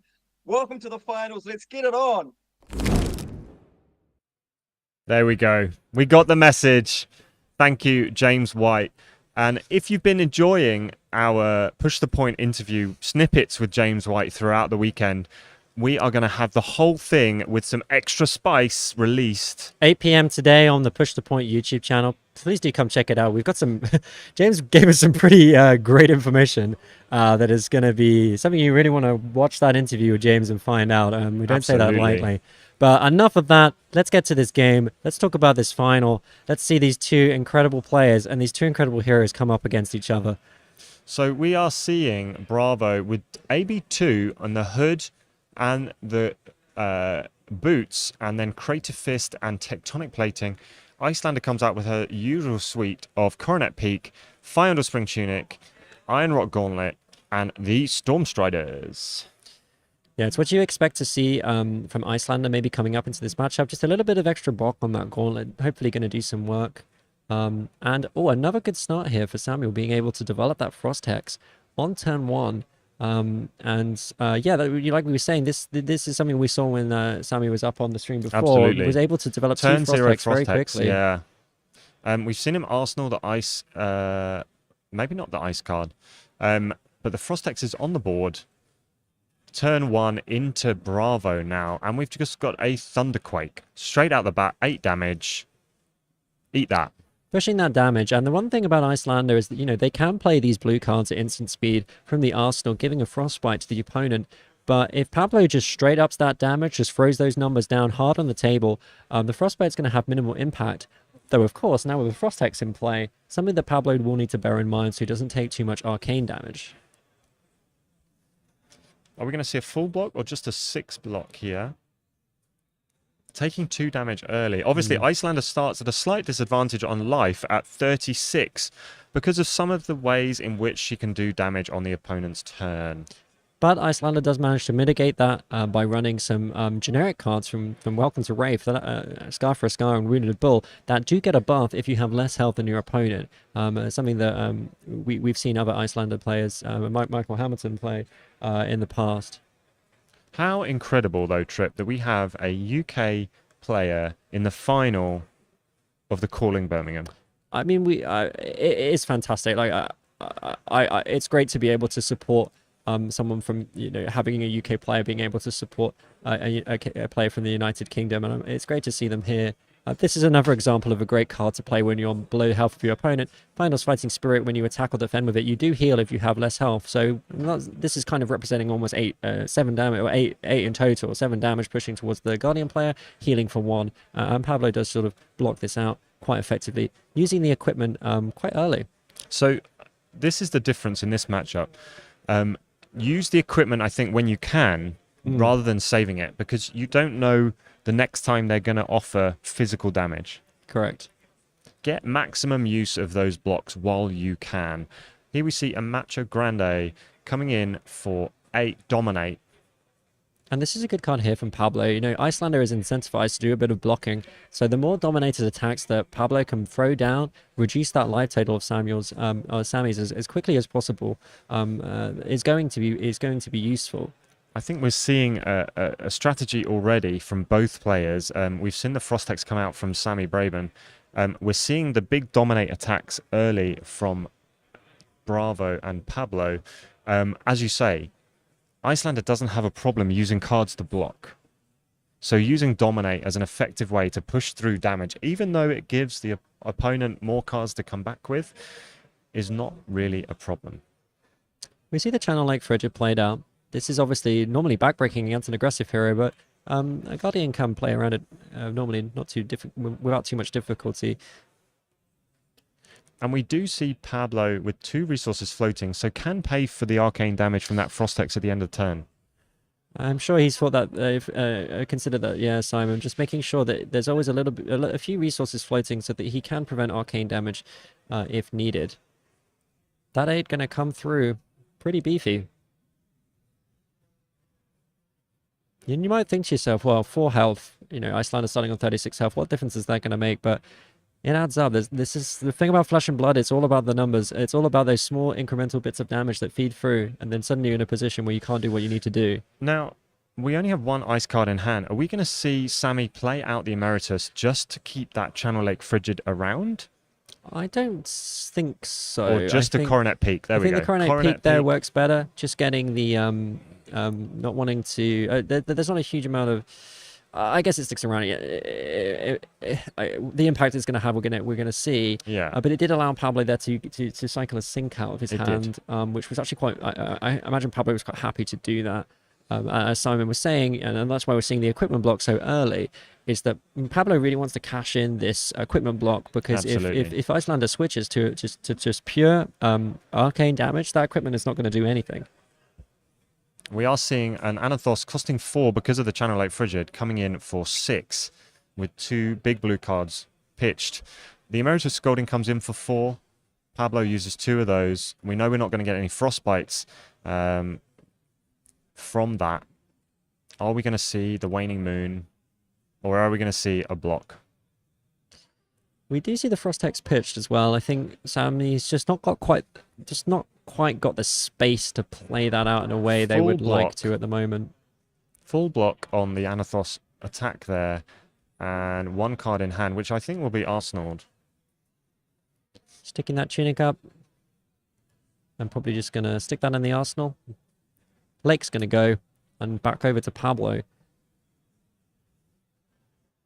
And we see the first of those Insidious and here we chills, go. Big card here from Pablo. Crippling Crush coming down. Crush coming in. Not dominated, but will demand an answer. I mean, that's a question. That's 11 damage. Nearly half of Icelander's life right now.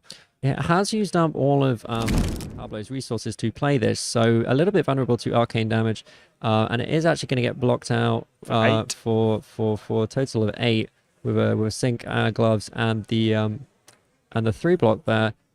Sammy probably having a think now whether they want to try and push a little bit of damage through now that they know that Pablo can't pitch any resources to prevent it.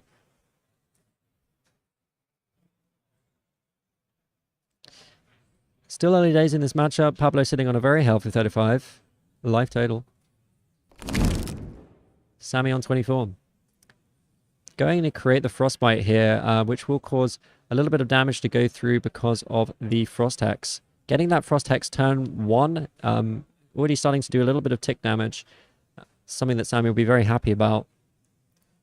Absolutely, and that was well blocked there for the Crippling Crush.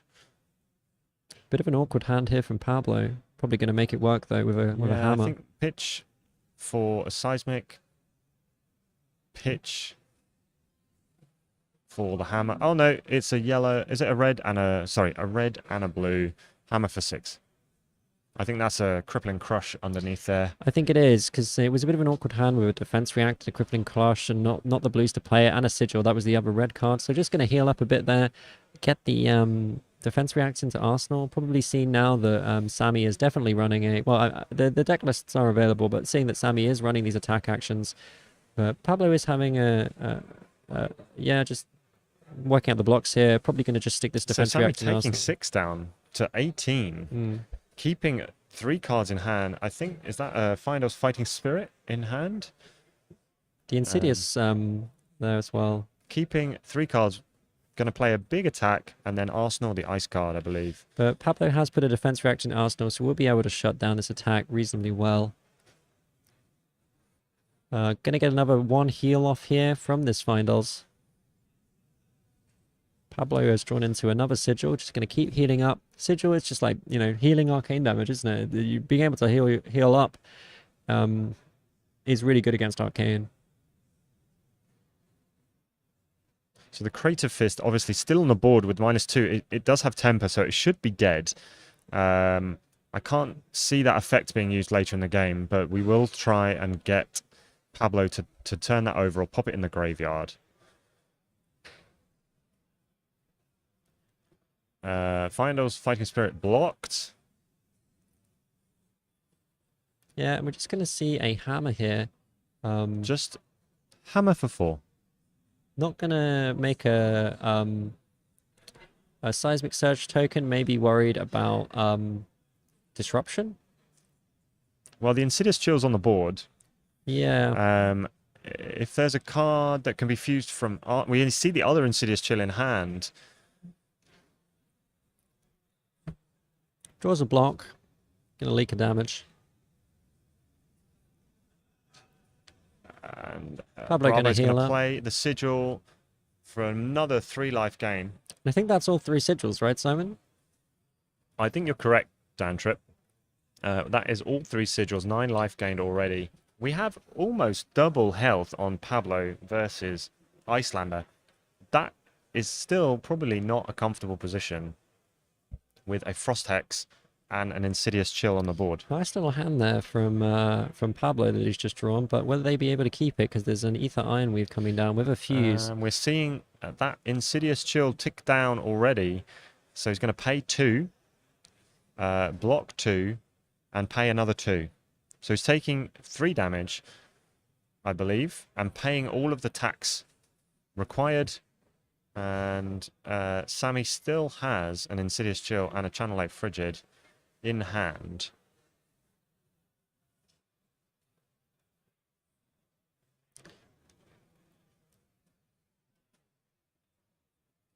Pablo just checking there what the fuse card was. Was an Insidious Chill. So that's public information for Pablo. Doesn't know about the lake though. And we're going to see a Waning Moon. For 2. Just for 2, because it's on Icelander's turn. Pablo happy to take that, to keep the cards in hand. We see the Insidious Chill Arsenal. We are going to see Hammer for 6. Again, a red and a blue pitched. Insidious Chill developed on the board. We are starting to see the Icelander game plan come into full effect here. Yeah, going to try and strip that Bravo of cards in hand with a fuse at some point, and then try and push some damage through. Do you see another Frost Hex in hand here? Not sure if they're going to have the space to develop that. Probably thinking maybe go down for the block with it. Yeah, I think that's a good move. It can be difficult to find the space to play out the additional Frost Hexes, and I think, one's in the field, don't get too greedy. Obviously using the spare resource to pay for that Frostbite on the Frost Hex. And we've seen 1 Frost Hex played, 1 pitched, and 1 in the bin. Pablo, I'm sure, is just thinking he needs to get through these Insidious Chill triggers without taking too much damage. Sammy playing to the Coronet Peak. Pitch Pablo or discard. Pitch away that defense react. Easily pitches away the unmovable.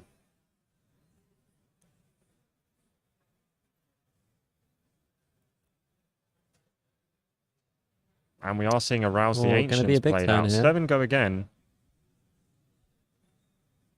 Are we going to see the Cold Snap played from Arsenal? Doesn't do what Sammy wants it to do now. It's not going to freeze the Arsenal. A lot of pressure here. A lot of pressure here from Pablo. Even the 7 damage is a lot at this He's maintaining level. the pressure so well and not really taking huge amounts of damage, especially with the 9 he's gained from Sigils.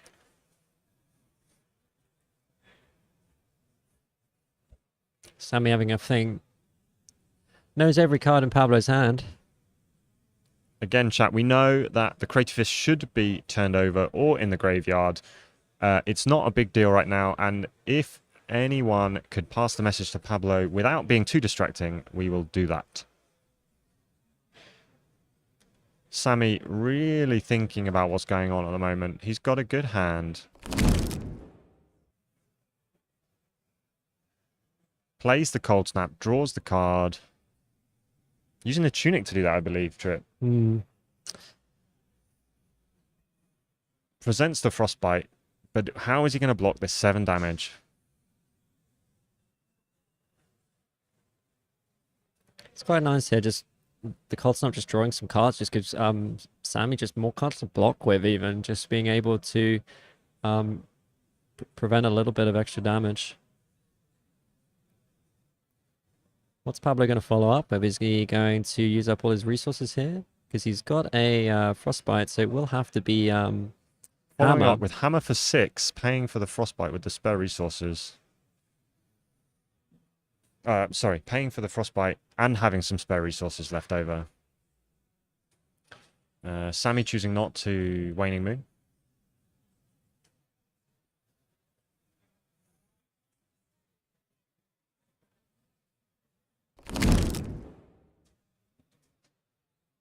So The we're Ether seeing Hail an comes Ether out. Ice Vein fused with the Ether Hail. Yeah, Ether Hell being fused. You're right, Simon. So the Ether Ice Wave coming in with that fuse, going to try and force a lot of discards here. A big Well, we've tax. got 2 Insidious Drill triggers, so that's 4 resources. He can pitch 2 blues, pay for the 4, and then he has to think about resources to pay for the Ether Ice Vein. I think he's just going to take 5 and use the remaining 2 resources to pay. Working down those counters on those Insidious Chills. But he's not in the kill range of Sammy Braben. I was at wrong. The There is moment. another sigil There left is in another deck. sigil. Maybe we'd only gained 6 life. So now we're back up to 28 life. Sammy down on 8. It's pretty low, Simon. It's pretty low. Needs to do something here to get Pablo a little bit further down. This game is slipping a little out of his hands. Got tools, got stuff to do. Gonna play out an Ether Hail here. Who do you think is happier right now? I think Pablo is always happy. He does look He's like cool he as a is always cucumber. happy. Look at him. What The a way beautiful man. he plays with such confidence and such composure, you always feel like he's in the driving seat. Sammy looks like he's taken to this fairly well, though. He doesn't Yeah. look like the pressure's getting to him at No. all. He looks very comfortable with the deck. Yeah, looks like they know exactly what they're doing. E-Strike for 7. Keeping a card in hand to Arsenal. Again, presenting damage. But Pablo getting good use out of the defense reacts here. Being able to use these defense reacts to prevent damage is really important. When you know there's arcane damage coming at you, getting their value. And a Locking double it in here. fully. Using those defense reactions when he can. As we've said, we don't know when you're going to get the physical damage coming through. You can't help but feel that Pablo must be very happy at that outcome. The turn he draws 2 red defense reactions is the turn that Sammy comes in with an E-Strike. Absolutely. And he's still got 4 resources spare to hammer for 6. Yeah, just pitching these reds and these blues together. Just getting the reds out of hand, you know, making sure that he keeps pushing damage. I mean, 6 damage. Sammy's on 8. This is asking serious questions of Sammy, and he's got to block this out. Otherwise, he's going to run out of life. Down to 5. He's going to hopefully tax some more result. No, we're not seeing any fusible cards here. We are seeing a Scar for a Scar. 4 go again. Clearly on lower life. Pablo happy to block with the Starstruck. Take 1. And then we see the Ether Ice Vein. So that's going to be the last counter on one of these Insidious Chills, leaving 1 remaining on the other. Gonna ask a lot of Pablo, but he looks like he's got the resources. 2 yellows there. Is that 3 Starstrucks in one hand, Simon? 3 Starstrucks in one hand. That's the It's way a to good do it. job it's a yellow. Well, Sammy certainly gets starstruck by Pablo right now So because Pablo it's pretty takes tricky. Pablo takes 2 damage there. That is not the worst result. One of those Insidious Chills has gone already. And a big hand of just big attacks in Sammy's hand. Just playing the frosting out. Pablo, obviously no cards left this turn. Could have been a worse card in Arsenal, though. Only doing 1 damage and 1 from the Frostbite. This is incredibly awkward for Sammy. He wants to get that ice card in the Arsenal, but then he can't pay for any of his attacks. It's an incredibly frustrating hand. He's got the tunic counter. He's going to have to use it. He may well just put the sink in Arsenal. Play one of the big attacks. Put the sink in Arsenal. He's going to pitch to Waning Moon with the tunic and that red card. So Pablo has dropped down, probably not quite within kill range of the Stormstriders, but he will have to block one of these big attacks. And Sammy's going to get that ice card into the Arsenal, I'm sure, at the end of this turn. Oh no, he's going to, like you said, Simon, he's going to play out the Wounded Bull, put on some pressure, get the defense react into the Arsenal. But again, Pablo having these defense reacts right when Sammy pivots into an attack. This has been really good for Pablo because he's been able to get such value on these defense reacts in the matchup where you never know. They could come at the wrong time, but they've lined up really well for him. A Zealous Belting, go again. We are offering lethal here. 1 card left in hand, 1 resource floating. And we do have a defense reaction in Arsenal, but we don't have any way for Sammy to do damage. We're not going to see much disruption unless Sammy uses his boots. And it was quite impactful, Simon, that Sammy was forced to use his tunic counter last turn because that means now Stormstriders will require a resource from a card pitched rather than just off the tunic. Pablo is on 13. Going to have to block out here. So going down to 3, and the hammer comes in for 6. He's got two block cards there with Wounded Bull and Scar for Scar and Ice Eternal. I don't think he wants to block with that card right now. This is a terrible hand for Sammy right now. He could block with the Sink Below in Arsenal. Has he forgotten he's put it there? I doubt it. No. I think he's having to go and play it now. But he would go down to 1, and then he's ripe for the Dominate. He can block this out, I think, and one of his attacking cards Coronet return with a big attack. But Pablo's just going to block those attacks out. I think Pablo's comfortable blocking physical damage. He Pablo's can just come very in for, happy. Come in for 6 with the hammer. Because every time that Sammy has to use these blue non-attacks to pitch for cards, he cannot then play them as disruption on Pablo's turn. Does Sammy play the Wounded Bull for He 8, definitely leaving pushes himself that. with no Arsenal? He's going to have to push this damage and force some blocks from Pablo, but Pablo's going to... Is he going to fully block? He sees that he's got no Arsenal. He might choose this as a turn to take damage. But then the Stormstriders come into play. Because the Tunic counter ticks up next turn.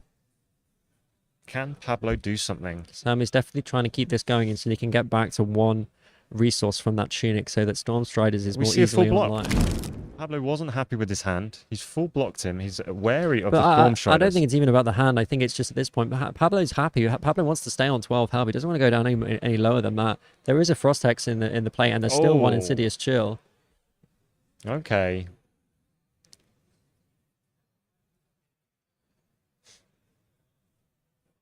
So we are seeing those blue Final Fighting Spirits. Pablo's got a pretty awkward hand here.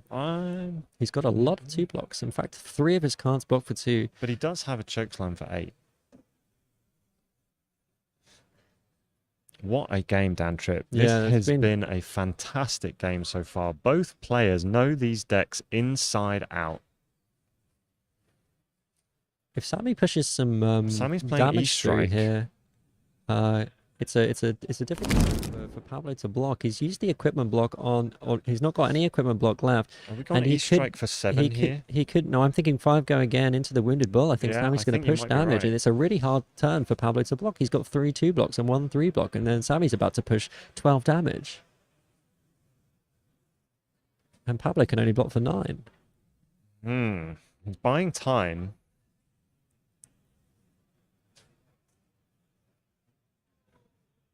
Pablo's going to leak 4 damage here. What a game, guys. This is... he is... And he's going to take 6. Taking 6.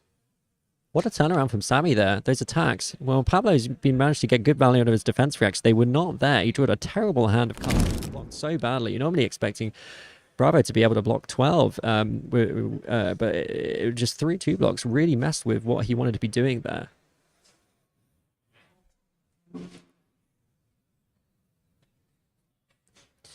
And now, after that turn of big attacks, Sammy's drawn into a bunch of spells. And will we see him be able to push this arcane damage through? Winter's Bite. Winter's Bite asking for a card. And then Ether Ice Vein fused. There's damage coming through here. Can Pablo stay alive? Pablo's got a red Spinal Crush in hand. He's pitched a Zealous Building away because it's a 2-block. So Insidious Chill requires 2 resources. That is a red Ether Ice Vein. Pablo has 7 resources in hand, and Sammy has enough to Waning Moon. So we've got 7 total arcane potentially on the board, plus resources being taxed. This game is slipping out of Pablo's control because of this disruption from this Insidious Chill. And he's always got to remember that Frost Hex. If Sammy's able to develop Frostbites at awkward times, Pablo can't go too low against this. This is... I think Sammy might have this. Could we see a UK player take down the UK Calling against Pablo, one of the best players in the world, but really struggling against this Icelander right now, really thrown off by that terrible blocking hand in the last turn And when those Sammy Insidious really came Chills have in been with the damage. absolutely crucial. Sammy's looking happy. This game has been an absolute roller coaster. The Insidious is gone, and Pablo pitches away his Taking hand. 3. Stormstriders is still Paying up, 2. Simon. One counter on Tunic, and Pablo's Sammy, on 3. Sammy decides to Arsenal that card. I think that's relevant. He couldn't kill him with the Waning Moon. He's got an He now Emeritus. has a hand full of blues. An Emeritus. He can play it at instant speed. He's dead. He's done it. What a And that's game. Sammy takes it down. wins Icelander the calling. wins 3 big major tournaments in a row that Icelander has taken the Wow. win. Pablo, unfortunately, falling to the power of the Frost Queen herself, What Icelander, an and Sammy, incredible UK game. winner of the UK Calling. Fantastic to see. Amazing. Wow. I'm a little bit speechless. That is incredible. A UK winner of the first UK Calling Birmingham. Pablo seemed so in control, but then drew into some cards, just blocked so badly when Icelander came in with some massive attacks, just wasn't able to block that damage out. And that was that. He went down so low that Icelander just took complete control of the game with that last charge of Insidious Chill. What a game, Simon. That was fantastic. A beautiful demonstration of what Icelander can do. Yeah. Beautiful plays from Pablo. He seemed in control, but Icelander can just take that control away from A you. very controlled game by Icelander and Sammy Braben. He played it patiently. He wasn't afraid to lose life and use it as a resource. We say this in Fab so often. What an incredible performance, and a UK winner of the first UK Calling in Birmingham. And you guys got to see it live right here. Thank you so much, everyone that's been following along this incredible game. What a pleasure to cast such a fantastic match between one of the best players in the world, Pablo, but taken down by Sammy. And Hamish has joined us. I know, well. We're finally here, all 3 of us together. Hey, that was amazing. I hope everyone enjoyed that. I think we've got some interviews coming up. We're gonna obviously get the players in to chat to you guys. Wow. But what a game to Wow. watch, Hamish. What was your view from outside? I was outside. Everyone was sitting there, just like being really excited. I went and literally saw that the game started. I walked away, come back. Icelander was on 8, Bravo's on 30. I went, whoa, what's happening? Is Pablo just gonna be a mad lad and take the whole thing again? And then just watching Icelander just claw that away, and then just eventually, Stormstriders. It's just been an absolute pleasure to be involved in this amazing event, this amazing tournament here at the Calling in Birmingham, being able to cast these games for you guys. All 3 of us being able to be here to do this, has pushed the point, has been a pleasure. It's just an experience that we just never thought would happen for us, and being able to see these incredible players playing these incredible games. Absolutely. What a great game. What a great game. What a great game. We didn't end there, though, everyone. So just come and check out 8 p.m. on our channel for a full interview with the James White himself. But that's enough about us. This is all about Sammy, winner of the first ever UK Calling here in Birmingham. What an honor! What incredible match, taking down so many amazing prizes. Amazing. It's just so good to see Icelander there taking the win. We are going to wrap this up. We're going to hand it over and get set up for Baz to interview our Calling Birmingham winner, Sammy Braben. Thank you guys so much for watching, for following us, for being involved in this tournament. It's been a pleasure, and it's meant a lot to us, a lot. So thank you so much, and we'll see you at the next one.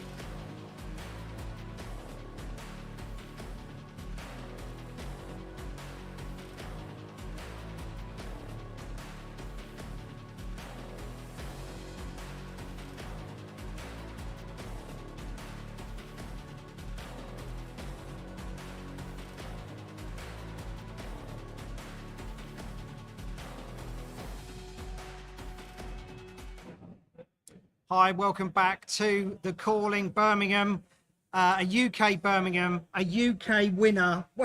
Oh my goodness. Brilliant. We didn't have Icelander as winning this. We thought, okay, she's done it in the Battle Hardens, but we're going to see the meta change. She's not going to dominate it, but you played outstandingly well. Thanks. You've only been playing a year. A little less than a year, but yeah. And this is your first event. This is my first big big event. I've been to an RTN, like a fairly small RTN, 1 Pro Quest, and that's it.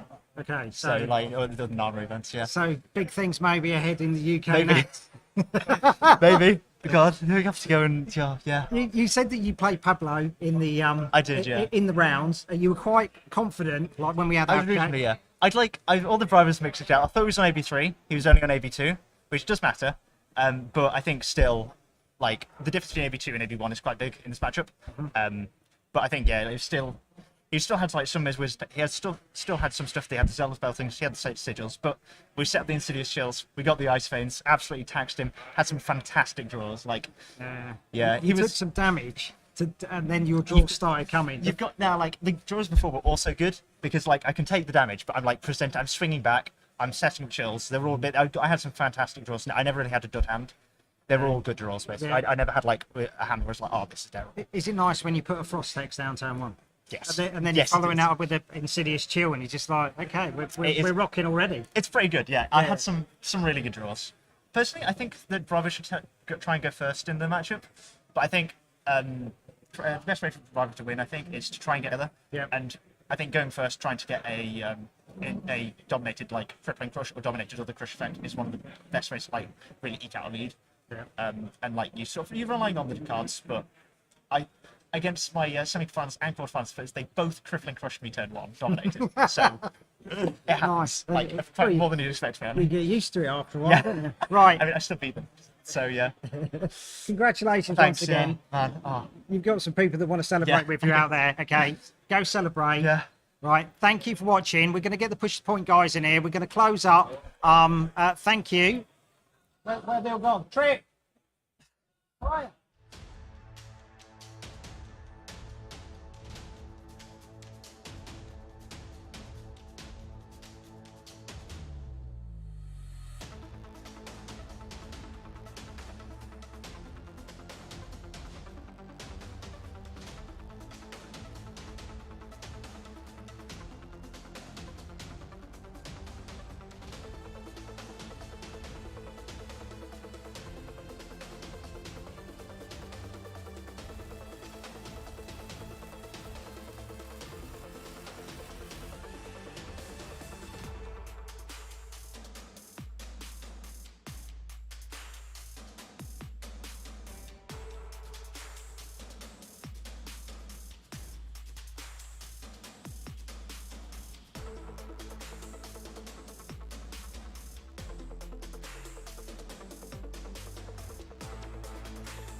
So I'm fun. I'm just gonna stand.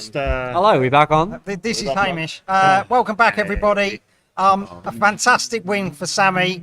I hope you've all enjoyed it. The commentary by the Push the Point guys. take my hat off. Alan in the booth running the show. I've been croupier and card displayer. But have you guys felt the whole event's gone? It's been an absolute privilege to cast, and watching these games, I don't know about you guys, watching these games has been an absolute delight. We've had some great moments, we've had some incredible games, and I'm glad we managed to showcase a huge variety of heroes throughout the event. It wasn't just a Lexi Fest as many had predicted. Yeah, Lexi's didn't convert into the top 8 at all, which was, I guess it was surprising, but I think there was so much disruption, so much tech to take down Lexi, ended up not being able to break through to that top 8. Do you want a word, Hamish? Yeah, go for it. No, it was absolutely amazing. The top cut had a variety of different heroes. It is an amazing story to tell going forward in the future meta, especially for nationals. That even though we have 64 Lexis, not one of them getting into the top cut. I know that you said this. It's still a very popular hero. No Dromai getting in there either. And Icelander, yet again, 2 battle hardens and 1 cooling, and I still think people are going to go, oh, it could be the underdog. Yep. I don't think so anymore, man. I don't think so. Plus, Pablo, he just shows up, man, and he's just going to get into finals. But we got a UK winner at a UK cooling. Oh, I'm tired. Yeah, and I just want to say a huge thank you to Legend Story Studios for bringing the calling to the UK. We've been chatting. We've been working with them on it, and it's been fantastic that they've brought this over here to the country. We've been playing Fab for a long time. We have a huge scene over here, and being able to put on the calling was fantastic. And maybe Worlds one day. Maybe Worlds. Maybe Worlds. We also had a UK winner of the Battle Hardened as well. Yeah. So 2 UK winners at both events this weekend. Thanks to LSS for bringing the calling to the UK. Thank you to Living Realms for bringing the calling Birmingham to life. Yeah. What an incredible effort. I think this is one of the best events I've ever been to. It's been run so smoothly. Not a hiccup. No, not even one hiccup. It was good. Make sure you're going to go and follow Living Realms on Twitter and all the socials. Make sure you're following and subscribing and liking Tabletop 24. And most importantly, Push the Point. And not totally not biased. I've only got 13 subs left to hit. Everybody, please get Baz up to Baz the Bard up to 1,000 subs. Baz makes sure that we all know where the meta stands in the UK. Oh yeah, 100%. Week on week after the big events. Yep. Sometimes he gets questionable guests on. And I think we need to do a big one after this event. Because 100%. We've seen an evolving meta, and it's been beautiful to watch. It's been fantastic. It's been a pleasure. It's been a real honor to be involved with this production, to be involved with this tournament. To get a UK player to win the first UK calling is fantastic, and we're going to remember this for the rest of our lives. I'd say that for nothing. We've got one more plug before we say bye. Let's say thank you to Alan in the booth. Yeah. Alan in the booth. Alan. We should have got Alan. I don't think Alan wants to be on camera, but he's been keeping us in check all weekend, making sure we're behaving. Yeah. And to be honest, seeing the work that's gone on behind the scenes today, including some incredible player introductions, well done, buddy. It's been an incredible effort, and the stream has been amazing. Yeah. Thank you guys so much for watching. If you've been at home watching on TV, on your laptop, on your phone, it's been a pleasure having you here in the chat and being able to interact with you. And I hope if you've never played Flesh and Blood before, I hope you check it out. If you play Flesh and Blood a lot, I hope you play it even more. And we'll wrap it up there, I guess. This wouldn't be Push the Point if we didn't talk about beer, so we're going to go for a pint. Thanks very much for watching, and we will see you next time. See you next time. See you later. Bye-bye.